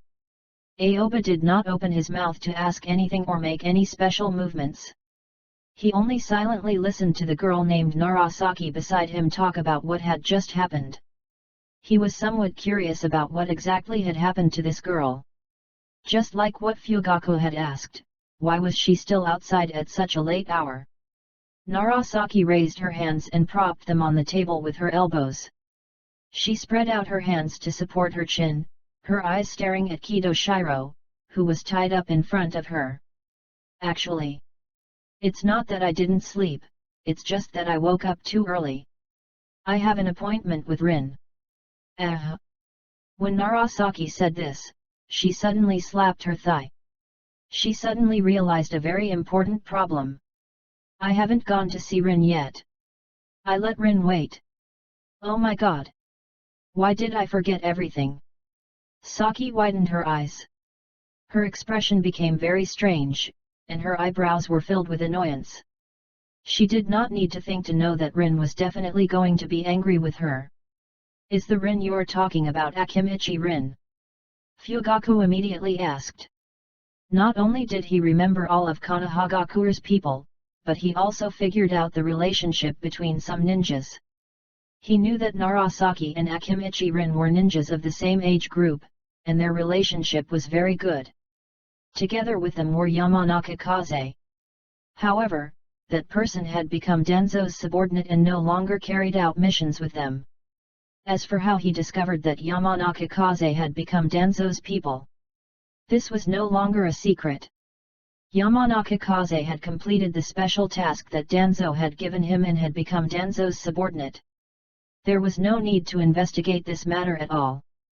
Kaze had almost told everyone around him with his big mouth. But now was a very special period. After all, Denzo was injured and did not have the time to manage Root. Root had already been handed over to Orochimaru to manage. It was precisely because Fugaku was paying attention to Orochimaru that he was more aware of these things. That's right, it's her. I made an appointment to go to her home. Then, we can discuss who to apply for Chunin exam together. After all, there is still a week before the deadline for registration. A team must have 3 people, we still miss one person. Saki said helplessly. Recently, she had been very worried about Chunin exam. Who knew that such a thing would happen before she even arrived at Rin's house? So this is not your daily activity, but you suddenly did this today. Fugaku frowned slightly and immediately found the key point of the problem. Yes. I only sneaked out today, but I didn't even see Rin's face, and I lost consciousness. When I woke up, I saw this masked man touching my body. Of course, I have to be vigilant.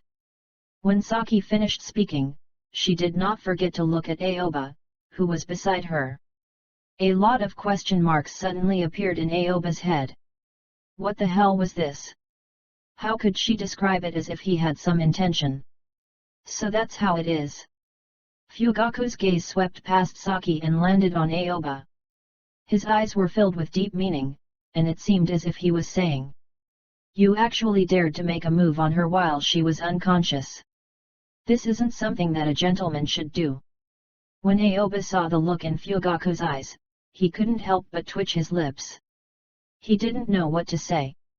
Even if he jumped into the Yellow River now, he wouldn't be able to wash himself clean. However, he still followed the principle that silence was gold. He did not say anything. As long as he did not say anything, then everything has nothing to do with him. Continue. Fugaku once again focused his attention on Saki, but suddenly, an idea flashed through his mind. He asked, "Is it so difficult to form a team for the Chunin exam?" "Ah, it's not just difficult. It's simply too difficult. This matter is simply ridiculous. It needs 3 people to form a team. 1 person can't do it, and 2 people can't either. It's so annoying. When Saki heard Fugaku's question, he happened to poke at the pain points she had been feeling during this period of time. Immediately, her face was full of helplessness, and she was in a bad mood all of a sudden. Isn't it just looking for someone? Fugaku said casually. It's not as simple as you think. Saki immediately entered the topic that she was familiar with. After all, she had been studying this matter all this time. She immediately stretched out her right hand and spread it into 5 fingers. Then, her left hand swung the index finger of her right hand. First of all, we are 2 people, so we only need to find 1 person. That person has to be a genin, who has the qualifications to participate in Chunin exam, which makes us stuck. In this kind of situation, there are only 2 kinds. The first kind is the very outstanding people in the team. They want to participate in Chunin exam, but their teammates don't want to participate. Then we can team up, but this type is very rare. Usually, their teammates will cooperate with them to participate or wait for the teammates to be ready and participate in the exam together. The second is that the other 2 team members have already passed the Chunin exams, and the remaining one has not. However, those people have often formed a team with familiar people of the same age group. There are not many people left. The problem we are facing now is that we can't find a person who can match us to participate in the Chunin exams. The remaining people don't even bother to participate after hearing that it's the 2 of us. Secondly, forget it. Let's not talk about this anymore. In any case, we might not even have a companion who can participate in the exams with us in the end. Saki suddenly felt irritated. She directly shook her hand. The more she analyzed it, the more she felt no one wanted it. This feeling was enough for her and Rin to comfort each other. If she said it now, it would simply be a joke. Ha ha ha ha. When Fugaku saw Saki's slightly cute appearance, he laughed out loud. He suddenly felt that this girl from the Nara clan was also quite cute. You're laughing at me? Saki pouted and glared at Fugaku. No, no, absolutely not. Fugaku waved his hand and quickly changed the topic. Let's get down to business. You came out of your house and prepared to meet up with Rin. Before you reached Rin's door, you were knocked out, right? Yes. Saki nodded. She still pouted, but she no longer bothered with Fugaku. I understand. Fugaku nodded. Then, he shifted his gaze back to Kido Shiro. His gaze was solemn and doubtful. He was deeply puzzled by this person's ability to do such a thing. Kido Shiro. If I remember correctly, you are a medical ninja. And you were not like this in the past. What exactly happened to you? Fugaku asked in confusion. The person he remembered was still the black-haired boy with a restrained personality. Before he graduated from ninja school, he began to study medical ninjutsu. Finally, he became a medical ninja. From the information he got from Aoba, he already knew that the other party's strength was between Genin and Chunin, and it was very likely that the other party was a medical ninja or working in the Konoha hospital. This was indeed all right. However, he never thought that the person would actually be Kido Shiro. Kido Shiro maintained his current sitting position and did not say a word, as if he did not hear what Fugaku said. Say something. Fugaku slammed the table, startling Saki. However, it did not affect Kido Shiro at all. The other party was still incomparably silent. All right. You won't tell me. Do you think I can't pry open your mouth? Fugaku stood up angrily. Just as he was about to walk toward Kido Shiro, his gaze fell on Aoba, sitting at the side. How could I forget about this? Fugaku suddenly slapped his forehead, and then the corners of his mouth slightly curled up, revealing a charming smile. I already have a ready-made interrogation expert here. Chapter 345. The moment Fugaku's gaze fell on Aoba, his first impression was that Aoba could read Kidashiro's memory. This thought flashed through his mind. Then, he became even more aware of one thing. That was, Aoba was not only a ninja of the Yamana clan who could perform mind reading but also a Konohagakure Intelligence Division member. You are showing off in front of an expert. Fugaku could not help but sigh. He felt he should have handed over the interrogation to Aoba just now and would not have roared here for a long time. Konoha military police force had always been like this. After capturing the prisoner, make a simple inquiry. After taking down the statement, they then reported the whole story to Konohagakure prison and then handed it to Konohagakure Intelligence Division's ninja to find the details of the crime through interrogation and write a confession letter. He did not hand over Kido Shiro to Konohagakure Intelligence Division and interrogate him in Konoha Military Police Force himself. There were two reasons. The first was that Konohagakure Intelligence Division had already off work, and even if he handed it over, it would be the next day. The second was that he wanted to interrogate Kido Shiro personally. What caused him to become like this, and why did he want to kill those people? Ao. Just as Fugaku called out Aoba's name, he thought of Aoba's instructions, and there were two more people here. He immediately stopped talking. I'll hand him over to you. I hope you can tell him everything that happened in half an hour. Fugaku suddenly felt that he had to make use of the resources thoroughly. Now that Aoba was beside him, how could he not make good use of Konohagakure Intelligence Division's ninja? You can't even complete this task independently. Aoba glanced at Fugaku. Now, he was sleepy and his head was aching a little. Fugaku actually wanted him to interrogate this person here? Help me. Fugaku smiled at Aoba. He had already treated Aoba as a friend, so he did not care about this little bit of face. As long as this person spat out what he should spit out before entering Konohagakure Intelligence Division, he did not work for this case in vain. All right. Aoba nodded and stood up directly. At the same time, Fugaku sat down in peace, putting on a show. He had never seen Aoba interrogate a criminal. Such a scene. It also fell into Narasaki's eyes. Her beautiful eyes were filled with confusion. What did that mean? These two people were playing riddles. Can't you speak more clearly? You're like this, people can't even understand the drama. However, Narasaki had already started to think. Her eyes looked up and down at the clothes that Aoba was wearing. At least she could confirm that it was Anbu's people, but she didn't know which division he belonged to. Under the gazes of several people, Aoba got up and walked step by step toward Kido Shiro. I know who you are. Aoba lowered his head and looked at Kido Shiro. His tone was very calm as if he was chatting with an ordinary person.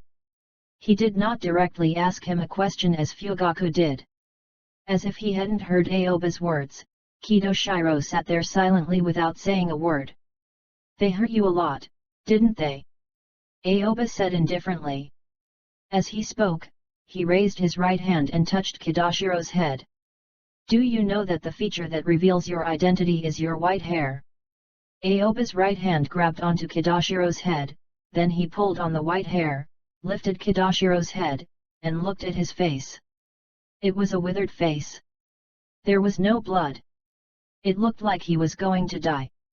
The eyes in the sunken eye sockets looked so turbid and lifeless. Ding dong! Memory reading successful.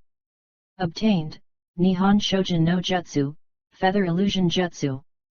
Along with a clear electronic prompt, a genjutsu appeared in Aoba's mind. After using it, it could cause illusory feathers to descend in a very large area, causing enemies in this range to fall asleep.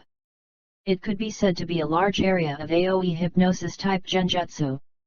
Its adaptability was very high. This made Aoba very satisfied. The reason why he did these actions just now was to read the person's memory in front of him, who was called Kido Shiro. It was only because two people were watching next to him that he used some words and actions to attract their attention to help him complete the task of memory reading. Do you think you can drag things over without saying anything? As Aoba spoke, he directly did something that left Fugaku and Saki dumbfounded. They see. Aoba sat directly on the ground. He just happened to sit in front of Kido Shiro. His eyes were wide open as he stared at Kido Shiro. It was as if he wanted to see through what Kido Shiro was thinking. A question mark appeared in Saki and Fugaku's minds. When they saw Aoba's performance, they were both a little dumbfounded. Puzzled. Extremely puzzled. They had no idea what Aoba was doing. Moreover, they didn't dare to ask. It wasn't just the two of them who were shocked. Even the silent Kido Shiro sitting on the chair was dumbfounded. He could see Aoba, especially when he saw Aoba's actions. He was very puzzled. However, he was not interested in this at all. Aoba could do whatever he wanted. Anyway, he didn't want to talk. After Aoba sat on the ground, he also didn't say a word. His eyes were wide open as if he was staring at Kido Shiro. In fact, the scene playing in front of his eyes was Kidoshiro's memory. Scenes after scene. Just like that, it flashed across Aoba's mind. 4 days ago. When Kido Shiro was preparing to commit the crime for the first time, his hands were still trembling, but it could be seen that he was extremely determined in his heart. He beat Ishida Yamato with a ruler, who was tied to the tree, repeatedly. You are a splash of stinky dog shit. You're a stinking piece of sh*t. Kido Shiro was like a repeater, venting the dissatisfaction in his heart to his heart's content. After beating the person to death, he turned his head and looked toward the ninja school. Nariko-sensei. This is my gift to you. Pay off your debt from back then. You probably don't even remember me. It doesn't matter. I don't care what you think. As long as I am happy. In the last period of my life, if there is hatred, there is revenge. In any case, I am going to die, and you will not have a good time. After saying this, Kido Shiro immediately took the blood-stained ruler, turned around, and walked into the woods, leaving the crime scene. Is he sick? From Kidoshiro's words, Aoba found two very important pieces of information. The first was that Kido Shiro seemed to be dying soon, so from the moment he killed Ishida Yamato, he embarked on the road of revenge. The second was that Kidoshiro's reason for killing Ishida Yamato was not because of Ishida Yamato himself but Ishida Yamato's mother, Nariko, a female teacher who works at the ninja school. Especially the last point. This was beyond Aoba's expectations, but it was understandable. What kind of illness did he get? With this question, Aoba immediately looked at Kidoshiro's memory and found it.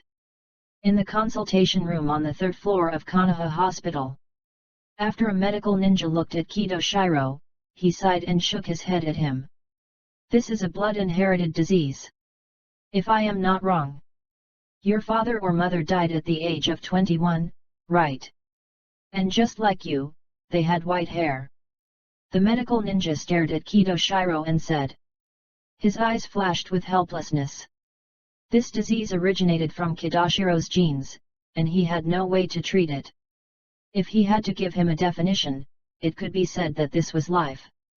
My mother died at the age of 21, but I don't know if she has white hair. I have no impression of her. Kido Shiro said in a deep voice. Then there should be no problem. This kind of blood-inherited disease is usually like normal people. After the onset, the hair will turn white directly, absorbing all the vitality in your body within 7 days. You only have the last 7 days. If you have any unfulfilled wishes, hurry up and realize them. The medical ninja shook his head at Kido Shiro. He had not seen this blood-inherited disease many times. He wanted to help Kido Shiro, but he could do nothing. I understand. After hearing the last sentence of the medical ninja, Kido Shiro suddenly felt no pain in his heart. Instead, he suddenly felt relieved. The burden in his heart was instantly put down, replaced by a heart-burning revenge.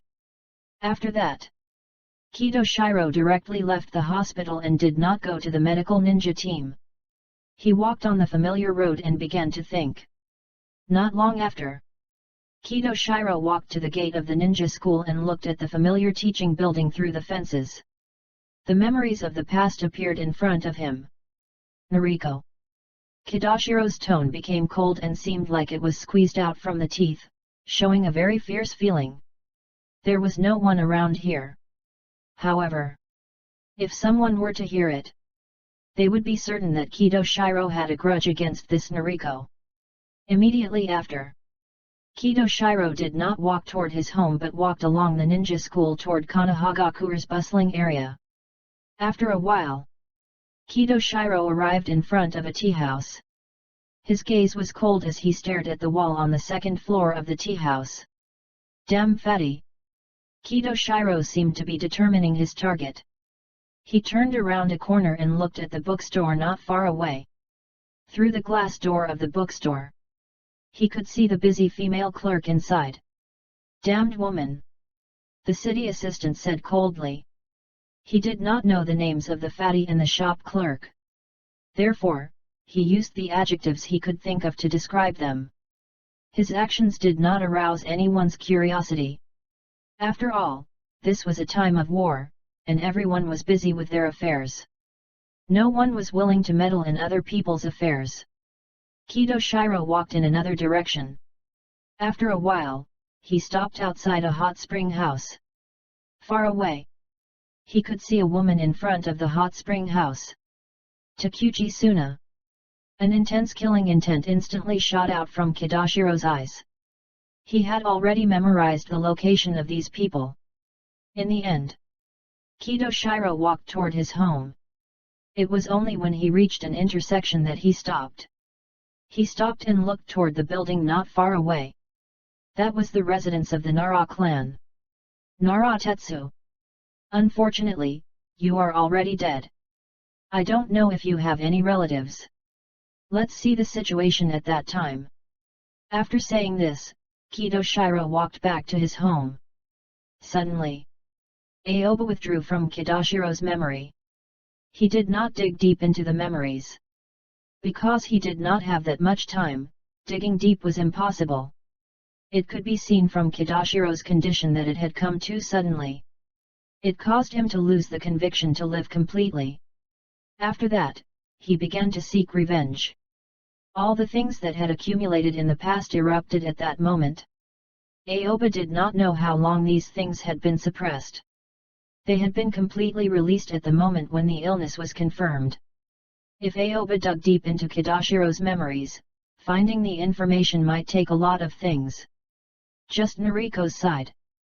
That person was a female teacher in the ninja school, and Ishida Yamato, who was killed, was Nariko's son. In this way, the anger might have accumulated during the ninja school. Such a thing. It was very difficult to investigate in a short period of time. As Aoba recovered, his eyes focused on Kido Shiro sitting in the chair in front of him. You still have 2 days. Aoba said lightly. He had just calculated that from the day Kidashiro's hair turned white, then to the hospital, and the last things he had done, he could calculate Kidashiro's final time. The sun rose not long after. It will be the second to last day before Kido Shiro meets his end. This kind of thing seemed quite reasonable. Anyway, he was going to die. What difference did it make if they caught him or not? It didn't matter whether he spoke or not. Kido Shiro didn't want to speak. It could even be said that he was already prepared to meet his end. He had already realized this in his heart. As a result, he was like a disheartened person who was waiting to quit the game. He no longer intended to pay attention to the things in the game. However, after Aoba said this, Kidashiro's eyes slightly changed, as if he did not expect the masked ninja in front of him to immediately recognize his physical condition. But that was all. He had no intention of continuing to speak. Do you want to bring these things into the grave? Aoba spoke again. He looked at Kidoshiro doubtfully and asked a question that even he did not understand. He said, "Did you really not care if the dead know you did it?" Kidoshiro's heard Aoba's words, but he still did not say a word. He had no intention of answering. You think your goal is complete, but in fact, the problem is still there. Since you are about to die, you should not wrong yourself and say what you should say. It is far more satisfying than holding it in your heart. Aoba slowly said. After speaking, he stood up from the ground and turned to walk toward where he was just now. I can't interrogate him. If a dying person does not want to speak, then no one can pry open his mouth. He is not even afraid of death. What else is there to be afraid of? Aoba swept his gaze over Fugaku and Saki. His words seemed meant for them, but in reality, they were meant for the Kidoshiro. What do you mean? When Fugaku heard Aoba's words, he was stunned for a moment. Then, his eyes widened, and his eyes flashed with helplessness. No way! You mean he's about to die? This was the scene that Fugaku wanted to avoid encountering the most. If a dying person's last wish was to kill his previous enemy and successfully do it, then there was really no regret. He was not afraid of anything. Saki, who was next to Fugaku, opened her beautiful eyes wide. Her eyes were full of curiosity. She seemed to understand it but also seemed not to understand it. These things were things she had never experienced before. She suddenly felt that these two people's life experiences were far richer than hers. That's right. Aoba nodded to confirm what Fugaku had just said. Then there's no way. Fugaku directly spread out his hands and made a helpless gesture. He shook his head and said, I was wondering why Kidoshiro became like this. It turns out that he is about to die. If he doesn't want to say it, no one will know. He would take all the problem to his grave. Fugaku's words just happened to reach Kidoshiro's heart. That was what Kidoshiro thought. Take all together to his grave. All the treatment he had suffered back then. Let all of these disappear with his death. So he didn't want to say a word. Those were his own secrets. It was his business. It had nothing to do with others, especially the two people in front of him who had ruined his final plan. Kidoshiro, if I'm not wrong, you will find a place to wait for death after you kill this girl named Narasaki. Aoba slowly opened his mouth and pulled the topic back to Kidoshiro.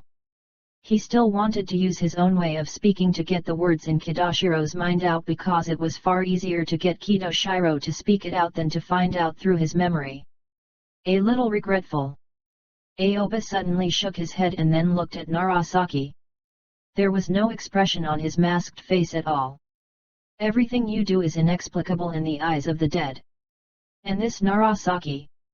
She doesn't even know what you are doing this for. She just think of you as a lunatic. If I were you. Since I'm about to die, I will let those who were killed by me know who I am and even tell them what kind of feat they have done. Unfortunately, I am not you, and you are not me. Brother Fugaku, let's go. He won't say anything. Let him bring these things into his grave. Aoba said one sentence after another. He was using his own method to influence Kidoshiro's heart and make the latter make some mistakes in his judgment. All right. Fugaku directly stood up and followed behind Aoba. He vaguely felt that Aoba was acting. After all, in his opinion, Aoba was Konoha Intelligence Division's interrogation expert. There would not be such a situation where he would give up without questioning. This is not the professionalism of torturer ninjas. One must know. Among Konoha Intelligence Division, all kinds of criminals could be encountered. Anyone would need to be interrogated. How could they stop the interrogation just because one person was about to die? Not to mention dying. Even if Kidoshiro would die on the spot, Aoba could read Kidoshiro's memories after his death. Therefore, Fugaku felt that Aoba was acting, but at this time, he decided to cooperate with Aoba's performance and leave with him. Ah!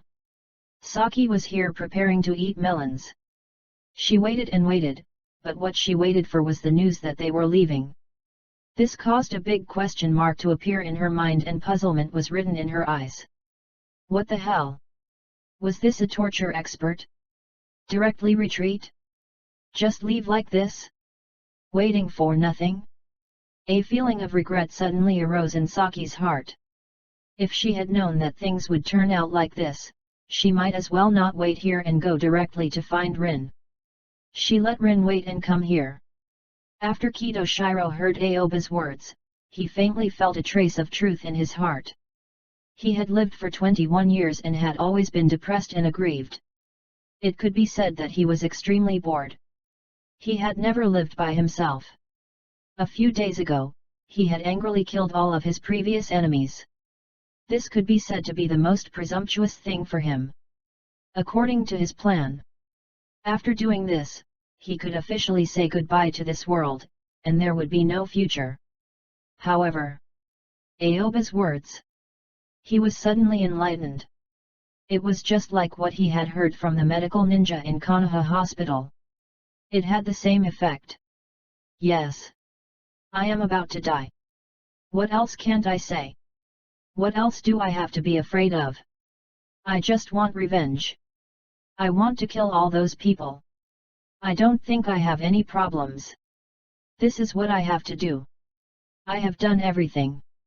I have no regrets. I can calmly face this result and say everything I have done. I have nothing to fear.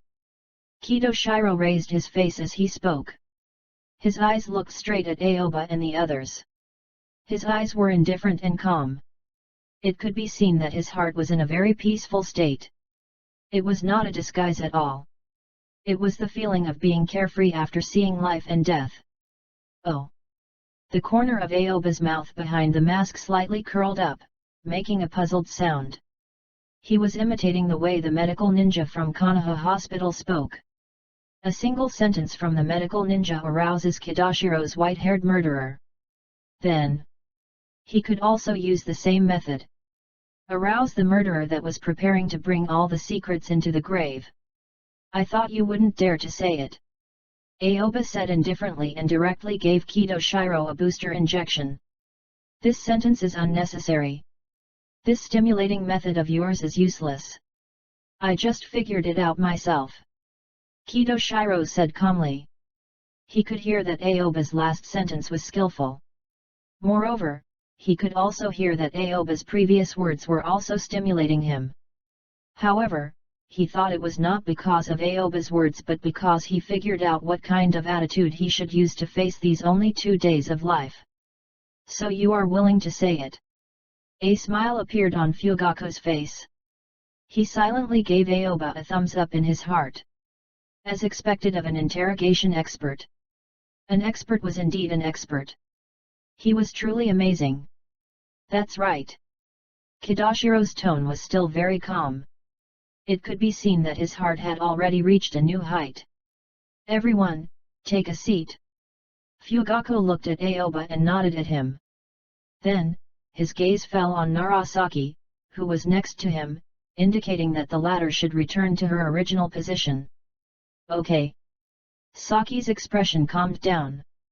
She now understood that this was not the reversal of a story at all. It was not the person in front of her who had thought it through. It was the contribution of the masked man next to her. He was indeed an interrogation expert. What he had done during the entire process made people look inexplicable. He had only grabbed Kidashiro's handful of hair. Apart from that, he had no physical contact with Kidoshiro and ended the interrogation just like that. Amazing. Saki had never seen how Konohagakure Intelligence Division interrogated.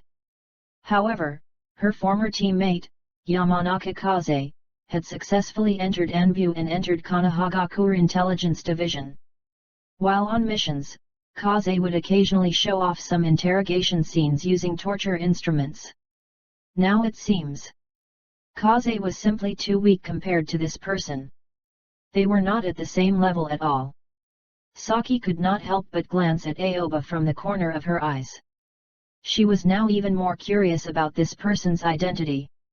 She really wanted to take advantage of the fact that Aoba was not paying attention to use Kagemain no Jutsu, shadow imitation technique, to control the other party and then take off the other party's mask. You can ask. No matter what the question is, I can answer it truthfully. A smile appeared on Kidashiro's face. This was a free and easy smile, full of calmness toward life and death. Why did you kill Ishida Yamato? Fugaku immediately asked. He had been puzzled about this question for a long time. According to the information he had, it could be said that there was no intersection between him and Kidoshiro. It would be fine if it were an aimless revenge against Konohagakuer, but it seemed to be revenge. He did not know the enmity between Kidoshiro and Ishida Yamato. Ishida Yamato. The smile on Kidashiro's face disappeared.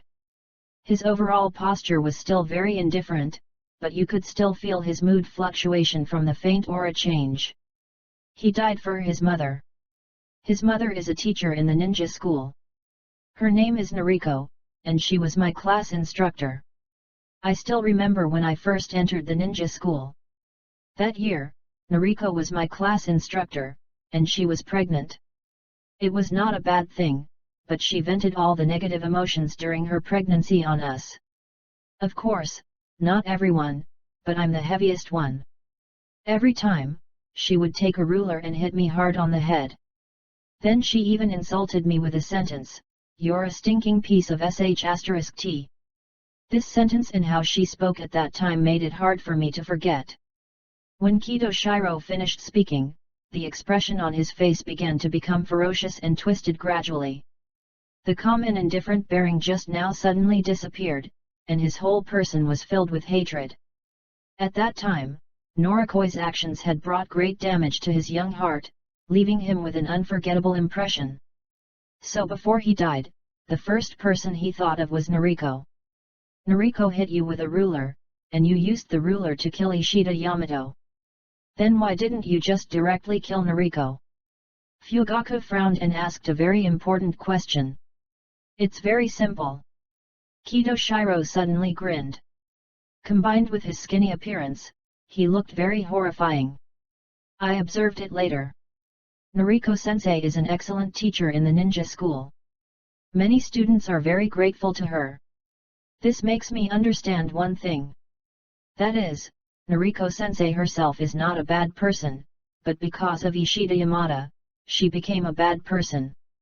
Then, of course, I will beat Ishida Yamato to death. Kidashiro's words could be said to be roared out, directly giving Saki, sitting in the middle, a big fright.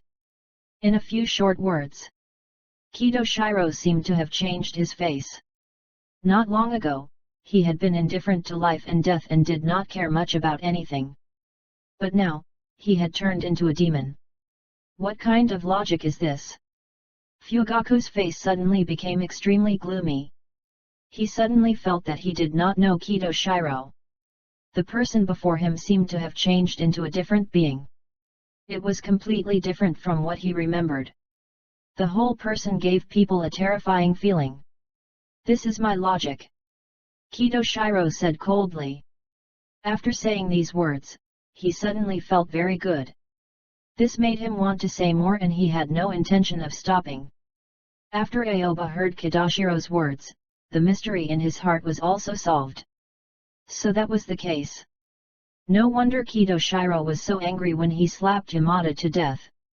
And like a repeater, he kept repeating the sentence, "You're a stinking piece of sh*t."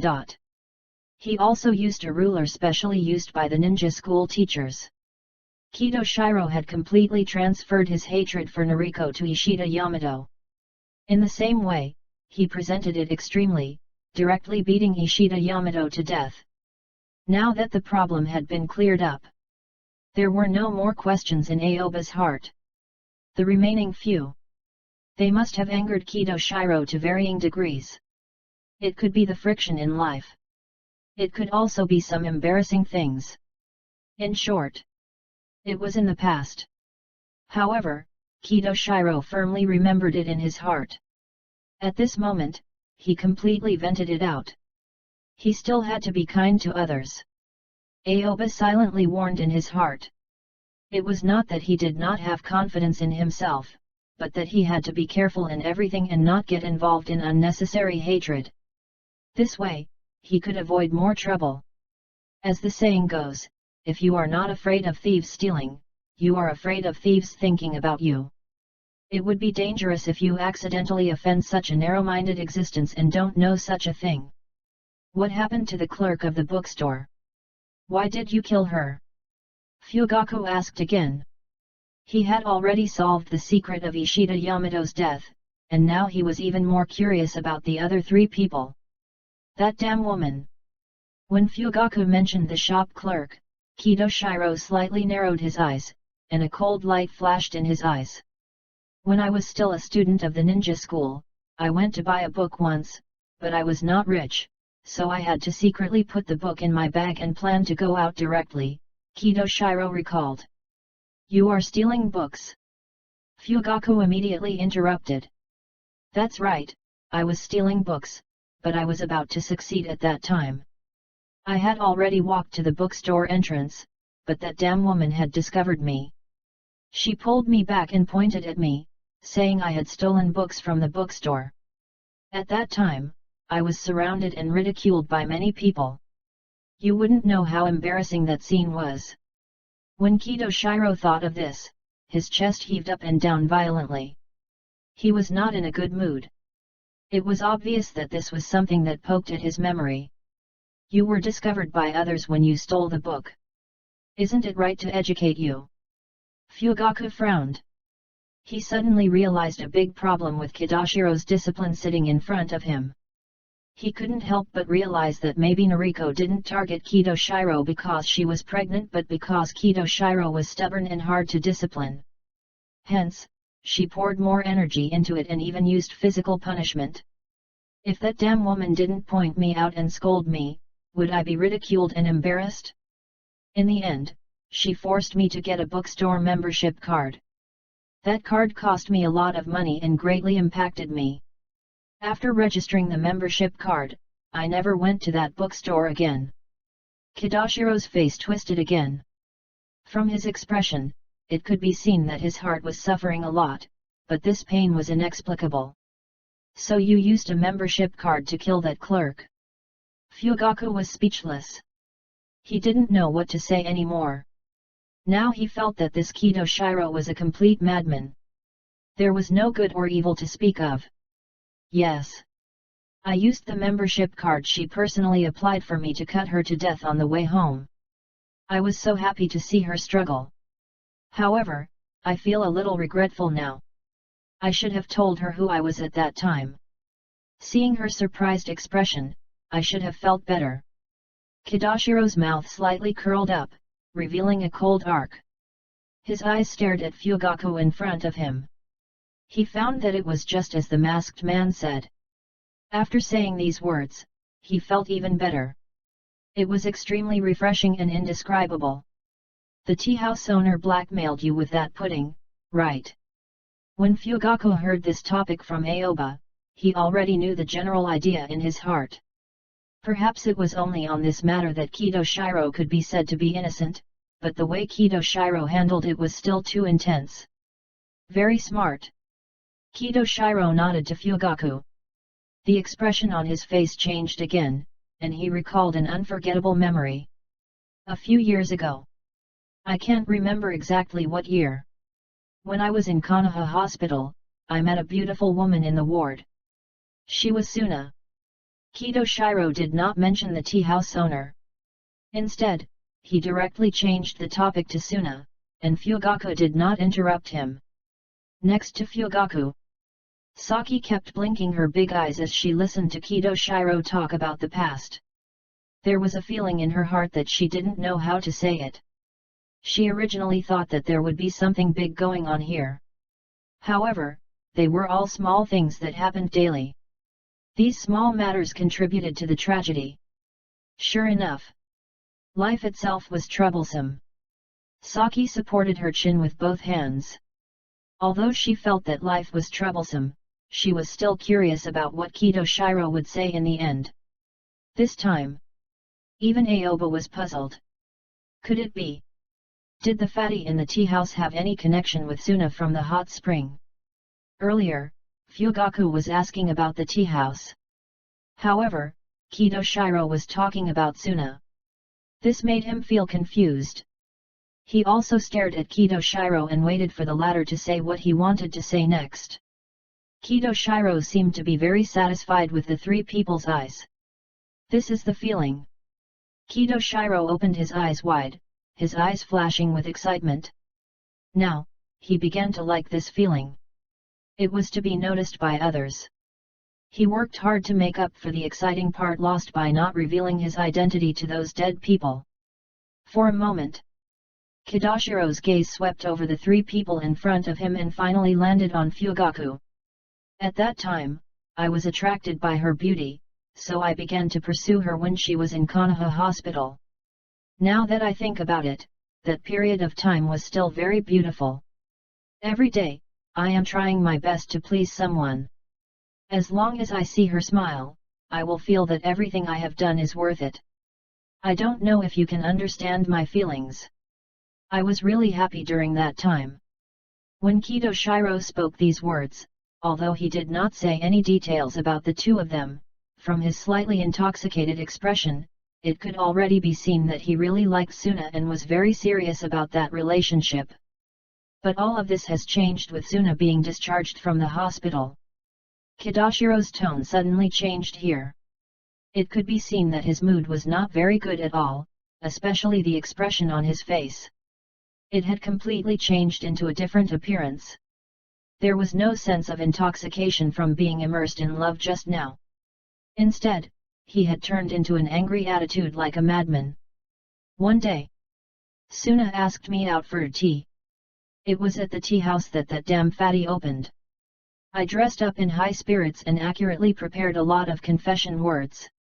Then I went to participate in my first date with Suna. It was that date I began to know that the tea house also sells pudding. Ha ha ha ha. Kidoshiro suddenly laughed loudly. His laughter was full of ridicule, and he looked very unhappy. You probably don't know yet. The pudding in the tea house is sold for 1,000 ryo per serving. There is no such thing as pudding on the regular menu. Only the special menu for insiders has pudding. That pudding is specially used to fool us who are blinded by the illusion of love. Suna for 3 plates of pudding cheated me. Not only did I spend 3,000 ryo to walk out of the tea house, but that damn fatty also beat me up. What I can't accept the most is, after Suna made money for that damn fatty, she got the favor of that damn fatty and followed that damn fatty into his room, earning even more money. It was only then that I discovered that the love in my heart was not worth mentioning in front of that dirty and stinky money. There was simply no comparison. Do you think I'm ridiculous? After Kidoshiro said this, his rapidly rising and falling chest slowly calmed down. His entire mood calmed down again, and the ferociousness on his face completely disappeared. That's why I killed Suna and that damn fatty. They all deserve death. Kidoshiro's last sentence was very calm. He found that it was really cool when he said all these things. However, it was only for a short while. After that, he felt a sense of emptiness and lost interest instantly. I understand what you said. Then why did you attack Saki? Why did you attack her? Fugaku immediately asked in a low voice. He needed to know this reason. It was more important than this to him. He wanted to know who else Kidoshiro had a grudge with. Yes, why did you target me? I don't know you. Saki also asked in confusion. After hearing what Kidoshiro said, she felt this person must have something to hate. It was this feeling. However, she had no relationship with this person. Why did he kidnap her? I don't know her at all. Kidoshiro's gaze fell on Saki, and he repeated the name Fugaku had just mentioned. Saki. Your name is Saki. Narasaki. Right. Kidoshiro's eyes had already dimmed. When he mentioned this name, it was unlike when it came to the four people where his eyes were shining. Now, it looked very ordinary.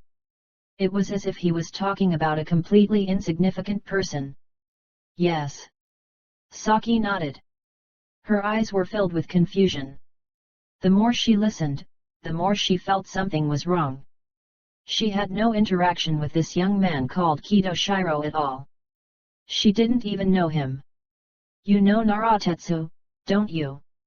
Kido Shiro said indifferently. I know. He is a member of our Nara clan. A while ago, he caused a great disturbance. I can't comment on his matter. Could it be that this matter has something to do with him? Saki's eyebrows jumped fiercely. It had to be known that the Nara clan was almost punished because of the matter with Tetsu. Fortunately, under the protection of Third Hokage that the condemnation group led by Danzo quieted down. One day, I drank a beverage bottle, threw it into the trash can, and missed it, but I didn't care about it. I was about to leave, but my body suddenly stopped moving at that time. A shadow appeared under my feet. The owner of the shadow was Naratetsu. Kido Shiro slowly said. His tone was very calm. Then he continued, Tetsu used Kage Main no Jutsu, shadow imitation technique, to control me to pick up the bottle and throw it into the trash can. He also told me to be careful in the future and not throw things randomly. Is this it? When Fugaku heard this, he was dumbfounded. This person was too hypocritical, can't he even say a word if he has done something wrong? That's it. Kido Shiro nodded. Are you going to kill me because of this? Saki's beautiful eyes were wide open and flashing with a strange light. She could no longer believe her ears. That's right.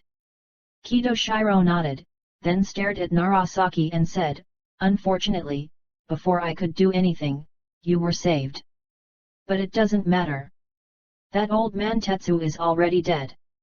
This kind of result is acceptable. Saki was completely speechless. Why is it her? At this time, Fugaku still kept the seriousness of the Konoha military police force ninja at this time. He was keen not to reach the end of the matter and asked a very important question.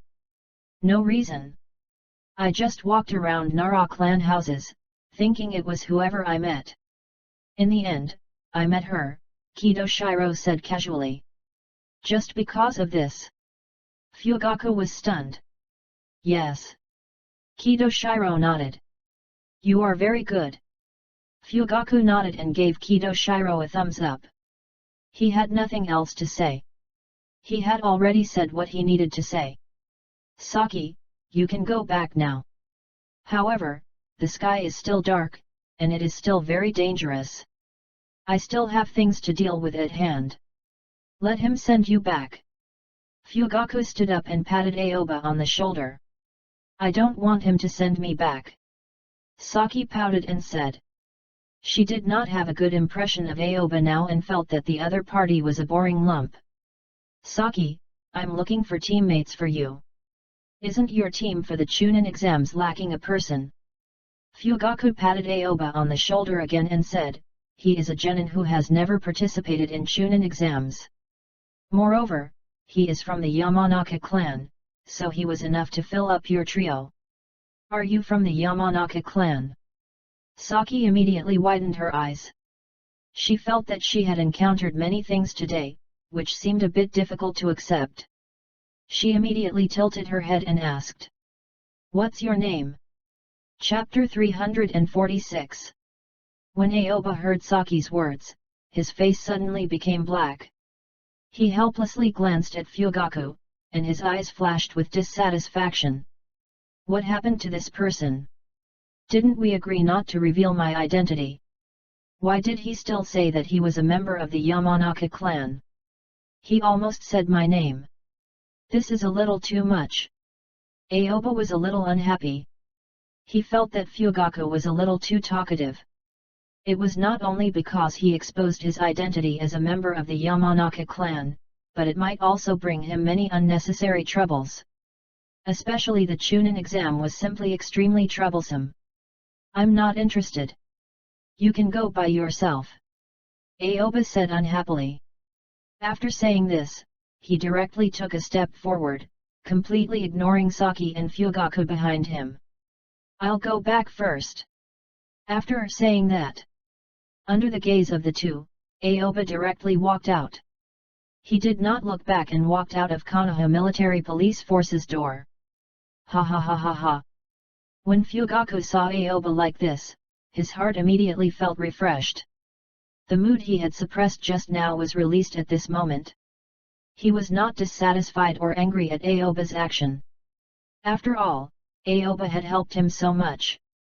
Moreover, he had already treated Aoba as a friend. Saki looked at what was happening in front of her in a daze. Her head was dizzy, and she could not understand what had happened between them.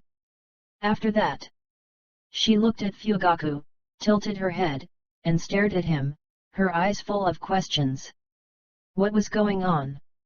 Why did he suddenly leave? He didn't look happy. Why was he inexplicably angry?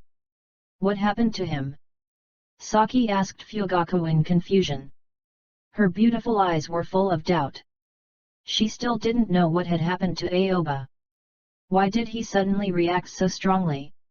Is it because he doesn't want to send me?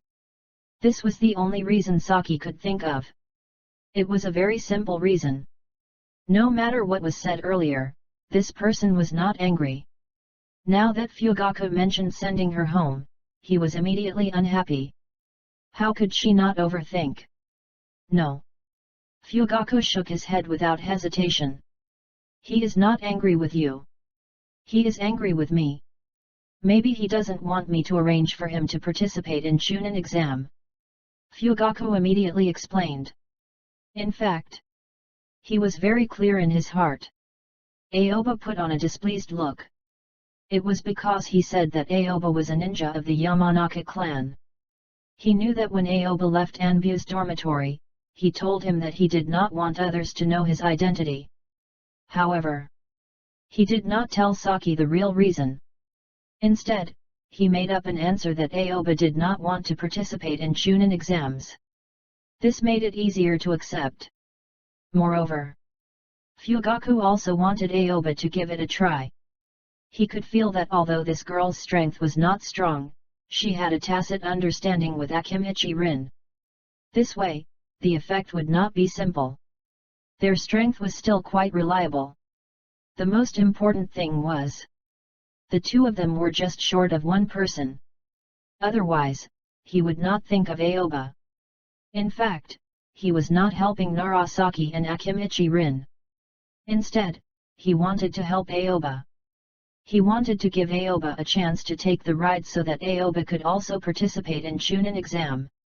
This was Fugaku's deep friendship with Aoba. After he realized he had a chance to help Aoba, he immediately fought for it. Saki, how about this? I'll send you home now. Fugaku changed the subject quickly and said that he decided to have a good talk with Saki and do ideological work on the way to send her home. Aren't you busy? Saki was stunned for a moment. She felt something strange but couldn't tell what it was. She just stared at Fugaku suspiciously, and question marks kept appearing in her head.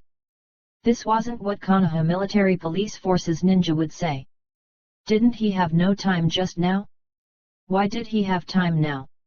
Why did this person speak in such a contradictory manner? All of a sudden, the look in Saki's eyes when he looked at Fugaku had changed. He vaguely felt that the latter was not so reliable. This night is too dangerous. I can't let you go back alone. Anyway, we've already figured out what happened with Kido Shiro. Now, let him reflect on his actions in the room. Fugaku waved his hand casually. In fact, after he figured out what Kido Shiro had done, he had nothing else to do. What he said earlier. It was just to provide Aoba with a chance to send Saki home and see if it was possible to join their team. However, looking at Aoba's current actions, he seemed to be a little repulsed. Then he had to send this Nara girl back personally. He couldn't let her walk back on her own. Just as Aoba decided not to send her back, Fugaku had already prepared to send her home. After all, he was Konoha Military Police Force's ninja, and the other party had just encountered a near-death incident, so he had to be careful. Although he had already captured the murderer, he could not bear the responsibility if something went wrong on Saki's way home again. Moreover, he still had to put in more effort. He wanted to see if he could help Aoba finalize the formation of the Chunin exams team. Saki just felt that Fugaku was strange, but he couldn't tell where the specific problem was, so she didn't say anything more. She nodded and said, "Okay. Let's go." Fugaku nodded at Saki. After that, he took the lead and walked out. His pace was not fast, and he was waiting for Saki to follow. "Oh." Saki responded and followed him out. When the two walked out of Konoha Military Police Force, it was still very dark outside, with only a full moon hanging high above the night sky, using that gentle moonlight to shine on the earth in the dark night. After walking for a while, Saki felt that the atmosphere was a little stuffy, which was not interesting. Then, she shifted his gaze to Fugaku. "That. You saved me. I still don't know your names." Saki blinked her big eyes and said, "My name is Uchiha Fugaku. Nice to meet you." Fugaku said with a smile. When the other party said he did not know him, he was slightly surprised. After all, he was the best among the younger generation of the Uchiha clan. There were not many people who did not know him, but the girl in front of him was just one of them. "He, brother Fugaku, I won't introduce myself. You know who I am," Saki said with a smile. After hearing Fugaku's introduction, she knew that the two of them had become much more familiar. After that asked again, "What about that Anbu ninja with you? What is his name?" "He is wearing a mask and is at work. He needs to keep his identity a secret. I won't tell you. In the future, you will have the chance to meet again," Fugaku said seriously. He did not say Aoba's name directly. If Aoba did not express dissatisfaction with revealing his identity just now, he would have taken the opportunity to introduce Aoba to Saki. Boring. Saki rolled her eyes at Fugaku. She originally thought that her relationship with Fugaku was a little better, but now she couldn't even ask for a name, making that person look strange and mysterious. "Oh, right." After complaining, Saki seemed to have suddenly thought of something. She suddenly realized and stared at Fugaku with her eyes wide open. "Brother Fugaku. I don't want to go back to my own home. I want to go to Akimika's house. Rin and I have made an agreement. It has been a long time since the meeting time. She might be angry." As Saki spoke, she suddenly slapped her head. This matter was almost forgotten by her again. "All right." Fugaku nodded. It did not matter where he went. He just needed to send Saki to the location safely. There was no difference whether it was Nara's or Akimika's house. "Ah." Saki patted her slightly puffed chest. This person seemed to be in shock again. "I almost forgot.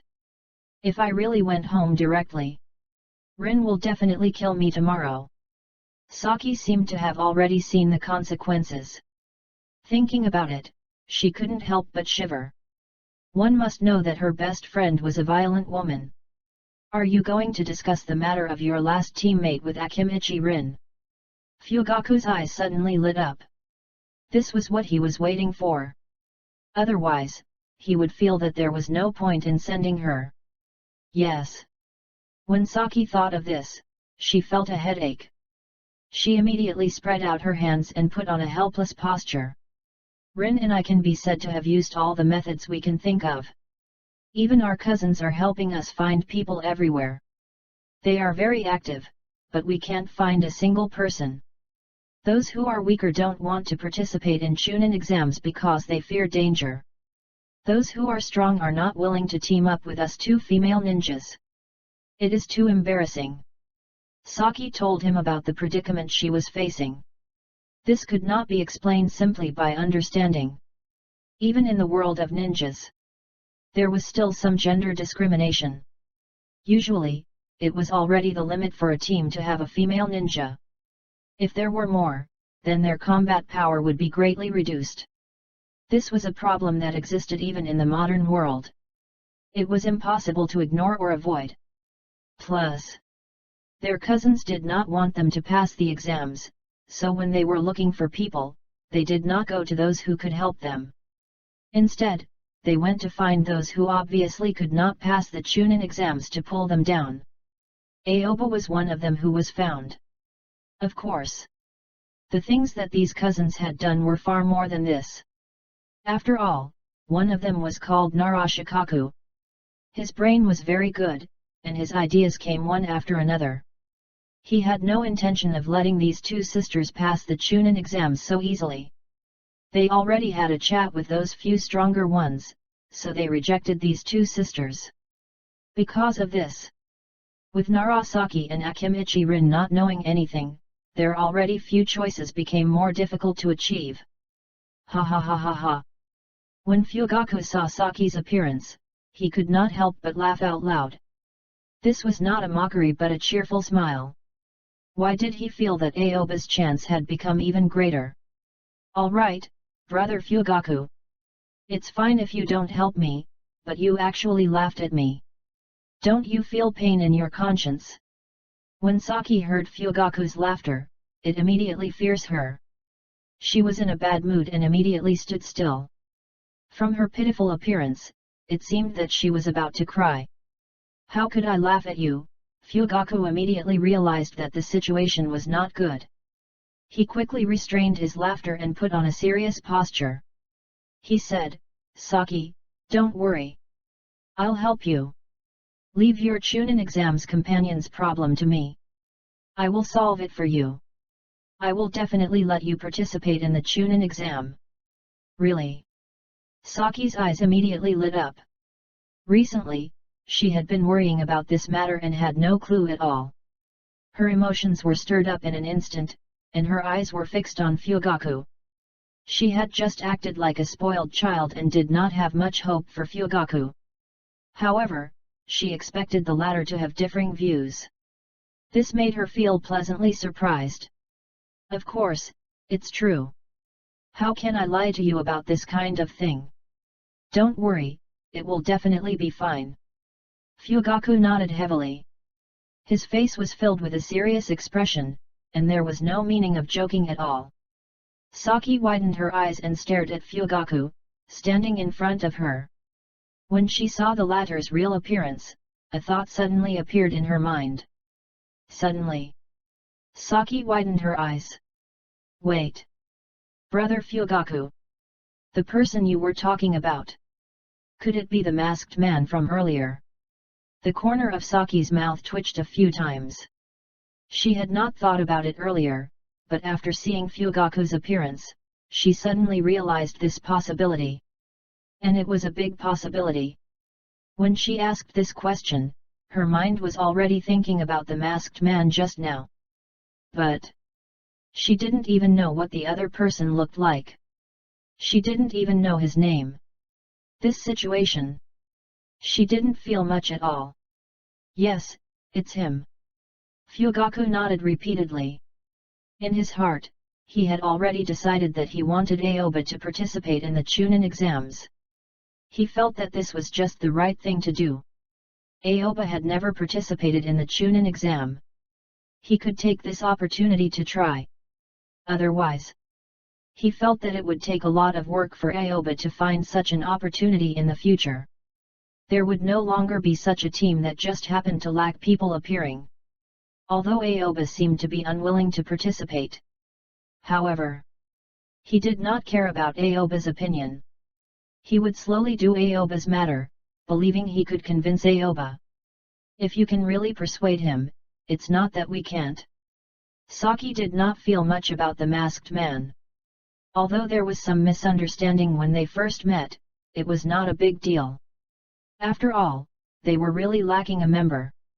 As long as he could really join their team and participate in the Chunin exam, she had no objections. Perhaps The only thing she was concerned about was that the masked man did not show her his real face and did not know what his name was.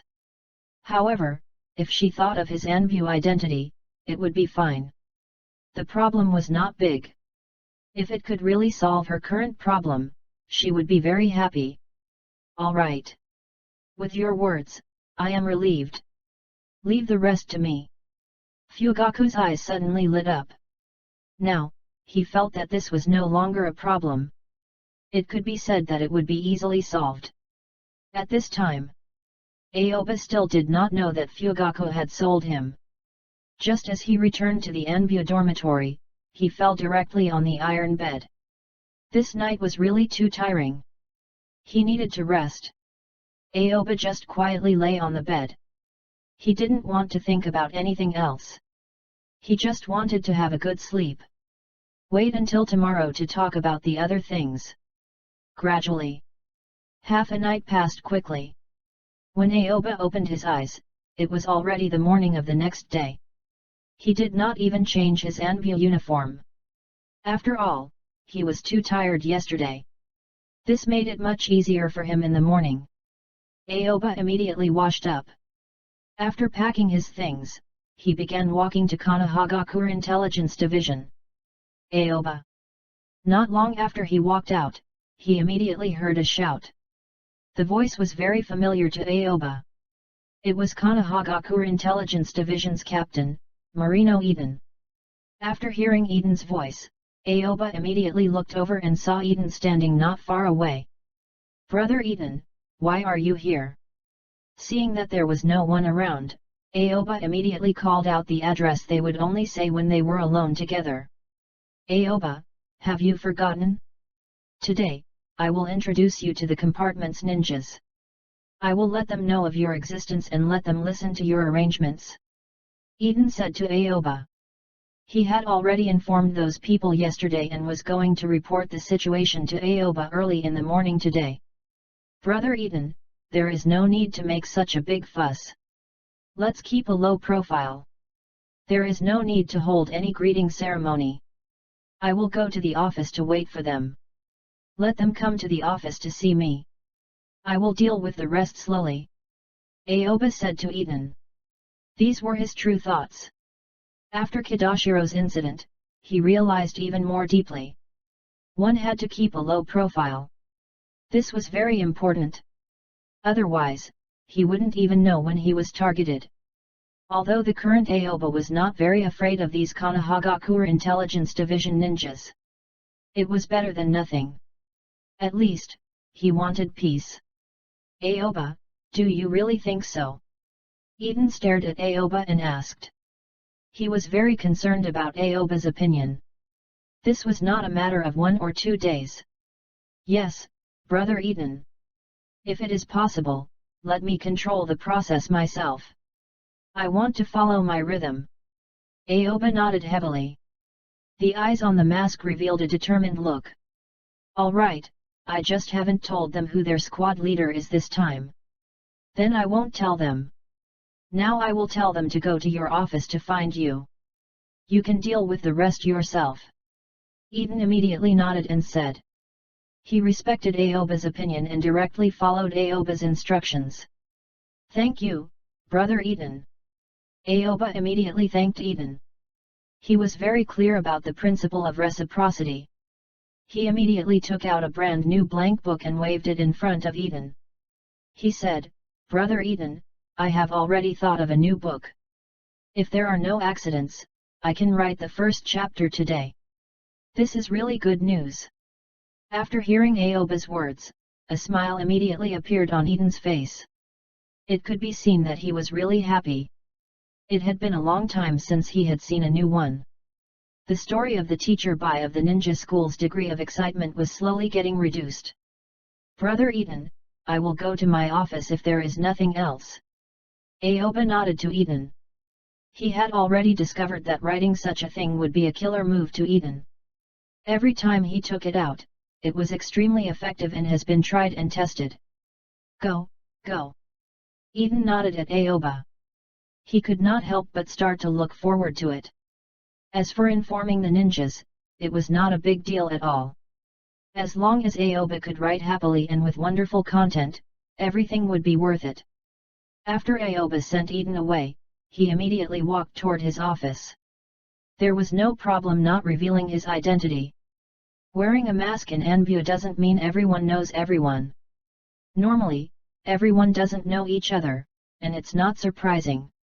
Aoba just did not want to expose the fact that he had been promoted too early. How long had he been in Konoha Intelligence Division? He was directly promoted. There were bound to be a lot of jealous eyes. This was not a good thing. As early as when he helped Danzo read the memories of those Kumigakure ninjas, Aoba found that many people of the Yamanaka clan envied Yamanaka Kaze. He did not want such a thing to happen to him. Aoba soon arrived at his office. He sat directly on the chair in the office and slowly breathed a sigh of relief. They will be here soon. Aoba directly closed his eyes and rested. He had not slept well yesterday and woke up early in the morning. He wanted to take advantage of the time before these Konoha Intelligence Division ninjas came here to rest for a while. As time passed, half an hour passed. Dong dong dong. A series of knocks sounded at the iron door. Following these sounds, Aoba was directly awakened from his resting posture. Come in. Aoba said indifferently. Then, he slowly opened his eyes. Behind the eye socket of the mask, his eyes were shining brightly. Creak. As soon as Aoba said this, a ninja wearing a mask and an Anbu uniform walked in. This ninja was Konoha Intelligence Division's ninja squad leader. After the torturer ninja entered Aoba's room, he immediately bowed to Aoba. He looked very respectful. It was obvious that Eden had instructed him. He did not dare to make Aoba, this squad leader, feel bad. Yes. Aoba nodded. His gaze fell on the ninja. Then, he slowly asked, "What place are you in charge of?" "I'm in charge of compartment No. 1. The ninja immediately introduces himself. After he finished speaking, he began to explain the contents of his work one by one. For the next period of time, one by one, torturer ninjas entered Aoba's office. There were a total of 9 torturer ninjas. Their work location was between compartments number 1 to number 9. The nature of daily work was exactly the same as that of Aoba in the past. Moreover, this time, everyone only got to know each other. There was nothing like a job handover, so there was no place to waste too much time. After every torturer ninjas walked through the office, they all returned to their respective compartments and started today's interrogation. Phew! After the last interrogation ninja left, Aoba could not help but let out a long breath. He suddenly felt that this kind of work was more tiring than interrogating a criminal. He didn't want to deal with so many strangers. He knew this very well. Of course.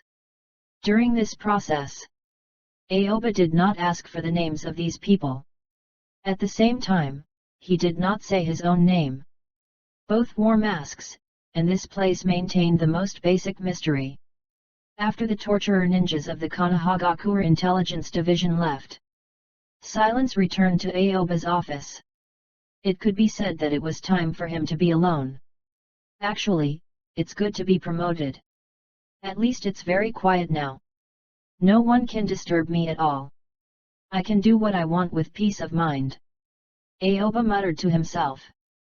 After that, he closed his eyes tightly. He raised his hands and placed his elbows on the table, pressing his fingers into his forehead and temples, trying his best to let his brain relax. At this time, Aoba was already preparing to read the matter regarding the Uzumaki clan. In a moment, Aoba accurately found the part that was marked in Danzo's memory, the part that belonged to the Uzumaki clan when the incident happened. He stood in the first-person perspective. He entered Danzo's memory. He was in the Hokage office. At this moment, there were only 2 people here. One was Shimura Danzo, the source of the memories, and the other was the 3rd Hokage, Sarutobi Hiruzen, who was wearing a Hokage robe with his hands behind his back and looking out of the window. Aoba noticed the current time node. It had been about 10 years since Hiruzen became the third Hokage, and all the major forces in the ninja world had already known that he had become the third Hokage. After the cleansing of the First Ninja World War, the ninja world had experienced a short period of development. But there was already some movement around the corner.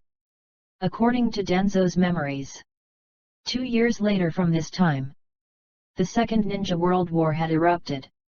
At this point in time, Konohagakure's regime had already fallen into Hiruzen's hands, but it was not completely stable yet. It was in a period of peace on the surface but turbulent undercurrents. After all, there were still many extremists outside who did not accept Hiruzen becoming the third Hokage. Only after Hiruzen became the third Hokage, to create his usual kind personality, he wanted to be full of love for the village, forgive many mistakes, and stand on the side of the sun. It was because of this choice many people who opposed Hiruzen were not disposed of at that time. Hiruzen also specifically told Denzo not to touch those people for the time being because the entire village was not very convinced of his rule. If those people disappeared in an instant, it could be said that people would easily suspect him. It was not good for him to establish a bright character. Because of this, the remnants of the old era lived until the time when Aoba came to the ninja world. Hiruzen, you already know about that matter, right? Denzo said in a low voice. His eyes were focused on Hiruzen, who was looking out of the window with his back facing him. His whole body was emitting a gloomy aura. Got it. Hiruzen nodded, took a deep breath, turned around, and looked at Denzo. He said, Ashina-sama has passed away. The current Uzumaki clan leader intends to lead the Uzumaki clan back to Konohagakure. He has already sent the letter. Denzo stared at Hiruzen and said, Do you have any ideas? Hiruzen glanced at Denzo and asked. After he said this, he opened the drawer and took a kishiru from it. Then, he held the kishiru in his mouth, lit it, and took a few puffs. Ignore, Denzo answered without hesitation. Why? Hiruzen calmly took a puff. He was not dissatisfied with Denzo's words at all. Perhaps only in front of Denzo would he take off his disguise and appear normal. The Uzumaki clan is not a small clan. They are distant relatives of the Senjo clan. The members of the clan are very good at sealing techniques. Their strength cannot be underestimated. After all, their clan has built up a village. If we accept them, it is no different than inviting wolves into our home. Denzo immediately said. Why did you lead a wolf into our home? Hiruzen was calm. He took another puff of smoke and looked up at Denzo. He said, You know that Ashina-sama signed a friendship agreement with the first-generation Hokage-sama in the early years. In order to show the friendship between the two countries, we, Konohagakure, have the symbol of the Uzumaki clan on our ninja uniform. Moreover, when Konohagakure was established, the Uzumaki clan joined Konohagakure. However, they were separated later, and now they will return. Don't you think the village can add a strong fighting force? Hiruzen, the Uzumaki clan is indeed a strong fighting force, but you have to see if we can use this force. This is very important. Now that the Uzumaki clan has lost the Ashina-sama, it can be said that they are a group of dragons without a leader. But there is a phoenix in Konohagakure. You must not ignore Mito-sama. Denzo said very seriously. You mean? Mito-sama may lead the Uzumaki clan into a coup. Hiruzen's face began to turn heavy. In fact, he had already thought of these things, but he just wanted to hear Denzo say them out. This way, not only could he turn the person who raised this topic into Denzo, but it could also further confirm his thoughts. Mito-sama may not have this idea right now, but after the people of the Uzumaki clan come, it is hard to say. Denzo said directly. Tell me in detail. I want to hear your analysis and then make the most appropriate decision. Hiruzen nodded to Denzo. At this point in time, he trusted Danzo very much. There was not even a bit of estrangement between them. The current Konohagakure is the most suitable for you. The people of the Senju clan have withered, and all of them have fallen into a state of madness for the experiment of wood release. There is no need for us to do anything. The Senju clan will be annihilated in the long river of history. Danzo immediately began to talk about his thoughts. At that time, the number 1 clan title in the village will fall on the Uchiha. We only need to target the Uchiha. With the death of Kagami, the Uchiha has fallen into a state of being leaderless and cannot make any waves in a short period of time. This stage was very suitable for the development of the Sarutobi clan. As long as the Sarutobi clan was tied up with other clans, especially the Nara clan, Yamanaka clan, and Akimichi clan, together with the Inyazuka clan, the Abarame clan, and Hyuga clan, the entire Konohagakure could slowly become a piece of iron. If the Uchiha clan wanted to have any ideas, they could only rely on their clan's strength, and there will naturally be a gap in strength. But the premise of this ideal situation is that Uzumaki clan will not mix in. As I said just now, the Uzumaki clan is extremely powerful. Their overall combat strength is no weaker than the Senju clan. Although the Uzumaki clan has lived in the Uzushiagakure for the past few years and is nominally an independent village, they have always been protected by the Senju clan. No one has attacked them at all. They have been accumulating strength over the years. To what extent is this strength? How terrifying do you think it will be? When Danzo said this, his tone became slightly excited. Then, he relaxed a little, making himself look less excited. His entire being became much calmer. That's the way it is. It's already on the surface. Ashina-sama has just died. You have to know that this differs from the Senju clan dying. Hashirama-sama is the leader of the Senju clan. His death caused the Senju clan to lose their way directly. As for Ashina-sama's death will completely release the clan, allowing them to go from a relatively muddle-headed leader to a powerful leader. That powerful leader. It's the Kyuubi Jinchuriki who still doesn't seem to have any trace of age. Just think about it. If the Uzumaki clan, which is comparable to the strength of a village, enters Konohagakure, it will directly become a super clan that surpasses the Uchiha clan. And the head of this super clan. It is the wife of the first Hokage, the powerful Kyuubi Jinchuriki, Uzumaki Mito-sama. When Danzo said this, his voice directly stopped. The corners of his mouth slightly curled up, revealing a mocking arc. He was not mocking anyone else. It was the third Hokage, Sarutobi Hiruzen, who was in front of him. This way. Hiruzen. You, the third Hokage, who has been in power for 10 years and still has someone who opposes you. How can you continue? Danzo's last sentence was like a sharp bayonet, directly stabbing into the weakest part of Hiruzen's heart. You are right. Hiruzen directly put down the Kiseru in his hand. His expression was no longer as calm as before, and he looked especially serious. The people from the Uzumaki clan are not friendly. If they enter Konohagakure, the Uzumaki clan is stronger than my Sarutobi clan. The name Uzumaki is far better than me, Sarutobi Hiruzen. I am afraid I will have to reach the end of this position. After muttering to this point, Hiruzen slowly shook his head. His seemingly calm eyes revealed a ruthless look in the depths of his eyes.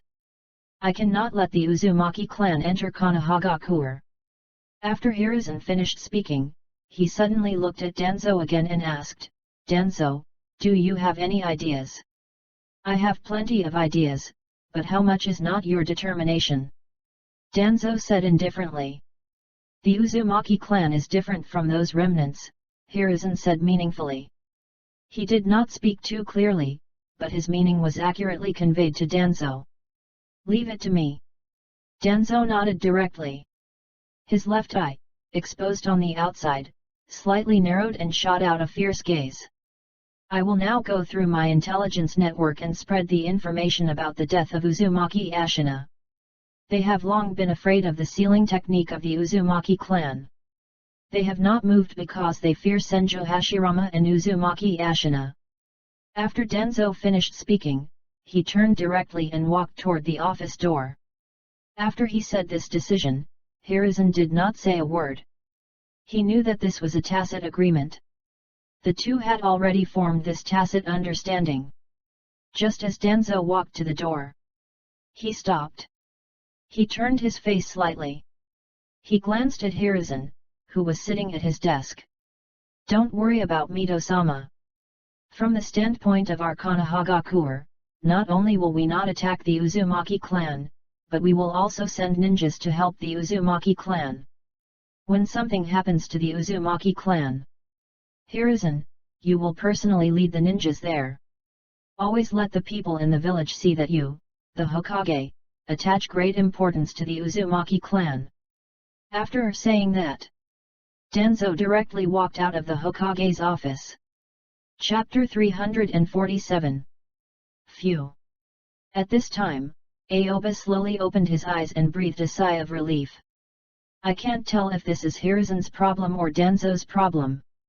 These two people are really a match made in heaven. They cooperated too well.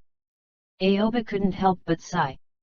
Now, he only saw this passed through a short memory fragment. He knew that there were more things to come. After all, what he read was Denzo's memory. If he continued to read, he could see how Denzo sent information to the various forces and how Hiruzen follow up. However, Aoba was very clear. Just from the memory of this scene, he already had some understanding of what had happened to the Uzumaki clan. Uzumaki Ashina was dead.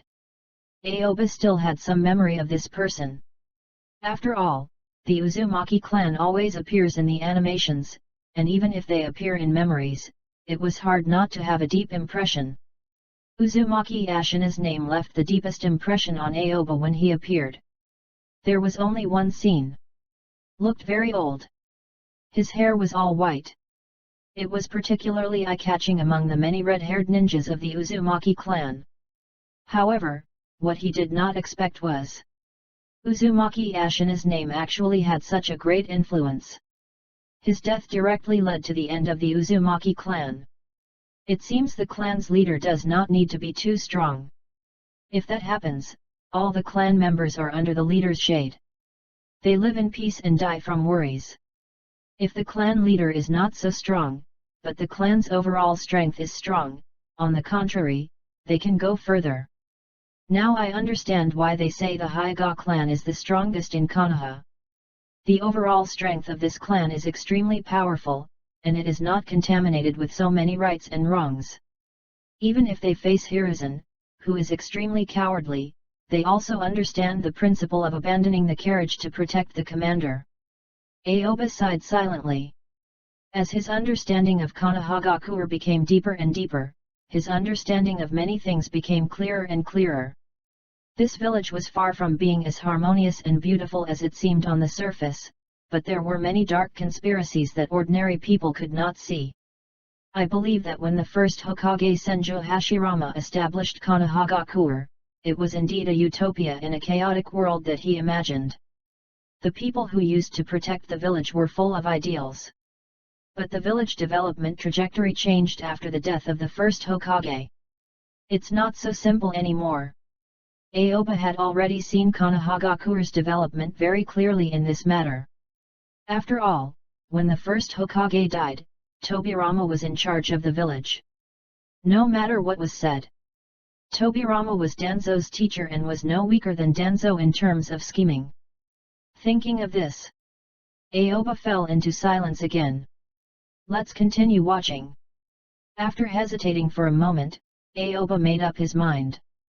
He slowly closed his eyes and raised his hands to the temples on both sides of his head. In a split second, Aoba once again enters Denzo's memories. Scenes after scene appeared in his mind. This time, the scene in front of Aoba changed. He was familiar with this place. He had been here before. This was Denzo's office next to Hokage building. Denzo sat in the office. Staring at the scroll on the table, he began to write one text after another. The content of the text was exactly the intelligence relationship that Danzo has in his hand. Line after line of text appeared on the scroll. It was completely reflected in Aoba's line of sight. After all, everything that was presented in the memory was Danzo's first-person perspective, which was enough to see these words clearly. The content was very clear. All that was written was about the Uzumaki clan matter, announcing to the various forces that Uzumaki Ashina was dead and the Uzumaki clan was in its most dangerous period. As long as everyone worked together, they could exterminate the Uzumaki clan. Judging from the content presented on this scroll, it was very infectious. Every word carried a feeling of temptation. After all, the people of these forces feared the sealing technique of the Uzumaki clan. They had long wanted to find an opportunity to suppress this clan. Danzo now provided them with an opportunity. They could temporarily relinquish their prejudices against each other in a short time and deal with the Uzumaki clan together. Then, they would talk about their own matters.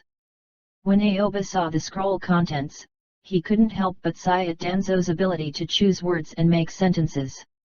He could describe Uzumaki Ashina's death so exaggeratedly, so much so that the people who received the scroll could feel that if they missed this opportunity, they would regret it for an unknown period of time. Time continued to move on. After Danzo finished writing the contents of these scrolls, he began to pack them up. In the end, through his channels and connections, he sent these scrolls to the places they should go to. After Danzo sent these scrolls out, he began to release a piece of news to the village. That is, to close the village's intelligence channels. In the future, information about the Uzumaki clan can only be released once he thinks it's time. Great! Aoba opened his eyes again. His gaze looked forward, slowly digesting the contents. Danzo sent out a total of 13 sealed scrolls.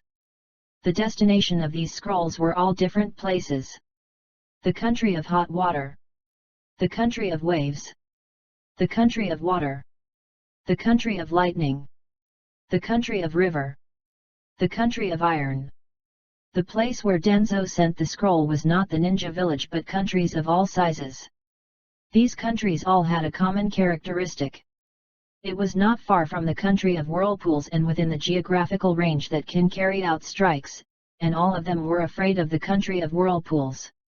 The news of Uzumaki Ashina's death. It has yet to be made public. Every member of the Uzumaki clan knew how big of an impact this matter would have. Before they successfully merged with Konoha, this information had to be strictly confidential. But the people of the Uzumaki clan might not even know until their deaths. Their ally, Konoha, spread the news of Uzumaki Ashina's death. It was precisely because of this news that the Uzumaki clan was exterminated. Plus, until a long time later, when it was obviously too late to rescue the Uzumaki clan, Hiruzen led a ninja team to clean up the battlefield. Now at this time, Aoba only thought about it. There was no need to guess what happened to the Uzumaki clan in the later years. The outcome was already very clear. In the entire ninja world, no one could save the Uzumaki clan. Actually, this gave me a lot of inspiration. Aoba held his chin and fell into deep thought. He was thinking about a very interesting thing. If the Uzumaki clan merged with Konoha at that time, would there be a chance to change Konoha's rights? Is Danzo the mastermind behind all this, or is it a preventative measure? Sure enough, there are often big secrets hidden in these kinds of events that are not recorded. Aoba couldn't help but sigh, and then he silently thought about these things in his heart. There were only two situations here. First, the Uzumaki clan didn't have any thoughts. They just wanted to come to Konoha to take refuge, and they would be honest in the future. Second, after the Uzumaki clan entered Konoha, they had the idea of coveting power and finally getting Konoha's regime by starting a coup. If it was the first, in that case, Danzo and Hiruzen's actions were clearly using a villain's heart to measure a gentleman's heart. But if it was the second, In that case, it could be said that Danzo and Hiruzen had used their own methods to defend their rule over Konohagakure. After a period of time, Aoba slowly heaved a sigh of relief. He already had an answer in his heart. Of course. His answer was what he had guessed. It doesn't mean that it will be something that will definitely happen. It was just that he was pushing it based on the current situation. Aoba felt that the matter would eventually evolve between the two situations. In other words, these two situations would happen. In his opinion, after Uzumaki Ashina died, the Uzumaki clan really wanted to find another person to rely on. That person was Konohagakure. At least at that time. Their only idea for Konohagakure was to take refuge. They went to seek refuge with Uzumaki Mito, a strong Uzumaki clan member. However, when they arrived at Konohagakure, would there be any changes? That would be full of unknowns. However, Aoba felt that what Danzo said was very reasonable. When the Uzumaki clan came to Konohagakure at that time, they could really be considered fierce dragons crossing the river. They would be a strong clan with the extremely famous first Hokage wife. To be honest, Aoba felt content with Hiruzen's leadership. Aoba had Danzo's memory and knew how Hiruzen became the Hokage. That was to kill all who block his way up with a borrowed knife. Every head in Danzo's hands could not be said to have anything to do with Hiruzen. Even with Kagami's death, Hiruzen knew it. He also knew that Danzo had transplanted Kagami's eyes on his right eye, which had already been blinded. He just pretended not to know and treated it as a reward for Danzo. Although Hiruzen hid very well in front of people in this world, he would still take off his disguise and communicate and plan together in front of Danzo. Hiruzen was not an idiot. After he knew that the Uzumaki clan was coming to Konohagakure, the first thing he thought of was the possibility of danger. He quickly found Danzo, hoping to hear Danzo's opinion and let Danzo say what he wanted. It seemed that Hiruzen was very clear about the interests of the Uzumaki clan coming to Konohagakure. It was completely possible that it would become a turtle dove taking over the magpie nest, and he was powerless to stop it. It was just as Danzo said. Hiruzen could face the Uchiha clan that no longer had Kagami. Although the Uchiha clan was strong, they were like dragons without a head and could not cause any waves. Even the Uchiha clan wanted to start a coup a few years after the Kyuubi rampage because the village blamed them, and there was no other way. At that time, the Uchiha clan members did not know that Fugaku had opened his Mangekyo Sharingan, otherwise, they would have already had this idea. After all, they would have a backbone and do their best to follow Fugaku. According to Danzo's memory, after experiencing the baptism of the First Ninja World War, especially after the death of his teacher, Senjo Tobirama, Kagami's heart suddenly changed. The negative emotions surged out uncontrollably. This strong emotion, it directly stimulated the chakra in Kagami's brain. It allowed him to open his Mangekyo Sharingan. Moreover, after Kagami obtained his Mangekyo Sharingan, his character and state changed, and he began to fight for the Hokage position. This was a competition for the position of Konohagakure Hokage. There was no right or wrong.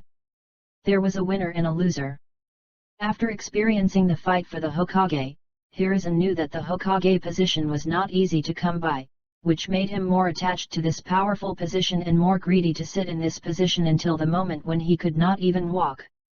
It was also because of this idea.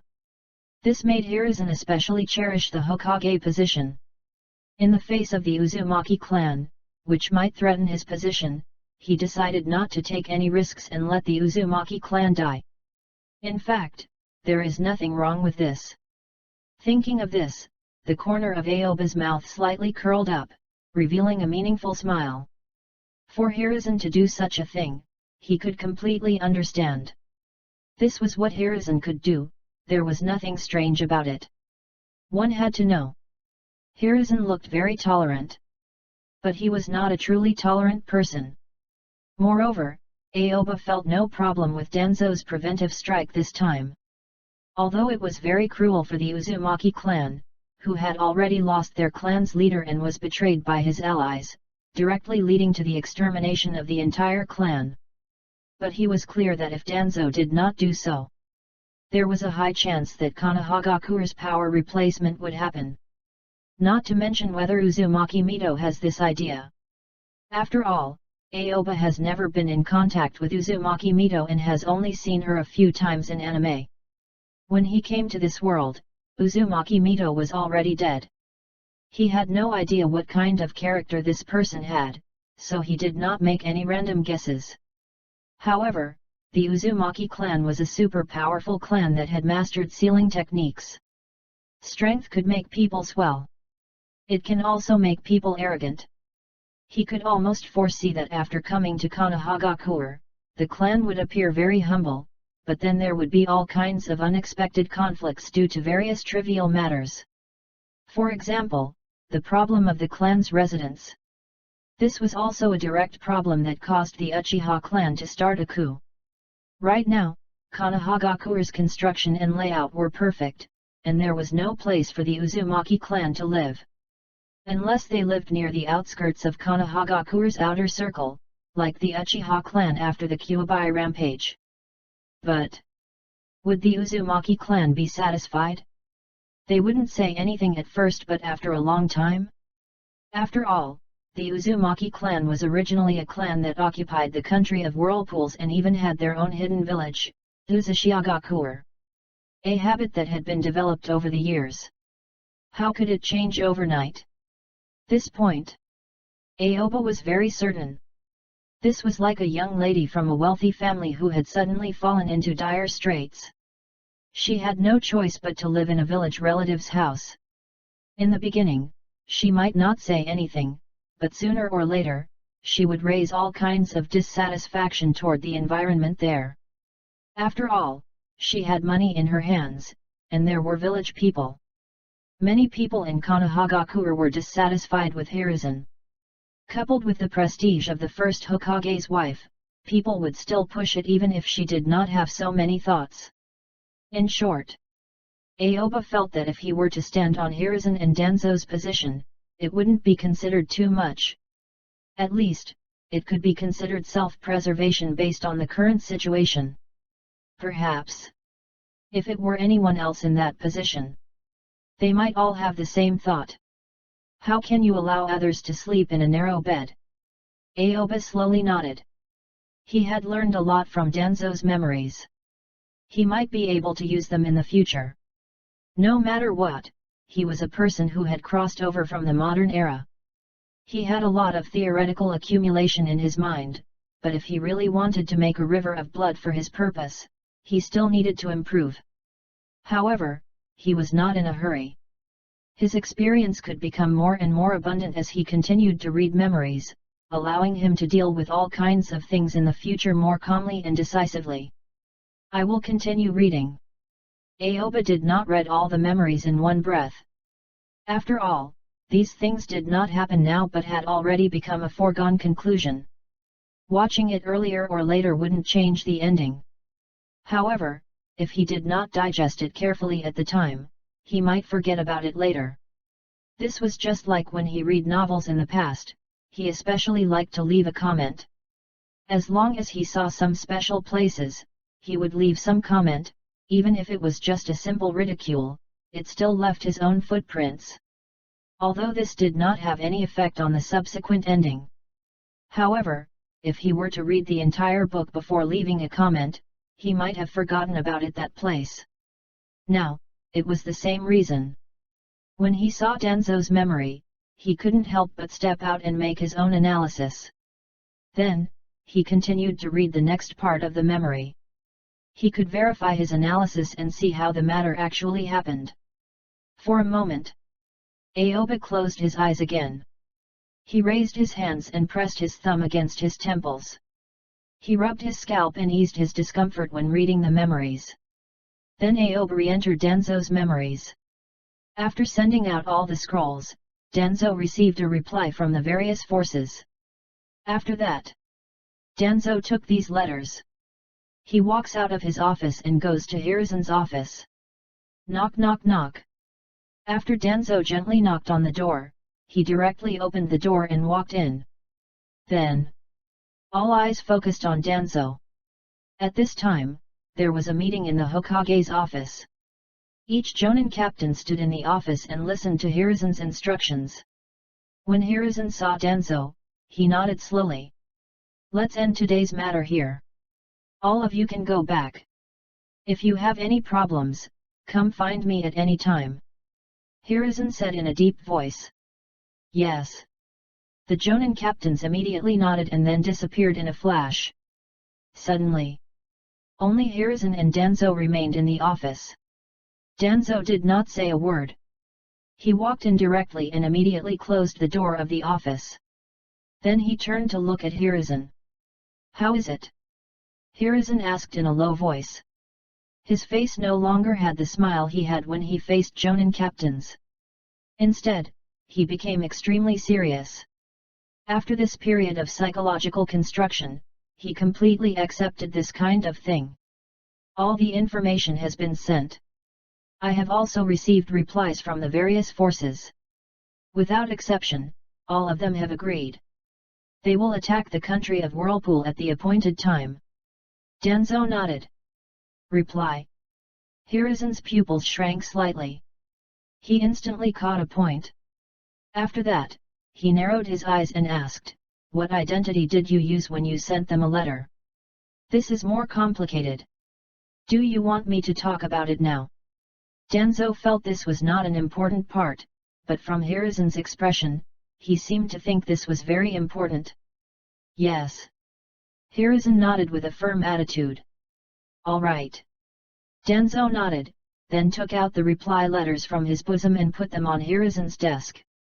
I mainly sent letters to them using 3 identities. The matter of sending information to the small countries around the country of Whirlpool's lands is to invite them to destroy the Uzumaki clan together as the daimyo of the country of lightning. When sending information to the small countries around the country of Whirlpool's coast, as the daimyo of the country of water, I invited them to destroy the Uzumaki clan together. When sending information to the country of lightning and the country of water, the identity uses the daimyo of the country of iron. And when sending information to the country of iron, the identity uses the alliance of both daimyo and the other small country. This is the intelligence circle I have set up. There are my people in these countries who can directly send information in and intercept the information. In this way, what they have come into contact with in each of their forces is that they have received the scroll of the joint attack on the Uzumaki clan and wrote a reply to the daimyo that invited them. The whole process has nothing to do with our country of fire.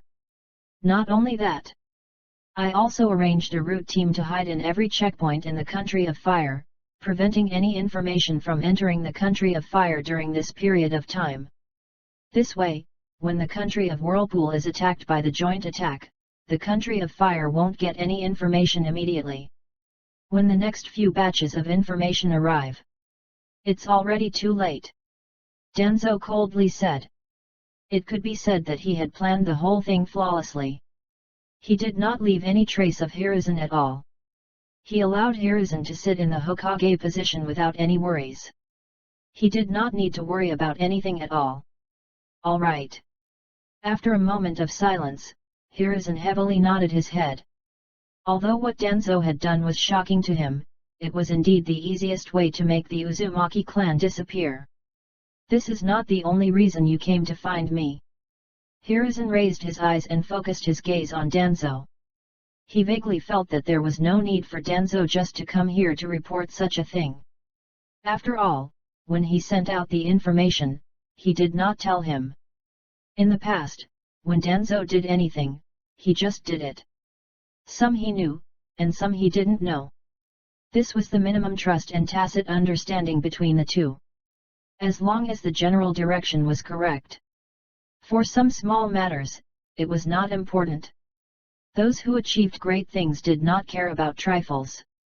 Apart from other aspects regarding tolerance and compassion for Danzo, Hiruzen was true and not adulterated. Yes. Danzo nodded. There was no expression on his face. He looked extremely serious as if he was about to say something very important. He gave off a great sense of oppression. Even Hiruzen was a little nervous when he saw him like this. It's about Mito-sama.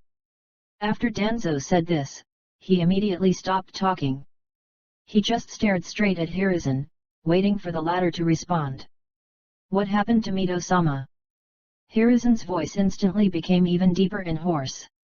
It sounded very magnetic, but there was a sense of danger behind this magnetism.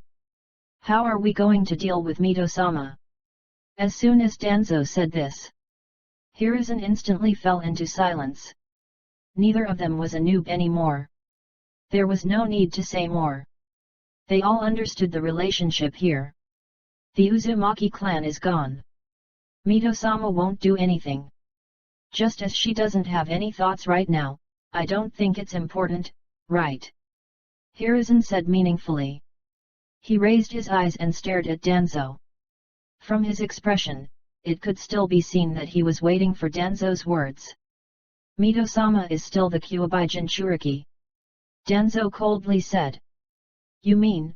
Hiruzen narrowed his eyes again, and the cold light in his eyes could not even cover his eyelids, revealing a penetrating sharpness. Hiruzen, you know very well that the only ones who can control the Kyuubi are Wood Release and Sharingan. Now that the experiment of Wood Release has failed, the Sharingan is the only power that can control the Kyuubi. After the news of the Uzumaki clan's extinction, Mito-sama will be greatly impacted. If the Kyuubi seal is weakened, it will likely become a treasure for the Uchiha clan. We have to guard against the Uzumaki clan and also the Uchiha clan.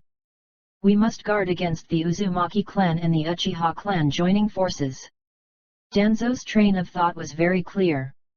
He had already seen through all of these things. These days, he had already seen the extent of the things that could happen here. It was completely in pieces. The Uzumaki clan and the Uchiha clan are working together. Hiruzen's eyes trembled slightly, then he shook his head and said, this is impossible. The death of Hashirama is related to Madara. How can Mito-sama unite with the Uchiha clan? Then what if Mito-sama accidentally found out that we were the ones who caused the Uzumaki clan extinction? Danzo asked directly. This, Hiruzen was instantly speechless. Indeed, there was no such thing as being invisible or being able to protect the secret forever. This was indeed the key point that needed to be noticed. The Uzumaki clan extinction matter cannot withstand scrutiny. If Mito-sama investigates it, it is necessary to find out who wrote the scroll and who distributed the information. When attacking the Uzumaki clan, all forces have the same goal. They will not talk about this topic at all. However, if we go back to the past, it will be hard to say how things will develop. Danzo said in a deep voice. What he did was just a fake messenger. If there were no such persons after the investigation, it would be easy to know that there was a conspiracy. Just say it. Hiruzen nodded and made up his mind. He already knew what to do. Find a new Uzumaki clan member and let her replace Uzumaki Mito and become the new Kyuubi Jinchuriki. Danzo immediately spoke out his thoughts. How is this possible? Hiruzen shook his head without hesitation. He felt that this kind of thing was not reliable at all. It was impossible to do it. He was clear that if the Baijuyu left the Jinchuriki's body, there was only death. I can do it. Danzo nodded. The corners of his mouth slightly curled up, revealing a rare smile. He said, if we hand over the person who will be the last member of the Uzumaki clan to Mito-sama, do you think Mito-sama will agree? This, Hiruzen suddenly widened his eyes. He stared at Danzo's bandaged face. The wound under the bandage was caused when he was working for him. He had given full authority to Danzo to do these shady things, but he found that Danzo was a bit too ruthless. It was so cruel that even he felt his heart tremble when he imagined it. After the Uzumaki clan was exterminated, Mito-sama would feel exhausted. At that time, her body would definitely decline further. Then, we said that we protected the last Uzumaki clan member. Then, she had no right to choose. If she had not taken the initiative to seal the Kyuubi on that clansman before she died, the Kyuubi would no longer be at the Uzumaki clan's hands after the Kyuubi gained freedom. Danzo analyzed seriously.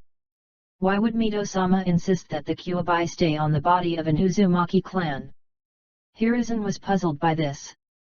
This really touched his blind spot. It was not to stay on the Uzumaki clan's body but to preserve the last Uzumaki clan bloodline. Otherwise, who knew what kind of treatment the last member of the Uzumaki clan would suffer? At least, if she became the Kyuubi Jinchuriki, she would be protected by the village before she grew up. After she grew up, she could borrow Kyuubi's power to protect the Uzumaki clan's future. No matter what, she had to do it. This was not a loss to her, or it was worth it. Danzo analyzed it logically. When he was preparing to exterminate the Uzumaki clan, he had already taken Mito's matter into consideration. Your proposal is indeed feasible, but how should I save a member of the Uzumaki clan in advance and the one who has the physique to house the Kyuubi? If, according to our previous plan, when the ninjas I lead arrive in the country of Whirlpool, I'm afraid not a single member of the Uzumaki clan will be left. Hiruzen said with a gloomy face. His face revealed a pondering expression. What you said is indeed a big problem. I have not thought of this yet. Now, it is just a rough idea, including who to find to become the Kyuubi Jinchuriki. I have not done a thorough investigation. The smile on Danzo's face disappeared. There were still many imperfections in his plan, which was a part that he had yet to figure out. How about this? Hiruzen's eyes immediately fell on the desk. He immediately pulled up the drawer, took out the kisiru from it, lit it with a match, and then took a puff. I'll write a letter too. Help me hand him over to someone. After saying this, Hiruzen took a few puffs. This feeling was as if he was calming himself down. For whom? Danzo's exposed left eye stared at Hiruzen. His eyes were filled with doubt, and small question marks appeared on his head. You will know in a while. Hiruzen smoked a few more times, then put down the kisiru in his hand and took out a scroll from the drawer. After that, he waved his pen. He began to write lines of words on the scroll. These words were relatively far away from Danzo. He did not see them. Moreover, Danzo could also feel that Hiruzen did not intend to let him see it. This caused a trace of dissatisfaction to arise in his heart. It was as if he had been treated as an outsider by Hiruzen. All right. After Hiruzen finished writing the scroll, he did not roll it up. Instead, he directly folded it and threw it at Danzo like a rag. I know you want to read it. It feels strange to be stared at when I write it. Now, after you finish reading it and seal the contents of this scroll, send it to me personally. You must hand it to that person precisely. Hiruzen's expression was extremely serious. This was the only time he took himself off from the light. If he was discovered, then all his previous efforts would be in vain. All right. After Danzo received the scroll, his gaze immediately fell on the words on the scroll. At the same time, Aoba's attention was also focused on the words. The content written on it. For a moment, Danzo and Aoba, who were reading the memories, were shocked. The person that Hiruzen wanted to give the scroll to was actually Chapter 348. Aoba clearly saw what Hiruzen wrote on the scroll. The content on it. A great secret was revealed. This was something that Aoba had never thought of before. He was sure that he would not have thought of such a situation if he had not seen such a scene in Danzo's memory. Moreover, Danzo had no intention of telling this matter. This memory happened many years ago, but until the moment of the finale, no one has said anything about it, and no one knows about these things.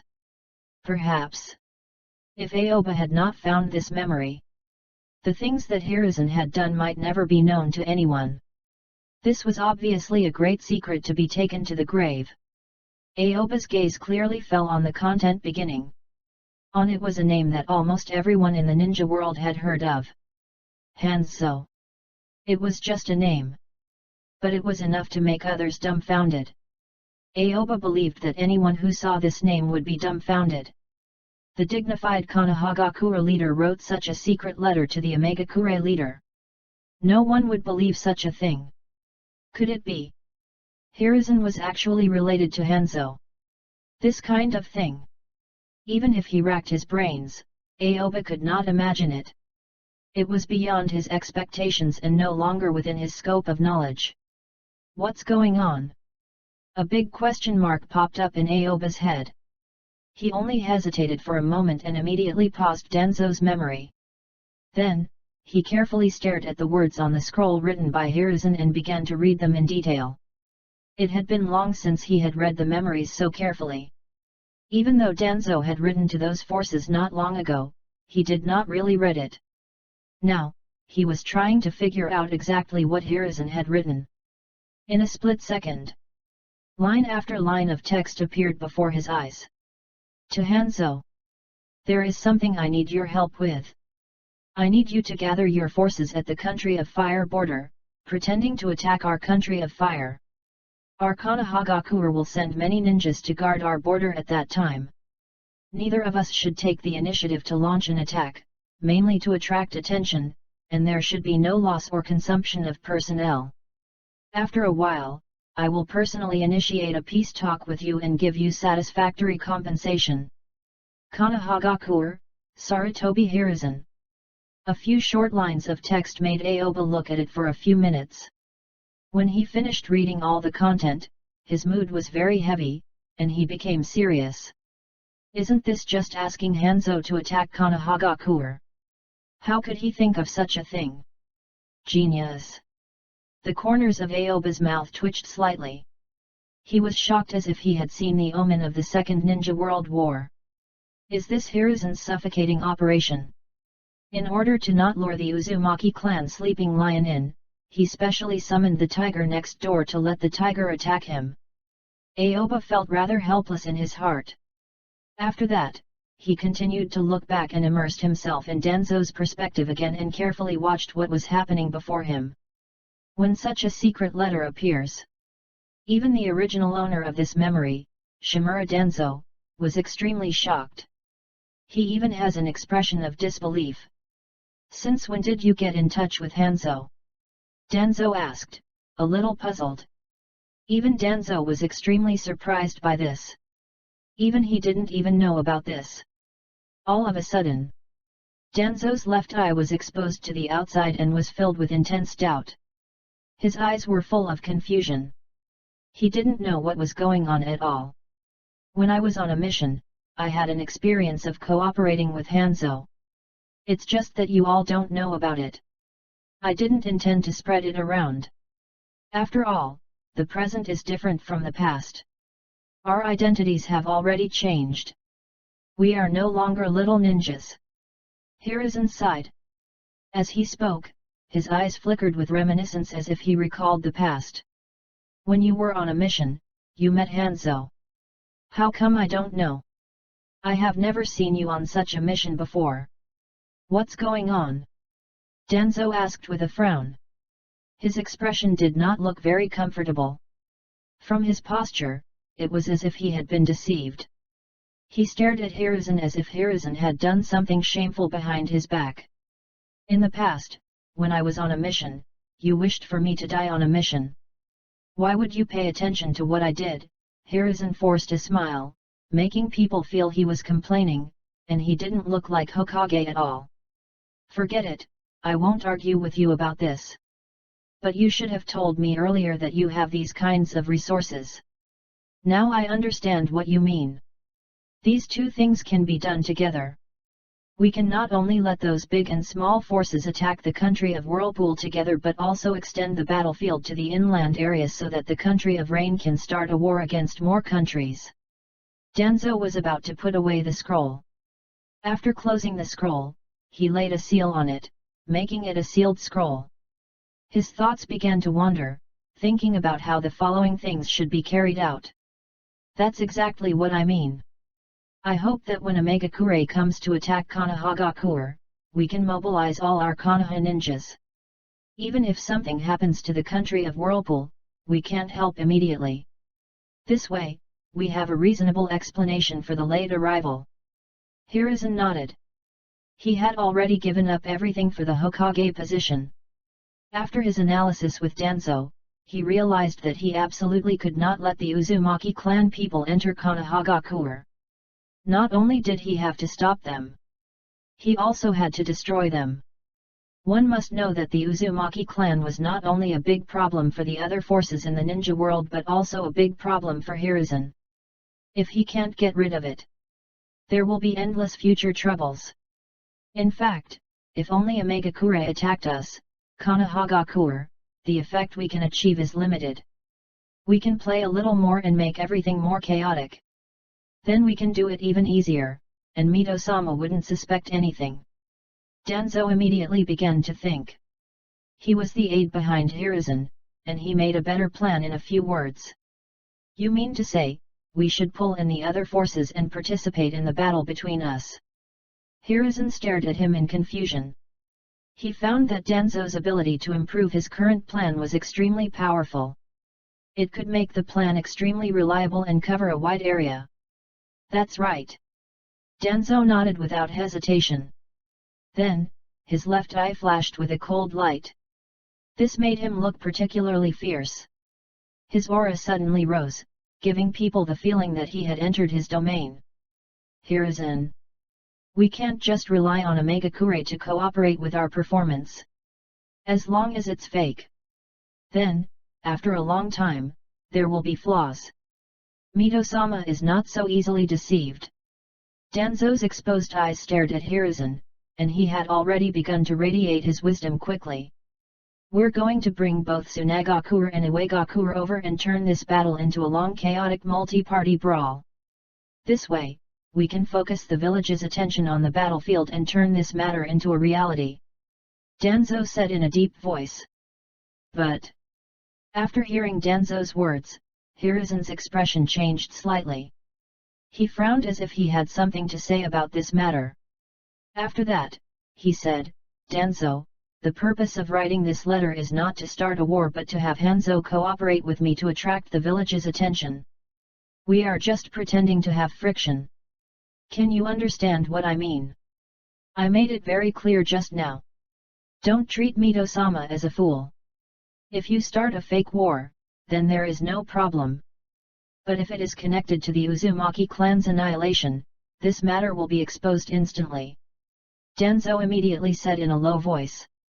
His tone was extremely serious and did not give Hiruzen any chance to refute. He directly rejected Hiruzen's naive idea. Then what do you think we should do? Hiruzen pursed his lips helplessly. He was speechless and did not know what to say about this. It was as if he had fallen into a strange circle. If he did not do it, there would be problems. However, if he did it, there would be even more problems.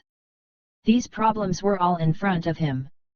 If he could not deal with them reasonably, there would be a big problem. A real war. Danzo said simply. What? What did you say? This is absolutely impossible. Hiruzen shook his head without any hesitation. Then, he said with a cold expression, I thought you would find Tsunagakure and Iwagakure to cooperate with the performance. But now, it seems that you don't think so at all. We absolutely cannot start a real war. Ha ha ha ha ha. When Danzo heard Hiruzen's words, he immediately raised his head and laughed. His laughter was filled with deep ridicule. Hiruzen. You are still so naive. Take this scroll of yours as an example. When you first took it out, it was indeed quite shocking. But, there are two things that shocked me. The first one, you actually know Hanzo, and you are willing to give up your wings to find Hanzo for help. This is a very difficult matter, so I am shocked. The second is, you are still so naive. Even you said that the present is different from the past. Your identities have changed, and your thoughts are all for the sake of your own villages.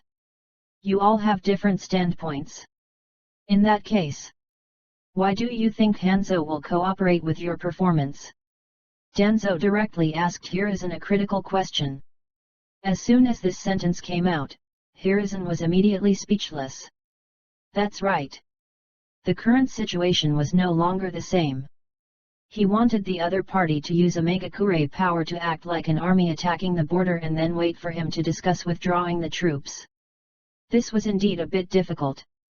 But if he openly told Hanzo about the truth, wouldn't that be even more difficult? Thinking of this, Hiruzen was silent. His thoughts were blocked, and he did not know how to do this anymore. His head was a mess. It was like it was filled with paste. He had no idea how to deal with such a situation. Danzo, do you mean I should not send out this scroll? Hiruzen said after hesitating for a moment. No, you have to send it out, and there is no need for any changes. As long as this scroll is in Hanzo's hands, we will have a war. Danzo said indifferently. What do you mean? Hiruzen did not really understand what Danzo meant. There was a big question mark on his head. He did not clearly understand the meaning of his words. Hanzo is not as naive as you. He is naturally suspicious. You know that if you emphasize that you are pretending to fight, he will think that you are really going to fight. So, this scroll of yours can be said to be a declaration of war. Danzo explained. When he spoke, he did not forget to glare coldly at Hiruzen. He knew that Hiruzen was cowardly and naive, but he did not expect that after being the Hokage for 10 years, he was still so cowardly and naive. If there is no one here to stare at him, Danzo did not know how many detours Hiruzen would take.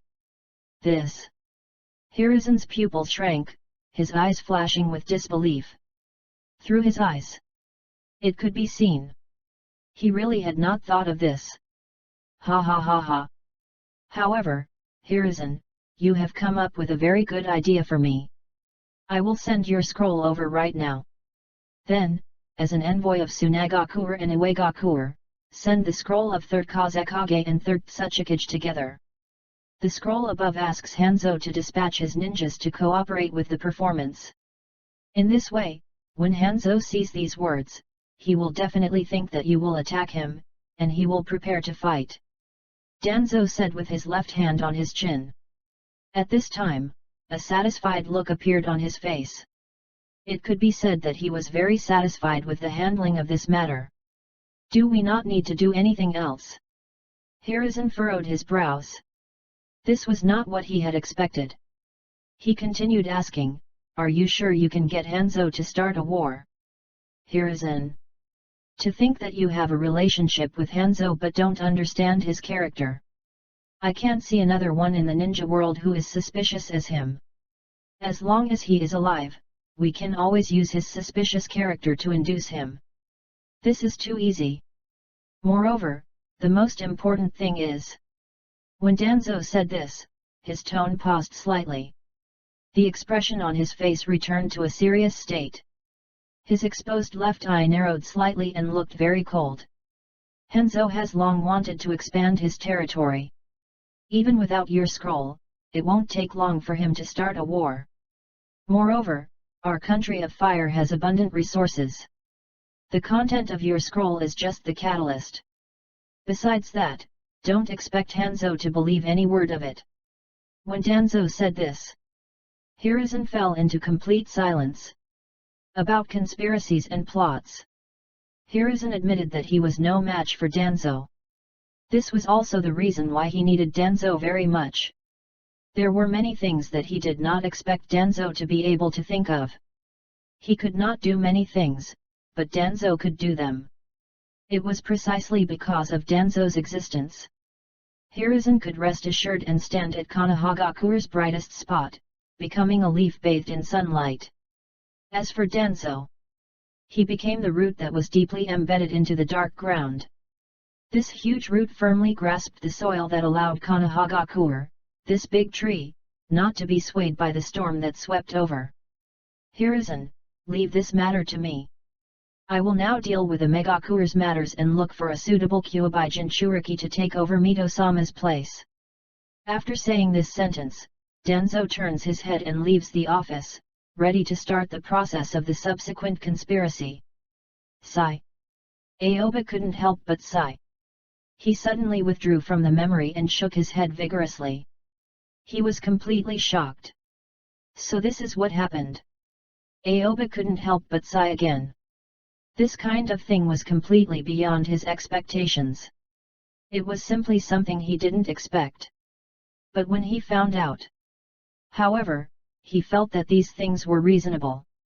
It was just that. It never occurred to him that these things were all related, and it could be said that a single incident would affect the overall situation. The friendship between the Senju clan and the Uzumaki clan, coupled with the relationship between Senju Hashirama and Uzumaki Mito, made the Uzumaki clan join Konohagakure. However, because of Uzumaki Ashina, the Uzumaki clan left Konohagakure and established the Uzushiagakure in the country of Whirlpool on its own. Then, under Konohagakure's protection, they build power that makes many forces fear them. This could be said to be the beginning of a tragedy. Aoba slowly muttered to himself. He spread out a notebook he had brought over as he spoke. He took out a pen and began to record the words on it one by one. He was prepared to smooth out this matter according to his habits. The Uzumaki clan has great power and ambition. If not for the fact that Uzumaki Ashina couldn't beat Senju Hashirama, he would have already thought of seizing Konohagakure's regime. Otherwise, there would be no need to break away from Konohagakure and establish his own village. He would become the village leader, and the relationship between the two clans would be handled in an alliance. It could be said that this greed and desire was the fuse for everything that followed. As Aoba spoke, he wrote Uzumaki Ashina's name on the top of the notebook and drew a circle on it. The Uzumaki clan will be exposed to the eyes of all forces when they become independent. However, they can rely on Senju Hashirama, so there is no problem for the time being.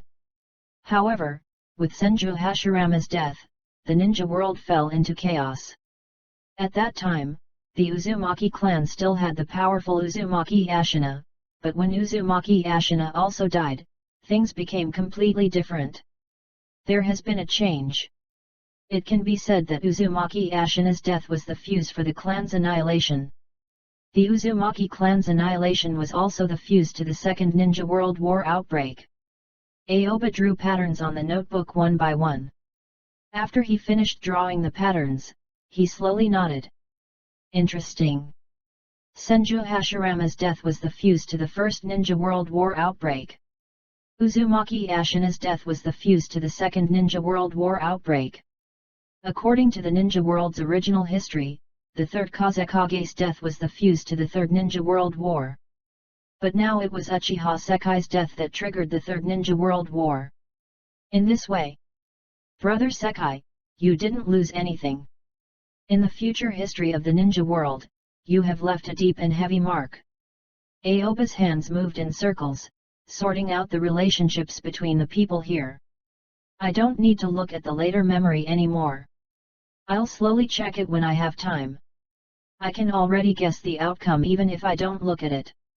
It's just that Hiruzen and Danzo selected Kushina, who can become the Kyuubi Jinchuriki, and successfully brought her back to Konohagakure before the Uzumaki clan's annihilation. On another dark and windy night, Uzumaki Kushina successfully inherited the Kyuubi from Uzumaki Mito, becoming the new Kyuubi Jinchuriki. Just like that, the powerful Uzumaki clan disappeared in the long river of the ninja world's history.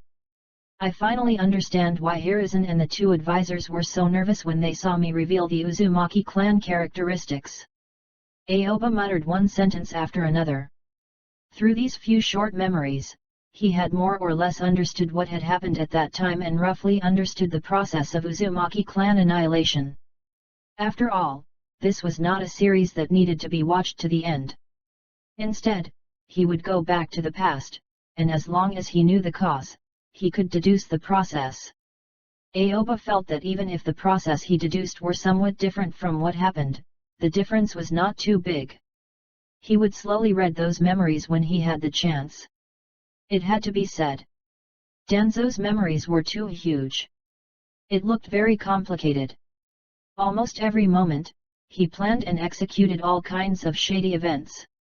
This made him not dare to read quickly when he looked through Denzo's memories. He even had to slow down and pause most of the time, afraid of missing even a little detail. However, if the time ratio were 1:1, then the time needed to read Denzo's memories would be based on the years. In the memories that Aoba had read, this could be said to be the only one. Of course, there was another person that was completely different from Danzo. That was Du. In memory, besides training, it was training. Every day was either in the training process or on the way to training. Don't even talk about looking at the details. Even if the high-speed fast-forward was turned on, it was like a single loop. All you saw were repeated clips, and there was no end in sight. After Aoba figured out everything, he turned his gaze back to the notebook. Suddenly, Aoba's fingers pinched the notebook paper. After that, he tore off the page with the character relationship written on it. Snip, snip, snipped. When this piece of paper fell into Aoba's hand, it was like entering a shredding machine. It instantly turned into pieces and stuck to his body. Immediately after, Aoba raised his hands and quickly made a series of hand seals. A surge of chakra suddenly surged up. Kage Bunshin no Jutsu, Shadow Clone Technique. Aoba said softly. As his voice rang out, a person who looked exactly like him appeared in front of him. Here's the pen, you write. Aoba directly handed the pen to the shadow clone in front of him.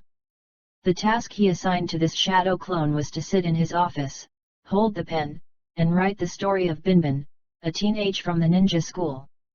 After all, it had been a few days since Eden had been waiting. No matter what, it had to start. Yes. The shadow clone immediately took the pen handed over by Aoba and sat down on the chair behind the desk. His mind began recalling the articles he had seen on the forum. It was written with ninjas as the background through background shifting technology, and a series of adaptations were carried out to match the ninja customs. However, even if it was an adaptation, it was not a magic reform. Binbin's inner core was still there. Aoba knew this would still be an explosive novel that would sweep through the ninja world. After all, it was a work that countless people regarded as divine works in the modern world. In the Naruto world, where there were almost no novels, it was simply a foreign species invasion. Oh, that's not right. It should be a foreign cultural invasion. Aoba had never thought he would one day use such a method to leave a deep impression on the ninja world. When Aoba saw that the shadow clone had started to work normally, he immediately thought of something and communicated with the Flying Thunder God formula on his tower. His figure flashed and disappeared in an instant. Swish! Aoba went straight out to the first floor of the tower. It was now a ruined place. One puppet after another that had yet to be completed was placed on this floor, and they were in different progress. Some were already completed. Some were still in the middle of construction. Suddenly, Aoba formed another hand seal. This time, the hand seal was different from what he had done in his office. Tajua Kage Bunshin no Jutsu, Multiple Shadow Clone Technique. In a split second, Aoba's shadow clones appeared one by one on this floor. Every shadow clone had a puppet beside them. Let's begin. Aoba immediately nodded at the shadow clones, indicating they could proceed with the puppet technique training. This was what he had planned. However, it was continuously interrupted by Hiruzen and Fugaku. Now, it was possible to carry on with the training again. Yes. These shadow clones said to Aoba in unison. After they finished speaking, they immediately began to move their hands.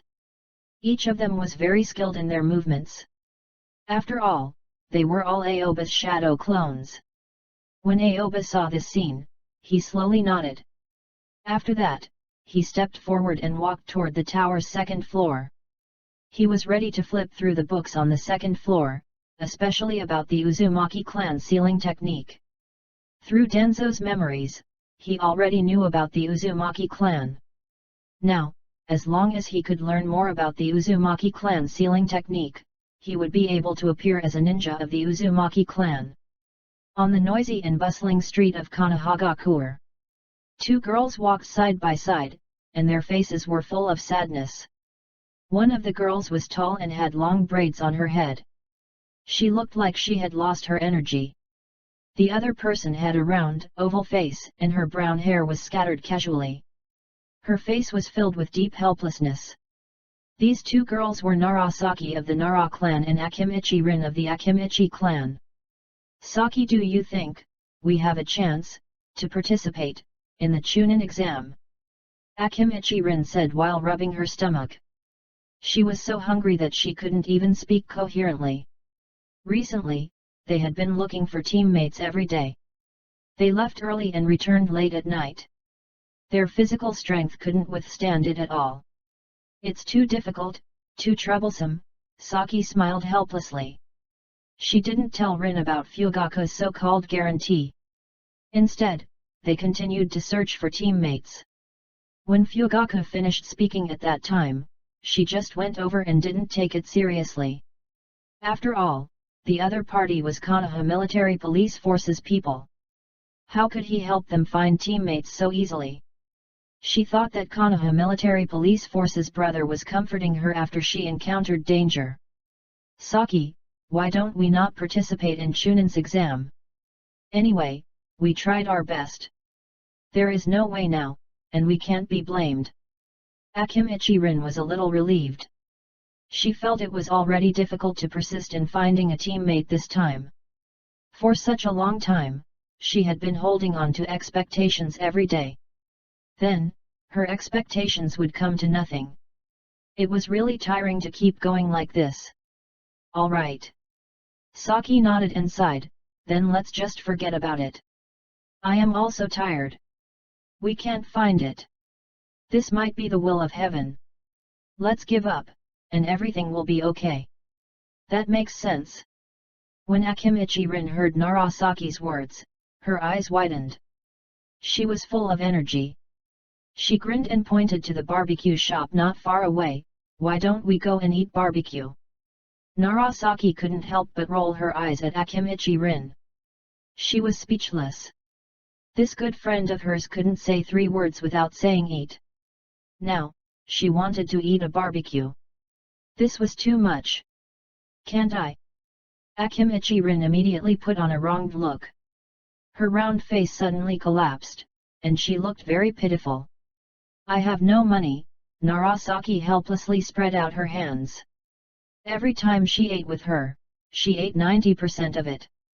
However, this was not a problem for Saki. It was just that she really had no money today. This, Akimichi Rin immediately reached into the ninja pouch at her waist and took out her shriveled wallet.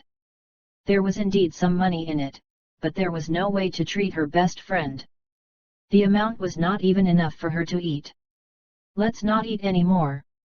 Let's go back and have a good rest today. Let's talk about our teammates later in the war." Narasaki shook her head and said helplessly. They were in a hurry to participate in Chunin exam. They wanted to quickly become Chunin so they could be qualified to participate in the Ninja World War. They did not want to stay at home when the war happened. They were more willing to go to the battlefield to realize their own value. There's no other way. Akimichi Rin was full of disappointment. She still wanted to eat a barbecue and say goodbye to Chunin exam, which she could not participate in. However, the heavens did not grant her wish. Even such a small wish could not be fulfilled. "Saki." Just at this time, a puzzled voice sounded. This voice was very unfamiliar to Akimichi Rin. She had never heard of it before. However, she heard the other person calling Saki's name, so she immediately turned to look at him. Narasaki felt a sense of familiarity the moment her name was called. She had heard this voice before, and not so long ago. It gave her a very familiar feeling. Both of them looked toward the source of the voice. In their line of sight, it was a young man wearing the Konoha Military Police Force uniform. His black hair fluttered in the wind, and he looked a little handsome. This person was Uchiha Fugaku. At this time, Narasaki and Akimichi Rin were standing at the intersection next to the barbecue shop, while Fugaku was opposite. It was obvious that he had met them while patrolling. Brother Fugaku. When Saki saw Fugaku, a smile appeared on her face. She raised her hand and waved at Fugaku. She looked like she was waving her hand. But it was very obvious that she was hinting for Fugaku to come over. Saki, do you know him? A puzzled expression appeared on Akimichi Rin's face. She stared at Fugaku, who was not far away. Whether it was in age or his clothes, he couldn't be a teammate candidate. Of course. She had given up. It was just based on the habits she had developed during this parade. As long as she saw a person, she would first consider whether this person could become her teammate and speculate if the person was reliable. Now it seemed. Obviously, this person can't. Yes, I've seen him before. It's okay. Narasaki said in a low voice. She didn't want her voice to be too loud and then let Fugaku hear it. That would be bad. This person is obviously a Konoha military police force member. Why did you call him over? He couldn't be our teammate. Akimichi Rin looked at Fugaku, who was ready to come over. A lot of question marks appeared in her head. She didn't know why Saki would do this. He really can't be our teammate, but he can bring you a barbecue. Narasaki turned to look at Akimichi Rin beside her. As she spoke, she winked playfully at the latter and whispered, "If I can convince him to treat you to a barbecue, will you eat it or not?" "Eat? You must eat.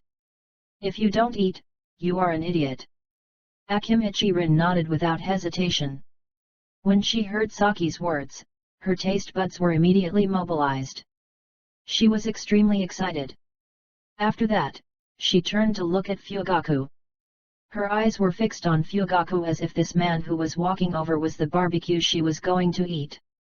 Fugaku had just started his patrol duty. When he was on patrol, he was still thinking about Aoba. From a friend's perspective, he felt that Aoba was a very smart, and his basic strength, mind reading, was very strong.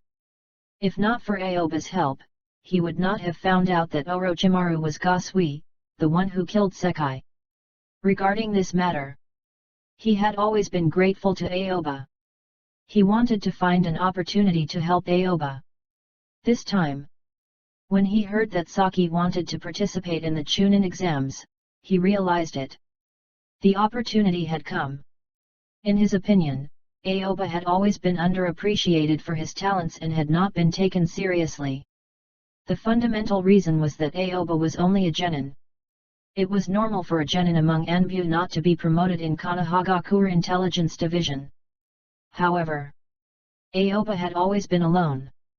No one could bring Aoba to participate in the Chunin exams. Now, the two girls were missing one member. One was from the Nara clan, and the other was from the Akimichi clan. They were able to form a poor version of Inoshikacho with Aoba. Most importantly, this time, the Chunin exams happened during the war. Only Konoha ninjas participated in the Chunin exam, and many of the powerful genin did not choose to participate because of their clan. These reasons were piled together. This made Fugaku think that this was the most advantageous opportunity for Aoba to advance to Chunin. So he wanted to facilitate this matter. He wanted to provide great help to Aoba. Because of this, while patrolling, he was still thinking about whether he would have the chance to see Narasaki. In the end, he really met her coincidentally. Moreover, after he greeted Saki, she waved at him and called him over. Instantly, Fugaku directly strode toward Saki. While he was walking, he looked toward the girl beside Saki. This person. It must be Akimichi Rin. It's just that. When Fugaku saw Akimichi Rin staring at him with a drooling expression, the corner of his mouth could not help but twitch slightly. Why does this girl seems to want to eat me? Chapter 349. What's wrong with this girl? The corners of Fugaku's mouth couldn't help but tremble slightly. This was the first time he had seen someone drooling when they saw him. That gluttonous look. It actually gave him a creepy feeling. It seemed. In the eyes of this girl. He was not a human. Instead, he was a piece of meat. A piece of meat that could be immediately swallowed up. All of a sudden, Fugaku's neck shrank slightly. He immediately realized something that was relatively more frightening. This girl from the Akimichi clan in front of him was definitely drooling at his body. It looked like she was going to bite him directly. Suddenly, Fugaku slowed down a lot and did not dare to walk to them so quickly. There was even a little hesitation in his eyes. "Brother Fugaku, come here quickly." When Saki saw that Fugaku's movements had slowed down, she waved at Fugaku again, hoping that Fugaku would come to them quickly. In fact, even she was a little hungry. It was just that she was not as exaggerated as Akimichi Rin. I know." Fugaku nodded blankly. He took a deep breath and met the two girls' gazes. He quickly walked over. However, his gaze was mostly on Saki. He did not dare to meet Akimichi Rin's eyes easily. After all, the latter's gaze made him feel terrified. He had never heard of the Akimichi clan having a habit of eating people. Then, what was going on with this girl? Why did she look like this? Fugaku's mind was a little messy. But for Aoba, he still braced himself and walked over. "Hee, Saki, what a coincidence, N." Fugaku smiled and greeted Saki. He originally wanted to greet Akimichi Rin beside her, but when he saw Akimichi Rin staring at him with infinite hunger, he felt that it was not very good and could not help but shiver. Because of this, Fugaku took back his words. He originally thought that this was a relatively easy thing to do. After all, he was facing two girls. But Akimichi Rin's expression was really too hungry. It made him feel scared. "Brother Fugaku, this is my friend, Akimichi Rin. You are on patrol. I didn't disturb you, right?" Saki blinked her eyes and said to Fugaku. Her eyes flashed with deep meaning as if she was playing some kind of clever trick. When Akimichi Rin, standing at the side, saw Saki's appearance, she immediately realized what had happened. It could be said that she instantly understood. They had been working together for a long time. Just by looking at Saki's expression, she knew that Saki was not thinking of anything good. "Looks like the barbecue was going to enter my mouth." When Akimichi Rin thought of this, her look at Fugaku changed. Her eyes looked even hungrily as if she was going to eat Fugaku. "It's fine, you don't disturb me." "So you are Rin?" Fugaku pretended not to know Akimichi Rin. He had indeed not seen Akimichi Rin, but through Konoha Military Police Force's case, he had already remembered every single person in Konohagakure. He felt that this was his job. He had to do it. Especially after Sekai died. He was even more clear about how important it was to know every villager. He. Akimichi Rin seemed to have not noticed Fugaku's gaze. She completely focused her gaze on Fugaku. Perhaps because she was too hungry, the saliva in her mouth was about to flow. "Rin, wake up. This is Konoha Military Police Force, Brother Fugaku. Hurry up and greet Brother Fugaku." Saki immediately patted Akimichi Rin on the shoulder. She had seen Akimichi Rin act like this before. This was not the first time she had seen her like this. This kind of situation had already integrated into her daily life. She was already used to it. Akimichi Rin would drool and forget about her surroundings whenever she encountered something to eat. Ah! When Akimichi Rin heard Saki's words, she was stunned for a moment. Then, she immediately looked at Fugaku. To be precise, she walked out of her previous state and returned to her normal state. "Hello, Brother Fugaku. I am Rin. I just..." Akimichi Rin was about to continue explaining when Saki interrupted her and took the opportunity to continue the conversation. Brother Fugaku, she is hungry. She hadn't eaten anything since morning, so when she saw the barbecue shop, she was a little hungry. So, she was in a trance. Just now, she was in this state. Don't mind it. Saki began to take over the conversation and said to Fugaku. When she said these words, she completely put on a pitiful posture. She rubbed her stomach and used her body language to show that she was also hungry but didn't feel that way. You haven't eaten anything since morning. When Fugaku heard this, he was stunned for a moment. He looked at the two girls with surprise in his eyes. He even couldn't believe his ears.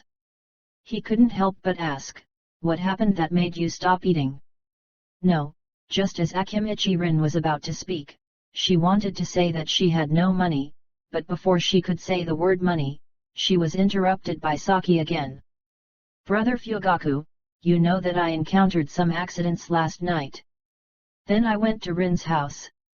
We decided to give ourselves one last chance today.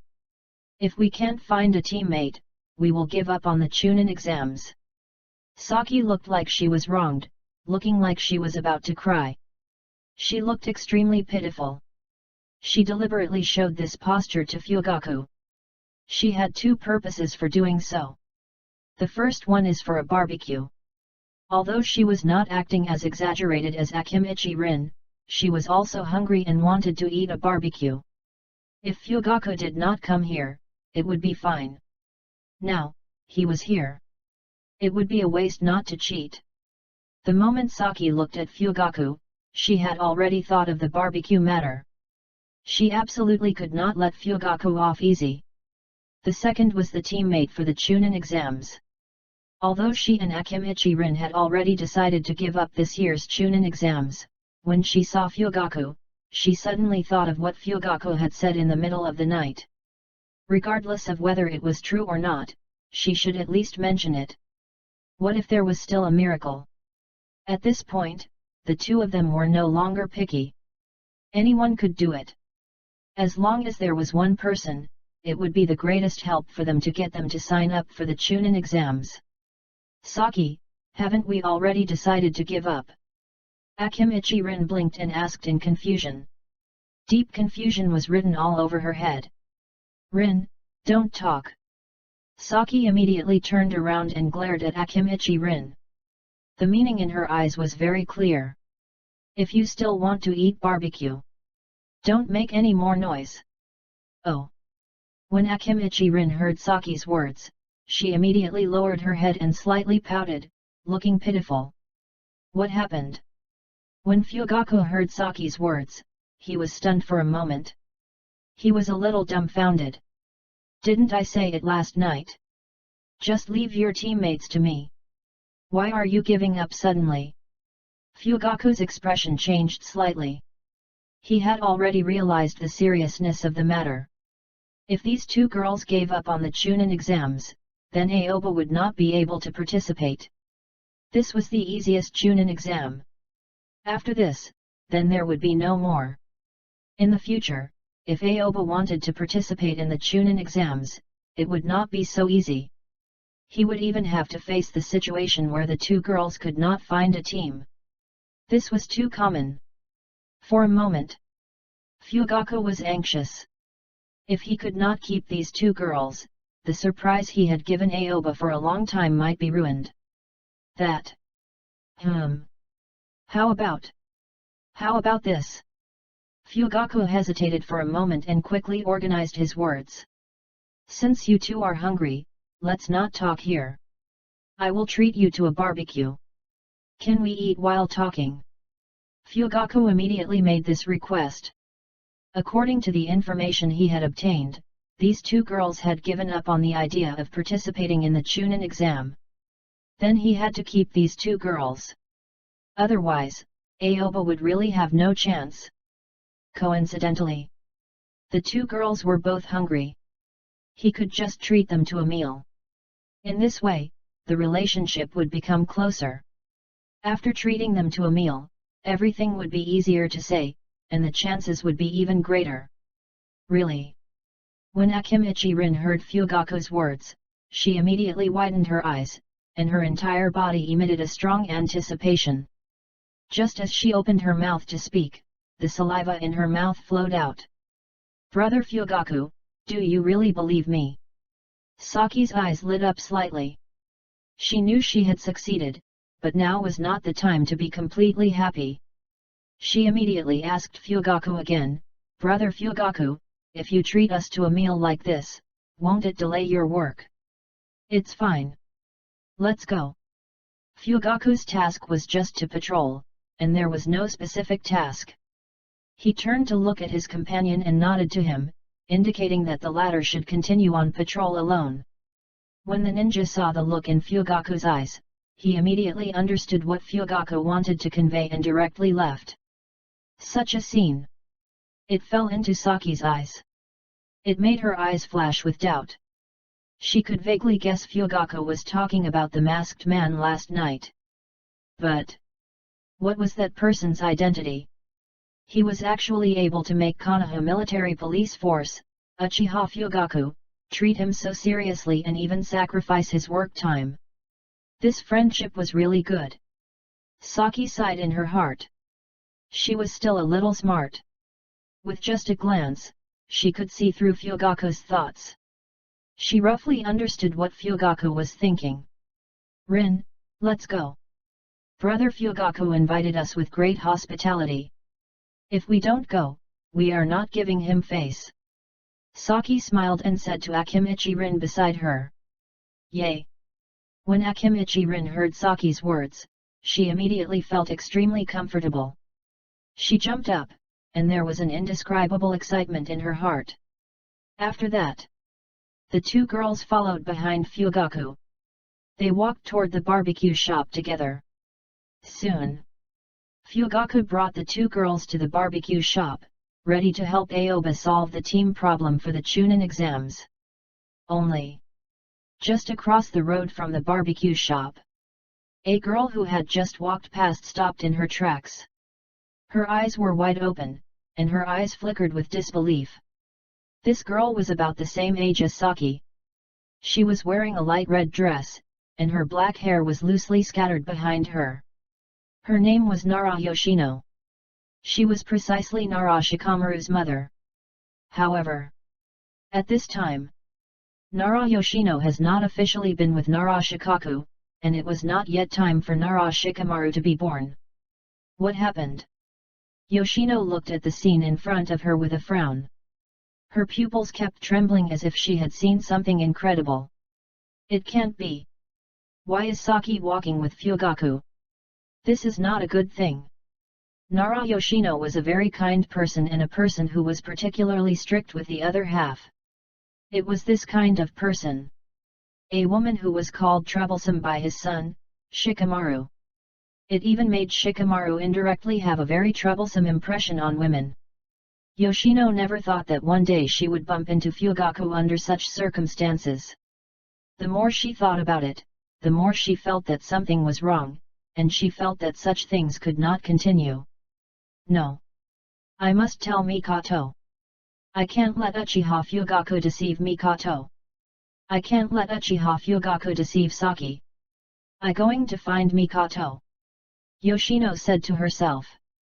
After she said this, she immediately walked on the path to the Uchiha clan territory.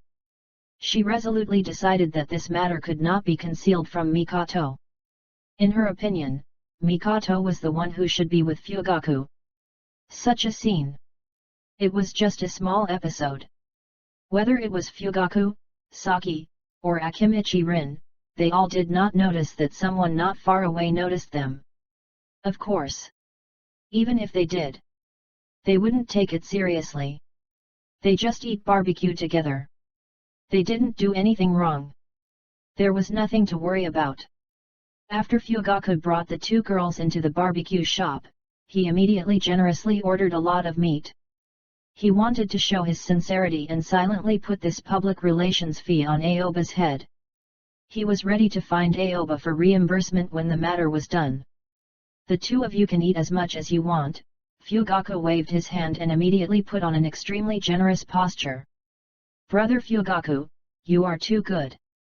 Oh my god, then I won't be polite. I have to eat freely. After hearing Fugaku's words, Akimichi Rin's eyes suddenly widened. She was extremely excited. Although she was a member of the Akimichi clan, she did not look fat. Instead, she was slightly thinner than a normal Akimichi. She belonged to the kind of physique that did not get fat. However, her face has some baby fat, making her look round and cute. However, this kind of physique that can eat without getting fat may be the dream of other girls.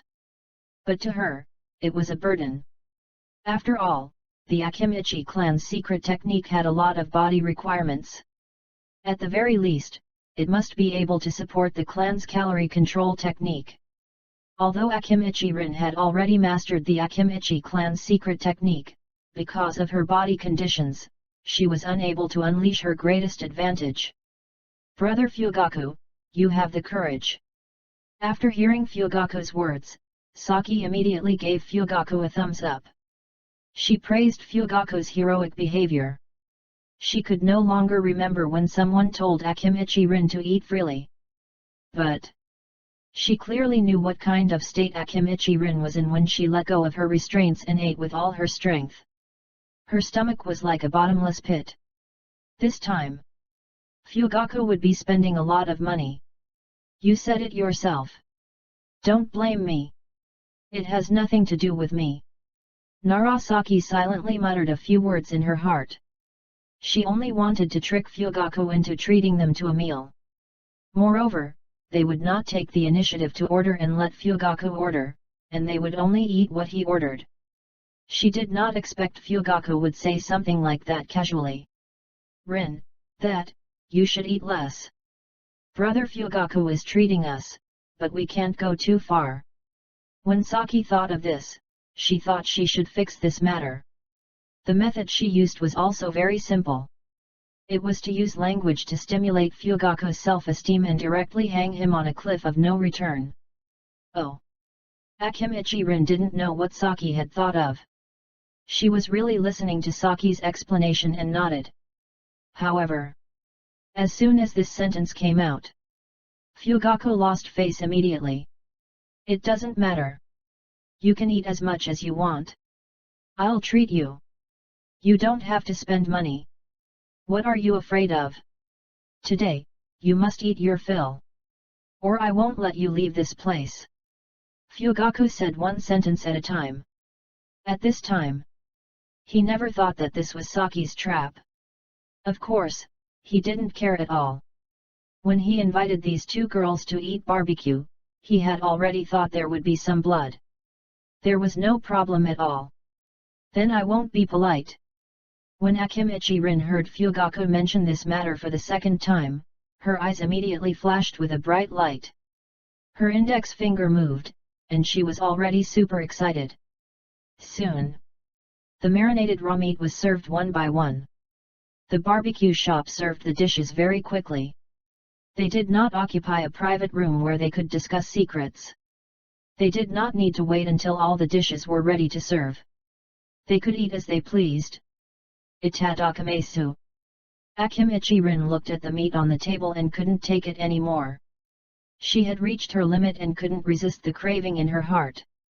She quickly picked up the chopsticks and put the meat on the barbecue rack. Itadakimasu. After hearing Akimichi Rin's words, Saki suddenly felt hungry. She temporarily put down all the things she would use to fool Fugaku. She told herself that she didn't need to tire herself to think about those things. She picked up the chopsticks and put the meat on the barbecue rack. For a moment, the two girls began to roast meat. Fugaku looked at the scene before him and did not realize the horror of the matter. He was just thinking about waiting for them to eat for a while, and when they were not so hungry, he would talk about the matter of Aoba joining their team. Gradually, time passed by. Fugaku glanced at the time. After about half an hour, he felt that it was about time. Just at this time, it was as if they were cooperating with Fugaku. Saki put down the chopsticks in her hand. After that, she burped without caring about her image. She rubbed her stomach with both hands, and she was obviously full. Brother Fugaku, thank you. I'm already full. If you have anything to say, you can tell me. Saki's words were very sincere. She was indeed full, and she was grateful to Fugaku. She was not the kind of person who did not know how to be grateful. Since she had cheated Fugaku to treat them to a meal, she had to listen to Fugaku's needs. Moreover, she could vaguely guess what Fugaku wanted. On this point, in fact, their goal was the same. She also needed to find a teammate. If Fugaku could really give them a teammate, it would be a very good thing for them. Don't you want to eat? Fugaku looked at Saki, his eyes flashed with scrutiny. He could see that Saki couldn't eat anymore. However, he still had to say these kinds of polite words, and he had to say them carefully. Brother Fugaku, thank you. I'm done eating. I won't eat anymore, but Rin might still have to eat for a while. Don't mind it too much. Saki decided to give Fugaku another prevention shot. This was a very important thing. She knows what kind of power Rin had when eating. Rin. Fugaku immediately looked at Akimichi Rin, who was eating, and shouted at her. Suddenly, Akimichi Rin looked up at Fugaku. There was a look of doubt in her eyes. It looked like she was asking. However, the movements of her hands and mouth did not stop. She ate in large mouthfuls as if the meat would disappear if she stopped. This scene. It was reflected in Fugaku's eyes. It gave him a warm feeling in his heart. Akimichi Rin was like a little sister. She needed his big brother to take care of her. Eat slowly, don't be in such a hurry. Today, I will let you eat your fill. You can eat as much as you want, and no one will snatch it from you. Don't choke. Fugaku said with a smile. He did not understand at all. How long had she been hungry? How could people starve to this extent? It was simply ridiculous. Akimichi Rin nodded. Although she agreed, her actions did not stop at all. She was still eating at high speed. This. Fugaku looked at Akimichi Rin, and the corners of his mouth twitched. He wanted to say something but didn't know what to say. Brother Fugaku, what do you want to say? Just tell me. I'll talk to you. Rin is not in the mood to chat when she eats. And as long as I agree, it is equivalent to her agreeing. Saki said to Fugaku seriously. Her eyes were fixed on Fugaku, and deep in her eyes was a strong sense of expectation. It's still about the Chunin exams. Fugaku's expression instantly became serious.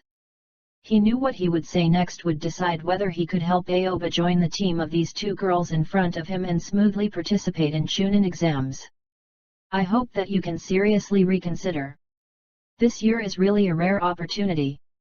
Only our Konoha is participating in the Chunin exam. The other villages are all at war. Moreover, even if it's us, Konoha, not many people can participate in the Chunin exams. This year can be said to be quite easy compared to next year or the next year. I just want to say, don't give up so easily. The registration time for the Chunin exams has yet to end. Why don't you give yourselves a chance? After hearing that Saki had given up on participating in the Chunin exams, he panicked.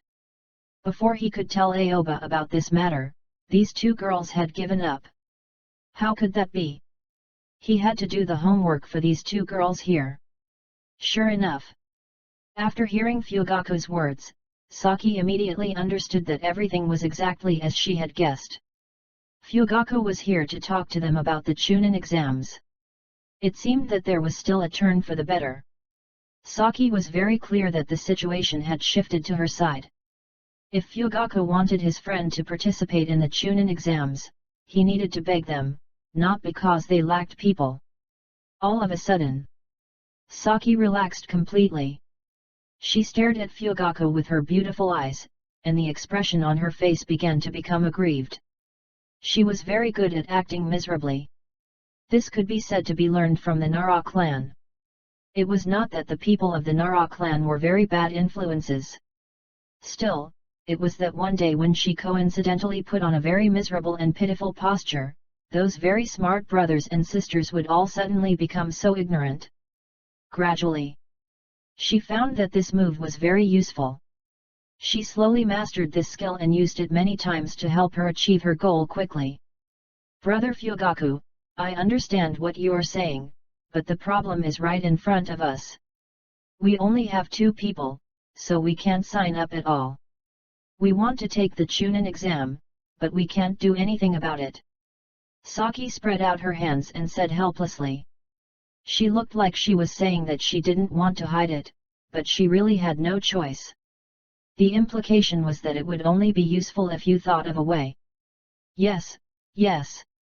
Akim Ichirin nodded in agreement, but after saying these 2 words, she immediately continued to eat meat in large mouthfuls, afraid of missing even a second to eat meat. Didn't I say it before? Leave your teammates to me. I will take care of them for you. Trust me, okay? Don't give up so easily. Fugaku's expression was extremely serious. For the sake of Aoba, he had put in a lot of effort. Give me a little more time. I will fight it for you. Anyway, there is not much time before the registration ends. Just treat it as your last chance. If I can't handle it, you can give up when the time comes. It is not too late. Fugaku was completely worried. After he finalized the matter with the 2 girls, he had already begun to imagine how he would go to Aoba to take credit. On the other side, Aoba was sitting in a room on the 2nd floor of the tower. He was reading a book that recorded the sealing technique. He was very immersed in it. He had no idea that Fugaku was arranging something for him that would give him a headache. At this moment, Aoba was really reading every word in the book. He had learned many things from this book and it was very fulfilling. He doesn't know why. This reading gave him a feeling. The experience brought about by the main body reading a book was completely different from the shadow clone's experience reading a book. When the shadow clone read a book, although it is also serious, he didn't feel the feeling that all the reading memories would be transferred to his head in one go. Now, he felt even more strange. He always felt that something was not right. Another period of time passed. Aoba suddenly recovered from his immersive state. His eyes stared firmly ahead, and his face revealed a strong determination. Let's give it a try. Aoba immediately stood up from his chair. This question mark had been hanging above his head for a while, so he felt that he should test it out and let himself re-examine what was going on. After that, Aoba quickly made a series of hand seals. One by one, seals came out from his hand. Kage Bunshin no Jutsu, Shadow Clone Technique. Aoba's indifferent voice suddenly sounded. Along with this voice, a person who was exactly the same as him appeared in front of him. This person was his shadow clone. You read this, I read this.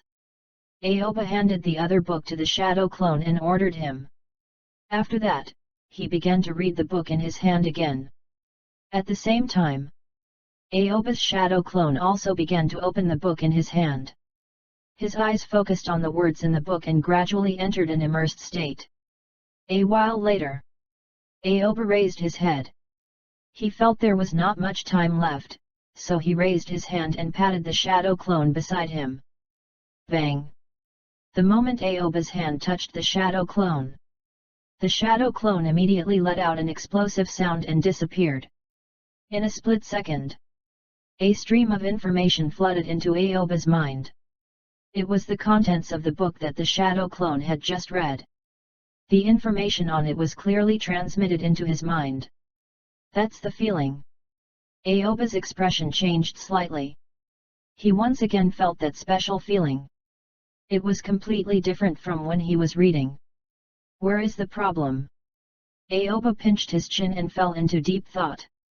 Right now, he wanted to understand more about the shadow clone. This would make it easier for him to use the shadow clone more efficiently.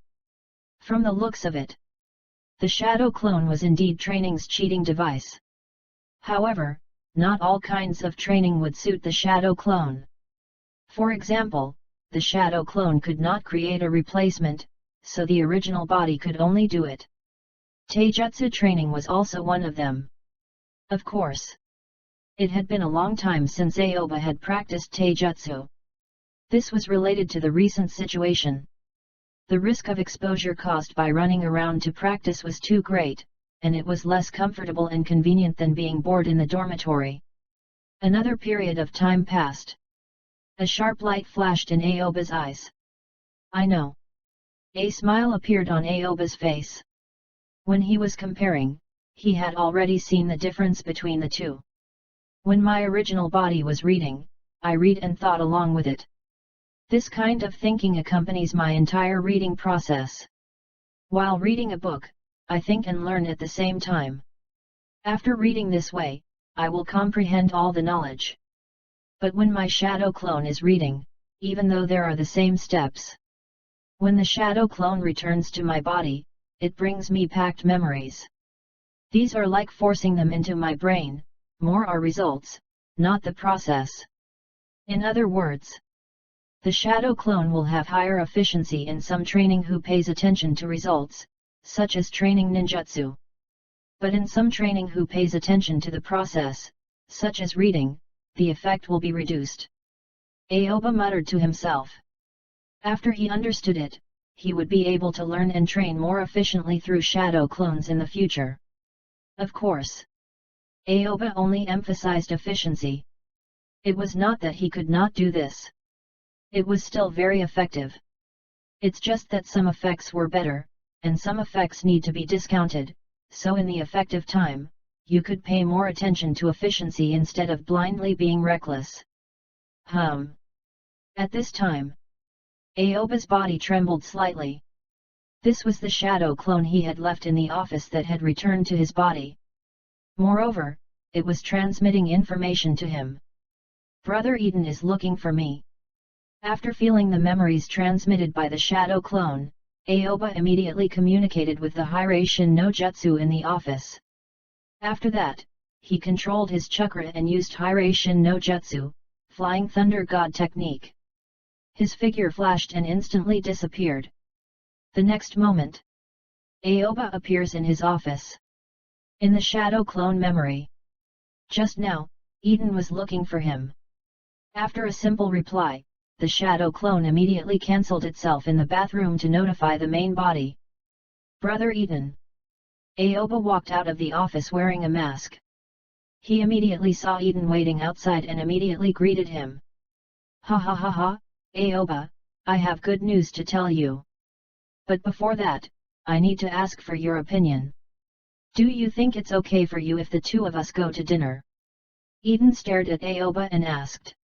In his heart, he wanted to go out to celebrate, but because of the problem with Denzo's treatment not long ago, he was not sure whether it was good to go out at this time, so he specially asked for Aoba's opinion.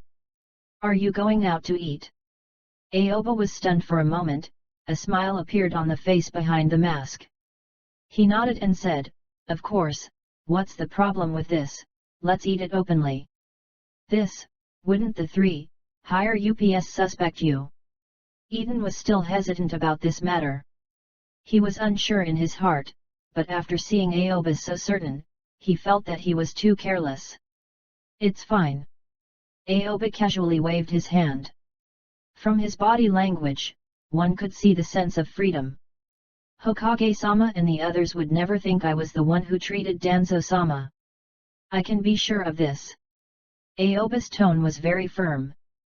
Through Danzo's memory, as well as the reaction between Hiruzen and the two advisors, Aoba could conclude that they had already regarded him as a survivor of the Uzumaki clan and would never think that the mysterious medical ninja was a member of the Yamanaka clan. And Hokage-sama thinks the same as you. He also thinks that you won't go to see that medical ninja during this period. Let's go eat in broad daylight and let him see it directly. He won't suspect me at all. There's no problem at all. Instead, he will cover it up.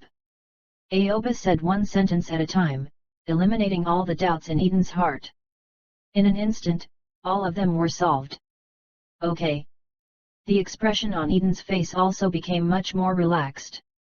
The obvious hesitation just now was once again taken over by the uncontrollable excitement. Aoba, I'll treat you today. I'll take you to eat a barbecue. This time, we'll go to that shop. I have something very important to tell you. Eden could not help but want to share that joy with Aoba. After he finished speaking, he immediately turned and walked toward the exit. Chapter 350. Ha ha ha, good. Aoba nodded and followed behind Eden, walking out of Konohagakure Intelligence Division. Not long after, Eden and Aoba arrived at the intersection between Konohagakure Intelligence Division and Anbu's dormitory. Suddenly, Aoba stopped. Brother Eden, wait for me. I will go back and change my clothes. I don't want to wear Anbu uniform when eating outside. Aoba said to Eden. Go. Eden nodded to Aoba and agreed without hesitation. After all, this kind of thing was nothing. In the beginning, when he found Aoba, he was hesitant and didn't know if they could have dinner together. After he heard Aoba's words, he was no longer worried. It could be said that this was not a problem at all. Then, based on this matter, Eden felt that if Aoba went to change his clothes, there was no problem. There was no problem in using his identity openly like this. Then, Eden stood directly at the intersection and silently waited for Aoba to change his clothes. Aoba quickly walked toward his dormitory room. Just as he said, he did not feel that this was a dangerous thing at all. Instead, it was still a kind of protection. According to normal people's common sense. At this time, they had to avoid arousing suspicion. Then, if Aoba openly followed Eden to eat, he would instead be treated as a cover-up to hide the Uzumaki clan member. Soon, Aoba arrived at his room. He didn't have anything to take, nor have anything to throw away. His idea of coming to his room this time was the same as what he said. He wanted to change his clothes. After returning to his room, Aoba went straight to the wardrobe. There were only 2 sets of casual clothes in his wardrobe. After all, it was quite chaotic during this period. He still kept a low profile and didn't want to bother such things. Aoba changes the Anbu uniform on his body with his casual clothes. After that, Aoba walked out of the dormitory and toward where Eden was waiting for him. Then, he reunited with Eden again. Is it done? Eden looked at Aoba, who had already changed his clothes. It was as if he had changed into a different person. Aoba's appearance earlier in the Anbu uniform paired with a mask revealed a sense of mystery everywhere. However, Anbu was dressed this way, so he didn't feel much. Now that he saw Aoba had changed his clothes, his style was indeed different. This change was very obvious. He directly changed from an Anbu to an ordinary youth, and there was even a trace of a youthful aura on his body. Suddenly, a strange thought arose in Eden's heart. He stared at Aoba, and his lips moved slightly. After a moment of hesitation, he said slowly, Aoba, do you think it is necessary for me to change my clothes too? Do I look too formal? Eden immediately asked Aoba. As he spoke, he lowered his head to look at his clothes. The black trench coat seemed to be full of pressure. However, he had been wearing it for so many years. He was already familiar with it and did not feel much. It's... The corners of Aoba's mouth twitched slightly. If Eden had not asked, he would not have noticed this. However, after Eden finished speaking, he looked over again. It was already very difficult for him to look straight at Eden's attire. It could be said to be too hard to look at. He seemed to have already foreseen that if Eden wore this set of clothes to eat barbecue and simply eat without paying, the boss would not dare to say anything. However, Aoba seemed to have never seen Eden wear any normal clothes. At the very least, he had never seen it before. "Brother Eden, if you are in a good mood, you can try to change your style. Maybe you will feel differently," Aoba said after thinking for a while. After seeing Eden's expression earlier, he had already vaguely guessed that the story of Teacher Bai of the ninja school was ready for publication. Other than this matter, he could not think of any other possibility for him to invite him to celebrate. After all, not many things could make Eden so happy or even excited. Yes, yes. After some simple thought, Eden nodded. He felt that this might be a good suggestion. He stared at Aoba and said, "Come home with me. I'll change my clothes, and we'll go eat barbecue." "No problem." Aoba smiled slightly. When he heard Eden say these words, he knew that the other party had also relaxed, and had already started to think to change the serious-looking clothes when he went out to eat in the future. "Come with me." Eden nodded. He walked in front and led the way. Aoba followed behind. Although it was not the first time the two of them went to Eden's residence, they still had to mind the Anbu's side. They would let them see with their eyes that Aoba was going with Eden. This would instead make it safer. After that, the two left Konoha Intelligence Division and headed to Eden's residence. Not many people paid special attention to them along the way, but they did not deliberately avoid the gazes of the people around them. 10 minutes later, under Eden's lead, Aoba once again arrived in front of Eden's house and at this relatively familiar street. "Aoba, wait for me here. It's better if you don't go in. I'll be out soon," Eden said to Aoba. After that, he quickly walked to his house. He had his reasons for doing so. According to his character, he regarded this matter as a very ordinary thing. He regarded Aoba as an ordinary member of the Konoha Intelligence Division. If so, under such circumstances, what other ordinary members of the Konoha Intelligence Division would do, then he would let Aoba do it too. This way, when others see it, there will be no problems, and more attention will be paid to the details. With his identity as Konoha Intelligence Division Captain, not just anyone could enter his house. Of course. Other than that, there were other reasons. That was, his home was still quite messy right now. There was no need to let Aoba in. This was not a good thing. It was precisely because of some of the above factors. Eden felt he must go in alone and let Aoba wait outside the door. Aoba just waited quietly outside the door and did not say anything. Such a method of handling was indeed the most appropriate at the moment. Since that was the case, there was no need for him to force himself to raise any different opinions. After all, he was not someone who liked to argue. Aoba stood in place, and Lily took a deep breath. Controlling the chakra within his body, he spread his perception to the surroundings, feeling the chakra around him. There really is. Aoba immediately felt that a strand of chakra was scattered around the vicinity of Eden's residence and was monitoring this place. Even their attention was already on him. Sure enough. That old bastard Hiruzen. His mouth said that he would not find trouble with him again. In terms of actions, he was really not honest and still arranged surveillance near Eden's residence to look for a possible Uzumaki clan survivor, that was, him with a mask. "Take your time to find me." Aoba immediately put away the chakra he used to sense the surrounding. He only went to feel what was going on and did not intend to continue paying attention to those monitoring him. At least, now he knew these people had already seen him. Moreover, they did not consider him a mission target at all. Then there would be no problem. 10 minutes later, Eden changed into a relatively homely outfit. This could be said to be the most relaxing outfit he could find. "Aoba, take a look. How is this outfit? Is it not so formal?" Eden looked at Aoba with a smile. He did not forget to show his clothes a few times when he spoke. He looked even more down to earth than before. After all, that outfit before looked too hardcore, like the Men in Black organization, but now it looks a bit like the kind of uncle you can meet in daily life.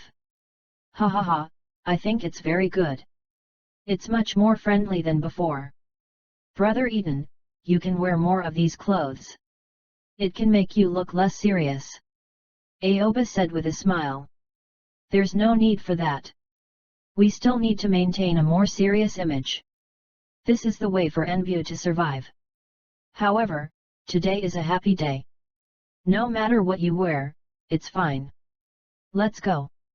We've been delayed for a while. It's time to celebrate. I can't wait anymore. Eden nodded at Aoba. Then, he didn't say anything more. He directly took a step forward and walked toward the barbecue shop. Okay. Aoba immediately responded. He followed behind Eden. For some reason, even he wanted to relax and not think about random things. After Eden and Aoba walked for a while, they arrived at the entrance of the barbecue shop. We're here. Eden pointed at the door and told Aoba. That barbecue shop happened to be the barbecue shop that Fugaku and other was in. After all, Konohagakure was not that big. It was not difficult to have a chance encounter. After saying that, Eden brought Aoba into the barbecue shop. However, what they ordered was a private room. The place where Fugaku and the other eats was an ordinary seat. Although the distance was not far. However, one turned left, and the other turned right after entering the door, not on the same path. When Eden and Aoba walked in, coincidentally, Fugaku was focused on persuading Saki so that the latter would consider not giving up so easily and was fighting for Aoba to form a team with them to take the Chunin exams. After Eden and Aoba sat in their seats, Eden quickly ordered the dishes. Then, the waiter had already begun arranging the dishes to be served. Aoba, guess why I asked you to come here this time? Eden said with a smile, and his eyes flashed faintly. He had been looking forward to this moment for a long time. I don't know. Aoba shook his head. He was very cooperative.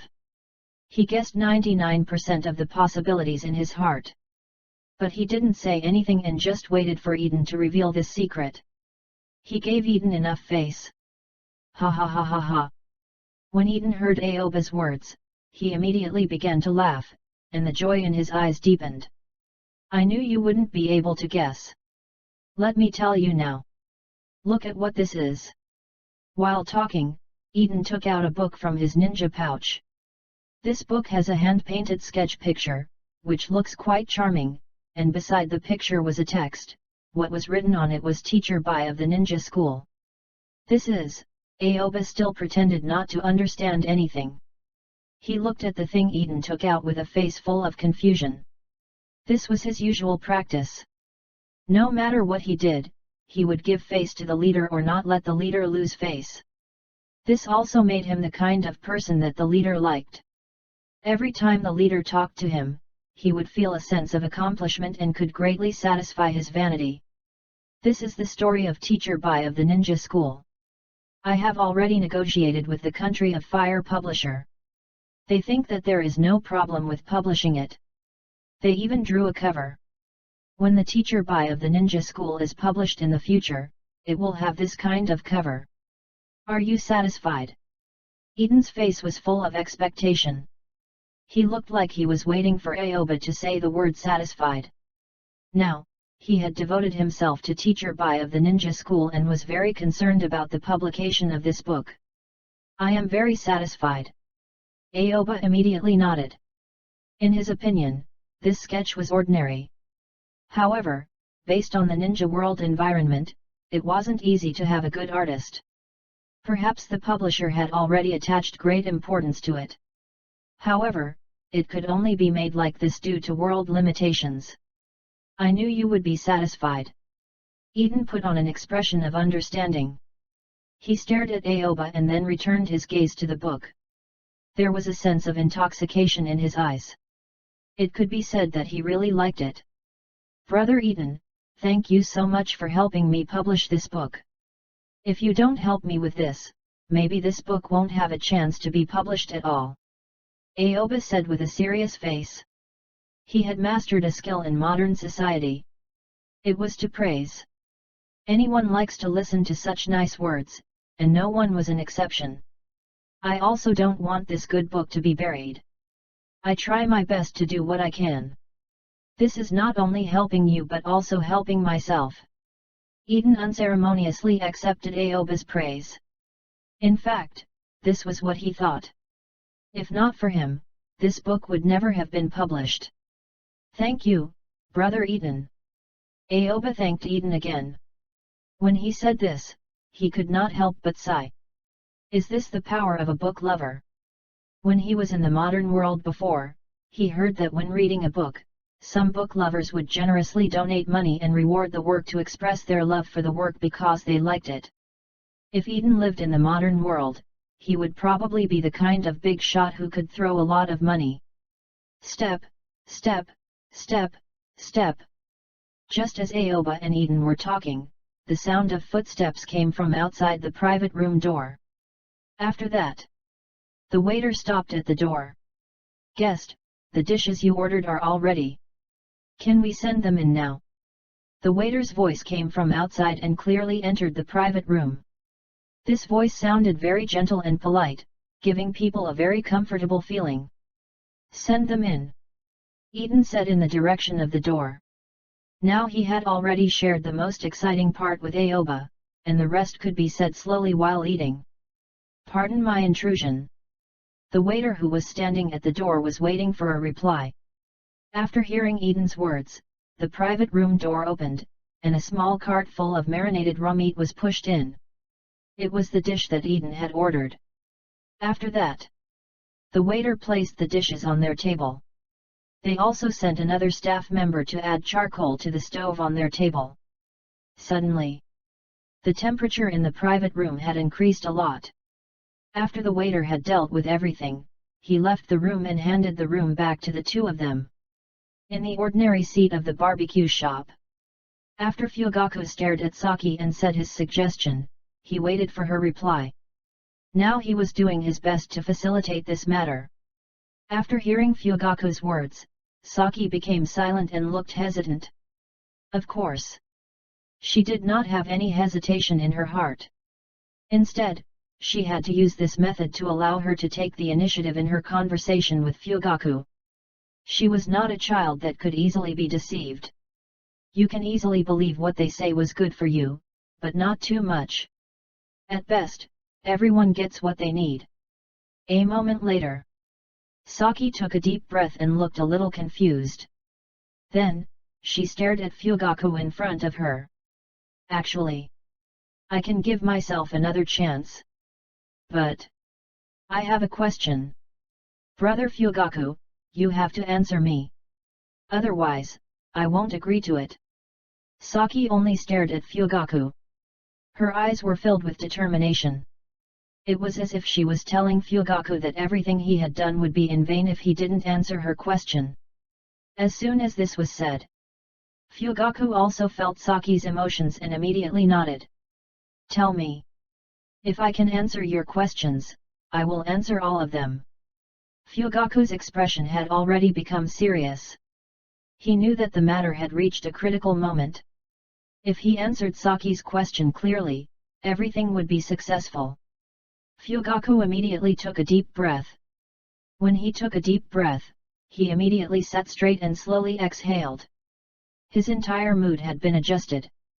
Aoba. If it is something that I can answer, I will answer everything. This time, I'm fighting for you to have an opportunity to take Chunin exams. I will definitely succeed. According to Fugaku's knowledge, Aoba absolutely wanted to take the Chunin exams. However, due to his conditions, he had no way of participating. Especially the previous night when he left angrily. At that time, he was laughing. It was just that this laugh was not mocking Aoba but helping Aoba to ease the awkwardness. In his opinion, the Chunin exam topic hurt Aoba's self-esteem. Because Aoba also knows that no one would be willing to be his teammate at the Chunin exams. Fugaku and Aoba had known each other for a long time. At least, he had already regarded Aoba as a good friend. He did not have many friends. Besides Aoba, there was only Sekai. After all, even if it was Minato, they were not so familiar with each other. He was pursuing Mikoto and would often meet Kushina through Mikoto and then meet Minato. However, they were just acquaintances, and their relationship was far from that deep. Originally, Aoba was not that important. But, ever since Aoba went on an adventure with him, went deep into the secret underground rooms, and discovered that Orochimaru was Gasui, his view of Aoba had completely changed. He had already regarded this person willing to take risks for him as a good friend. It was because he regarded Aoba as a good friend.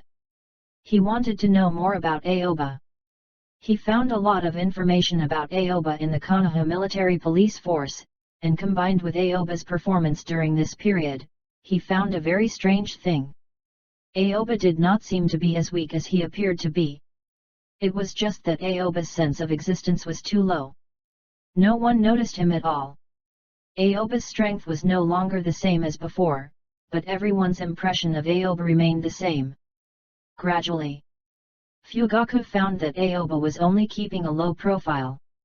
After all, it was not easy for someone to continuously use the mind-reading secret technique to read memories. All these required a lot of chakras and a strong foundation.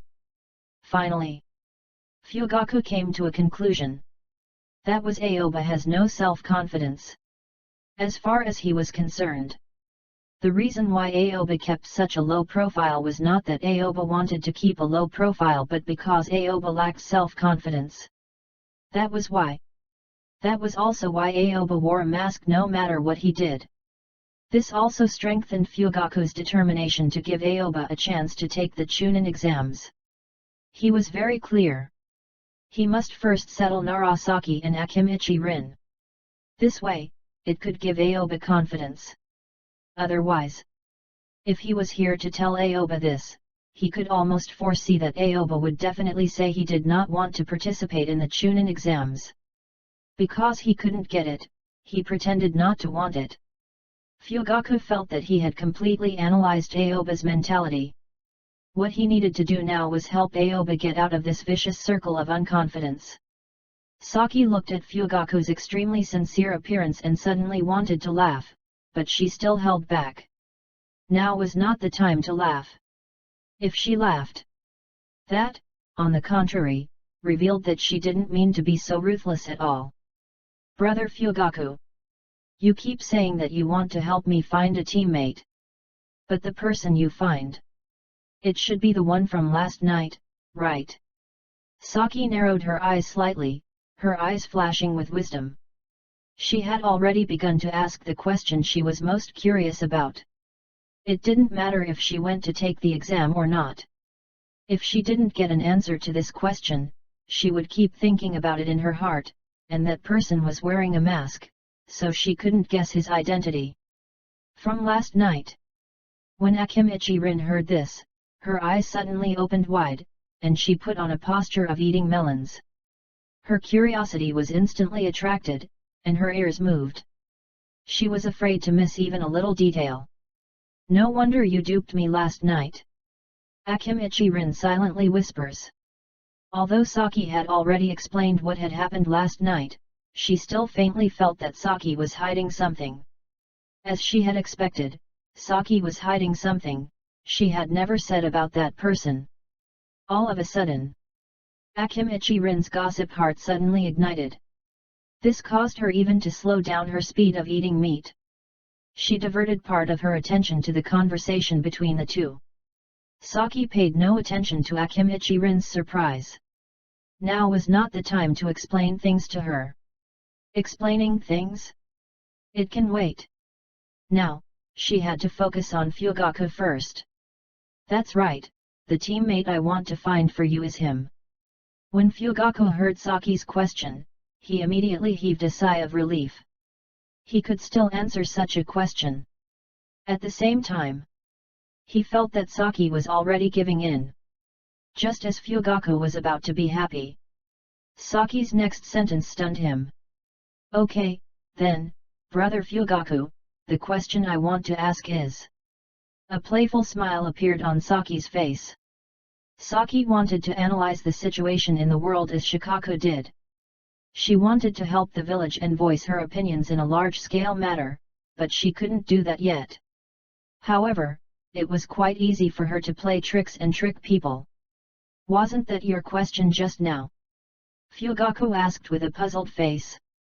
He was dumbfounded and was about to say that this matter was settled. But before he could say it, he found that his answer just now did not count. "I didn't ask just now. I just confirmed a known question." Saki waved her hand and said, which looked very cute. Even if Fugaku knew he had been tricked, he couldn't get angry. "All right, ask away. This time, it can be regarded as asking." Fugaku spread out his hands helplessly. He suddenly found that Saki, this little girl, was very strange. He might have fallen into her trap if he did not pay attention when talking to her. "Who is the person wearing the mask? What is his name? If you don't say it, I will not agree." Saki suddenly asked in a low voice. Her quick tone was like she did not want to give Fugaku time to recover. She wanted to get the answer the moment she asked. "This." Fugaku's expression suddenly became serious. This was really a rare question that he could not answer. Regarding Aoba's identity, he had promised Aoba that he would keep it a secret. Now that Fugaku hasn't gotten Aoba's consent, he doesn't dare to say anything, but his earlier hard work may be ruined if he doesn't say anything. "Is it difficult?" Saki tilted her head and said, "Brother Fugaku, you said you would find us a teammate, then we have to know who he is. There shouldn't be a problem, right?" After Saki finished speaking, she immediately turned to look at Akimichi Rin. There was no need to communicate in advance. At the very least, they had a tacit understanding of each other. "Am I right, Rin?" "That's right."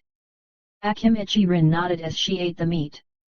Then, her gaze fell on Fugaku. She had never said anything to Fugaku. The reason was very simple. It was just that she could not interfere in these matters. As long as Saki made the decision, it would be fine. However, the matter of teammates. It was not Saki's matter alone, she was there too. She still had the right to speak. "Brother Fugaku." Akimichi Rin stared at Fugaku. She was eating the barbecue Fugaku invited her to, so naturally, she couldn't say much. She was not Saki, so she did not have so many thoughts. "I think what Saki said is very reasonable. I also thought the same. Although you invited me to eat, a fragrant and delicious barbecue, I won't say anything. However, we should at least know who our teammate is. Otherwise, even if we did not take the Chunin exams, it does not matter." Akimichi Rin said directly to Fugaku. In fact, in her heart, she no longer wanted to participate in the Chunin exams. It was just that Saki still wanted to participate, so she had been taking care of Saki's emotions. After all, even if she were here, it would still be missing one, and Saki would be the only one left if she backed out now. Then, there was no need to participate anymore. Everything was too late. Fugaku's face turned serious. He was trying to convince himself to say Aoba's name. "Anyway, you will all become teammates. So what if they know the name? But it doesn't seem convenient for me to say it out. What should I do?" Fugaku was thinking quickly. If he wanted to find a way to break the situation in the shortest time, he had to delay the topic. "Saki, Rin, I understand your feelings, but my friend has a special identity. Before I get his consent, I really don't know how to say it." A bitter smile appeared on Fugaku's face. Right now, he was extremely helpless. These things were causing him to be especially conflicted. He didn't know how to weigh the pros and cons at all. On one side were Narasaki and Akimichi Rin. If he didn't say Aoba's name, this opportunity he had worked so hard to obtain might be gone. On the other side was his good friend, Yamanaka Aoba. If he disregarded Aoba's request and rashly revealed Aoba's name, it might cause Aoba to be dissatisfied. That might cause even greater misunderstanding. So, what should he do? Brother Fugaku, is this very difficult? Saki blinked her crafty eyes and asked Fugaku. It is indeed not convenient for me to say it out, Fugaku nodded. He stared at Saki with a serious expression, his eyes flashing with begging. From this posture, it was obvious that he wanted Saki to change the question, but it was not good to say it out loud. I see. The expression on Saki's face became even more subtle, as if she could no longer hide her smile and was about to lose control. In fact, she had already expected that Fugaku would say this. If it was so easy to say that person's name, Fugaku should have said it last night, and there was no need to wait until now. Brother Fugaku, let me guess. If I can guess that person's name, then you only need to say yes or no. If you feel that even saying yes is not keeping your promise, then you can nod or shake your head. Do you think this is okay? Saki immediately stated her real question. She and Fugaku went around a circle and used verbal techniques. First, she said something that was not so easy to accept. After making things difficult for the other party, she would say something easier for the other party to accept. So that things that were easier to accept may be accepted. Yes. Fugaku immediately nodded. This time, he agreed without much trouble. After all, he just needed to nod or shake his head. There was no need for him to say anything. This way, he could also explain to Aoba. He did not say anything. Those two girls had guessed it themselves. It had nothing to do with him. He. Saki smiled with satisfaction, then blinked her crafty eyes and said, then I have to start guessing.